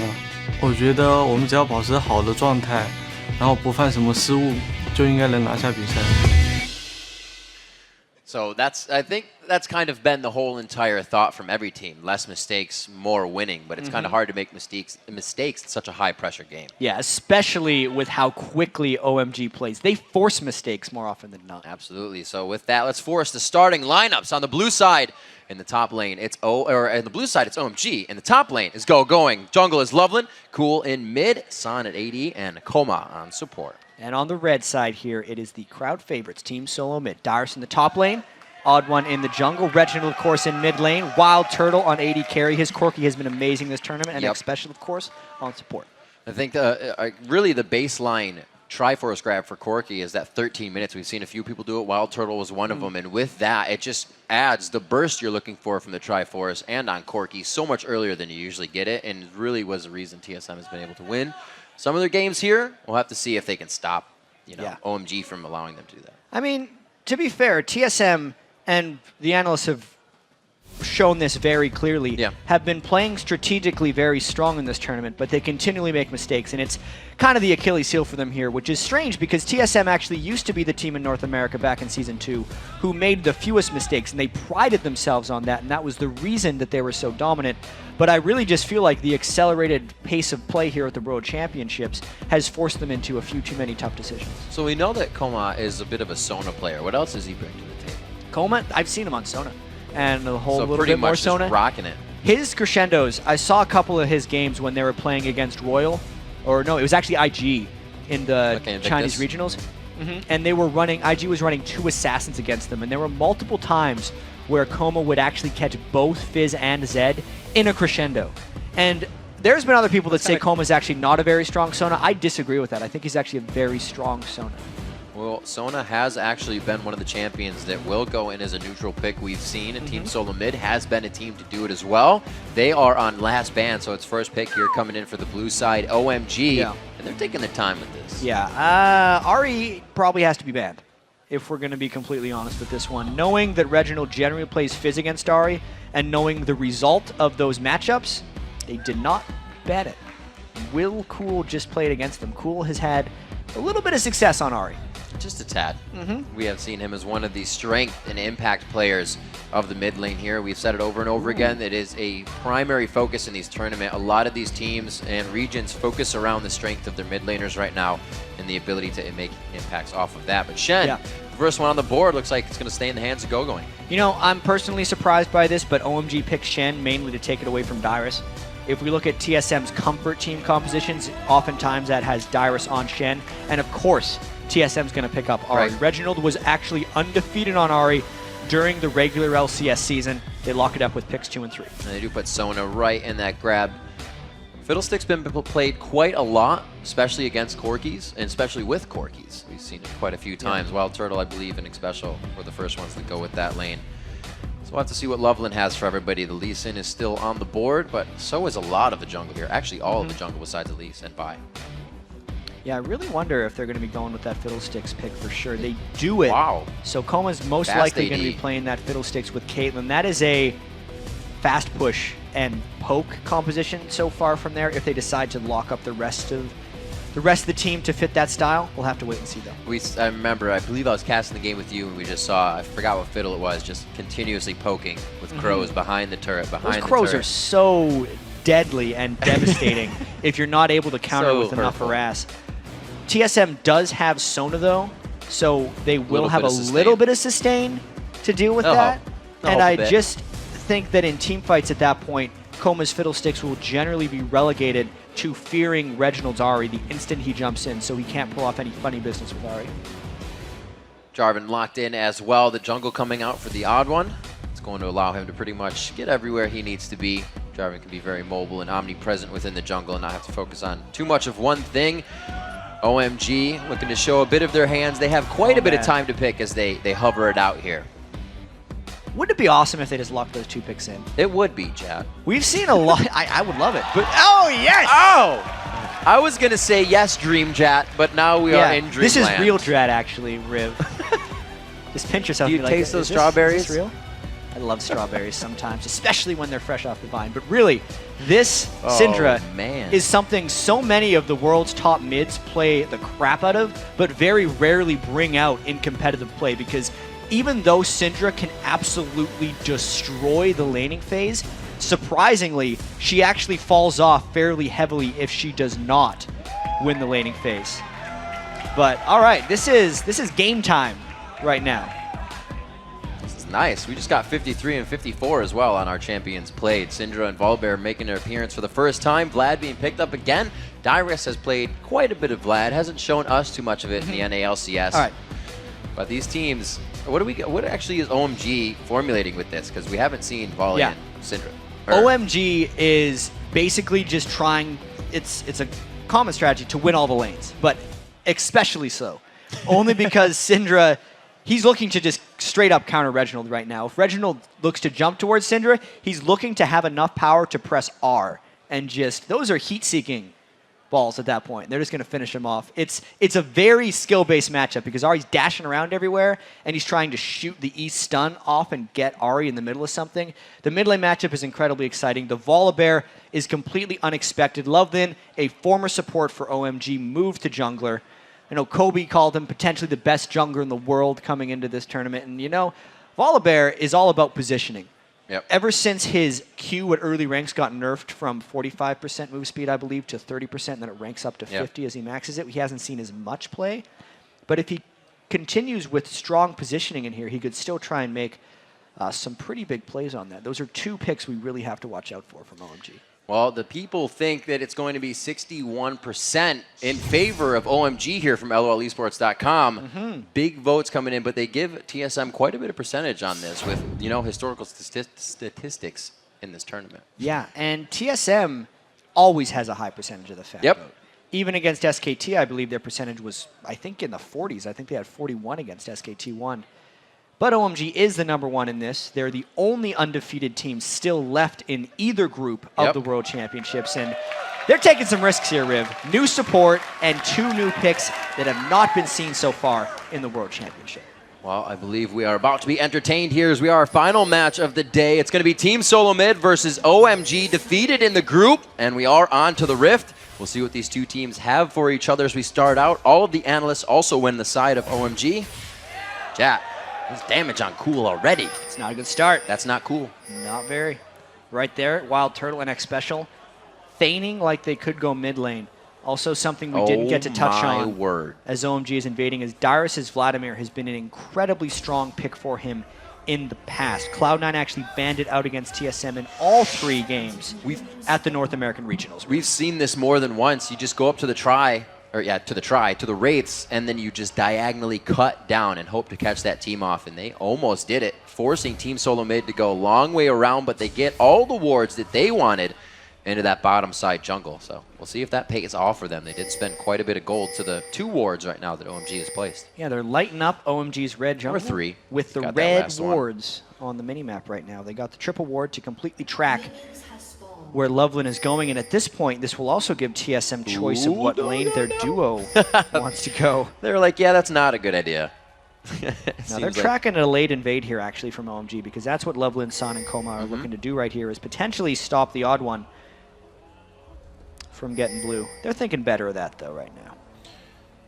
There's a lot of people hitting each other early on, even before the minions are The small advantages must be taken now. There's no time later. 2 minutes in, Loveland getting nice. There we go, headshots on it. I was hoping Sand didn't take it. They're getting pressure from everywhere without any minions being in lane. Turtle tries to get himself a bit of an HP advantage, but it looks like they trade evenly. No aggression towards the junglers, as we saw both teams last game going quite crazy. Yeah, but look how much faster Loveland was on that buff compared to the odd one. The odd one had no help because Wild Turtle and X Special were trying to be annoying, but they're really just setting the odd one back. It's, I want to call it 4 furlongs ahead right now for Volibear. All the furlongs, and these Mystic shots definitely hitting in for Wild Turtle. Didn't get his Corki this game, but he still sticks with the Triforce. Or maybe he'll go blue build, but I'm guessing Triforce heads. It's got to be Triforce at this point for Wild Turtle because he's fallen in love with the Trinity Force on Corki. Holy crap! And the early lane on Koma's got to back out of there. That's not what you want on the end of that. But this so far, this slight push, the wards that they got in are paying off, completely controlling that lane. Not too much an advantage, just pushing the other guy back to the lane. Dyrus getting a little bit of aggression there. Looks like he will not take that into consideration Dyrus doesn't enough. have his blood pool right now. And he died very early on in the last game against SKT. He does have flash, but if Loveland gets the flip, he just leveled. He's got the pool. Loveland did not go in time. There's the taunt going down with a flip come right after. They did allow it to fully go, but it looks like they're going to get Dyrus at 20% of the HP on already not enough health, and he locks down the W. Loveland picks up first blood. All right, maybe he went in time. Yeah. I feel like he waited appropriate amount of time right there to finish off Dyrus. But even though he got the blood pool, because they got the taunt into the flip before Dyrus could dodge it, the flash away did not matter since he was already going to be slowed by the red buff from Volibear anyway, and they just executed Dyrus. Another late lane start for Dyrus is detrimental to TSM in the worst way. Well, we gotta focus on that. He has been the one teams have gone after. Now 3 games in a row for first blood. And it's got to be throwing him off because he is so used to teams thinking that the key to beating TSM was to shut down Reginald. But if you shut down Dyrus hard enough, that also works. Yep. So 1-0 here, 4 minutes in. It's only a 600 gold lead. That was a kill assist that they were able to pick up. Odd one getting aggressed on in his own jungle, and you can see Loveland just completely trying to get a kill. Oh my god, no, he takes it with a power cord, unfortunately. That's Turtle's assist. That gold could have gone better, but they do get good aggression in this bottom lane. Yeah, and ever since, you know, we talked about the difference between the odd one and Loveland. Loveland's trying to get back what TSM gained in the bottom lane. Dyrus has that pool. This should be safe. He waits it out perfectly. Boom, pull down. Yep, the just flip, like that. The flip was actually used, which was, no, it wasn't! He gets back up, and it didn't actually allow the flip to cast out, so he gets taunted and flipped. The persistence stays in the top lane. Yeah, so until that flip actually casts, Volibear doesn't lose it. It has a duration on it. Unless the duration is expired, he's going to get it on you. He's also maxing his W right now for Volibear, so his Frenzy is execute-based damage, so it is crushing Dyrus when he gets low. Old Volibear junglers like Diamond Prox would max the E, the Majestic Roar, on Volibear, so they could farm faster than the jungler and have a higher percentage slow. Loveland doesn't care about that. He wants to kill people. Not gonna lie, I like the E. I like going for the E. Yeah. You just bite people. Loveland disagrees. Loveland. He goes for the W. I mean, yes, that's what I meant. You like the W. You're getting me crazy now. All right. Reginald's getting some aggression here, but it looks like he did draw Cool into what he wanted. The Ignite goes down, and so does Cool. So we have a completely different thing happening in all of the lanes here in this TSM OMG game. The bottom lane and the mid lane for TSM are working, but the top lane is a disaster. Cool here and the pressure of the fans there, smile on his face. It's kind of just like Faker knows there. It's not over when you get killed once. There's still a game to go on, so he knows he needs to get back into this lane, bolster himself up. At 6 minutes in, the gold has become pretty much even there, 7.7 to 7.8. And here comes the Crows from Coma. We'll see if he can start to harass. Yeah, and now that we have a second, this bottom lane for TSM has pulled so far They got that ahead Phage. right now. The Phage early on is going to continue to allow them to snowball ahead in this one. Even with the fear, Coma can't seem to deal with Wild Turtle. They're just standing right in front of him. Unless they're drawing anybody down, and that's not Loveland yet. He is in the mid lane still. That's the vision they have on him. Wild Turtle feels great going in on this. And from the very start of this game, because Wild Turtle Next Special got level 2 first, since they pushed San and Coma back while they were helping Loveland with the red buff, that was effectively the trade-off TSM made for having a strong Volibear. Once again on to Cool. They did the same thing to Dyrus. This is going to be the Stand United from Going. Is it enough? The Ottawa just on the outside pressures himself in. Loveland was still halfway between River and mid, and they knew that they could take the pressure off the bottom lane with the mid. Shen barely was in there long enough, and the burst damage just ran out for TSM near the end of that gank. Loveland is becoming incredibly strong on Volibear. He's all about roaming and killing right now. Look at his build. Doran's Blade, Boots of Mobility on Volibear. So he is all about the death right now, and he's fast. They're still going in for this fight. Special tries to get it out. They go for him. He was the one that got the kill. They want the money from him. They flash forward. He gets the roar down, and it goes to San. Oh, it's passive. Now into Turtle. Turtle trying to get up. No, Turtle baited into the Volibear passive. He looks like to fight this one out chin to chin, but he goes down with double uppercut.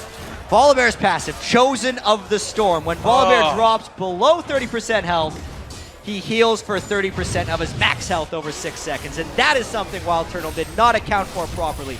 He flashed in to get the Frenzy Bite, thinking it would kill, and then he took a no turret shot there, actually. Close. It was so close, and Wild Turtle ran out of mana, thinking he'd get the last hit. It's so difficult to judge that passive when you haven't played against Volibear for a very long time. That's the surprise factor coming in. Another thing OMG gains, you know, surprise factor having Coma in there instead of Big Pomelo. All of it's working out for OMG right now. 1,500 gold. Take stock of the inventories here as it slows down a bit in our bot lane action. Now 6-3. We see a quick Negatron cloak for Going. Looks like Spirit Visage is in his near future against this Dyrus Vladimir. Dyrus himself looks like he's going to go for Spell Vamp on this one. Or maybe Peace That Haunting. Looks like he's going towards the split push Vladimir because he needs to get an advantage, at least on Gogo and Shen, so he can become a factor. And like we've seen so many times when the split push Shen is in the game, OMG is going to want to form as 5 as quickly as possible and force team fights because Spirit of the Spectral Raids Vladimir is not very strong in those 5v5 engagements, and OMG has no problems forcing team fights. So Dyrus needs to get that split push going very quickly so he can stop OMG from grouping his 5. And we'll take into consideration, you know, what people have come to be known about Team Solo Mid. If Reginald's doing well, the team is doing well, and they are keeping their heads in the game. That first Dragon can usually make or break what really happens in that communication.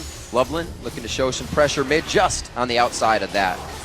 Looks like they get out safely. Odd one, always on the backside of Reginald. They got the ultimate out from Reginald, though, and did not burn it for themselves. Cool's Ignite on Cinder will be up very quickly as well. And this Loveland, man, level 7 right now on Volibear. It's so much experience for him because as a jungler, Loveland is typically someone who only looks for fights. It's actually very rare when so many of his ganks work and he is this far up in experience. It just means hell for the rest of TSM.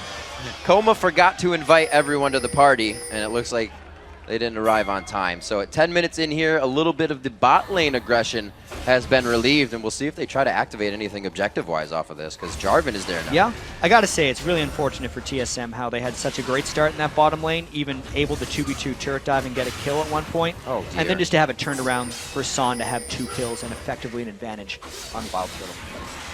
1v1 not going too well in the top lane with that first Negatron cloak buy for Go-Going. He is even in CS, but that kill and 3 assists onto Go-Going is going to make that lane a little bit of a troublesome thing for Dyrus. We see Cool versus Reginald, 78 to 66. Not too bad in CS there. Looks like they're just going for the regular items of Athene. And Reggie's actually pushed back pretty hard. He's got the Dorans, but he's not been able to really recipe into anything yet. Double Dorans right now. I'm thinking he's going to try and rush a Deathfire Grasp, but He's got 1,000. He might actually have to go a little bit defensive here, just knowing the single target damage output of Cool Syndra ult when that happens. Reginald's got to make some very difficult choices with his items this game. I know Monty's always saying Expeke is the one who would be the one to build something else other than that Deathfire Grasp on Ahri. We'll see what Reginald tries to path into. They still have sight from that Kate trap, and that was great by Loveland, weighting it down, making sure Turtle had nowhere to go. Dead to rights. You could tell that Wild Turtle did not want to use his Arcane Shift because Volibear would just chase after him. But he waited too long. He got slowed and feared and just died before he was able to use that or the flash. That was actually one of those times as an AD carry there for Wild Turtle where he just froze because he had almost too many options to escape and he didn't want to burn all of them just because the Volibear had arrived. So the Dragon goes down in favor of OMG. That will get hit up. So we got a 1746 Dragon. The turret going down in the top lane here for Team Solo Mid, or against OMG, I should say, for Team Solo Mid. So the gold not evened on that one because the kills have been coming in so heavily, and that's really Loveland making things happen in the lanes. Yeah, his Volibear has been tremendous right from the very start because he got the first gank to work on Dyrus. And as a Volibear, when that happens, especially if he's starting Doran's Blade, it just gives him so much power for the rest of the game. Level advantage, specifically move speed advantage, as he was able to rush those boots of mobility, and he's just traveled across the rest of the map. Think of how many ganks Loveland's actually executed in this game. His percentage of conversion isn't even that high. It's just his frequency is so incredible that he's 3-0-2. He's also been twice in the jungle, giving the odd one a hard time. We saw that happen towards the red buff, and then again towards the bottom side. His camps are clear, but it's almost like he's never been in his jungle. It's being all taken by Cool, it's being taken by everybody else. They're just sharing the love throughout. Loveland is the fighter, everyone else is the farmer. Go figure. 13 minutes on this one, Wild Turtle staying quite far back. Only 300 gold in that pocket. Won't be getting the Triforce. He got that Triforce now in that previous game on Corki. Quite far from that, so you can just see how this game is swaying. Loveland roaring right now with the odd one. He's really had the upper hand on him, and we're seeing a bunch of grouping right now. There's no Chenault ultimate, so this could be a 4v4 or just a Dead X special.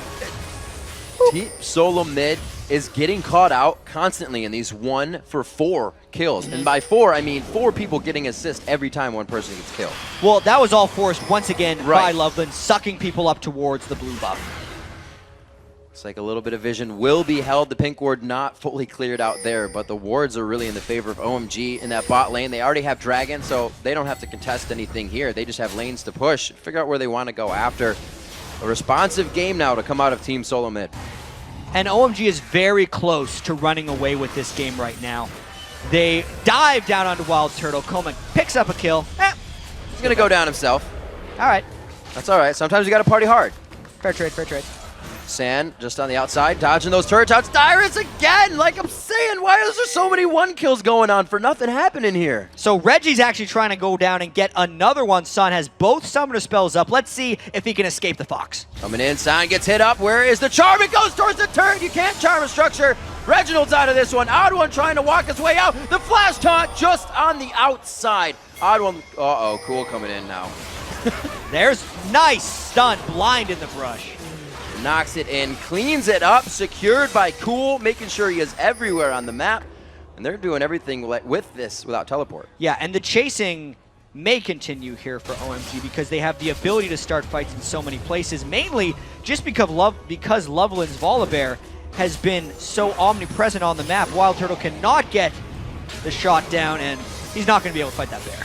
Oh no, Crescendo just misses! They're trying to hit the skill shot still. This should be a kill on Hassan. That cooldown for the roar is up. Will he be able to get it? He gets the slow on the Turtle. The fear comes out now. Turtle gets himself way too deep here. The exhaust goes down. It was unnecessary, but they just put it on top of the icing. I mean, if you think about it logically, a bear should be able to destroy a turtle. And that's actually happening a lot this game. I mean, Loveland has been everywhere. The exhaust was burned there by X Special.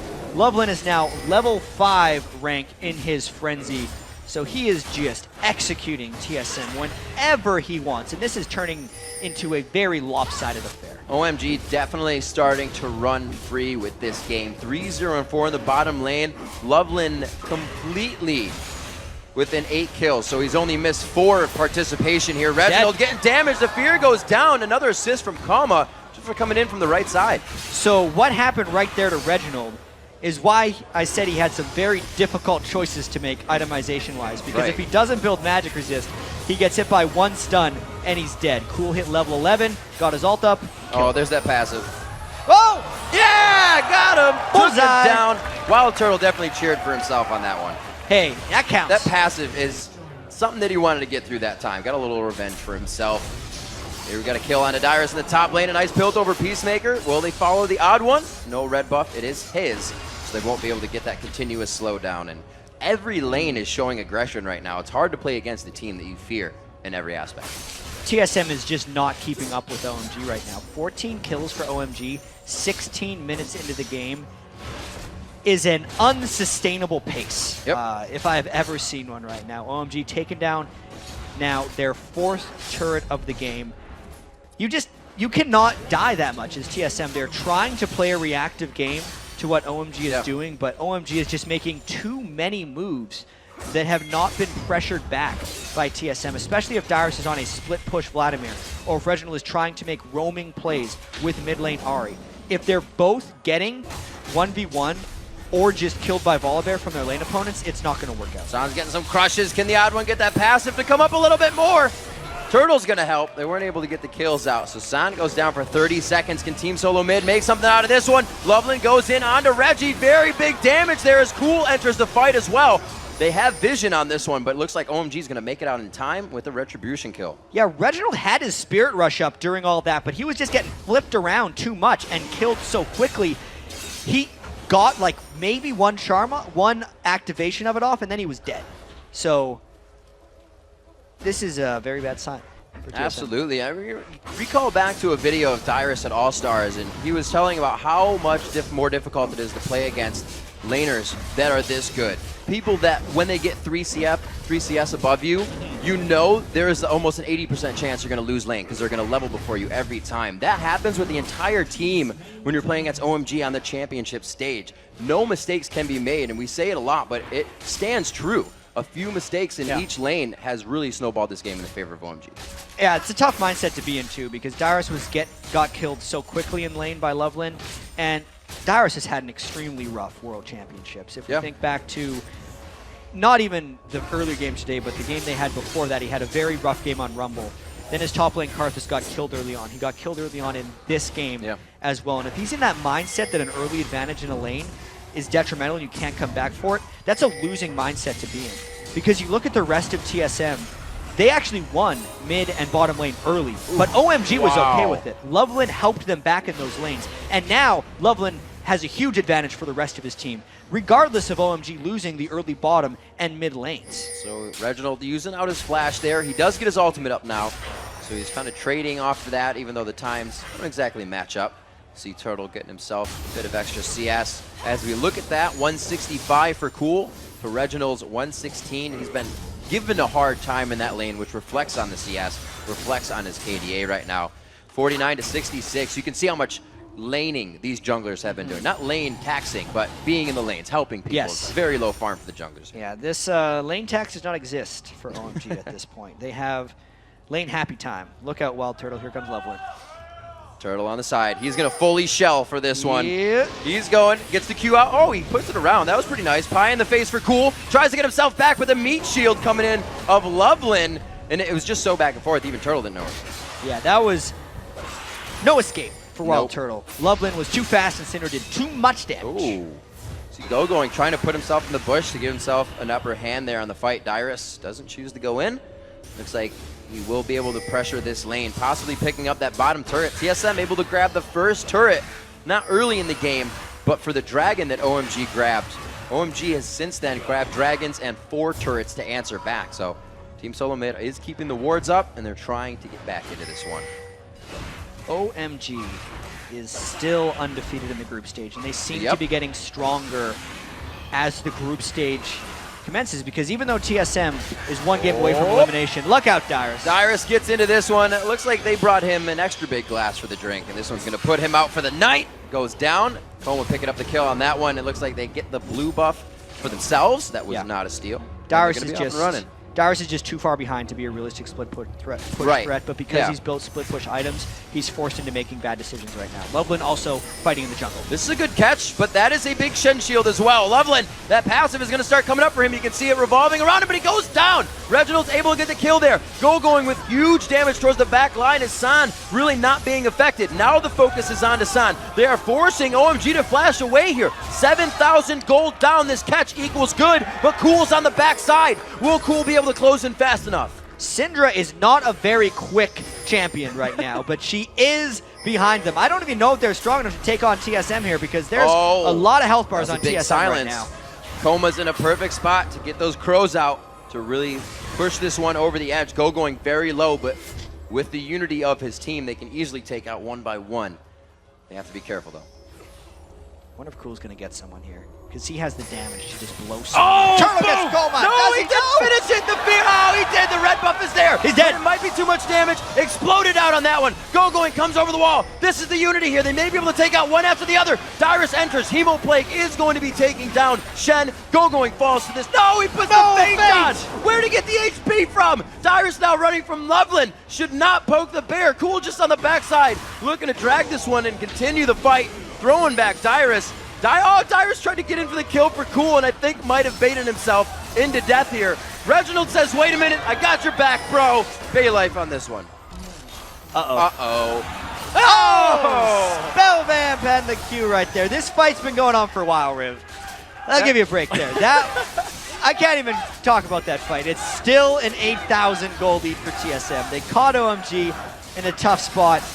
They need to fight for this one, but they're fighting from a really deep hole. Nearly mathematically eliminated right here for TSM. Even if they win, they need a lot of help. And winning against an undefeated group stage team down 8,000 gold is a daunting task, but you know, you got to give it to them. They're going for plays now, and that's what they need to do to get back into it. Yeah, I got to say, Jed, it's been a short amount of time since OMG was really just in the driver's seat in this game. It was only a few minutes ago, so that was a good move, and it was necessary for Team Solo Mid, but it's a short step in the long race that they have here. 9,000 gold down now. We'll say 8,000. They're about to reach 31. Those turrets have been stalled, which is really allowing them to clean back up their map and get back into this one. Hopefully in their minds to win this next fight as well. That is some big damage. 100-0. Pretty quick. Thing Syndra does right there. One-shot turtles, because it's just the single target burst damage from Syndra is some of the highest in the game. Maybe Veigar can add higher damage, but the repeatability of that right now. Cool has a 69-second cooldown on Unleashed Power at this point. That's without a blue buff. He has got 400 plus ability power right now, 409. And because of the map control that OMG has, in small part because Coma's Oracles, anytime TSM tries to get farmed, they go down. Boom, right on a Coma. Orbit Deception to come back. No, the Shen shield comes out. The fear goes down. And they get the cookie to crumble in the right direction here for OMG. Taking down Reggie. They need to try to make those picks, though. It's just unfortunate.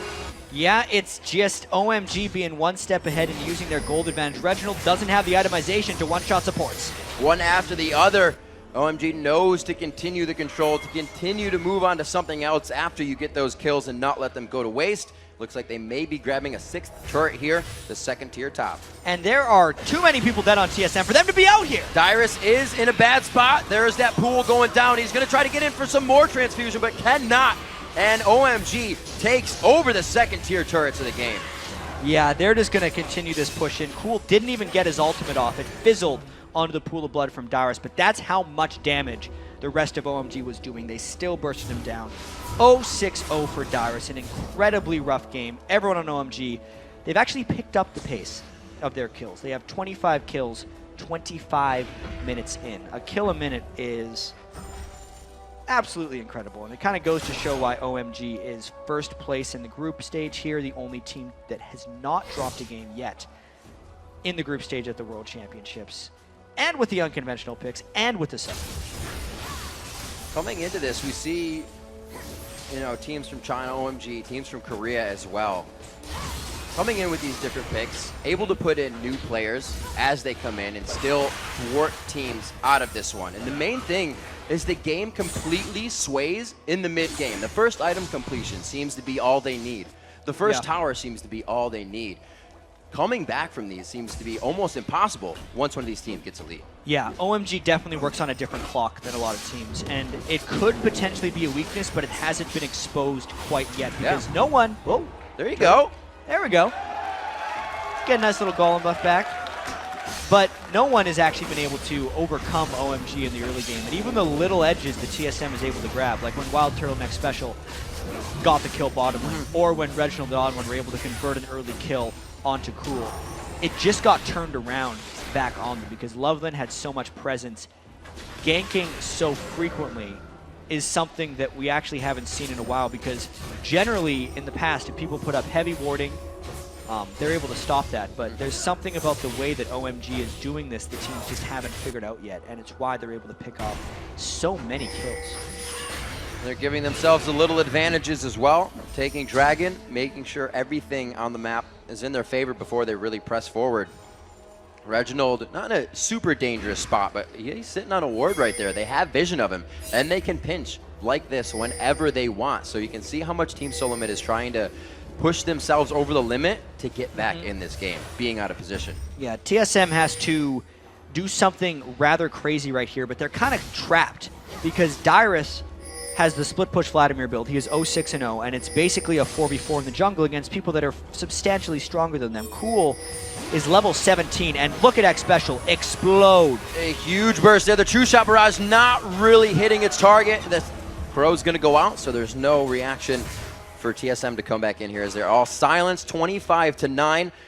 Big gold leads coming in on the side just to break it apart. Cool right now sitting on 11,500 gold as they go into the fight. This is going to be where you see that damage come in. Coma on the outside. It's not going to hit. Dyrus is the first one to go down. They can still disengage this fight. That is exactly what they're trying to do. Going with the ton onto Special. Turtle's actually on not the side he wants to be on, and they will have eyes on. Reginald is trying to bait them into another side of the fight, and it's been TSM trying to draw them away from the fight. But Reggie goes back in. One kill as Kama actually gets out alive here, and they may be able to take down Reginald to finish this one off. The persistence of OMG is winning the extended fights. Reggie's got a big smile on his face, though, because he took out Cool. Wild Turtle did get Coma right there. All in all, a 3-for-2 is not the worst thing TSM could be involved with, but it does leave them vulnerable to this mid lane push from OMG. These have to be the most chaotic fights with running, tunneling that we've seen, going back and forth, coast to coast. This one leaves OMG with 3 strong, but TSM is spawning as well, starting to grab the home guards on their side.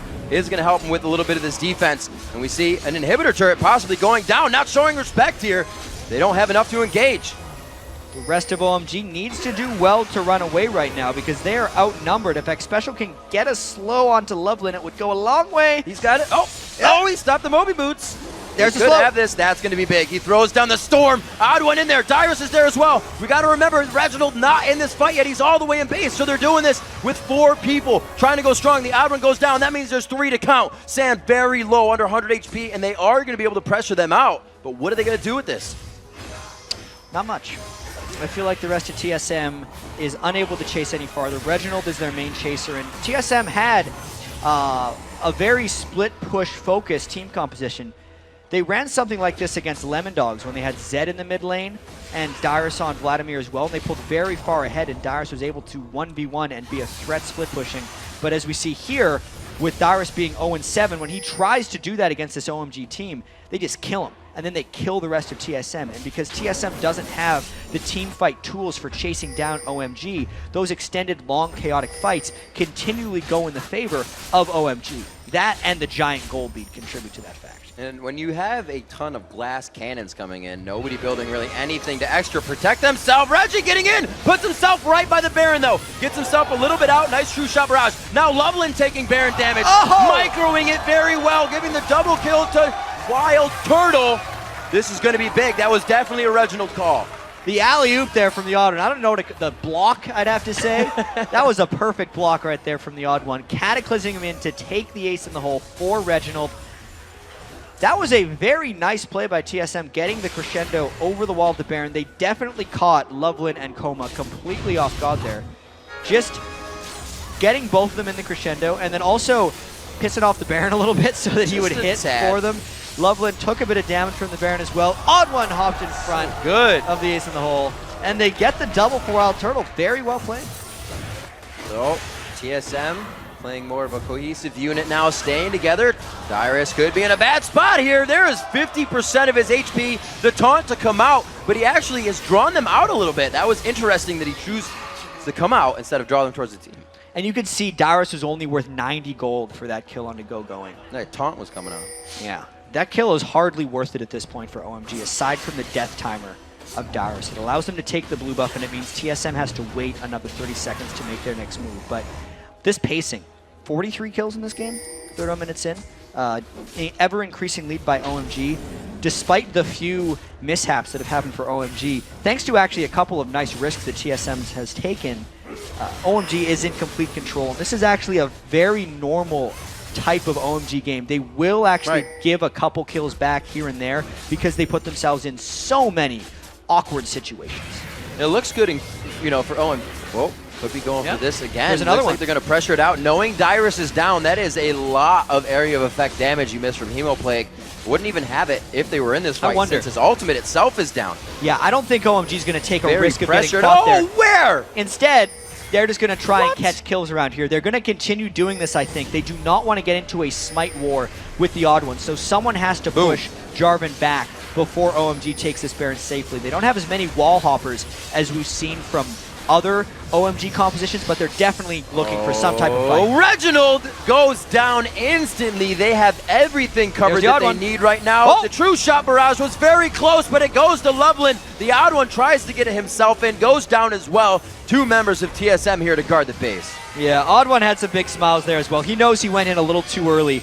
OMG stopped damage on the Baron, and that's why the smite actually happened for Loveland. Wild Turtle, slow and steady wins the race. They're not going to pursue.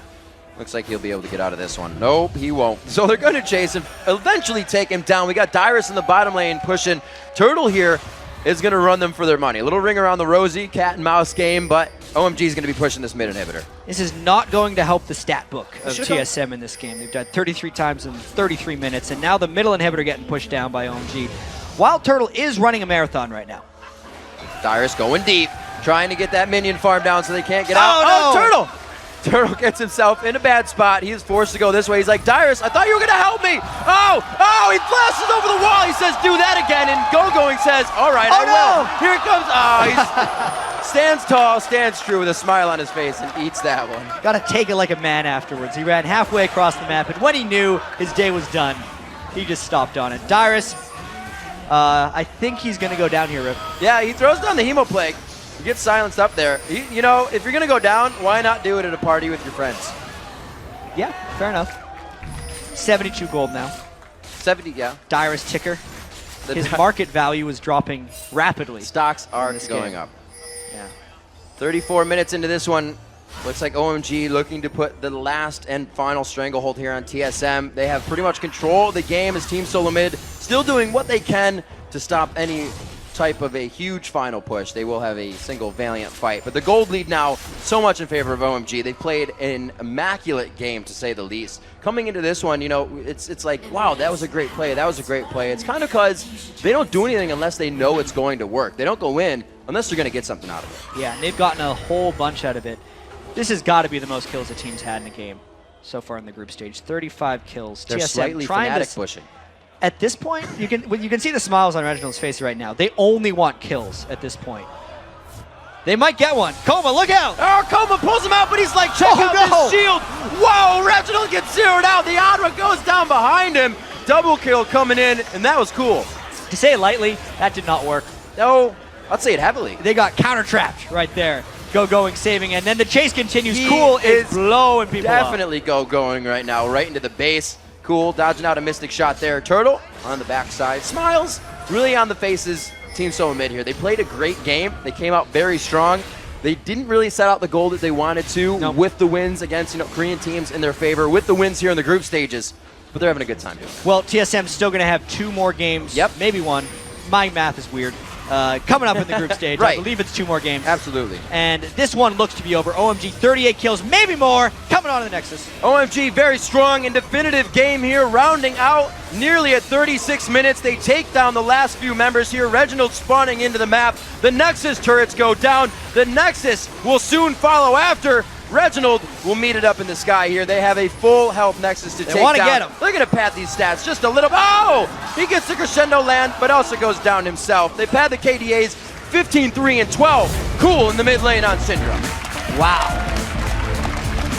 TSM really wanted a couple kills at the end there, but this means OMG clinches a spot, I believe, in the quarterfinals. They're still undefeated. That means they are 6-0 now in the group stage.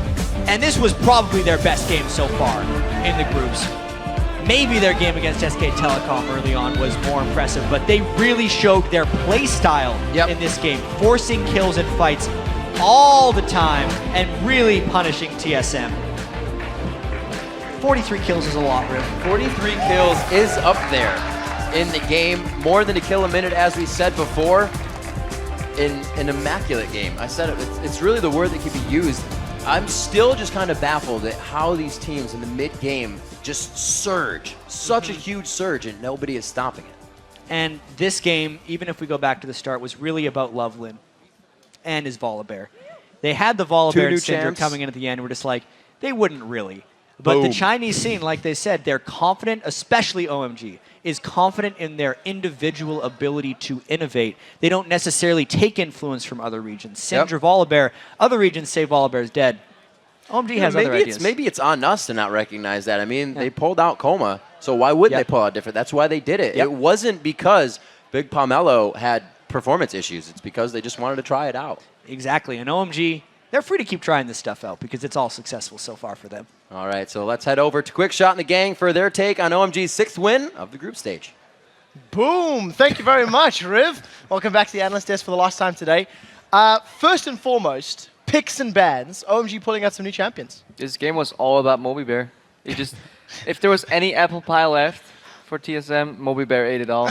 He just came. I think after his first base, he came back with mobility boots and a Doran's blade, and he just ravaged. Yeah. People keep asking me why I keep talking about Loveland and why is he so impressive to me. He was a support 2 months ago. Yes, he was a top maybe 3 support, 4 support in the world. Now he's a top jungler in the world. He performed on Lee Sin. He performed on Aatrox, bringing out the Volibear, the MobiBear. He really took advantage of TSM. And I have to say TSM also lacked a lot of wards in the mid game there. So it was kind of the perfect situation for him to run around with that MobiBear. Well, TSM to me, I mean, they didn't look like they had the as cohesive of a plan coming into this game, and they were taking it a little lighter, looked like both sides. But yeah, Loveland for me is really the standout player of OMG. The amount that he is able to help his lanes from the get-go is pretty extraordinary.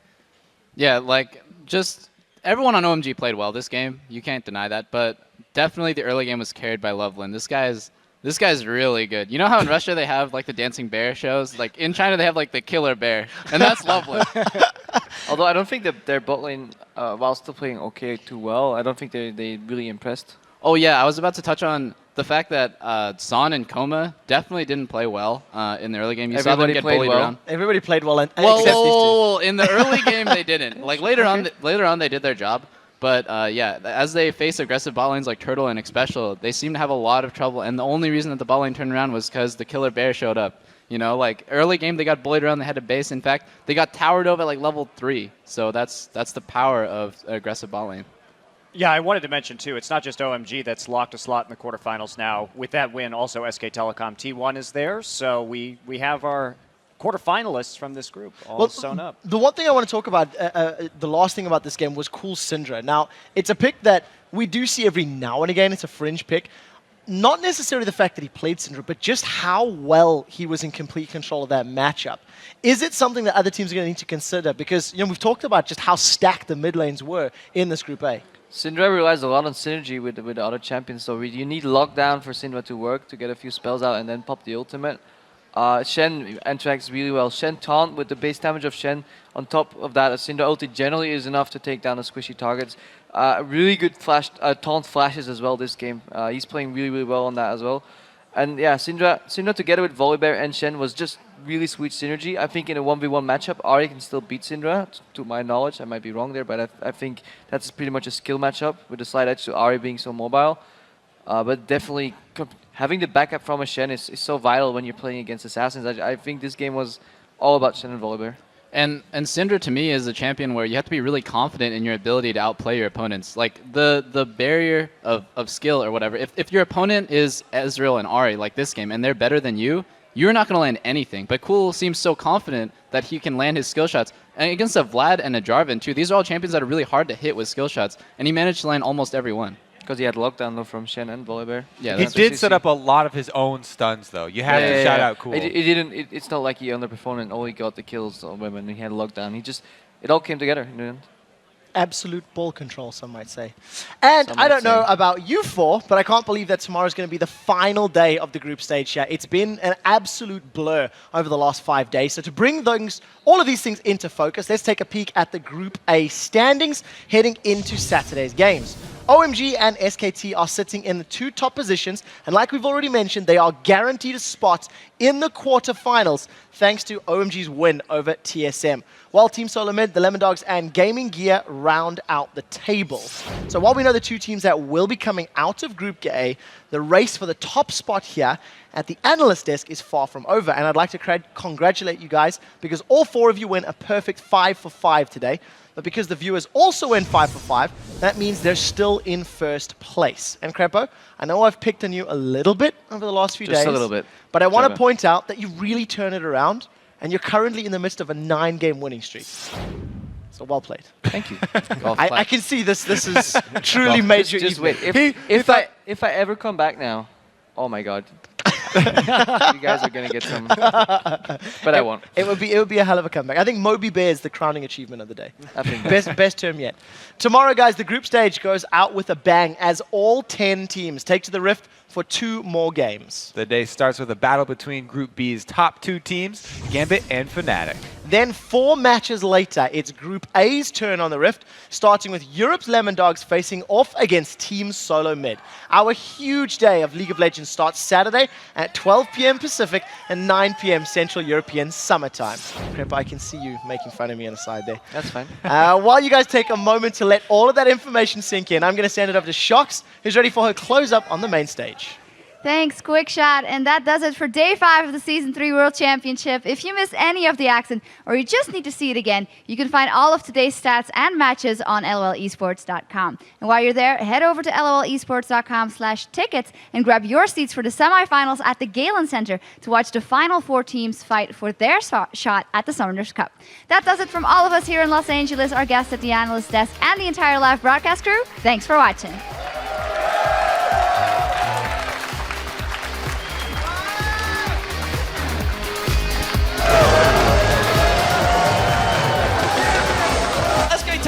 Cleaning up here. This is going to be the 4th kill, and wow, they just dominated. And it's SK Telecom taking away their first game of the day here on Day 5. The turret itself is low. Oh, perfectly timed true shot run. It's OMG that picked up themselves the 2nd win of the day. It is Day 5, and they are now 5-0. TSM! TSM! TSM! TSM! TSM! Requiem's going to come down. Yes, he does. Oh. Gets the double down the bottom.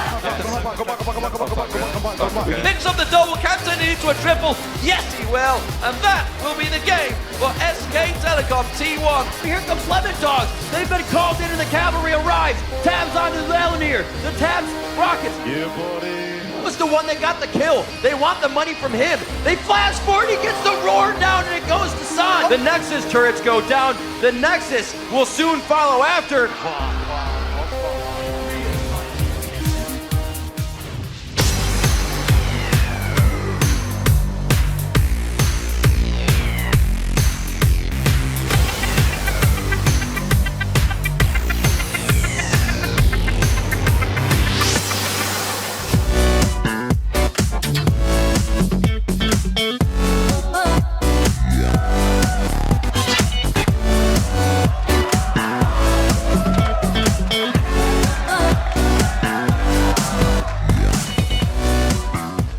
Welcome back, ladies and gentlemen, to the Season 3 World Championship. It's time for our first match of the day as Europe's Gambit take on Fnatic, the EU LCS champions. And with one more win, Expeke and his teammates will earn a spot in those coveted quarterfinals. And coming into this match, Fnatic has been feeling very good about their chances.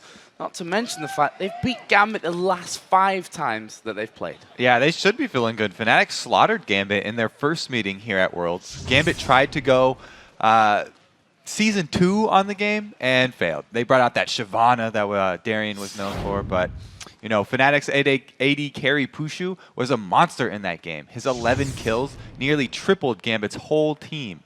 Pushu has stepped his game up here at Worlds amidst all the talk of Reckless replacing him. He's playing like a man that really wants to save his job and impress a future team, maybe. Well, whilst Pushu and the rest of Fnatic are ready to put that pressure on Gambit once again and earn that spot in the quarterfinals, this time they might feel a little bit bad if they beat their European brethren. I feel like they were starting sloppy, but they are increasing really hard at the moment. They are really death machine. I think we should play better strategically and play better mechanically and play better overall. They're going to be thinking every possible situation.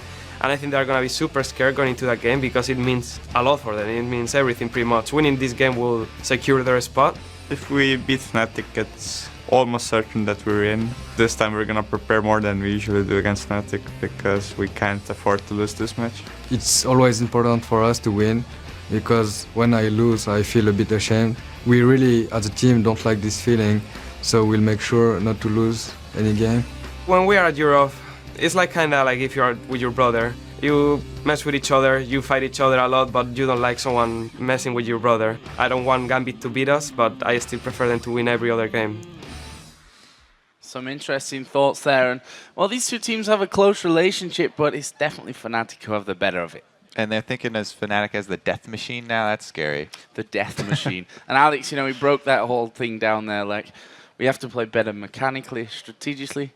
Oh, and just overall, if we're going to win this game. So let's have a look at the starting lineups then. Starting off with the blue side this time around will be Gambit. They are, of course, Darian in the top lane, Diamond in the jungle, Alexic in the mid lane, Genja the AD carry, and Voidal the support. And in the red, it's Fnatic. Up top is Soaz. In the jungle is Cyanide. At mid is Expeke. Pushu is the AD, and Yellow Star is the support.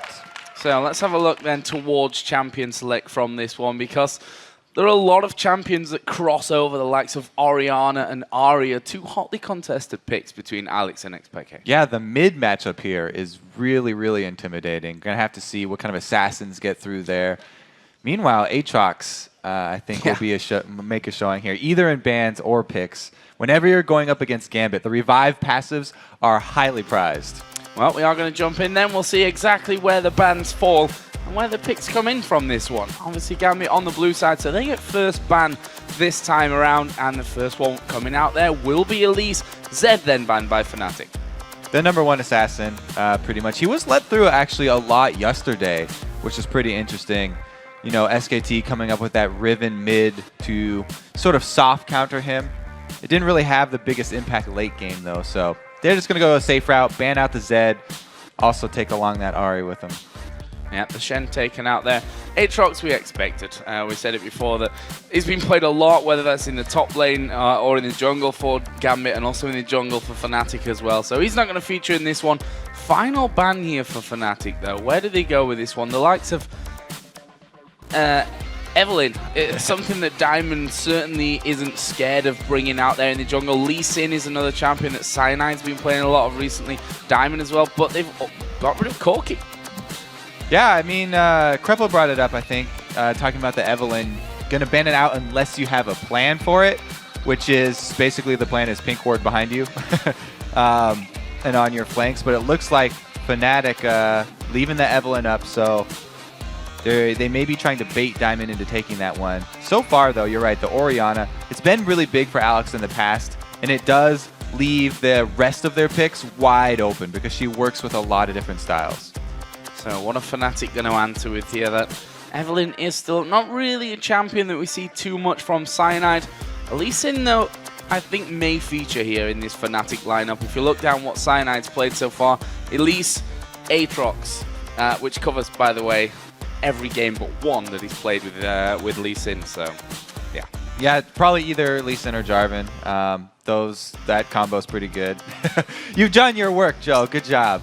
The Aatrox, I think that, it's only banned by European teams so far because he's really big over there, but not a lot of other regions besides China have really bought into that. I'm a believer, though. I love the jungle Aatrox. Love a bit of Aatrox. So the other pick for Fnatic here was Zyra. Actually, Yellowstar played it in both of their last games. Both of them were wins. 100% record for him on that. Always nice to pick up that 100%. She's a very highly prized first pick as well among the supports here at Worlds, just because her immense counter engage. She's also a very big presence at level 1, which we haven't talked about recently, because she can snare multiple people. So the level 1 plays between these two. They actually got the combo, the Ashe Zyra, that's been so good for this Fnatic team. Yeah, and they started to run that in the playoffs as well. We also saw the Fizz coming in for Peke. First time that he's going to make an appearance this time around for Peke. Funnily enough, we had no Kassadin ban in this one, which is something that Peke certainly loves to play. Deciding to go, though, for the Fizz. Going back to the Gambit here for a second, they picked up Varus and Sona, and that Varus for Genja has been a big champion for him throughout the spring and summer split. Oh yeah, Gambit have locked in so much crowd control with their first 3 picks here. They've got plenty of team fighting already. So they'll probably want to supplement that with someone who's strong at dueling, somebody who's going to be able to deal with maybe a Fizz 1 versus 1 here. Well, we see the jungle pick left till last. What is Diamond gonna burst out this time around? The Renekton was locked in, and it will be a Vi here. And talk about dueling potential, Vi fits that role. So Vi picking Vi into Fizz is pretty interesting because Fizz can just hop up on his pole and negate Vi's ultimate. So, the combo we always talk about is Vi going mid for the level 6 guaranteed kill. That's not even close to guaranteed against the Fizz because he can get out of that gank pretty easily. I do like the combo, though. If you just look at Fnatic's team by themselves, Vi and Orianna is a very strong combo. The only thing that Vi really has to worry about in the end game is how squishy she is if she hasn't been able to build up enough. Orianna definitely helps out with that, with the shield, with the resistances that she gives, and the secondary crowd control with the shockwave that will come in on top of her. The final pick for Fnatic as well, going into the top lane, a Zac for Soaz. Champion which again has caused a few headaches for Gambit in the past. I mean, this is really a classic Fnatic lineup. The only difference here and earlier in World is that they were using Ahri much more because it was available to them. Basically, they've just switched out Fizz for Ahri. They have amazing tower defense to let Peke go split push, and then they have an engage for when they want to turn it around. Crystal Arrow into a Zac Elastic Slingshot. They can start a fight whenever they want to. Scary times maybe here for Gambit on the horizon. But while we're waiting for the players to load into the game, let's take a look at who you guys at home think are going to win this one. And I can tell you, it's a close one. According to lolesports.com, 56% of you think that Fnatic will make it 6 wins in a row against Gambit. Our analysts all thought the same as well. I'm happy that it's this close because I think this game is going to be well fought here by both teams. They actually are starting out with pretty much compositions that you thought you would see from both of these teams. This is very characteristic of Fnatic as well as coming from Gambit here. So we should also not forget the fact that Gambit is a team that turns up on the biggest occasions, and this would certainly be the time to do it here at Worlds. But we are in game, Gambit versus Fnatic. Let's see how things are going to go down. We talked earlier about that Zyra and the danger that she really poses at level 1. Right, it's very, very scary for Gambit to go face-checking bushes right now. So they'll probably just start out really defensively here. If you ever are going to walk into a Zyra Ashe level 1, it's one of the most scary combos because Ashe has her guaranteed crit, and Zyra will lock you guys down. So right now the setup pretty even on both sides. A kind of line defense setup across the map on either side of the river, top and bottom. You see there Darian hiding inside of that brush. His opposite number, Soaz, actually on that top side as well. But with a game of this magnitude, you know, this is the deal for Fnatic. If they pick up this win, they are through no matter what in that first position. So the question is, can Gambit turn it on? Because they're in danger of actually ending up in a tiebreaker here later on against Ozone. So very, very important game from both sides, and you can almost feel that tension here at level 1. If Gambit are able to turn it on, it's going to look like a bunch of team fights. They've definitely got, they're going to be looking for these team fights around Dragon, areas like this where they can make use of all this area of effect crowd control, whereas Fnatic, true to form, they're going to be looking to split push and pick people off with the crystal arrows and the Fizz damage later once he does get a Sheen into Lichbane.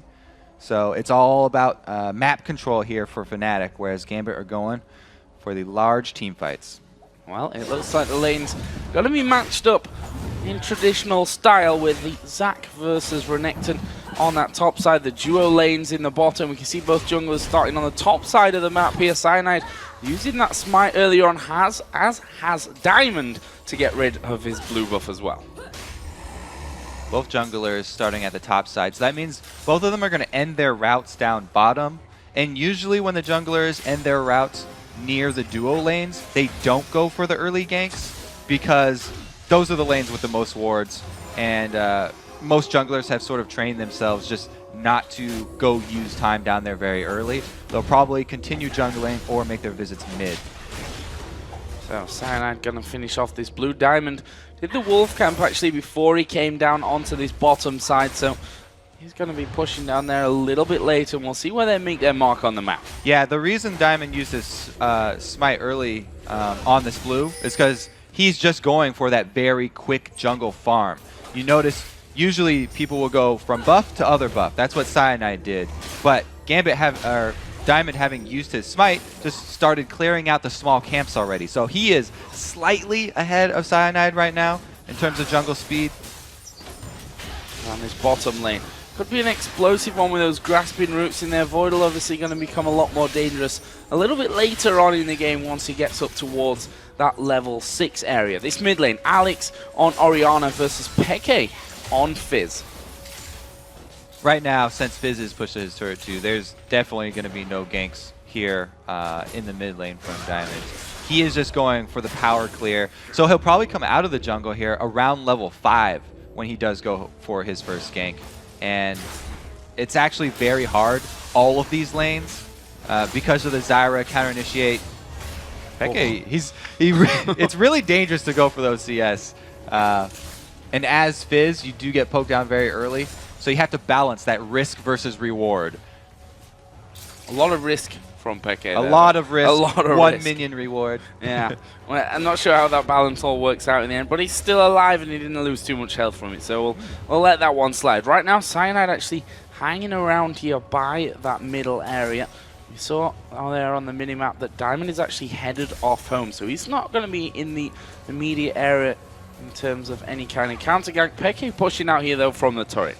And there are no wards up here for Gambit besides that bottom lane. So Diamond, with his first recall and his hard clear that he did of the jungle, has gotten 2 different wards here, a pink and a green. He'll probably be going to ward up Alex's lane, since Alex is winning his lane right now so easily, and they don't want to let up pressure on Fizz early when Fizz is the weakest.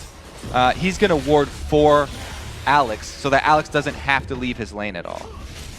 So Cyanide, after hanging around that mid area, did get back off into his jungle and get back onto his farming routes. Alex doing a great job here, more than double the CS right now of Alex. There is Diamond actually pushing up through the Fnatic jungle. Got Cyanide in his sights and he's going to move in there with that Vault Breaker. Actually, the Q will land and Cyanide going aggressive on him here. And just a little bit of a tussle, not really too much damage done. A bit of a power struggle. Good dodge there for a blind man. And Alex definitely on his last couple CS here. He's run out of potions. His Crystalline Flask is empty. The next chunk of harass that he actually takes from a command attack and dissonance means that he'll probably have to back off after that. There's the top lane match. Zac versus Renekton, a familiar matchup as Ignite goes down there onto Peke. Not got enough damage to finish him off, but as you said, running out of potions and that Crystalline Flask is empty, he's got to back off. Yeah, did I say Alex? I meant Peke. Yeah, Peke going to have to recall now, and that means that Cyanide will have to show in lane. So whenever the jungle does show in lane, your opponent's going to take advantage of you. Diamond's already one up on him, taking out one camp. So back off for the first time here from Alex Ich. What's he going to come back into that lane with? The Chalice picked up there for Orianna, and boots and wards and more potions as well from that one. So that's a nice shopping trip back home for him. Yeah, he does not want to have to leave this lane early because Fizz, once he does get that Sheen and into the Lichbane, then he really starts to become a menace. So they want to delay Fizz's items as long as possible. And you do that by having Alex harass him down with Orianna. I really did like also Diamond's placements of the wards. You placed one mid so that Alex could just hug that bottom side, and then you use the other as a pink inside the jungle of Fnatic. And we just saw Darian actually popping his ultimate there just to put down some more damage onto Soaz. And honestly, this top lane, especially the caliber of the players themselves as well, I don't expect any kills coming down without some interference there from either Diamond or Cyanide. And Renekton versus Zac, pretty much a face bashing lane for a long time. Yeah, the top lane's pretty classic. Everyone talks about it being an island. It's a dangerous island to be on because they are just smashing their faces against each other. Now they're going to go back for their first buys, though. Renekton getting more tanky means it's just going to be more head bashing. Actually, Peke had a good amount of time here in this mid lane to farm his way closer at least. He's still more than double CS behind Alex at this point, who's just gone back there to pick off that blue buff. And with that Chalice in there as well, he's not going to have any problems with mana for a while now. And Alex, after going back for that pink ward, he's actually used his pink ward in the jungle up there on the other side of the lizard buff to protect Diamond from any sort of counter jungling from Cyanide. So he's paid Diamond back for the early warding that Diamond got for him. Diamond has been very outspoken. He's one that hates any sort of vision inside of his jungle. If there are any wards inside his jungle, he'll call for his team to grab pinks and clear it out immediately because he doesn't want anyone to know about the secret operations he performs in there. Well, right now that secret operation is taking his red buff. And we can see that pink actually on top of the red. I'm not sure if it's just slightly around the corner there or whether Diamond's playing this really smart, knowing that that ward's there. He can almost bait Fnatic with that use. It's almost even better if you have knowledge of the other team's vision so that you can use that against them. So much of jungling is mind games and playing off of your opponent's knowledge and how much you are aware of their movements, so they can actually try and make use of that as some sort of bait. No, this top lane, not the most thrilling to watch, that's for sure.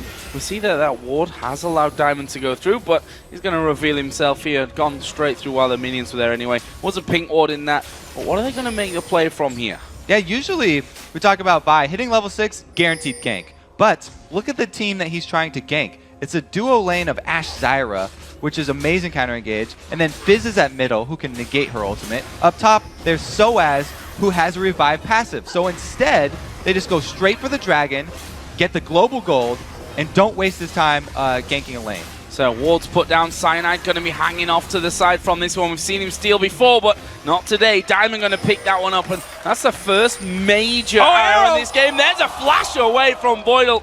The arrow just flying on by. Alex was trying to keep Fizz there in that mid lane and away from any trouble. Yellow Star here is going to manage to lock up Genja. Stranglethorn flashed away from there by Genja. And there's a flash in actually from Pushu, which not going to get him anything. Those were both necessary flashes. Those would have turned into First Bloods. That means the duo lane here for Gambit going to have to watch out. They're going to have to ward very heavily. It's a good thing they already have a ward very deep in Fnatic's jungle because Lee Sin is an amazing jungler at coming at you from different angles. He can actually even come straight through the lane. So even if the bottom lane here has good wards around them, they're going to have to play a little bit more defensively now. This top side has not had a jungler up there yet. We're 10.5 minutes into this one, and they've just been left to their own devices. Currently, it is Darian that has the advantage over Soaz. Let's call it 100 CS to 80 right now. There's once again that wave getting pushed off towards the turret. Seen a couple of them starting to come back in lane. And look at the AD carries here, because Genja actually picking up that Phage here, first of all. Now, he's been quite happy to go Triforce with champions, which we're not usually used to seeing the Triforce on. He said that he will go Triforce on every single AD right now, though. So he's very, very big proponent of using that item. And we'll have to say if he actually stays true to his word and does go Triforce on Varus, it actually doesn't build into anything else now. So he's pretty much locked into that. Frozen Mallet item build was changed. No longer Phage necessary. So, Kobe, do we think it's better than the tier on Varus? I'd say it's a step up, but just because of the extra mobility that he does get when killing creeps. Look at this, Fnatic actually walking down towards that bottom side there. Both Lee Sin and Fizz making their way, and a lot of pings going down, and in the end they decide not to go for that one. We're at 12 minutes into this game. No first blood to be seen just yet. And about that junglers, not going top lane, I guess, for any sort of action up there. One of the biggest parts of jungling is also not getting yourself into a pattern and not being predictable. If you do the same thing multiple games over, then the good junglers will scout you, and they will predict your movements, and they will come for counter ganks, just like the ones that we're setting up here. So it's especially something that I've seen Loveland really excel at. Probably my favorite jungler of the tournament so far. He has not done the same thing multiple times. There's the arrow initiate! Oh, this is bad news. First blood coming down there to push you, and it happens so incredibly quickly. Meanwhile, Peke here onto Alex in that mid lane. Command Protect comes down, but Peke's going for this one. He's going to flash in. Shockwave comes down, but Peke will pick up the kill. Tower's not going to be enough to get that one back. Meanwhile, in the bottom lane, Diamond in trouble. He goes very, very low from that one as well, and all close stuff, but that immediate explosion of Voidal there. They were stood in the brush as human was to see that one coming, but the arrow's faster. We talked about the bottom lane having to play defensively even if they have wards, and they didn't right there. This one was just an outplay in mid. Beautiful job here by Peke. He continues to chase under the turret. The damage over time actually gets turret aggro onto him, and then saving his playful trickster for the shockwave to jump right over it. So incredibly well done there by XPK. And let's have a look where that actually leaves us in the grand scheme of things here. 2-0 in kills for Fnatic, but still behind here on gold technically. That Dragon obviously going overall to Gambit earlier on, and also ahead nicely in the CS on all fronts actually. Yeah, Gambit, even after losing those 2 kills, Gambit's got a very substantial gold lead here. I mean, it's basically the Fizz versus Orion matchup that's going the way that it's expected to. Fizz loses very hard in CS and then comes out with the first kill just because he has that kill potential. Like I talked about that Sheen, he's also rushed short boots, so it's an even earlier extra damage there for him. In his bottom lane, Genja did come back after seeing his support die a little bit earlier on. The second blue buffs of the game, or third blue buffs I guess we can say, technically going over to the mid laners here once again. Right now though, Soaz is moving down. He's getting into position here, and it's because they have the flash already blown for Alex that Soaz is very confident making this roam. Oh, there's the jump in. Oh, this is bad news again for Alex. The ulti coming down. He will shockwave, but it's not going to save him. Let's bounce was going on there by Soaz as well. And Fnatic executing absolutely perfectly once again. Yep, good call because of the no flash there, making Alex pay once again. But a huge creep wave, full creep wave, was lost for Soaz up in that top lane. Darian did at least shove that wave into the turret before he roamed down. So they were making Fnatic pay a little bit. Oh, Arrow coming out again here on towards Voidal. Yellow Star through his full combo out there. Trying to hook him up with the grasping roots and then throw the Stranglethorns down on top. Voidal, though, using his flash pretty much instantly as it came on cooldown. And that gank was a little bit early here. If they had waited, 15 seconds or so, then a dragon would be spawned, and they could turn that large chunk of damage into something else. But because it's going to be another few seconds, Fnatic happy to wait on their cooldowns again. The Ashe Zyra combo of the ultis is very, very important for the Fnatic dragon fight. Look at the damage there coming out from Peke on towards that top outer turret. Still no turret's gone down while we're on that front. Peke diving in towards Alex again. Has that Chum the Waters up and available for himself. We've now got that Faith bashing lane moving over towards the middle as Orianna and Fizz did a little bit of battle at the top. But, despite the fact that Alex is obviously ahead in CS there, that's really the only thing going in his favor at this stage. They're happy with the CS leads, though, because money that you earn from CS is a lot safer than money that you earn from killing people, because if Fnatic rack up multiple kills, if there's one more kill on Peke, oh, here we go, Alex taking hits. Yeah, once again knocked up in the air there by Chum the Waters, and Peke picks up kill number 3 on towards Alex. Meanwhile, down in the Dragon area, we did see the Dragon picked up by Fnatic. There's Let's Bounce coming in by Soaz. Darian trying to get away, will flash over. Soaz going to follow him, but he's now in front of 3 men. Crescendo will lock him up. There's Cell Division going to be popped, but can they finish him off? No, they can't. Arrow coming in from Pushu. There is Assault and Battery, plus the ulti out of Genja. They're going to know. Cyanide flashing away. Soaz dives back in. Flash away on the bottom side from Diamond. Chaos! Pushu was thinking about flashing over for about 20 seconds there. He was sitting in the back of the Dragon, did not want to come over to join the fight. Then finally does, and his target disappears. Crazy, crazy stuff there down by Dragon, but crazy stuff that's working out so well for Fnatic. They took down the Dragon. They made it 5 kills now. They take the upper outer turret, the top lane outer turret, and the bottom lane outer turret in one swift sweep. Right, that top turret, I was just talking about the kill bounties racking up for Fnatic, and Peke does get his 3rd kill. So for Gambit, they're at least looking to get a little bit of extra gold if they're actually ever able to take down Peke. He's now got a bounty on his head. So let's have a look down some of the items that are now finished after that. You can see that Fnatic gaining themselves finally that gold lead back. Lich Bane, he's done Peke throwing his ulti out here again, and feels like Chum the Waters not really been on cooldown. There's an interesting thing with Chum the Waters that you can actually throw it much shorter. It won't go the full line of the skill shot, and he just flubbed it on the ground right there. Well, I give him that because that's the first one out of, well, that was his 4th. He does have 3 kills. And he's got the 3 kills to show for it with that Lich Bane now finished off. The 2 AD carries will look at Pushu here. Got that Infinity Edge now done. Other side, BF Sword added in for Genja. Genja with the BF Sword after that Phage. I guess he's not going with the Trinity Force. Just wanted the extra move speed from the Phage, and now he's going to go with a more standard build from Varus. Either that or he's just delaying his Trinity Force a very, very long time.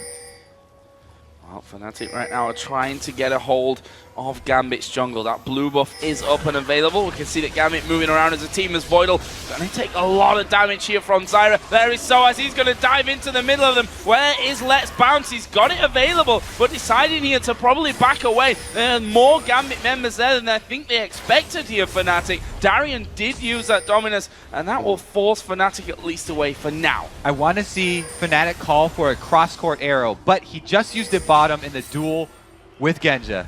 Yeah, and it is a duel where Genja's going to flash in. Oh, barrier Payton! Oh, he got the kill. He will go down anyway. And that just fits the theme of this game. Chaotic and crazy. Genja, I mean, everyone always talks about how passive of an AD Gensha is. Here we go, Soaz initiates. Oh, that's a brilliant shockwave. Crescendo follows up. Stranglethorns coming in. Cyanide trying to walk away as he kicks Diamond off, but Peke is chasing down Alex somehow, getting behind his turret, but he'll get the kill there. Peke falling low, but he's looking for another one here. Voidal falls as well. There is the shutdown, but Peke under pressure gets the double. Meanwhile, blue buff had been started off. Yellow Star now has to back away. They've got Diamond here chasing in as well. They'll be happy though to sew up the control of the blue, which might not be quite as controlled as they think. Soaz is waiting. Oh, Soaz is going to come in for this one. Darian's right behind him. Darian also just got the shutdown gold on Peke. So Darian just got a huge amount of money in all of this scramble down here. He's going to be a very tanky Renekton. Well, let's have a look at that messy fight again by the blue buff. Okay, so this was a good shockwave into Crescendo, but Peke was not hit by any of this CC. He gets around behind, and because Yellow Star was able to knock up 3 people with his Zyra ultimate, it gave Peke the time he needed to not only kill Alex, but also get enough damage down onto Voidal. The dot from his auto attack going to finish him off. Game over there for Voidal for a second time in this game. And if we look at Alex, definitely not having the best game of his life at this point. Still holds a 40 CS lead, but is now 0-4-1 there. We can see the gold difference between the two. I don't want to say too massive at this point, but at the same time, we're only 20 minutes into the game, and he's already slipping quite far behind. The scariest point of any Fizz is when he gets not only the Lich Bane, but also the Zhonya's Hourglass after that, because then he has the burst potential to assassinate someone because of Lich Bane. Plus, he can get another round of abilities off when he comes out of his Hourglass. So he becomes very frustrating to fight because he has 2 different abilities that make him untargetable, and he can escape after he kills you.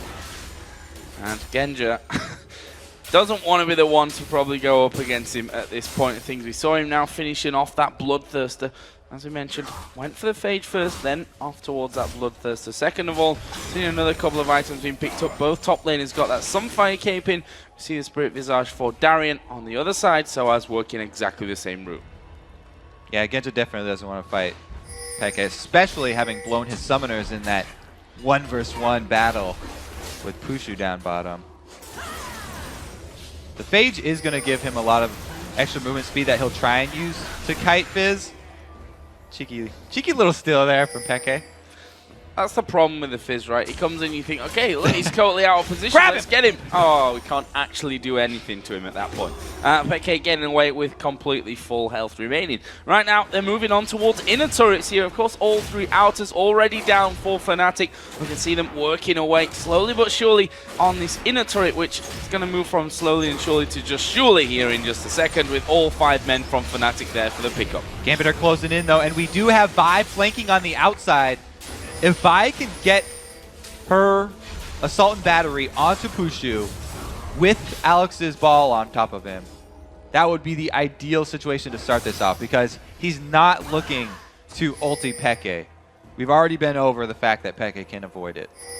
And has managed to avoid it as well. Dragon is now up and available. We see a lot of pink wards on that side of the map from Gambit here. Fnatic going to be going home, though, and spending a little bit of cash that they've been building up. The men that didn't go back from Fnatic just going to make sure that Gambit can't push this mid lane back in their direction and take out what would be only the 2nd turret of the game. Gambit have started Dragon, though. And they do have vision of Fnatic. Diamond, though, is the only one in the pit. It's going to take him a little bit longer here to finish it off. It looks like they're going to be able to grab this one. So some global gold back in the favor of Gambit. Still a very close game here. Yeah, 1,000 gold is all that separates them here, despite that 4-1 in turret leads and the 8-3 kill lead that Fnatic are currently holding. Thanks to the great job that they've done here across all lanes, even in the jungle, being ahead on TS. As we look later, too, Pushu has just finished his last Whisper after Infinity Edge, getting that one extremely early because he's going to be hitting Darian, and we just talked about how much money Darian got in that last skirmish. Wants to be able to take down the front line. He does not want to get into this team fight at all. Actually, if he builds a 3rd item defensive Banshee's Veil, I wouldn't criticize him too much, because as long as he has that Banshee's Veil to avoid buys Assault and Battery, he can stay very far back in this lineup. So a bit more of a quiet period. We see that Gambit spending a lot of money on pink wards here. We saw the 3 down by Dragon. They've got 3 now on the top side of their jungle as well. They want to maintain complete vision control of their side of the map. And with those outer towers down, the only real way to do that is to get those wards going. Oh, Darian, they're just going out on towards Soaz once again. Him back to Way, and we've got Boots of Swiftness now picked up here for Darian. So he definitely wants to be getting back there over to Pushu. Gonna avoid a lot of the slows, both from Zyra as well as from Cyanide. This could get messy once again, looking almost like an instant replay from earlier on as Soaz is going to dive in. Arrow goes down as well. Diamond taking a lot of damage. There's a Stranglethorns, knocks them up. Shockwave comes down, but there's the kill for Soaz. Where are they going next? On towards Genji, who has to flash away on the side. There's a Zhonya's from Peke, and right now, all of the men from Gambit here flashing very, very low. Fnatic trying to come in there to keep these ones going. Soaz being protected by the rest of his team, but Cyanide comes around the back, kicks Genji in there. Double kill for XPK. Only Alex surviving that one, and Fnatic didn't lose a man. Diamond getting chunked down very early and having to use Assault and Battery on Soaz to reposition himself and try and get out of that fight meant they had nothing to get down on Pushu, and there was no answer left. Diamond here already down to a quarter life. Then he has to ulti Soaz, nothing left. The Shockwave doesn't get Pushu either. Ashe is free firing from the back line. Then we see Cyanide start to make his move down around behind Gambit as they're already chasing them into their own base. Genji's going to get knocked in the head back. Because Soaz had his revive passive, not even this very tanky Renekton could sustain as much damage as him coming back together with Bloblets. So Baron was done there while we were looking through that replay. And one thing that we saw in that fight there, the crescendo, it hit Yellow Star. Then the Chain of Corruption hit Yellow Star and didn't spread out as they would have liked for them there as well. So they lost a lot of that CC that is so strong, I think, really, in this Gambit lineup, especially when you're fighting in the jungle like that. It's almost, it's harder to miss than it is exactly. to hit. The target they're going for, Pushu. Assault and Battery didn't hit him, Shockwave didn't hit him, Corruption didn't hit him, Crescendo didn't hit him. That's all 4. Didn't hit him with any of them. Something for Gambit to really improve on from this one. They're now slipping further behind in the gold. That Baron on for Gambit, for Fnatic, going to make them all the more stronger. We saw that Sonya's in the last fight for Peke, allowing him to lose a lot of that damage that was coming his way. And also credit to Cyanide for sewing up that last kill onto Genji as well, coming right around the bottom side of them and kicking him back into the rest of the team. What are we going to see as the next step here? Inventory in the mid and the bottom lanes are still open. We can see that Fnatic just trying to grasp that control with a lot of wards down in the Gambit jungle. It's exactly what they need to do, because Baron, or we don't have the Baron timer up yet. Never mind, I can't remember. They're wearing Baron. They're going to try and assassinate Darian down here in the bush. Well, Darian is what you would call far up and maybe out of position on the map here from this one. Going to try and get himself away. Oh, he's missed the jungle waters. The turret's actually hammering away here on towards Darian. Those boots of speed. Yeah, boots of swiftness. Oh, that's Soaz come diving in from the top. Darian does not care right now. He is headed up towards the fountain. And he's still going. Hey, go back to that. He's a quick crocodile. He's a quick crocodile, but in this mid lane, Alex in trouble. He's going to get kicked back there. Pushu going to focus. There's a Shockwave. Catches 3 of them, but will that be enough? Chain of Corruption comes down. Stranglethorns on top of it, and Diamond here at the back, trying to do his best, is now going to be focused down as Peke forgets about Darian and comes to join the fight. 4 men die. Funnily enough, Darian survived. All right, so they got Pushu this time, but Peke rotated down much quicker than Darian did, because Darian was running for his life and easily turned around there for Fnatic. Yeah, you have to wonder about that one, really. Darian being the tanky man in this team. Okay, he drew Peke away, but Peke split off from him there at exactly the right time to come in and sew up that fight. Right now, they're focusing on the first inhibitor turret of the game. Gambit will be coming up here, though. And only Genji remains dead at this point. But it's going to mean that that inner turret on the bottom lane is available for the taking now. Inhibitor exposed, and Fnatic probably going to back off on this one. Spend all that money that they just got. Actually, they have Pushu joining them down here. So they're just going to wait for Ash to return. This is going to be semi-Fnatic push. They're trying to use Yellowstar as bait. Don't think Gambit are going to be tricked, though, because they know this team very well. Oh, Darian will get rooted up from this one. And see, he loses pretty much half of his health there, and he's not really the one. Genja's up top right now, too. Oh, arrow coming in. Diamond gonna get focused up there. There's a jump in. The shockwave not really doing enough for them. Alex will use his Zhonya's, but as soon as he comes out, he's a focus. He gets popped down. Diamond will face the same, and there is Darian still trying to escape. This time, though, they're gonna chase him down. He's escaped once, but not a second time. Triple kill for Peke. And where is Genja? He's in the top lane. Yeah. Farm is great. Genja was showing in that top lane at the very beginning of that fight, and Fnatic have the tower diving team right now. Genja's just still pushing up there. Might want to come back. Just saying.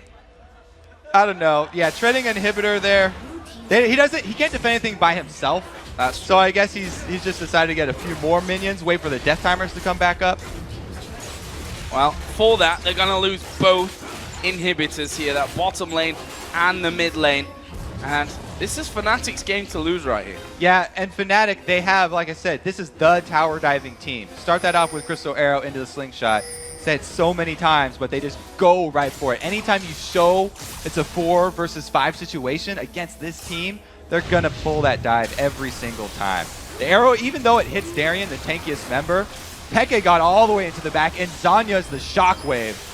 So there was no answer here for Gambit. Fnatic clean up, even with Pushu tanking turret hits at the back of this fight. They dive between 2 turrets here and finish off Darian as well. As we know, Genja, not on screen, but he's getting money for the team. Yes. 1 minion at a time. 1 minute at a time. He's bringing them back into this one. It's 10,000 gold lead now, by the way, for Fnatic after all that went down. Baron is going to be respawning here in 1.5 minutes time as well. So that's going to be nice. You'd imagine for Fnatic. I can't really see Gambit being able to really fight for this one. If you look at some of the items that have come up recently, it's all very, very scary. DFG added in now for XPK, so that's probably the missing ingredient that they need to finish off Darian earlier on. Yeah, he could definitely even burst down pretty much the tankiest member of Gambit now. With that much firepower, everybody's got to be scared. Oh, Diamond there, getting a little bit far out, just trying to push that lane back up. Fnatic squeezing the pressure on every single lane right now. It's going to be this top lane, of course, that's the focus. That's the only one with a turret left in it outside the inhibitor. Let's see what they do. Are they going to go in? Peke just sitting there on the steps, looking generally menacing. And obviously, when you see that on your steps, you're like, we just want to kill him right now. But it's not quite that easy. Peke with that Zhonya's in there now as well. And Gambit really holding on by a thread in this game, we have to say. Fnatic, they have the potential to tower dive just like they did before, but they definitely don't have to because they have 2 lines of super minions coming in. It's Gambit who started off. Well, they managed to get a 2-man shockwave there. Pushu is going to go down. Let's see if this changes the outcome of the fight. Genja going low with the let's bounce on. There's a chain of corruption. Holding up Peke, but he dodges a piercing arrow. Dives in on towards Genja. And now Darian will be the focus from this one. We still have a Zhonya's here available for Peke if they decide to keep going. That turret got minions on it. This should be the 3rd inhibitor. Great job here by Fnatic. I have to say, everyone chose Gambit to win this game because of the record. But it looks like Gambit's win streak is about to run out here as Fnatic have a tremendous lead in this game. Looking so very good. 23-5 kills. Darian, we know him as a man who gets easily frustrated when his team's behind and just goes for it. Well, he didn't actually die when he was in that position here today. Now he's moving out on towards Soaz. And in the end, I think he realized that the rest of the team might be headed back his way. Meanwhile, super minions streaming in from this bottom and the middle lane going on towards those Nexus turrets. Alex managing to save it just about, but it gives Fnatic so much time here to pick up free Baron. Darian is going to face check. This is surely a dead Darian. He's knocked up. He's controlled from all kinds of angles. Oh, flashes away though.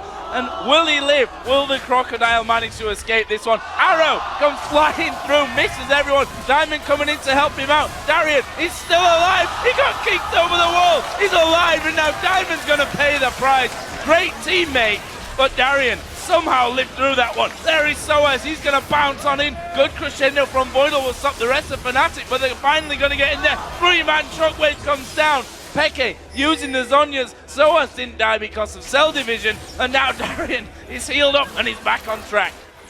Yeah, did I say Gambit's on the win streak against Fnatic before? I pretty much We meant all the knew what opposite. you meant, though. And they're going to extend that win streak. There we go.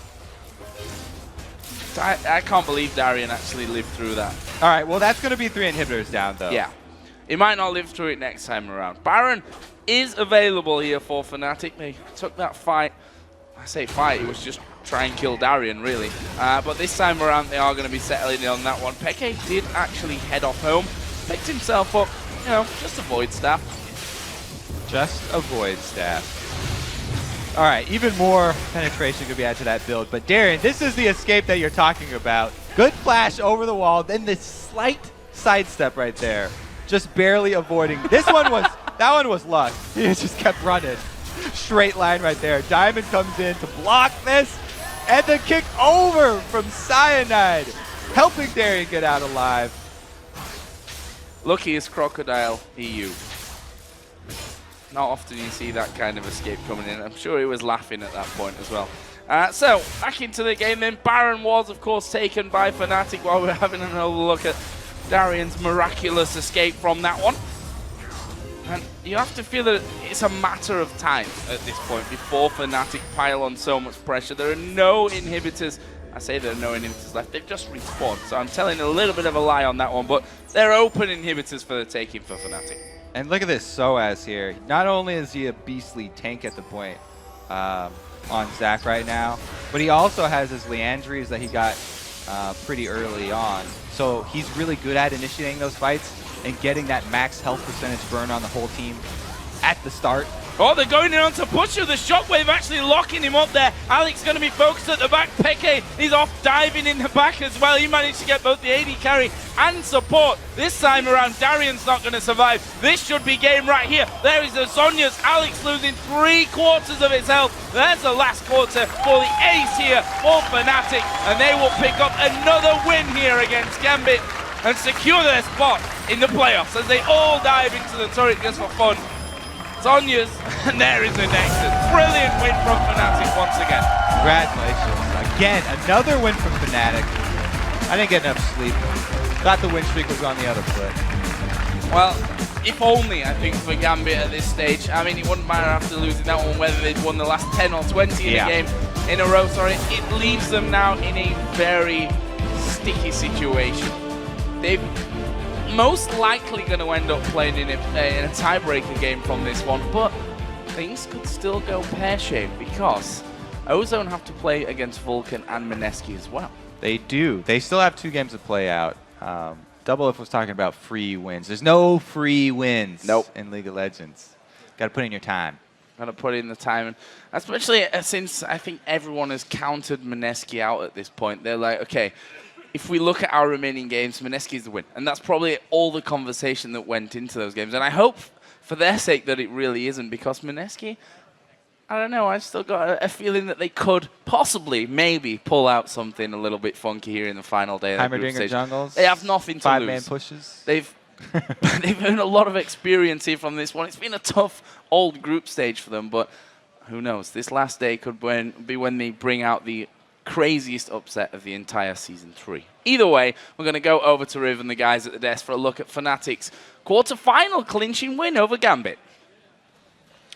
Thank you very much, Joe. And I think we can really just dive right into this one. In the beginning, Doubleth were very verbal about the possible Genja onto Triforce build, but it was still, he kind of sat on the fade. Just go into this for us. Yeah, I think there needs to be like some sort of esports documentary on the evolution of Genja's build this game. Because he started off with the Phage, and he had a Doran's Shield and a Doran's Blade, and then he went BT, and then he went like Zeal. Yeah, and then he BF. sold the Doran's shield to get a BF sword, which doesn't build into anything. He should like I'm just. And he had enough money Did he to upgrade finish to the Triforce, and but he and instead should've- went for the BF He should sword. have even gotten like a Last Whisper or anything. He's like, nah, screw it, dude. I'm just gonna get another BF sword. And I was Because I just, can.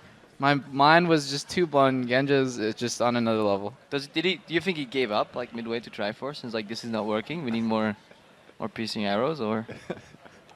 Honestly, if like I you're don't trying to get inside. I don't want Genja to bash right Genja now. because he might actually have, but it's really So- hard to see what his intentions were. I because- have a feeling he just got lost in his build. Because Varus, like a lot of people, yes, Varus is a cost and he will get a lot of those Sheen procs off in theory, but then Varus will stack his passive procs and then pop him with a spell, and then usually he's out of range for Right. Sheen procs.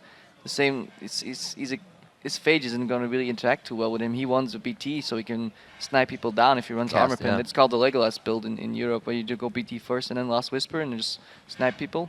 Yeah, so I mean, all jokes aside, that money should have gone towards Last Whisper if you wanted more poke. And Trinity Force is a better team fighting item because it gives you so much more mobility as soon as you finish it. I just think he might have misclicked on BF Sword, or I don't really know actually what And on went phage and on Zeal.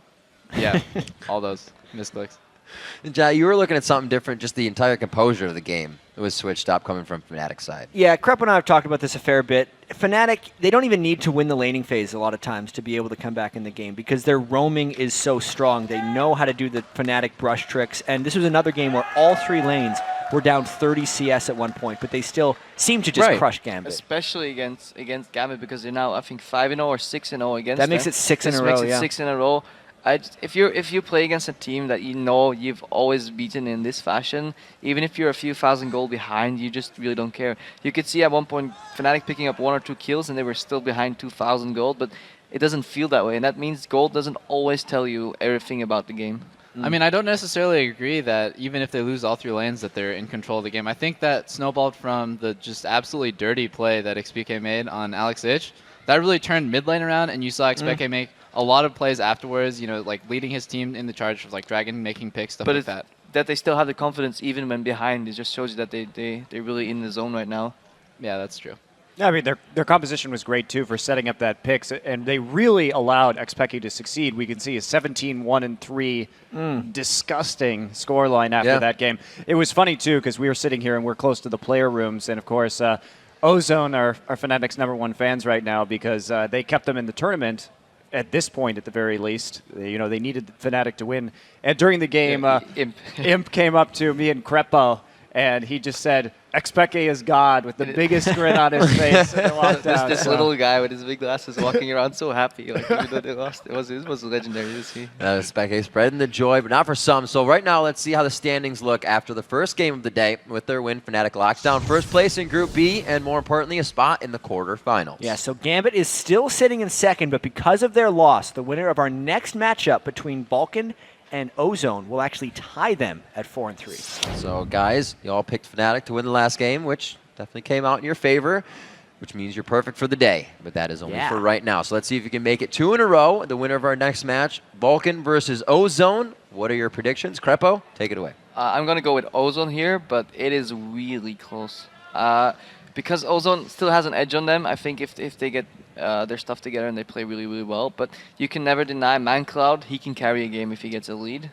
Just Vulcan does seem really shaky once in a while, even when they get ahead lately. So the least inconsistent team is Ozone for me, so I'm going to go with Ozone. Consistency for you, all right. Yeah, I'm with Ozone as well. I was on that Vulcan hype train, and now I've jumped off because I've just been too disappointed, dude. The service wasn't good enough on that train. So your pie's all gone? Yeah, the pie's gone. The apple pie is dead. And like, just in terms of overall strength right now, it is true what Monty said. I gotta admit it. Vulcan does seem to make the same large, like huge mistake early game, and that just puts them too far behind. It's consistent throughout the world so far. Yeah, I'm going to take Ozone as well, although it's important to note Vulcan is still in this race, right? So they're certainly not out of this tournament, and they've had some time, just like Ozone has, to turn things around. So we could see a very close game here, but I think I want to see that Ozone Gambit tiebreaker. All right, Jet, how do the casters feel about this one? All the tension is gone. I'm picking Ozone as well in this one because, like, this is just like the last game between Gambit and Fnatic, where my gut is telling me to pick Vulcan, but my brain is telling me to pick Ozone, just because Vulcan hasn't performed. so far in the World Championship. They had the first game that got me all hyped up and thinking Vulcan is going to make it here because ManCloud played amazingly. But since then, it's just been a plethora of errors over and over again. And now with the pressure being even higher, I feel like since they've been going downhill, they're not exactly a team that's going to respond to the pressure in the best way, and I'm expecting them to lose this one to Ozone. I think Dada is really learning what matchups he can play and what he shouldn't play. They've really learned of their pick mistakes, I believe. I really hope he just takes the champion he's comfortable with, just farms his way against ManCloud, and I think the rest of the team can get him through that early to mid-game, and then Korean mid-game instinct will still kick in. Yeah, I would definitely recommend that everyone keep your eyes on Dade because I feel like so far in the tournament he's had one good game, and that was the Ezreal game against Gambit. The rest of the games have been really unimpressive to me, and I hope to see him step up his game. All right, so we have a few minutes here, and let's discuss this because it's been a roller coaster ride discussing these two mid laners. Good games here, then both have bad games. What does a team need to do around a mid-centric lane like that to correct that? Well, I think most of the problems have been Dade's overextensions in lane where he gets caught with too little vision. He gets a little cocky and goes too far out. Now, the last time they played against Vulcan, he did go down early to ManCloud on Rise, but he actually had a big impact in that game later on when they got to the team fighting phase. His other game on Rise, he just team fought poorly, but he did look a little stronger in that first game against Vulcan. But yeah, I think if he just plays more conservatively, he'll have a much better shot at making that impact. There's basically two ways to deal with it. Either you put your jungle pressure fully on the mid lane and you go for the epic 2v2, in which Xmithia and ManCloud came out a little too light last time, I believe. I'm not even sure. But otherwise, you can actually just go for a passive lane approach, just farm your way into the game, put your jungle to help your strong players, let them get ahead, and then just have a good utility mid laner. Say Orianna could do really well for both teams here. Yeah, I'm really just looking at Dade's champion pool this game because he's had a couple really rough games, his Gragas game and his Lissandra game, champions he hasn't played before. Hopefully they're kind of realizing now at this point, if he's not playing part of his core, what I think is 4 champions that he plays, Zed, Ezreal, Jason, Rise seem to be the 4 that he plays. If he's not on those... Who's on the blue side for this game? He's getting destroyed at this point. Blue side, you got me on that one. Oh my god. It's our first team represented. We should know this. Who knows, dude? Nobody knows. But going off what Krepo said, I don't think it's likely that either player will play passively. Just because of the way that they play. They're both blood-hungry monsters, dude. These guys love getting kills. They love fighting, and it just goes completely against their style to be like, I'm going to split this lane even and try to farm it out. And it is Vulcan on blue this time coming around. So we'll see what they can do with that first pick, first ban. We have to take a quick break right now, but when we return, Vulcan and Ozone fight for a share of second place in the Group B standings. Plus, Fnatic Cyanide will join us to talk about winning their way into the quarterfinals. Don't go anywhere. The League of Legends Season 3 World Championship. We'll be right back. Stick around.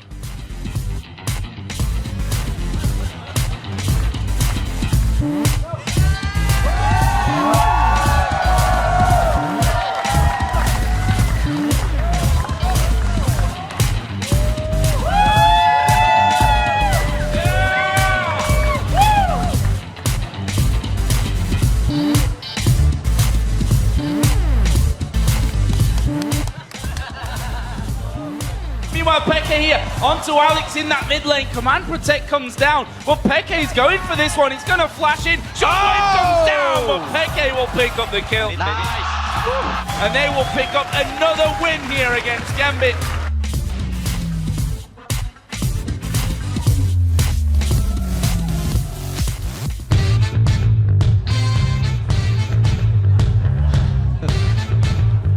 Welcome back to Season 3 World Championships live from Los Angeles, California. Our second match of the day. Vulcan versus Ozone is just about to get underway. But first, I'd like to welcome Fnatic Cyanide on the interview lounge. So first off, Cyanide, fantastic performance. You now qualified for the quarterfinals.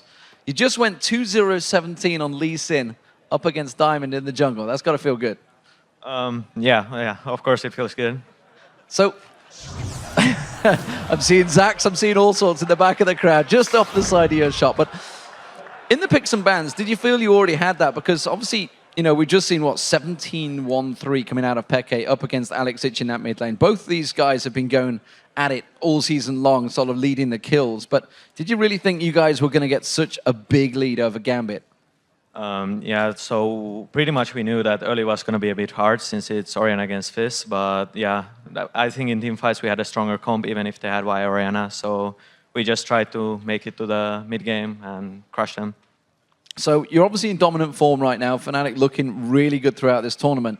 What's changed from the summer that's come into the Worlds? I mean, have you guys just literally sat down or worked it all out, boot camped yourself into this? I think everyone is really motivated in the team right now, and it really helps us to improve. Like, everyone's improved like crazy. Our team play was always pretty good, I think, so now just the individual play is better. So. And obviously you've seen the other groups go through. You've seen SKT, OMG go through. Looking at the quarterfinals, who are you really looking forward to facing, and who are you hoping to avoid? It's a pretty tough question because we don't really know a lot about the teams, like especially the teams. We haven't seen them play yet. So I don't know. I think Najin Sport is pretty strong, and probably the Chinese team is pretty strong as well, Royal. So we wish to avoid them mostly. And obviously, as a Season 1 winner, yourself and Peke, you're looking to get your name on that new cup. You didn't get a chance to last time. Yeah, it was a bit disappointing last year, but I hope we can make it this year.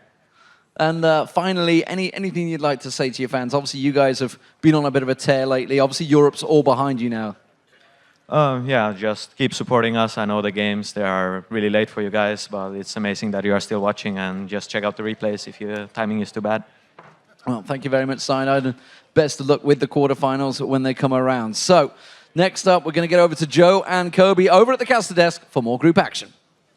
Thanks a lot, Demon. It is time for our second game of the day as North America's Vulcan take on Korea's Samsung Galaxy Ozone. Now, the winner of this match will move into a tie for second place with just one game left. Can't stress that one enough. And coming into this game, it's Ozone that are looking to make it 2 in a row against ManCloud and Vulcan. Yeah, so Vulcan got out to an early lead the first time these two teams met, but squandered it in the mid-game, letting Ozone take control. All week long, Monty and Doublelift have been going back and forth on Dandy versus Xmithy.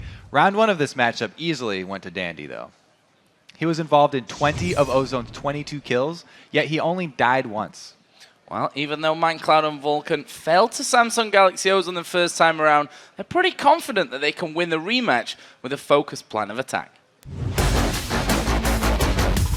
Most important thing I learned from SSO is that their mid laner has a kind of limited champion pool. When he's playing champions he's really good at, he does extremely well. 제가 일단 벌컨하고 첫 경기에서 초반에 많이 약한 모습을 보여줬기 때문에 그 부분을 보완하고 절대 방심하지 않고 남은 경기 잘 마무리하도록 열심히 하겠습니다.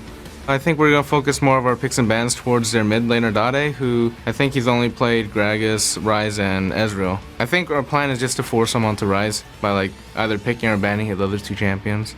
Against Ozone last time we were doing really well before I got caught in mid and they snowballed completely off of that advantage. We're pretty confident going to the next match though that we're not going to do anything silly.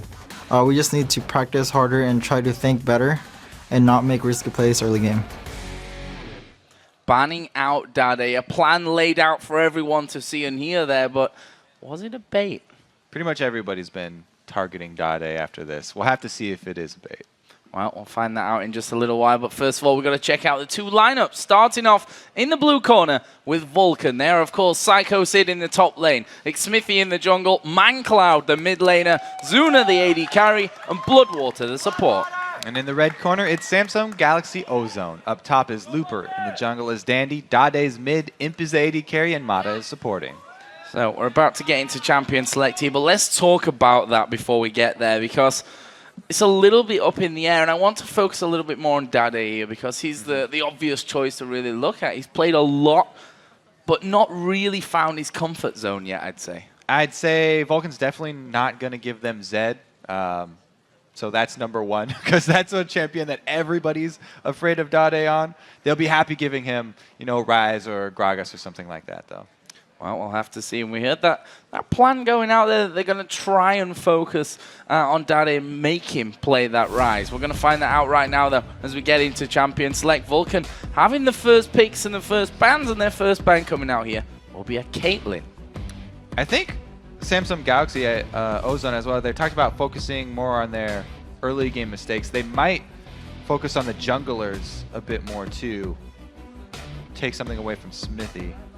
Well, right now, Vulcan clearly lied to us somewhat in that video. Because clearly. They've banned out Caitlyn, Lee Sin, and Thresh, focusing completely on everyone again, other than Dade in this one. So, other side, Ari, Corky, and that Zed banned out by Ozone. Yeah, because Vulcan our first pick, and they're aware that Mandatory Cloud has a huge champion pool. Mandatory Cloud can play Zed.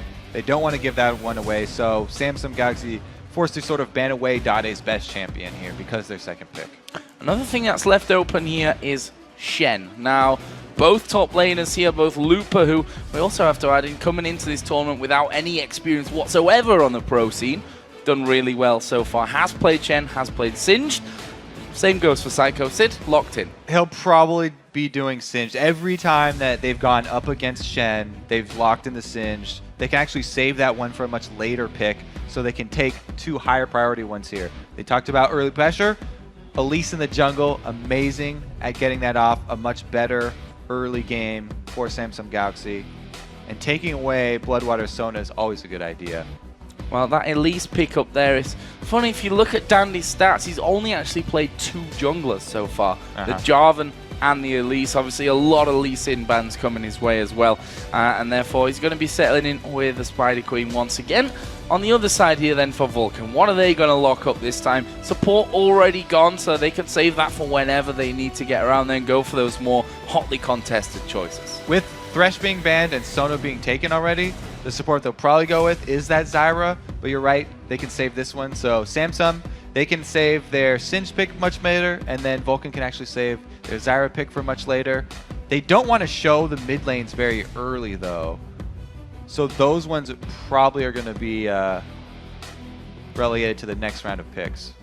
Well, we see that Zyra will be picked up here along with Karma, Jarvan, Karma, no, Jarvan is the one that they go for there in the end. Again, a new pick here from it. Smithy's played 4 games of Vi, 2 games of Elise so far. First time we're seeing Jarvan here in the World Championships for him. Yeah, Jarvan definitely very strong early game jungler. With Lee Sin being banned out, Elise being taken, they are trying to have Smithy, answer whatever Dandy's going to go with here.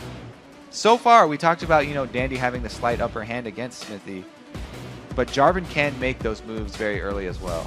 So, Ozone here picking up that Singe. We thought that might come in against the Shen pick, and also a Vayne for Imp. Yeah, and the biggest thing here is that they save Dade for counter picking. They don't want to show that early. Vulcan talked about how much they were focusing on it. They didn't use any bans on him yet, but Mandatory Cloud, with such a large champion pool, can easily use the pick advantage to counter Dade if they actually lock that mid lane in early, so they save it to last. So it looks like it will be that Zyra-Ashe combo, which they went with against Mineski actually in their last game. Ended with some pretty impressive scores for both Bloodwater and Zuna that time around. It will be a Twisted Fate pickup here for ManCloud.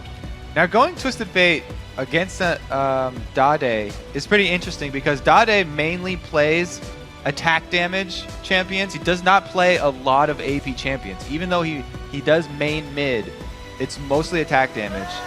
And they go back to one of the things that was successful for them, which is the mid Ezreal. So they're going to have a double AD composition with Singed as a teleport split pusher.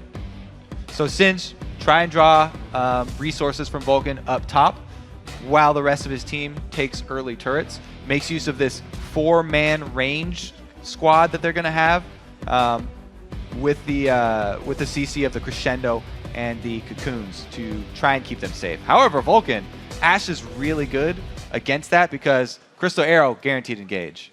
So we've got 2 very interesting lineups. Let's see what you guys at home think about this game. According to lolesports.com, 60% of you going for Ozone this time around, and our analysts all thinking the same. I don't know. After seeing this champ select, I'm feeling like Vulcan have a pretty good chance. Analysts went over it, though. Vulcan have been making a lot of sort of careless mistakes that have just thrown whatever game plan they had out the window. Well, that's certainly something that they need to change this time around. This is pretty much the game now. This is the make or break game in this group. Gambit losing out to Fnatic gives a very big lease of life, so to speak, to both Vulcan and Ozone in this one. But it really depends on who wins this game as to who's going to be challenging them come the end of the day. Vulcan also, by the way, have said that any team with Shen plus Twisted Fate should never lose. They, however, did lose with that combination in the North American LCS. We'll see if they can actually execute it this time, because that combo of the dual globals is one of their favorites. And since they've also added in a bottom lane with Ash Arrow, another global, they just have so much engaged potential and the ability to turn the champion numbers in their favor.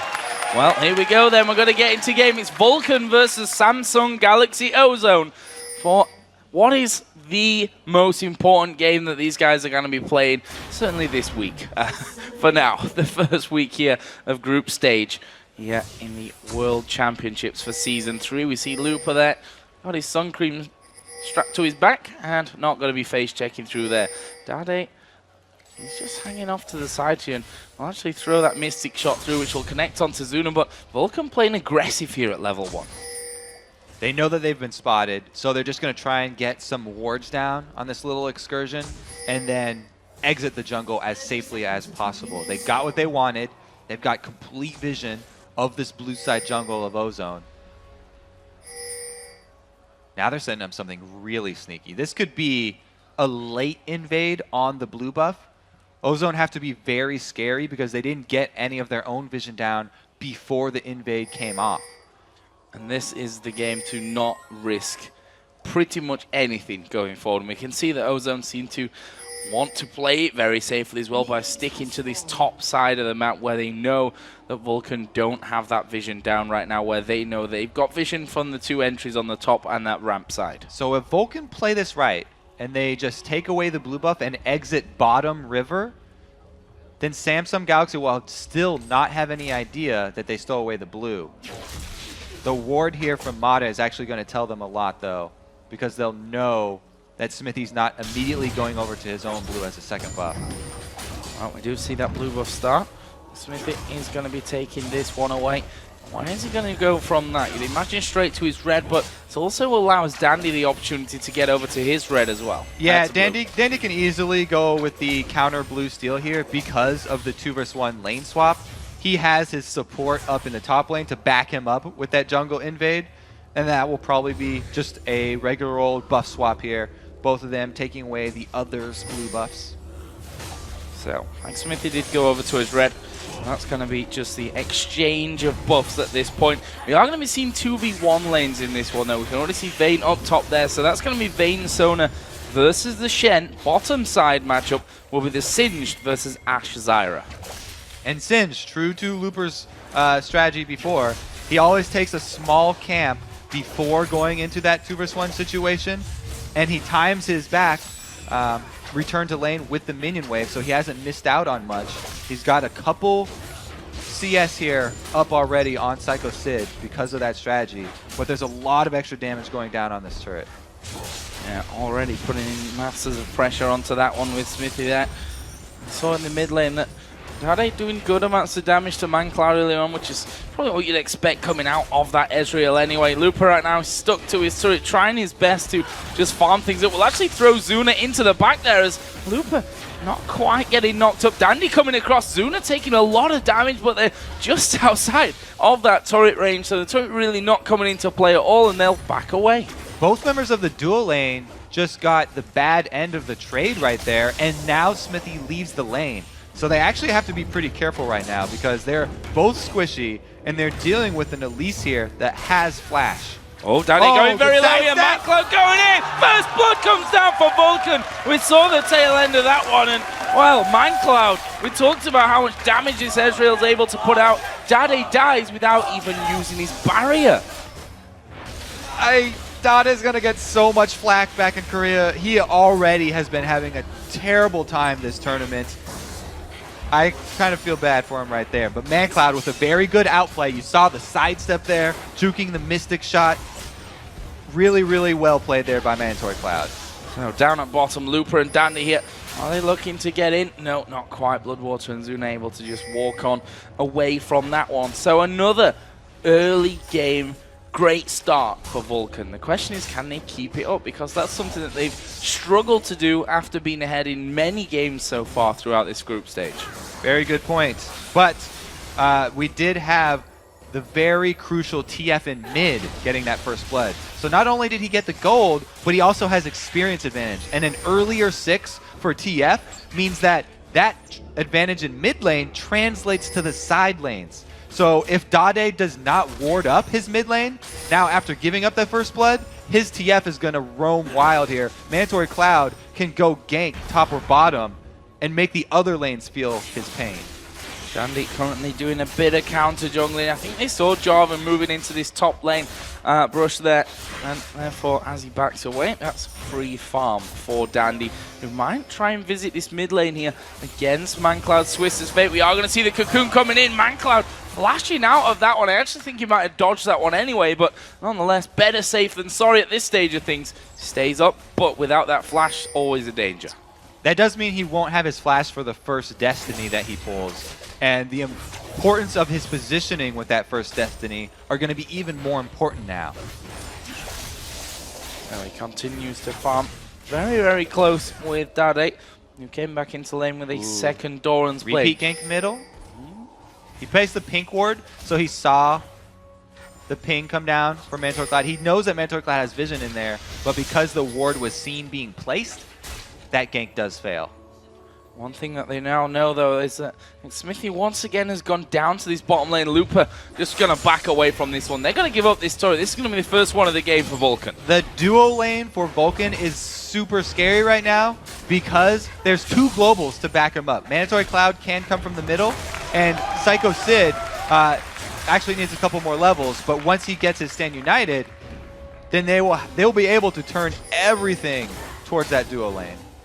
Speaking of Sid up in this top lane, Wave going to get pushed right underneath his turret, so he's going to have the opportunity to get back on par with Looper in terms of minions that he's killed. Zuna and Bloodwater not wasting any time here. They're quite happy pushing up this bottom lane with Xmithy roaming through the jungle. There's a taunt actually coming down. Mata takes a blast from the turret, but they are going to lose this outer turret. That will level us up on the turret kills. Mandatory Cloud going to recall right now, so the extra pressure. Wow, he cancels the recall. They're going to go for this blue steal. Well, they had it at level 1. 4 versus They've 3. got the timer on it, so why not? Why not pick that one up? There are 4 men there. Actually, ManCloud did come down here as well. We'll see if he actually goes for it. Dade gonna have a look for a cheeky steal over the top. Won't work out for him. And that blue given over to ManCloud. Great pickup. Yeah, that's dangerous. When you're stealing away a blue buff and your jungler doesn't use smite, you're trying to give it to your mid laner. It's very dangerous because the other team can steal that away. The safer play is to have your jungler smite their blue and then just give yours over to your mid laner. But they've already got a very early blue on ManCloud, and they can actually sit on their own blue buff and basically extend the duration for ManCloud so they can have perma blue buff TF from mid who had first blood. So that mid lane really looking scary. Dragon. Is that an option here for Samsung No Galaxy 6 on Ozone? Shen. No 6 on. There it is. Hits 6 just at the perfect time. Danny actually trying to distract them here in middle. There's the Jarvan flag coming over the top, so they know it's there. They should. Vulcan should definitely contest this. They're going in for it. There's the Stand United coming down. They managed to steal the dragon as well. Xmithy goes low, but we see the ManCloud coming in from the bottom. There is a cleanse used by him, but ManCloud is going to pay the price of his life here. Looper charging on down onto Zuna. Can't get the slow off onto him. Flung back into the rest of the team. He will fall as well. Mata picking up the kill. That will be a 2 for 0, but the dragon taken by Vulcan. Shen did not come into that fight, so turned out to be a 4 versus 5, and that turned it around. If Shen had been there, this would have been huge. Smithy didn't go down. There was no cancel here. Don't know what happened with that Stand United. That's very unfortunate for Vulcan. Well, not picking up any kills from that one, but well, it would have been a lot worse if Xmithy had missed his smite and ended up losing out on that dragon anyway. That's a turret down as well here for Ozone. That will put them up in the lead now in gold by around about 500. So let's see how that translates and look down some of the items. The needlessly large rod actually coming out for ManCloud. On the other side for Dade, he picked up that tier earlier on, not been back since then. That means that Ezreal is really at a weak point right now too, because only 2 Doran's Blades as far as combat effectiveness goes, whereas Mandatory Cloud, 2 Doran's Rings, plus a whole needlessly large rod up on Dade. That was the Blue buff actually finished off. Looper just coming around the jungle there. He needs to be a little bit careful of how confident he gets with that one. Obviously, he doesn't have that ghost available to him. Does have the Insanity Potion still to run down, though. So he can speed up and get himself out of there if needs be. But Psycho Sid not coming down from that one. Something that's probably going to annoy them from that. I'm not sure whether he just said, okay, if I come down, I'm going to die anyway. So I'm just going to leave you kind of hanging in that scenario and just give you that shield. He's now picked himself up the start off of that Sunfire Cape with a Giant's Belt and that Chain Vest. Yeah, I don't know. We're not sure what happened to that Sandy Night. The only way to really cancel that is to like burn your flash. And I looked at the replay, he just walked out of it. Anyway, we do have Vulcan here grouping up in the mid lane.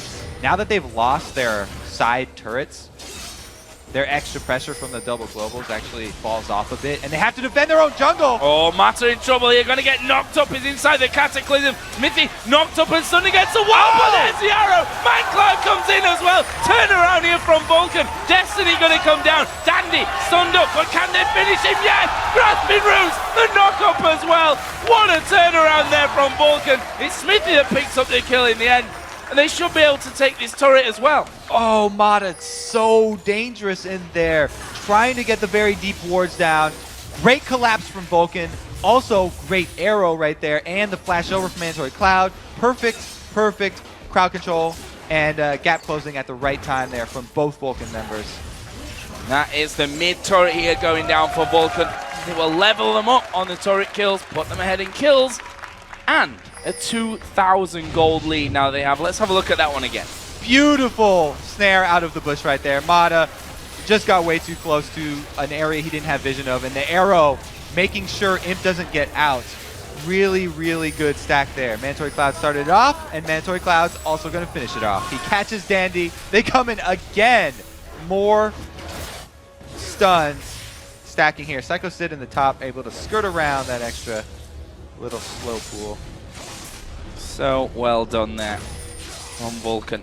But can they keep it up? That's the question that's been nagging them throughout this group stage so far. They've done well in the early games of pretty much every single game, but they've not been able to carry that one through. And this is a game where they need to really to avoid those mistakes. They said it themselves after pretty much every game. We make mistakes. They definitely have a plan right now, though. They want to get all of the outer turrets. They see Vayne bottom. They send everybody up top. They do have Stand United, and they also have Crystal Arrow. Destiny is going to take a while to come back, but they have the numbers advantage up top. Imp freezing bottom. Vulcan are definitely going to take this turret.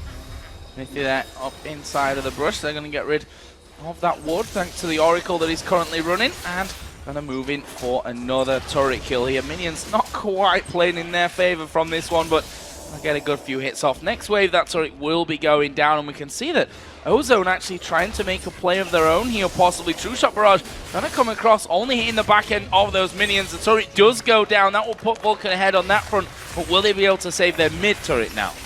Oh, they're going to go for the inner. All right, this is going to be a race, but Vulcan are one tower deeper than Ozone are right now. So if they continue with this race, Vulcan are just going to go straight to the inhibitor.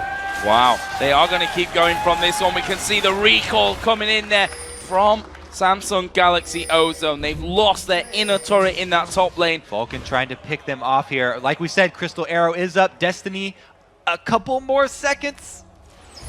Oh, been showing himself there from that one. Are they going to commit to this? To be honest, if those minions can come up, they've got a positional advantage to go up that mid lane. Dragon's coming up here in 20 seconds as well, we shouldn't forget. So all that Vulcan have to do right now is get in position to contest this Dragon. Because they have vision control with Hawkshot, because they also have an Oracle's backing this up, they just want to buy time for Shen in the top lane. And as soon as someone from Ozone has to go up and deal with that, they're choosing Imp right now, they can make the move, force this Dragon. Well, Imp is going in there, but Twisted Fate and Zyra went back for Vulcan. They're going to come back into it. Actually, the Zhonya's is now done there for ManCloud. See for Zyra picking up that sight stone. Got a GP10 wearing boots in there, as well as a couple of loose wards as well. Currently no vision on Dragon whatsoever, which kind of surprises me, considering that they were so heavily around that area early on. But Imp did clear out that top, did stop Psycho Sid pushing it down. Blood Order had recalled with Mandatory Cloud to go get more wards to set up this Dragon fight. And so they've missed their opportunity where Imp was top, because now Looper's up there. He can both interrupt Psycho Sid and teleport himself. So the top lane right now, this duel, just as important as the 4v4 around Dragon, because if these top laners can keep vision of each other, then they can both interrupt. Crazy, crazy tense game at this point. You can see that they're both backing away from that Dragon area right now. Dandy is going to rappel forward onto the minions. Cocoon sidestep there by ManCloud. What? Well, he almost went in for that one. He threw the stun down onto the minion, but they managed to catch out Mata. Are they going to be able to lock him up? Oh, Cataclysm was down. Looper teleported right inside of it. They're going to be able to pick off Dandy here. Actually, he's managed to get himself back there somehow to stay alive. Looper taking lots of damage. Bloodwater will fall down. Zuna now going to be the focus as he gets exhaust. ManCloud and Smithy are both low at the back. Zuna flashes to the backside as well. So very low on both sides of the table. Are they going to be able to chase through? Here come Ozone. There's a stun on towards him. Dandy follows around. Sid will walk away from this one, but Ozone not done just yet. They may be able to get the tower after. And there's the mistakes that you were waiting for from Vulcan. Little bit sloppy right there. They do stand united extremely early. The gold card had already just come out to finish off a creep. Definitely miscommunication right there. Very chaotic fight, and Vulcan lost their game plan. No clear calls right there. They all split up, and Zuna was very deep in the Samsung team, not able to put out the consistent damage. They didn't set up their battle lines for that fight, and they weren't able to freely attack. 5-4 behind now in kills. You see that the worrying thing, Imp, a sensational AD carry, is 3-1-2 on Vayne right now. Has what is a massive CS lead over Zuna as well. Something that kind of crept up on me. I didn't see that one building, but he's had that time both in the bottom lane and then in the top lane, and Psycho Sid pushed that one in, and that's really gave him a nice advantage. You can see that he's approaching 2,000 gold extra over Zuna at this stage. Yeah, they had him down bottom while they just gave up on that top lane turret. So that free farm did come at a cost. So not necessarily free farm then. Imp and Mata just headed up towards that top lane. See if they could catch out Psycho Sid, but not going to be falling for that one. Zuna, he's got a mixed bag right now, not finishing off a major item. Got a BF sword, got the pickaxe in there as the arrow going to go through. Repelled away from though by Dandy. Great reactions. Yep, good reflexes, but also firing off that crystal arrow on someone with a repel. A rappel. Not ideal. Yeah, it's chancy. Very chancy. And sometimes it'll work out for you, but I don't know. Dandy definitely ready for that one to come his way. Able to get completely away from it. ManCloud here. He's going to play that second split pusher in the team with Psycho Sid pushing top. He will start to move that bottom wave further up the map. He's currently behind in CS as well. As I said earlier on, got that Zhonya's Hourglass finish. Trinity Force on the other side is done for Dade.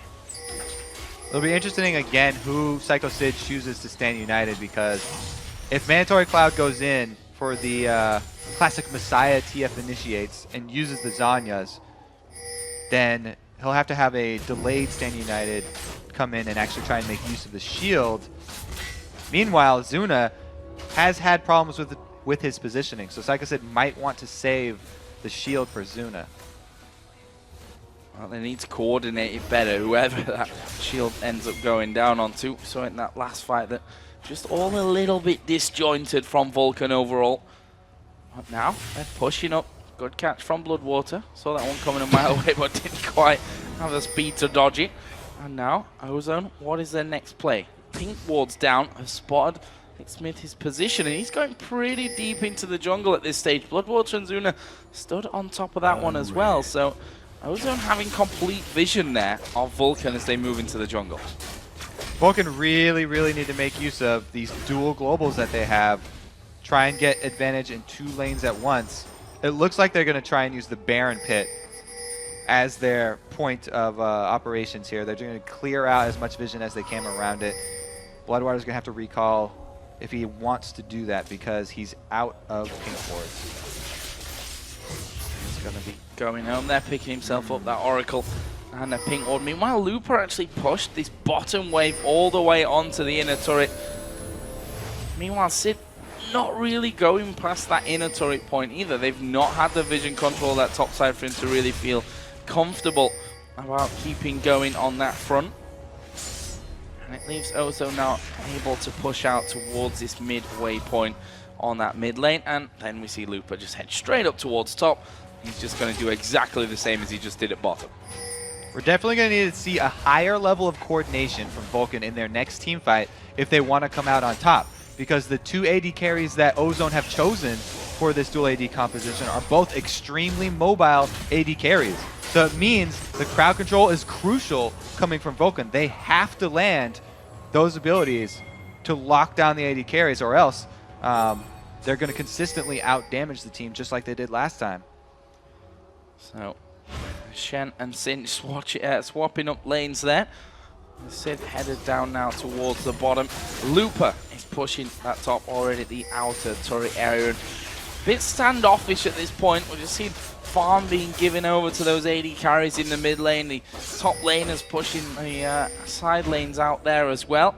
And once they get to a certain level, just recalling back. You can see it there right now, almost mirrored on both sides of the map. Yeah, Zuna has really, had a tough time this game. He needs to get at least the Infinity Edge for the next fight because he's way, way far behind Imp right now. Imp is doing so much more in any team fight that they pull out. Meanwhile, top laner is just pretty much trading side lane farm here. Oh, Madaket's caught again! Oh, wow. That was so quick. We didn't quite catch it there. And you just can't afford to let that happen. That's something that they can't afford to let Vulcan do. These picks will bring them back into the game. Going to make them strong. We see that Smithy actually up inside by that blue buff right now. As Dandy thinking about checking it. He just cleared a ward out there with that pink, but in the end, Vulcan decide to back away. Probably wisely so. They can't afford a repeat of what just happened to Mata there. Mata's doing his best to try and get vision to avoid these very, very dangerous ganks from Vulcan. But every time he goes a little bit too deep toward a new place, he gets caught out. Zuna smacking him in the head with a crystal arrow right there. They also have the ability for Mandatory Cloud to pop off Destiny.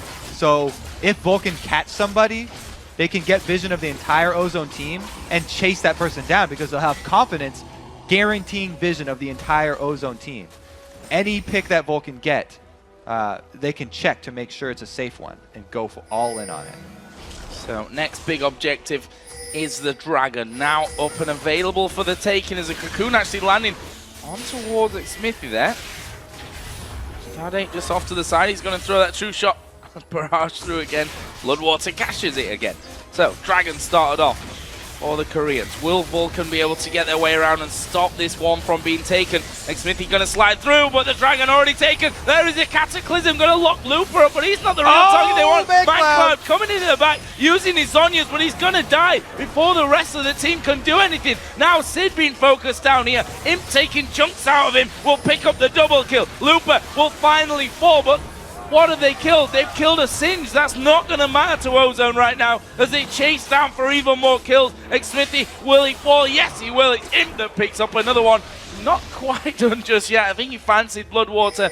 Couldn't quite get in there. It's a 4-for-1. They lost the Singed, but it's just a Singed. Vulcan are having such a hard time dealing with Looper here. They completely fall apart, and that opens it up for the perfect situation for these AD carries. Mandatory Cloud also engaging from the back right there while the rest of his team trying to deal with the Singe running around. They completely, again, uncoordinated team fight right there. They fall apart and they lose another one. They're slowly letting Samsung get back into this, and now Samsung with a pretty substantial lead. That was Mindcloud using Destiny to get up towards his blue buff. Also, the fact that he can see that Ozone have all backed away from where they were. And Now, in theory, a good idea. We see that, you know, the Messiah Twisted Fate Destiny, so to speak, where he gets in there and zonies, but it requires your teammates to actually be right there on top of you as well to start the fight from the front side. And the fact was, Looper caught up inside of that Cataclysm, ran around in circles for a while and made a beeline to them. They all just ran away, and ManCloud easy fodder. Very, very poor there. But they still have Oracle, so they're trying to get the vision back. Now the gold lead being in Samsung's favor makes it much more difficult for Vulcan, though. They're actually going to rely on picking someone off right now. They're going to have a hard time in those team fights once again.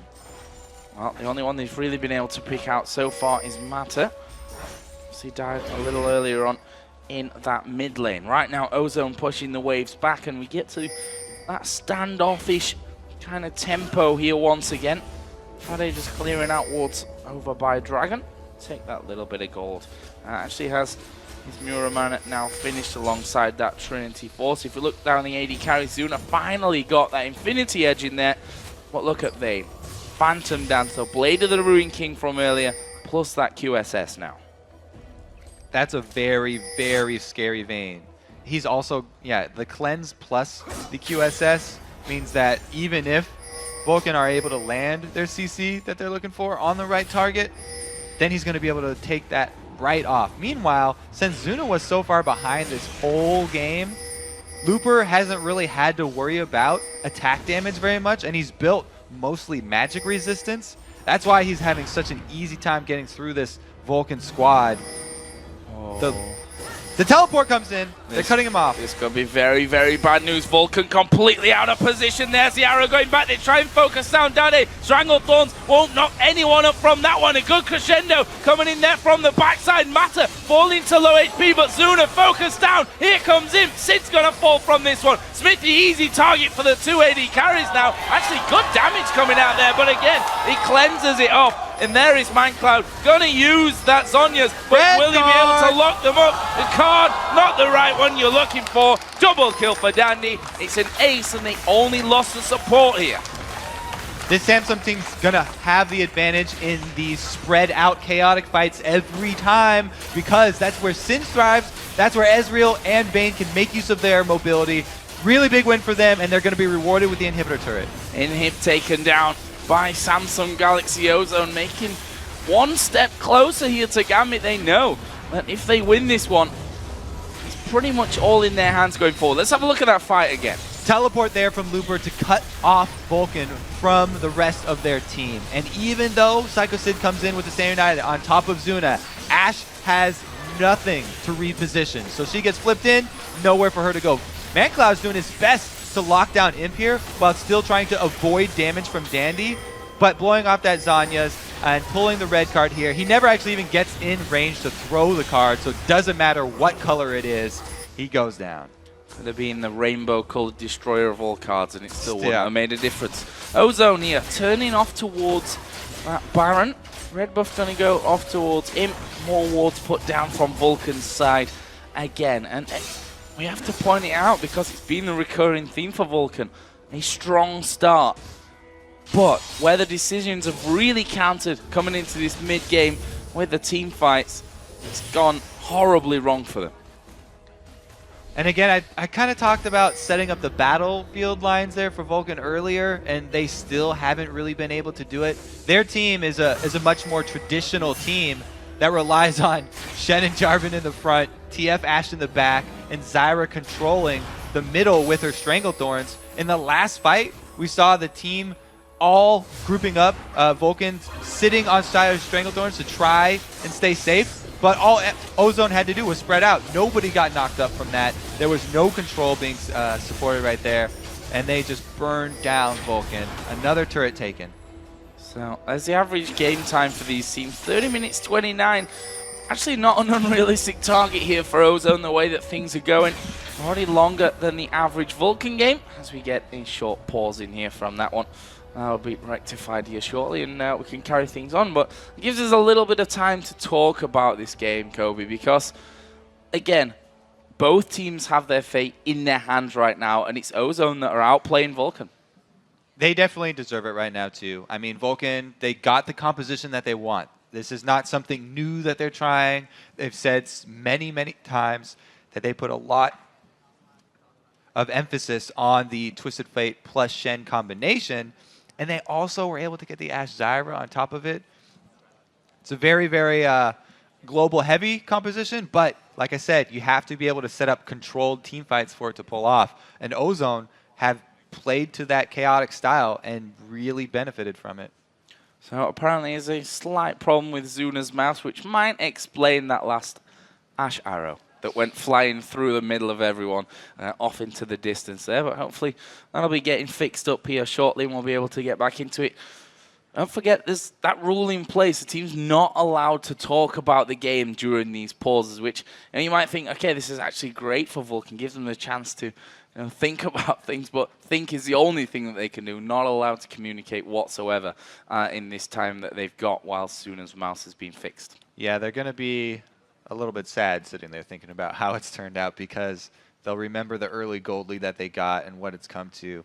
At this point, they've kind of been forced inside their base, which is what you don't want to happen when you have the Twisted Fate plus Shen combination. You want to be out on the map, making use of those so you can pull off picks, so you can extend your vision advantage. But they've been now quarantined in their own side of the map by Ozone, and it's finally safe, at least for Mata, to go warding bushes because Ozone are the ones in command of the jungle now. And when we think about where, as you said, outside of the base is where those globals really come into their effect, we didn't see too much of it in the period of the game that, honestly, it matters the most, I guess we can say. It was mostly them making use of it inside their own jungle, you're right, with the collapse onto the Mata, turned into Chain, a few kills on that, where they really started rolling, but they weren't able to hold it together. Well, guys, while Zuna's mouse is getting taken care of up on the stage, we're going to go over to Riv and the guys for a bit of mid-game analysis on what's going on in this one. Thank you very much, gentlemen. As they get their computer reset, we're going to take a few minutes to discuss what's been happening. You know, Vulcan, again, on a bit of a roller coaster this time, but both teams have gotten into the seat for this ride.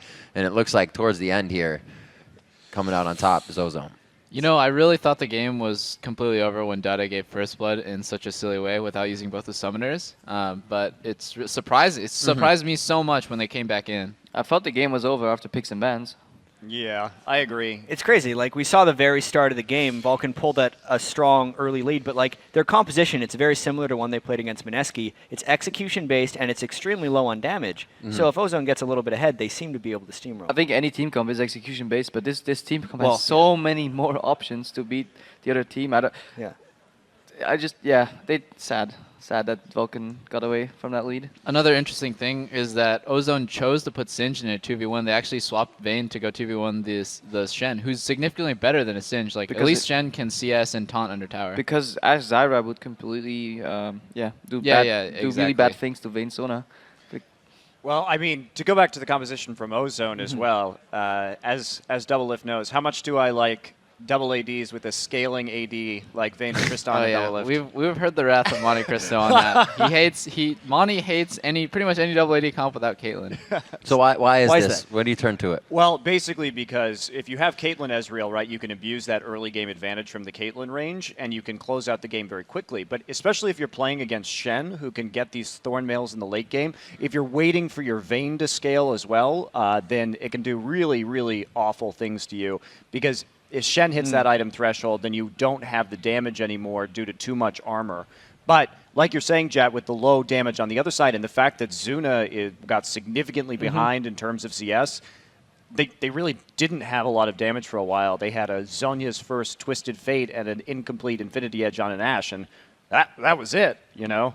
Although the big turning point was a fight, which will, once this game is over, we'll go into that replay as well, where Vulcan just really was too uncoordinated to bring it home. They had the advantage, they had the possibility to make it happen, and yeah, it just didn't happen. And really, really impressive play by Imter, though. All right, guys, it looks like they are actually ready to get back into the game, so we're going to go ahead and send it back over to Joe and Kobe for the rest of the game between Vulcan and Ozone. Thanks a lot, guys. So we're going to get back in and see if Ozone can finish off the game or whether Vulcan can make a bit of a turnaround from this one and buck the trend that's been happening to them so far. But once we get back into it, I mean, we just heard the analysis, guys, and what they had to say about the whole composition, the whole execution nature of this one and how kind of fine line it is that you've got to ride to win this one. How do they come back from a scenario like this? Well, as Crepo said, you know, most compositions are execution based. It's much harder to execute no matter what composition you have when you're down 6,000 gold. So the options are limited here for Vulcan. Really, they're going to be looking for picks on isolated targets because of their low damage. You know, at least Zuna now does have the Infinity Edge, so his crit will pack a little bit punch, but even with that, they don't have very much sustained damage, and they're going to have to just hope to get small wins and delay the game much further until they can get back to sort of even footing on items. Well, for now, Vulcan have stopped them going towards Baron. We saw a lot of pings going down there. Pink Ward actually put down by Bloodwater on the ramp down towards Baron from their side. You can see there, Psycho Sid pushing out. This is a Shen that should be feeling most home when it comes to that split pushing roll, and didn't even go even to the halfway point of that bottom lane.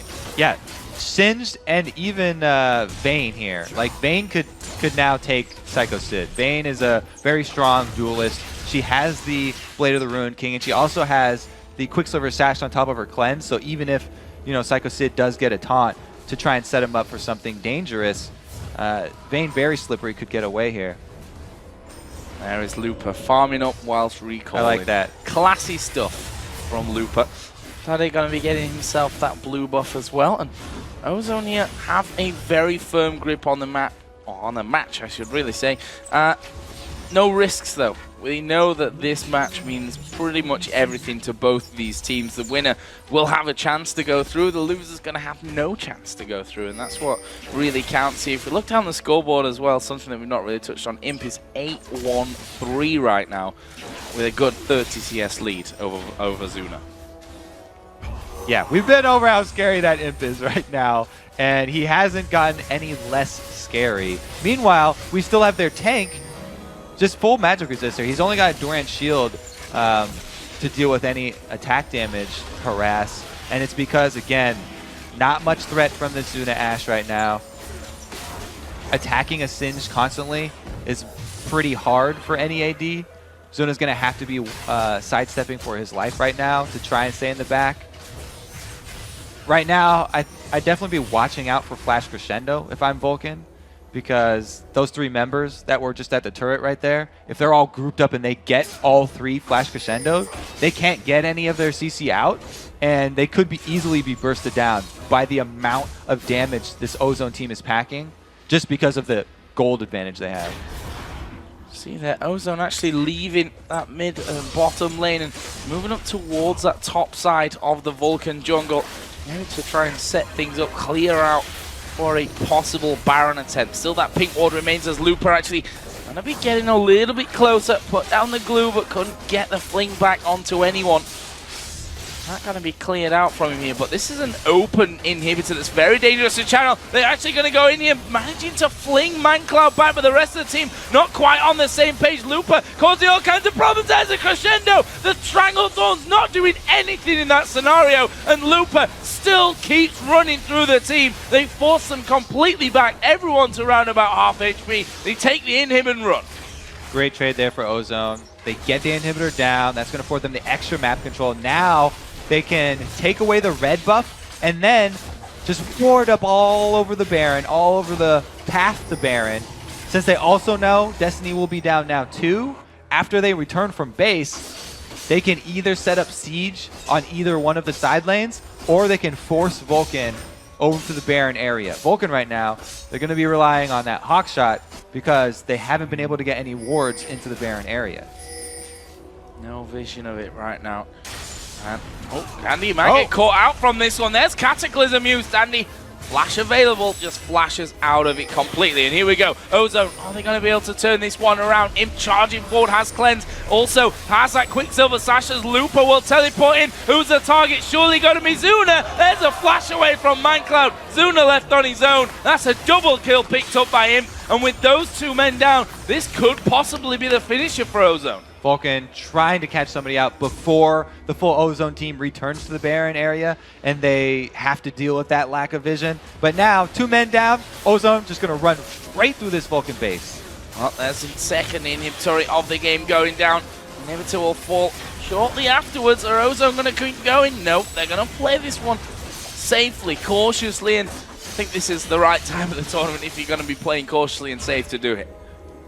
Now they make the retreat to Baron with 2 inhibitors down. They actually haven't warded too much up around this path, but they've definitely cleared out all Vulcan's vision. So they can see all the members of Vulcan inside their base with all the minion waves pushed up, and that's just an easy Baron. Easy peasy there for Ozone, and all going to be returning. What extra ridiculousness are they going to be coming back in with? Another BF sword there for Vayne. Quicksilver Slash for Ezreal. We saw another giant spell added in for the team with Looper this time around. Yeah, scary.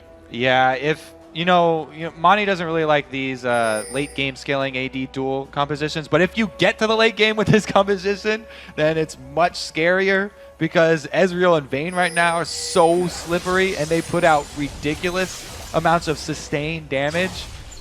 This Ozone team right now, because they've gotten this lead 35 minutes in, can really just run anywhere they want.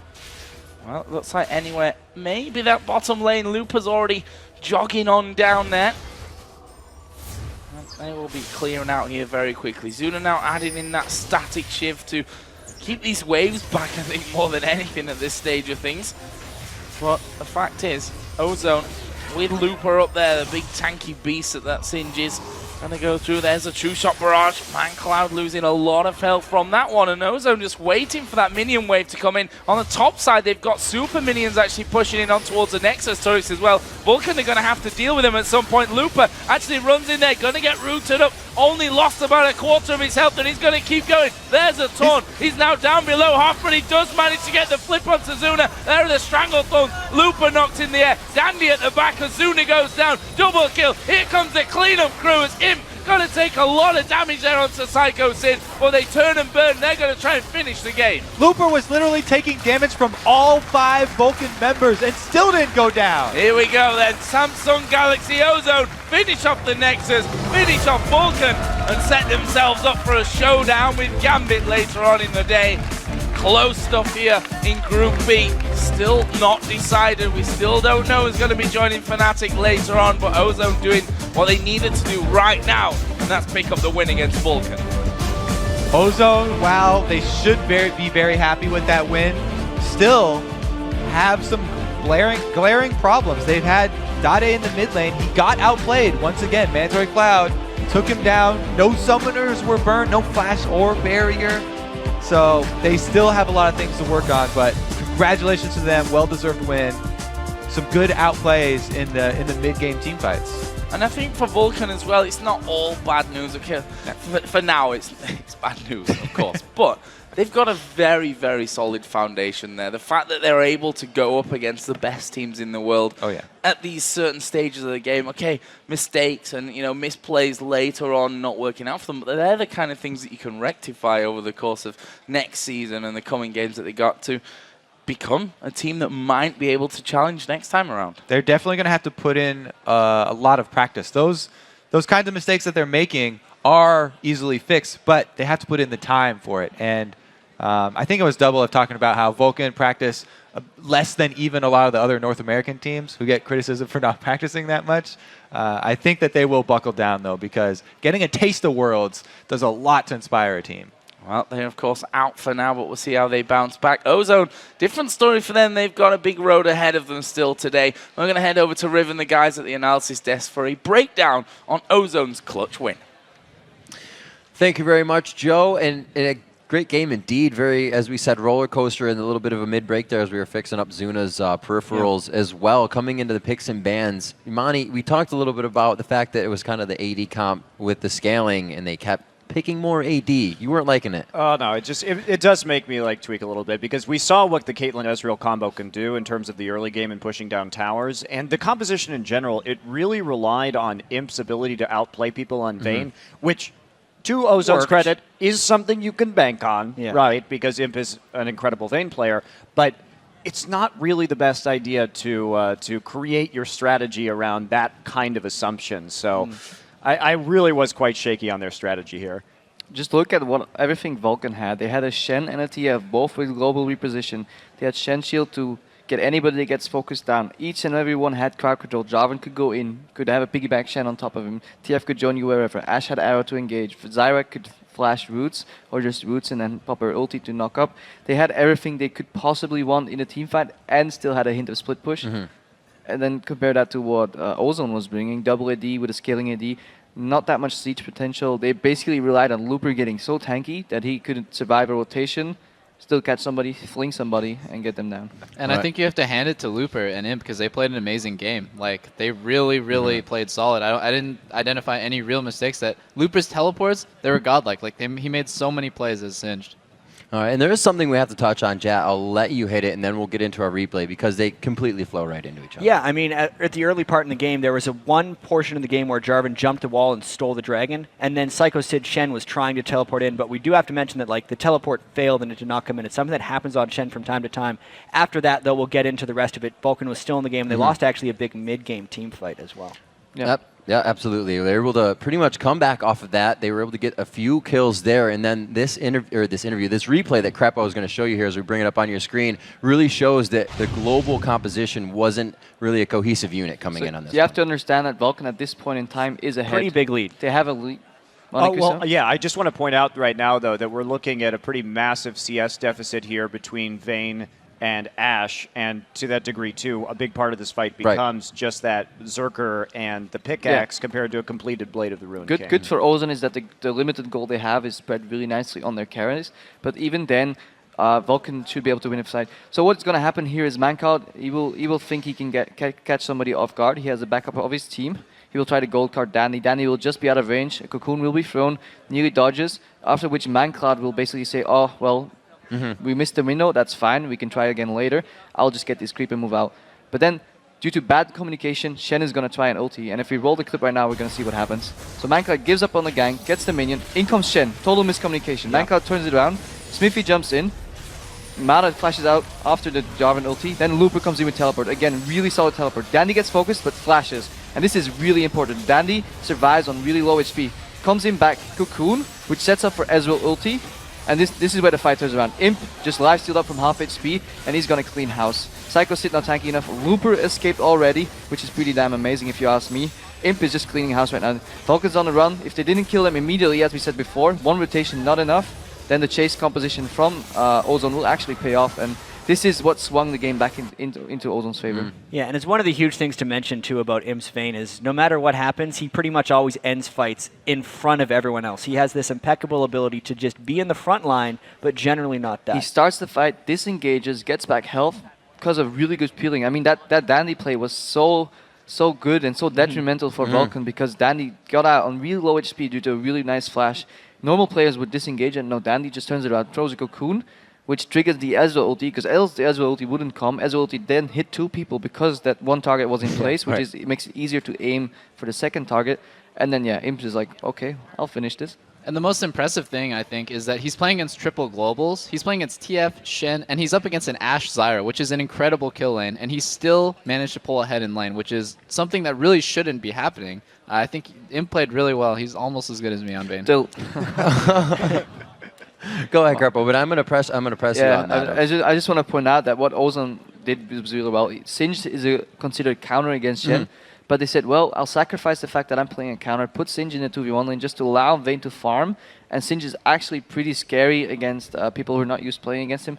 As a support, you always have that little bit of zone, because when Singed flings you into a tower in a 2v1, it gets really messy, especially when a jungler shows up. And with Doublelift, with your AD carry expertise, what is it about that laning phase? You know, you said that he did good in lane against globals. Globals come at 6, so the lane should pretty much be easy. But what else do you have to do in your lane to make sure you're safe?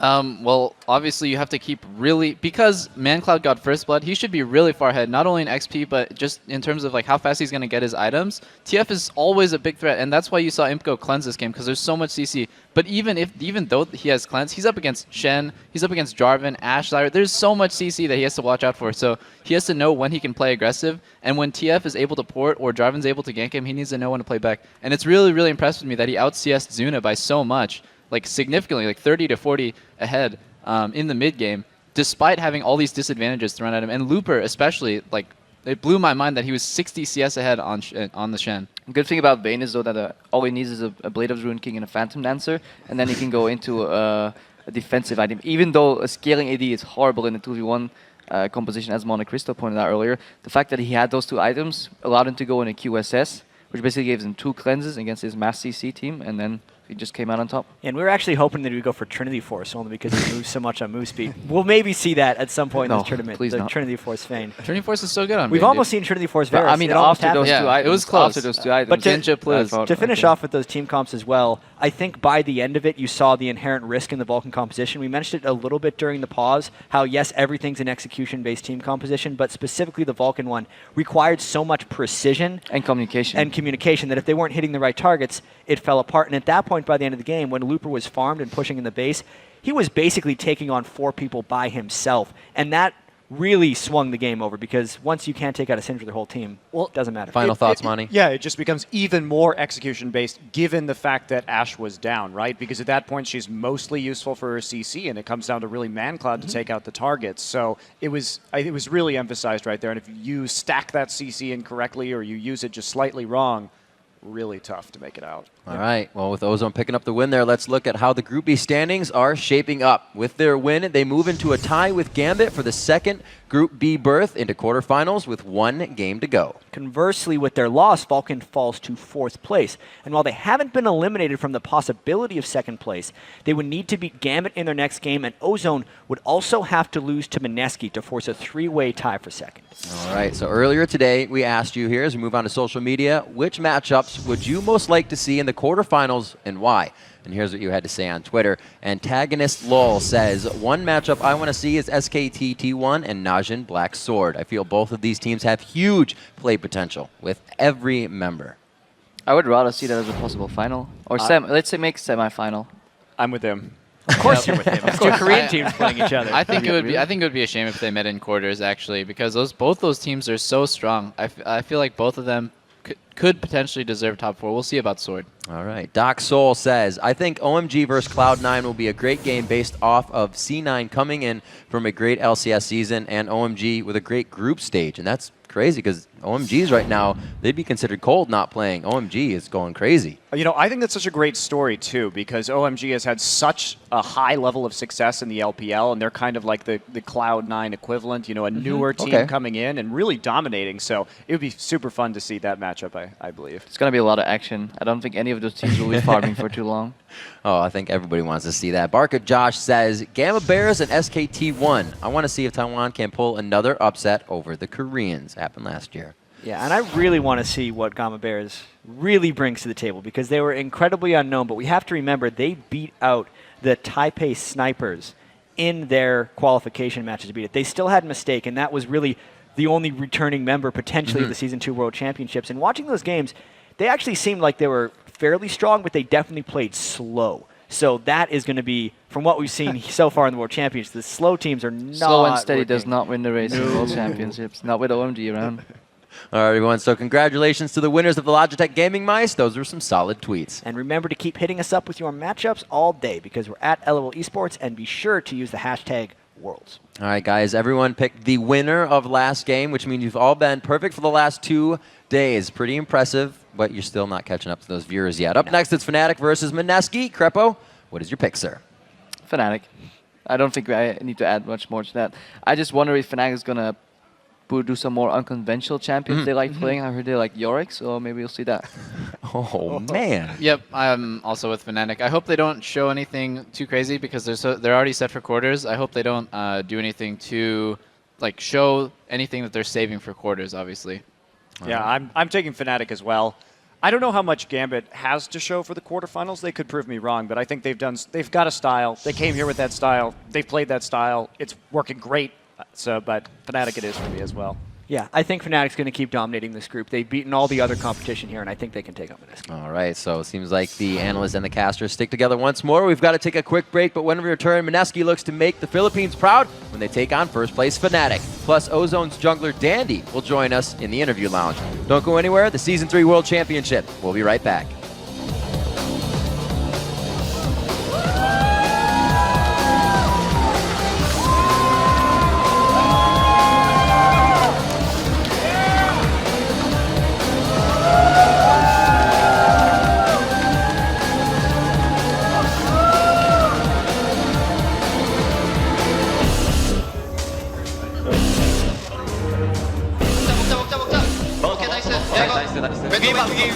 위에. 오케이, 스페. 나이스. 야, 빠지면서. 스페 존나 빠졌어. 스페 나이스. 오케이, 중대요. 나이스. 쟤네 아무것도 없다. 아무것도 없어. 나이스. 이거 애쉬 봐봐. 자이라, 이게 자이라. 애쉬 슬로거든. 나이스. 끝났다. 나이스.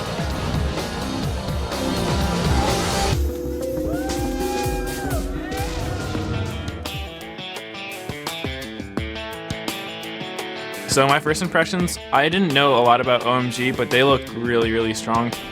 My impressions are Faker is more of a god than I even thought was possible. OMG was kind of surprising. I watched their regional finals and I didn't think they were so good, and they come in here and wreck house. They're doing really well.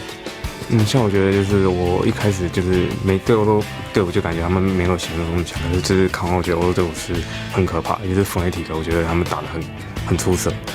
유럽 1위 팀이어서 그런지 굉장히 뱀픽도 잘하고 기량이 생각보다 많이 뛰어난 것 같더라고요.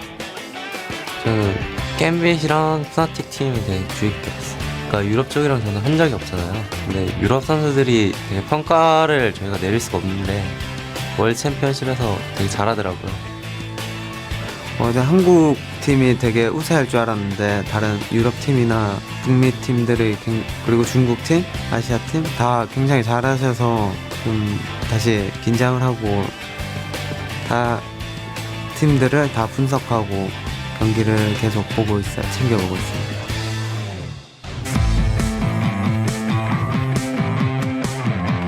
Welcome back to the Season 3 World Championship. We're just minutes away from Fnatic versus Mineski. But first, I'm happy to be joined by Ozone's jungler, Dandy. Welcome to the interview lounge.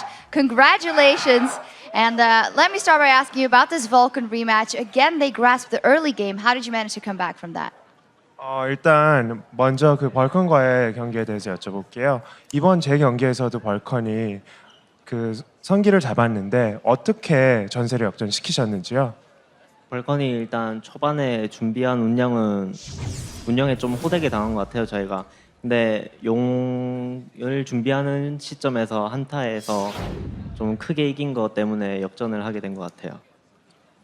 Vulcan's early game strategy really worked well against us, so they got us there. But we kind of turned things around the dragon fight, and from there on, I believe we took control. I'd also like to ask you about the jungler matchup. We had a Jarvan for Xmithy, you on Elise, and you've actually only picked Jarvan and Elise in this tournament. How do you feel you kind of match up against them in this matchup? 다음 질문은 정글러 이제 매치업에 관해서 드릴 건데요.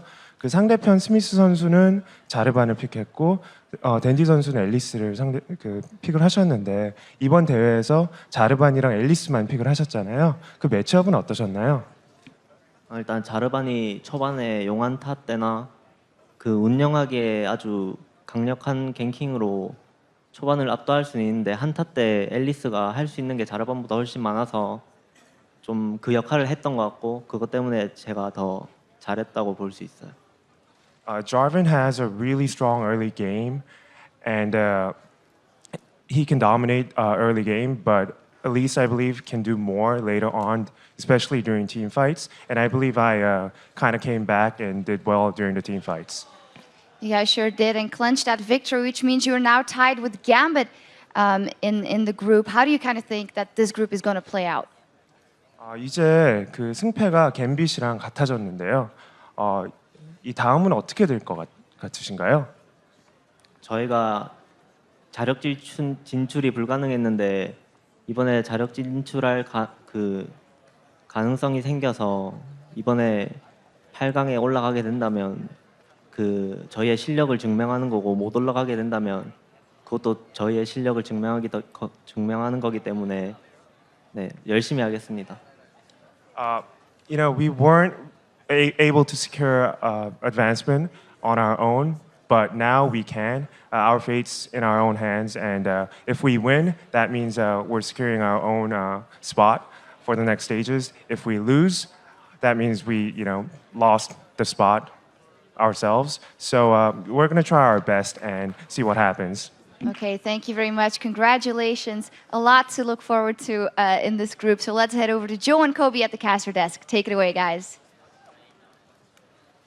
Thanks a lot, Sharks. And it's time for our third game of the day as Europe's Fnatic take on Southeast Asia's Mineski. And this is a rematch of day one that saw Fnatic putting pressure on the Filipinos squad's Nexus just 17 minutes into the game. Yeah, so that game, Fnatic had just come off of a loss to Vulcan, and that really seemed to light a fire under them. But even though they were damaging the Nexus at 17 minutes, Fnatic got sloppy, and despite their huge lead in gold, they got beat in team fights, multiple team fights, in fact. If Fnatic doesn't want to get upset by Benexi, they can't lose focus against a team that has nothing to lose. Well, and you have to wonder as well how focused Fnatic are really going to be coming into this game, knowing that they've already locked in that spot in the quarterfinals. Either way, let's get started and have a look at the two lineups. Kicking off with Fnatic, who are going to have blue side this time around. Then, of course, Soaz in the top lane, Cyanide the jungler, Xpeke in mid lane, Pushu the AD carry, and Yellow Star the support. And in the red corner, it's Mineski. Snoy is up top, Kaigu's in the jungle, Yume is mid, Exo's the AD carry, and supporting is TG. So we're going to be moving into Champion Select. And for those of you that have keeping an eye on Twitter in the breaks between the games, will have seen probably a tweet by the Fnatic manager that said, I'm sure you guys are going to enjoy this one, which tells me that predicting Champion Select for us might be a little bit difficult.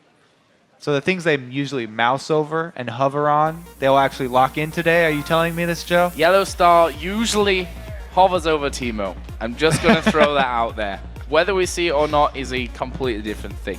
Right now, the bans, they're bang on the mark. Thresh banned out here against CG, the Aatrox to be taken away from Cyanide. That's pretty sad, because that's the one I would be hoping for, some jungle Aatrox here. But Fnatic, they're actually taking a long time on these bans. So, they're not doing anything fishy early on here. They're going to keep it strict for the ban phase at least. Well, Mineski doing something fishy. They've banned out the Fizz. Set me up for that one. Final ban here coming out for Fnatic. Thresh, Ari, what is the final ban going to be from their side of things? Mineski, they've had a tough time, I think we can safely say. Not won any games, but they're high spirits. There's no doubt about that one. Actually with my headphones on, hear them laughing over on the stage earlier on. So they're definitely having fun to be here. And obviously a game against Fnatic, a team Season 1 champions. They've won everything there is to win in Europe this year, winning both LCS splits in spring and summer. Definitely a great team to be fighting here on stage. Corki was the final ban here from Fnatic. And Fnatic are at the top of the group right now too. So they're feeling very comfortable. So Shen. That's a comfortable pick to lock in. Mineski, the very, very heavy area of effect crowd control there. But man, when has Zed passed all the way to third pick? Not very often. Wow, Zillion! Locked in there. Nunu coming in. They're not messing around here. Pushu going to lock in Sivir as well. We're going to see a Blitzcrank here. I'm pretty sure about that one. I'd be very surprised to see anything else. There we go, Blitzcrank picking, which means that we're probably going to be seeing Soaz playing the Blitzcrank and Yellow Star playing the Shen in this top lane as they did earlier on in the summer split. The crowd is not satisfied, but Joe is. Soraka. Where's he going to go, though? In the mid lane. The AD Soraka. Those are going to be some hard-hitting bananas. Yeah. that joke's been done enough now. But I'm still happy to see a Soraka and a Nunu on one team at once. That makes me a very, very happy person, so thank you for that, Mineski. But yeah, we are going to be seeing Yellow Star taking the Shen. Soaz going to have that Blitzcrank, so Fnatic manager Harry wasn't messing around when he said we're going to see some fun games Yeah, here. this one's actually pretty fun to go over too, because if they keep it how it is, mid lane Soraka, strong laning phase, Star Call gets extremely annoying. She can heal herself. They actually, a lot of the time, will just go Star Call early and silence and not even put a point into heal, depending on how aggressive you want to be. That does open up mid lane Soraka for ganks very early, though, because she automatically pushes her lane. And up against Zed, Peke will definitely look for those kills. I was going to ask you to, break down that lane matchup, Soraka versus Zed, one that we see all the time. All the time. So yeah, Soraka here, her silence is actually really good against Zed. So, even in the late game, silencing Zed is a way to stop a lot of his damage output because most of it is from his ability combinations. So if they can, lock him down with that, it's actually pretty good. So let's have a look then what you guys are thinking at home. According to lolesports.com, 94% of you chose Fnatic to win this one. This is the most lopsided vote of World so far. All the analysts are for Fnatic. But I have to say that's only 2% more people that actually voted if you compare that to the Fnatic versus Lemon Dogs game in the summer split. So that's an interesting little nugget of information. But here we go then. In-game for Fnatic versus Mineski. A fun one certainly coming our way. Soaz playing that Blitzcrank. Yellow Star on the Shen. We've got a Sivir there for Pushu on the other side. Snow is playing Zillion. Kaigu has Nunu in the jungle. Yume is playing Soraka. And then a normal bottom lane, at least, of the Varus zone. It's a heal Varus, though, so... it is a heal He's got Varus. an extra little flare down there in the bottom lane. And they started off right. Cyanide with 100% Lee Sin Q execution. Soaz with 100% grab! Oh, Yume! Is he going to get away from that one? He does manage to get away. He had to start heal, though, so that means he's not coming out with that level 1 Star Call for the early harass and the early lane shove. That actually puts behind this Soraka solo lane that Mineski were banking so much on. I know that the live crowd here is definitely behind this Mineski team right now. They are. This could actually be the loudest they've been so far for a team. And we should just point out, for those of you just tuning in that haven't seen what's going on, kind of set the story here as to why we've got some of these picks. Fnatic in first position, Mineski in last position in the group. That's not changing now. So, there's literally a bit of fun on the line from this one. And pride as well from Mineski's side of things. If they can pull out a win with this lineup, they're going to be heroes. They'll start a revolution, actually. I'm curious to see which one of these champions is going to build damage. Soraka. For Mineski. We have one Doran's Blade. Soraka, AP heavy Soraka, is very strong in teamfights, just staying alive the entire time, landing Star Call. I'm sure Krepo will tell you he's a huge fan. Soaz, though, coming in with the bot lane Blitzcrank. No smite available for him, so he doesn't steal anything. Sadly enough for him. We are going to be seeing some lane swaps in this one. Yellow Star playing that Shen. Second time this season, technically, that he's played the Shen. Same goes for Soaz, actually, with a Blitzcrank. Actually, it's his third time if you count all year, because he played it top lane in the spring split as well. This mid lane, Zed versus Soraka, definitely not a lane that we see very often. One that, in my opinion, we should see more often, though. It's an interesting matchup. I think it depends a lot on that early phase, too, where Yume would like to come out with the level 1 Star Call and go aggressive early, but because of that Blitzcrank grab, Yume was forced to level up heal, so he's already on the defensive against Zed, and that's really going to be hard for him because Pekka's already warded up in the mid lane, and he's got vision. He doesn't have to worry about that gank. Speaking of ganks, Cyanide. He's coming around on towards this bottom lane. Meanwhile, there's a 3-man push in the top lane. And Snowy now, he could be in a little bit of trouble here. Chilling on his tower, but he's all of a sudden going to have 3 men coming his way. He's actually sat back from the tower from that Minion on Cyanide. wave. Going to go in there. There's the bombs down.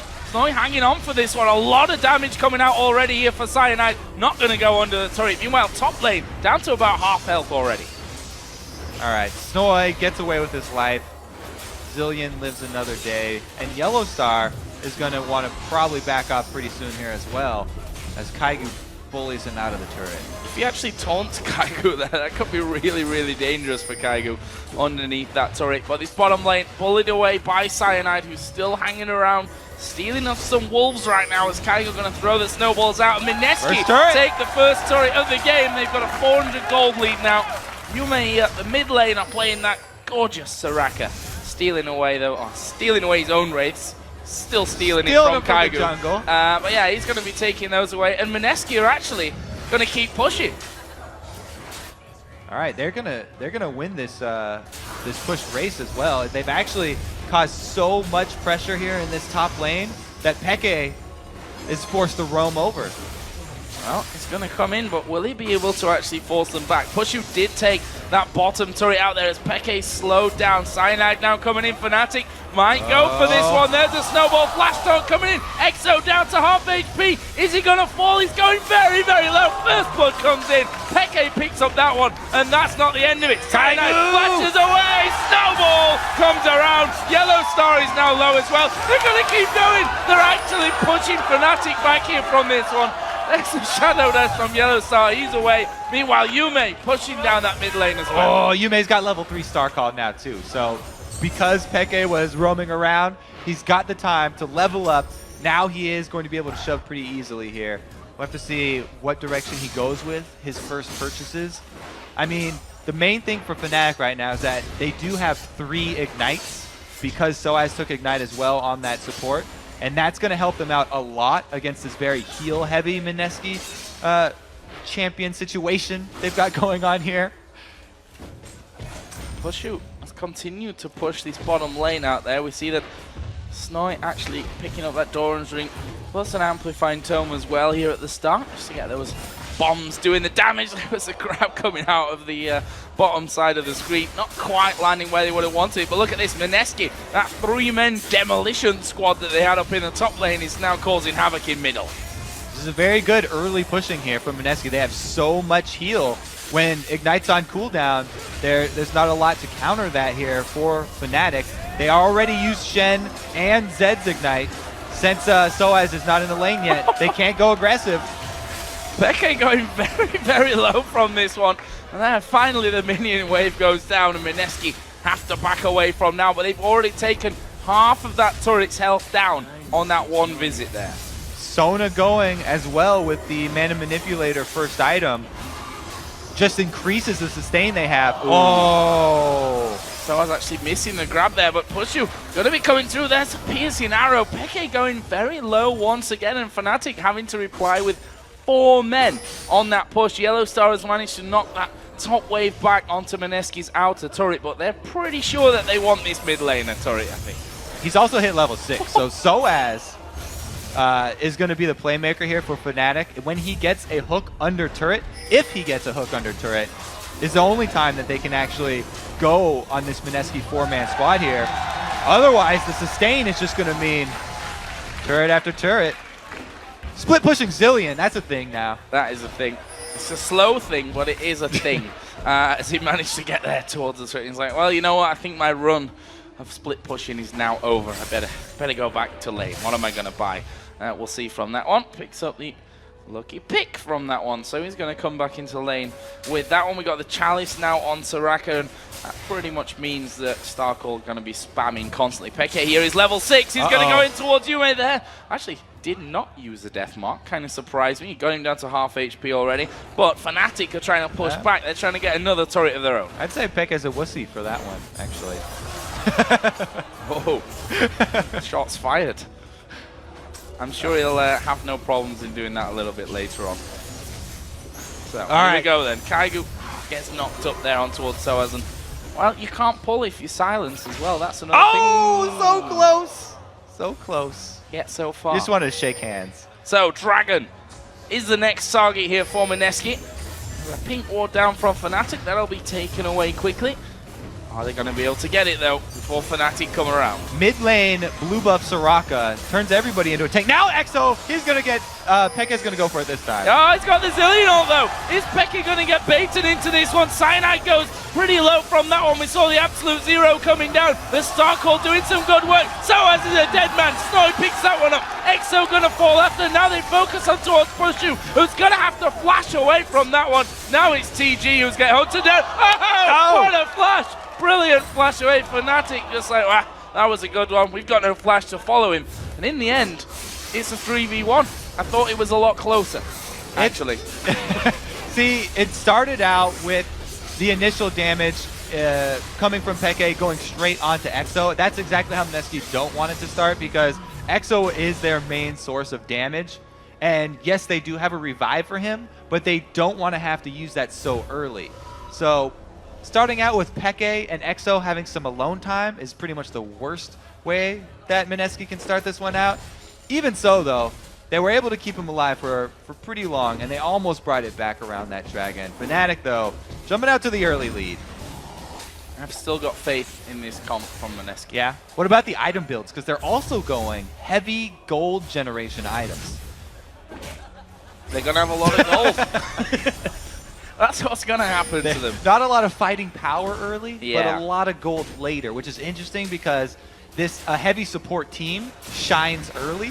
So, you know, contrary to normal supports, all usually building scaling items like gold items and site wards, if you have a full team of supports, it's actually very profitable to build combat items early and continually shove. That's what we did in the Pros versus Rioters game way back at Season 1. If you all build early items on a full support team, you can roam around and shove down turrets early. They're still doing the same thing, but when they actually get engaged on, the gold generation items kind of hurting them. That pain train from Mneski moving down to bottom lane. That is turret number 3 of the game. They're still behind on gold right now, but that's just right now. That might change. That's look at all those gonna items, change. man. Those things are ticking away. It's all going to get better for them in the long run. Oh, there we are. They're going Chamberlain! in towards Soaz. Can they finish off Crescendo? Absolute zero. EXO picks up the kill underneath the turret. They are not worried about this one here, Mneski. They're going for an inner tower. Oh, Peke coming around the side. Cyanide goes in there as well. The big whip from Soraka will keep him alive for now. EXO got the Zillion ultimate. He's picked up another one. Peke dives in the middle. He's going to die from this one. No! EXO goes down. Well, they managed to kill off Peke. It's a 2 for 2. EXO was trying to thread the needle there. Stay just out of turret range, but just out of attack range from Peke. And with Pushu on the backside. Oh no! Another one bites the dust. I think he underestimated the damage there coming out. Oh, there's a flash ball going in on towards Snowy. Is he? They turn it around! Able to escape here, puts a bomb into Pushu. He goes in, shot down. Now Soaz, he's going to be chasing on towards Snowy, who's trying his best to escape. Soaz going to pick up that kill now. Good turnaround, though. I like that. They never gave up. As soon as you get pulled in, you kill someone on Blitzcrank's team. Then you can cause some strife on the Team Fnatic. Right now, Pushu's yelling at Soaz. You got me killed. And for me, Yellow Star, as a as a support player, he's obviously enjoying playing the role of a Shen right now because he didn't even bother to get involved in that one. He's just pushing. He's chilling out right now, pushing out those turrets. Very calming experience playing Shen up in that top lane, all by himself.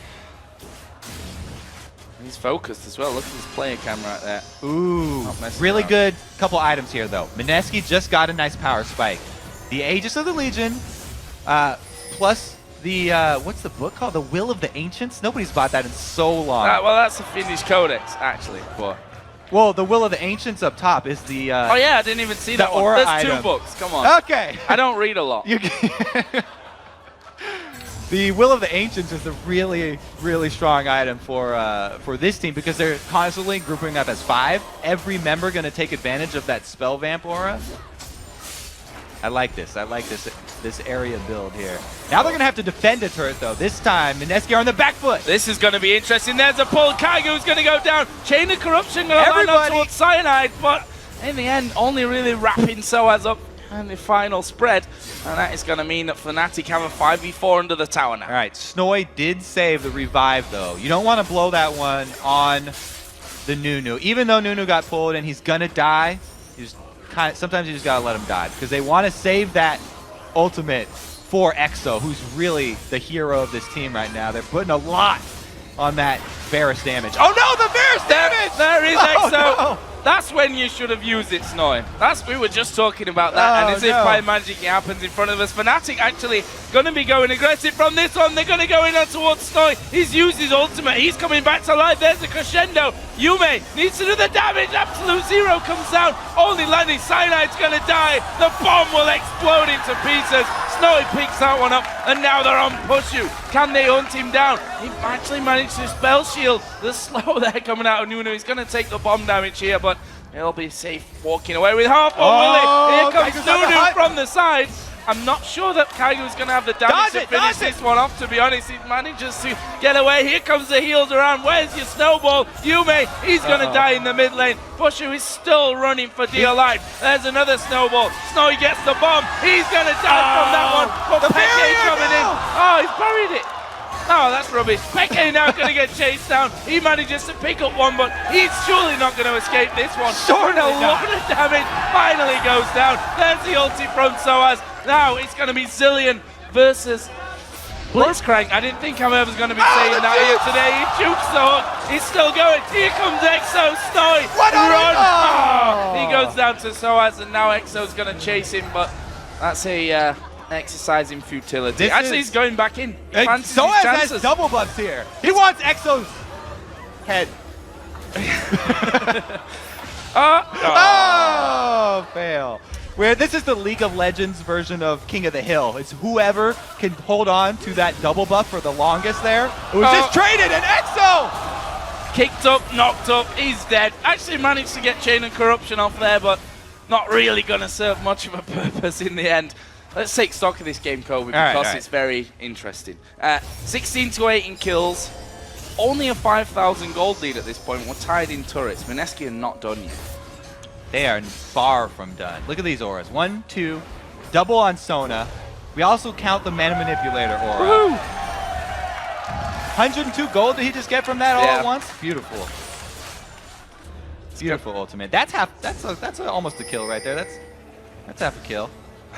It's half of 200 as well. I actually thought that's what you were going to say. Oh no!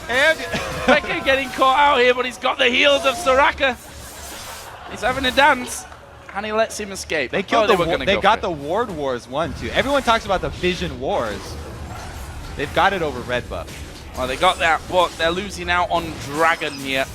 And that is a 6,000 gold lead now for Fnatic. Holding that Dragon control down at 2 out of 2. Peke's 8-2-2. That fits into that storyline as well.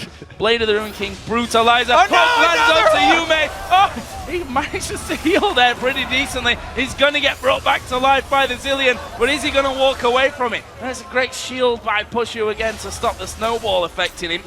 And Fnatic hanging on. They want this inner tower. They're going to try and set up from the side. The vision here.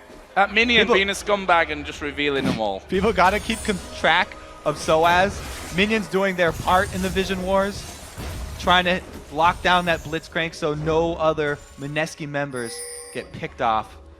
Even the minions feeling bad for those. Pain Train's coming again.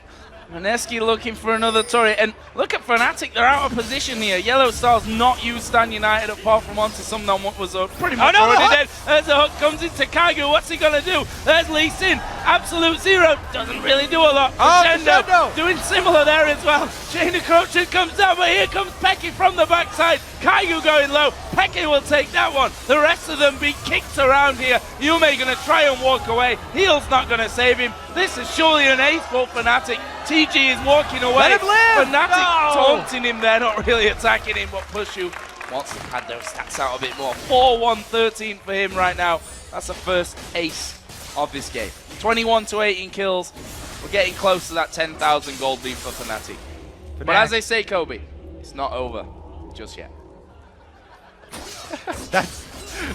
Fnatic are just ruthless, though. I mean, that Zilean kill was unnecessary. That they don't need that at this point. He's just jamming. Don't you like jamming too? Oh God. Wow. So Peke, split push mode. Peke's favorite mode. It's those double buffs though. You know action's gonna follow whoever's wearing those double buffs. Yeah, it followed. Peke's trying to run away, but never mind. Oh, they gave up. They gave up. Peke's going back home because he wants himself a. Oh no! Exo's in trouble here. Oh, flashes away from that one, but Cyanide's going to chase in. Can he juke him? No, he'll actually walk straight back towards him. He's got the ultimate from Zillion. Here comes the Mineski pain train. It's backing up again. Pushu gonna go in there. Yume taking a lot of damage. Oh, there was the ulti from Kaigu. Knocked up just as he popped it. Pushu actually pretty low. Snoy speeding himself up to running around in circles. Peke's coming in from the backside. He's going in on towards Kaigu. He's gonna pop here. Actually gets the Zillion ulti again. But is he gonna be able to walk away? Of course he is. He's Nunu. Gets back to the turret. They're safe for now. Not for long. I said for now. Now it's not. He's not safe anymore. Now he's okay. Now off. It's back on. Safe again. Yellow Star, meanwhile, in the top lane. Hey, he's building Trinity Force as well. How do you feel about Trinity Force Zed? I mean, Shen. It's working out for him. Zed should build one as well, I think, actually. He may get the chance, honestly, the way that this one's going. There we go.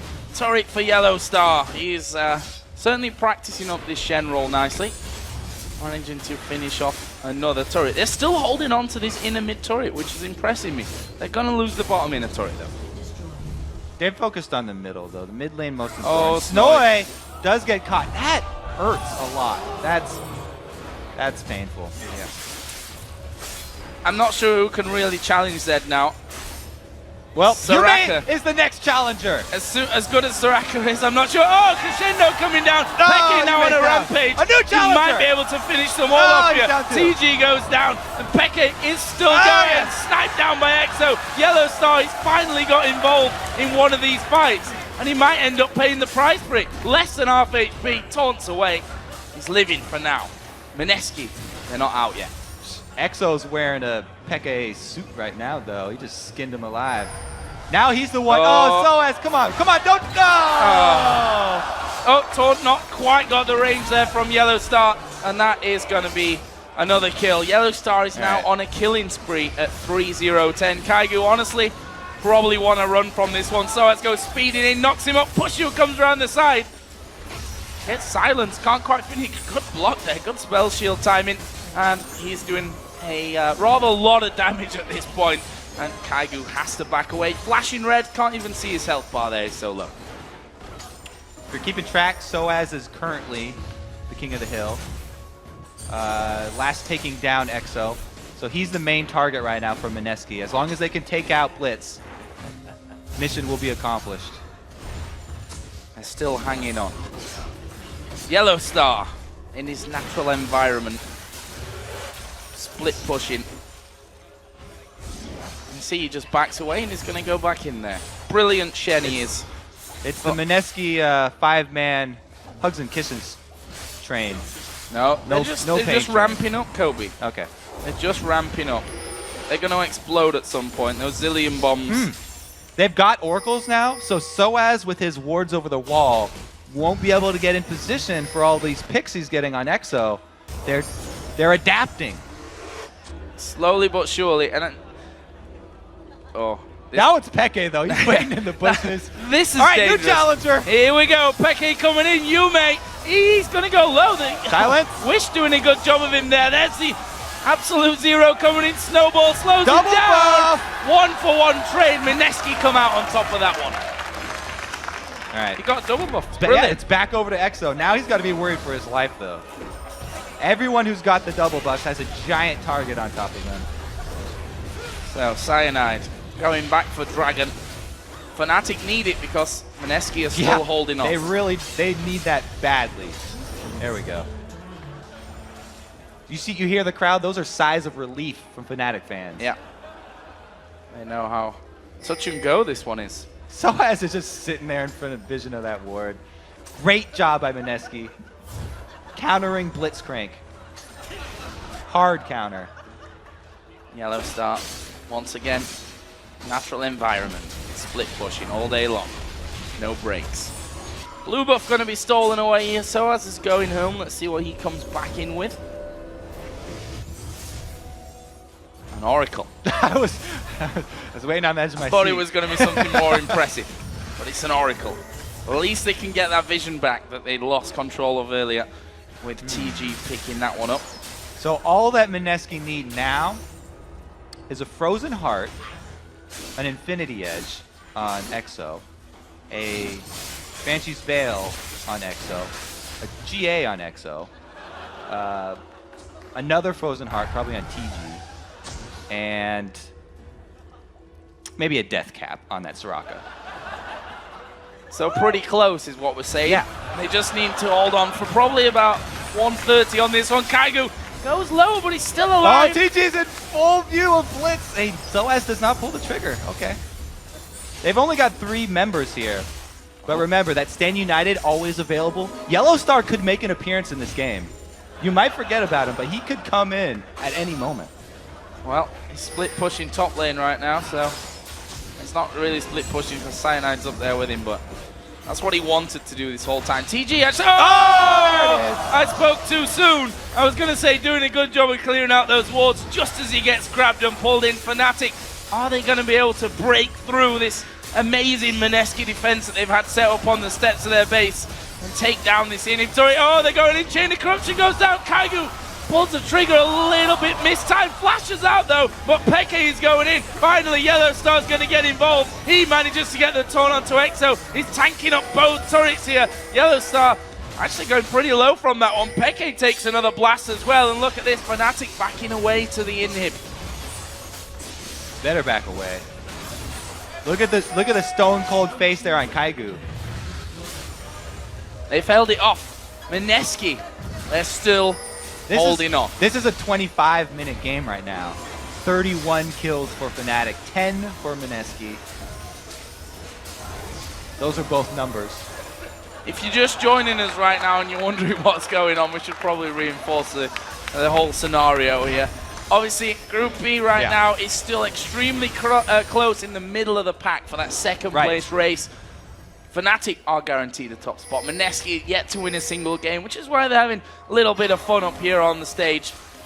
And certainly keeping us entertained, that's for sure. Mineski, also I should add, are still hanging on to this game. It's not over just yet. You know what they're still also hanging on to? All those gold generating items. They haven't sold away any of those. Can we just hover over the lucky pick there that's on Kaigu and just have a check, see how much he's actually earning here.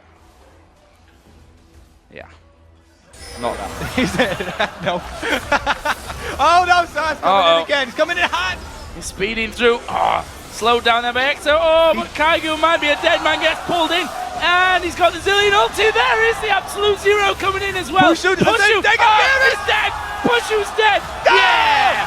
Good shut down there. Crowd goes wild. But Peke, he's still in the middle of them. EXO. He's still doing a load of damage. EXO is going to die. Yellow Star getting involved as well. Cyanide's in the middle of them. But Cyanide, oh, he manages to get away somehow. Chase him down. Mineski, the pain train, he's pushing out to the steps where they're going to kill the minions. Well, they hold on. That was the best team fight we've seen all day from Mineski. Traded 1 for 1. They didn't come out behind on that one. They took out AD carries. AD for AD carry. They're doing well. Oh, the Mikhail's Crucible comes in. You didn't see that one coming? Now they can cleanse EXO as well. He's got 2 lives, 3 heals, a cleanse, and a blood boil. They got a master plan near Mineski. How long does it take to set up? Come on, Fnatic, go for Baron. Mineski will come out and get you. Okay, here we go then. Kaigu does not have flash or smite. So Doesn't matter. That's unfortunate. He could probably take Cyanide, though. He can take Cyanide. He actually could die. Yeah, he's got to run back to his friends. Oh, they pulled him in. Perfect. Come on. Get that Baron. He's still alive. He's still alive. He's about to 100% He's still alive. Come shoot, do it. smite. Come on. Oh. Close, but no Baron. Pretty close. And that may just be the step. You may run for your life. That may. Oh, yes, great slow from He's got Exo. slowed down. Behind Soaz's going to take him on the inside. Oh, Chain of Corruption not quite got as much train. Yeah, Crescendo, you dance, Soaz. But TG's going to get cornered off here. Go south. The Jukes. The Jukes. Oh, he can't even punch. He pulls it. Okay. Peke on a rampage, 18-4-7. They might be able to win the game right now, but something tells me that Mineski aren't going to let them. He didn't build a Trinity Force there. They're missing one force of their Trinity forces. No, Yume's too much. actually That was too building a much. bit tankier now. Going up to that crystal sector. Still. All right, so that means 2 inhibitors down. They still have 1 left. 1 is pretty much as good as 3. Yeah. We see teams come back from this scenario all the time as well, so it's not really a problem for them. Oh, Yellow Star's going in there. Kaigu gets the heals, and he's actually got... He's got a bomb on his head right now. He's got to be careful. Yellow Star should go into the middle of his team with that bomb on his head. That's how it works when you play against a Zillion. Fnatic actually going to go for the finish here. They're going to focus down those Nexus turrets. Snoy still speeding around. Peke's going to go in onto him. And he gets back to the fountain just in time. Kaigo actually using the absolute zero in there as well. Nexus turrets are going down though. Mineski have to respond to this one. Piercing arrow coming through. They're still hanging on. Fnatic are just looking for kills. And he's dead. He's unstoppable. And then he gets shot down. That might be enough gold there for Exo to build what he needs to finish off this game for Mineski. Let's see. He's dead now. Yeah, Actually, he's not because Zillion's there. They're still alive. Exo flashes onto the fountain, but Super Minions hammering away the Nexus. Fnatic pick up a very tough game there against Mineski. Hard fought win for them here, and certainly a lot of fun. Great job, Super Minions there for Fnatic, finishing it off.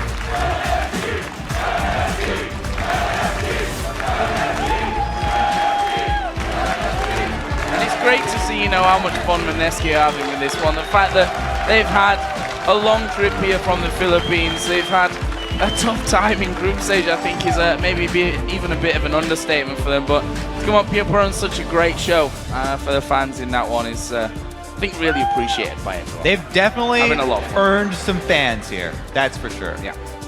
And again, just to kind of go back to the whole what Mineski have got by getting here to Worlds, it's not just about the challenge and what have you, but the experience that they earn from this one's going to help him in the future. It's going to help him in the Southeast Asian region to, who knows, maybe back here once again next season. I'd actually like to see another team take what Mineski have built here with this full support strategy and take it one step further. I feel like, maybe just without those gold generation items, if they had gone for early pressure, new strategies showing up big. Well, I'm actually really curious to see what the guys over on the analyst desk have for that one. So we're going to send it over for a look at what was a very unique game there. Thank you very much, gentlemen, and Joe, indeed, for that toss up to us. So with that game, we definitely saw both teams having a whole lot of fun. Mineski absolutely winning the crowd over at this tournament. Everybody loves what they do, the passion that they come in and that they play with. Unfortunately, obviously not grabbing any wins here, but Crepo, start us off. You had a few things to say about that. I just like that both teams are playing pretty much for nothing, and it can either be an incredibly boring game or a really entertaining game. And what it makes so fun is that this doesn't challenge the competitive integrity of the circuit. So both teams can just have fun. Mineski goes back to their quadruple support comp, which I think they ran to actually get here. They really enjoyed it. Okay, they made some mistakes here and there, but so did Fnatic. Soaz was playing his Blitzcrank again. They also did that earlier in the season, swapping around. And yeah, you could really see that everybody was having fun, but at the same time, like whenever Soaz missed a hook or people died to force supports, you could still see them like, wait a second. We still want to win this one. Yeah. Yeah, that 4 support comp really reminded me of CLG, the good old days. But this team actually had an AD carry to carry them. Oh, yeah, actually, sorry. My bad. I actually want to see Soraka against Zed. That's actually a hard counter that I completely forgot about because of Soraka's innate 100 armor bonus or whatever you get from W, and just the fact that she scales, and she has an instant 2.5 second silence for Zed. That's actually OP, dude. Not gonna lie. I think people should pull that out. This coming double lift? Of all the teams in the world with all the scouting, nobody saw Soraka coming. Yeah, exactly, dude. This is something you got to steal from Mineski and pull out against Faker. He'll never see it coming. So with that, how are you guys feeling about the rest of the games that we have to see? We are going to be seeing Gambit and Vulcan coming up here. So what's your idea with that one? Gonna be a bit less trolly, we can't really say. Gonna be a lot more serious. All right. I think both teams really want. I think Gambit needs this win for sure to start tying against Ozone probably. Well, we'll get into the chat in just a second. Let's update the standings real quick. The Group B standings stand easier. like this now. With their win, Fnatic finishes the group stage with an impressive 7-1 record, while Mineski remains at the bottom of the standings, but with a lot more fans now, thanks to that composition. And that actually brought us up to 60 champions used here, as they definitely spiced up our variety coming into that matchup. So now that we know where the teams stand, let's take a look at where you guys sit with 7 games to go. The good news is that everyone at the table has at least a 9-game win streak going. The bad news is that the viewers do as well. So they're voting just as well as you guys. You're still trailing the fans, so it's time starting to run out, guys. You only have a few more games to go. We still have the playoffs. Come on. This is true. Yeah, it's true. And they're gonna be a lot closer. And we have Monty. If you vote with everybody, they'll be closer. Well, we just know Monty's vote already for every game. If Korean vote, check. Hey, I already said earlier today that I didn't want Ozone moving on to the quarters. But you're still going to pick them. Wow, that's I messed will, up, it's Monty. true. he doesn't want to, but he'll still pick them. All right, so our next game, like we said, Gambit versus Vulcan. That means Gambit's on the blue side for this matchup. Double Lift, we'll start with you. I think Vulcan or Gambit's going to win, but Vulcan has been playing really. They've been playing decently. They did the Vulcan throw bargains again today, sadly against Ozone. But Vulcan throw bargains maybe is not enough. Gambit, it doesn't play nearly as solid. Well, Ozone played really solid. I think Gambit won't play as solid today. That's just my gut feeling. That's my heart telling me that. But I don't know. You think Ozone played that solid?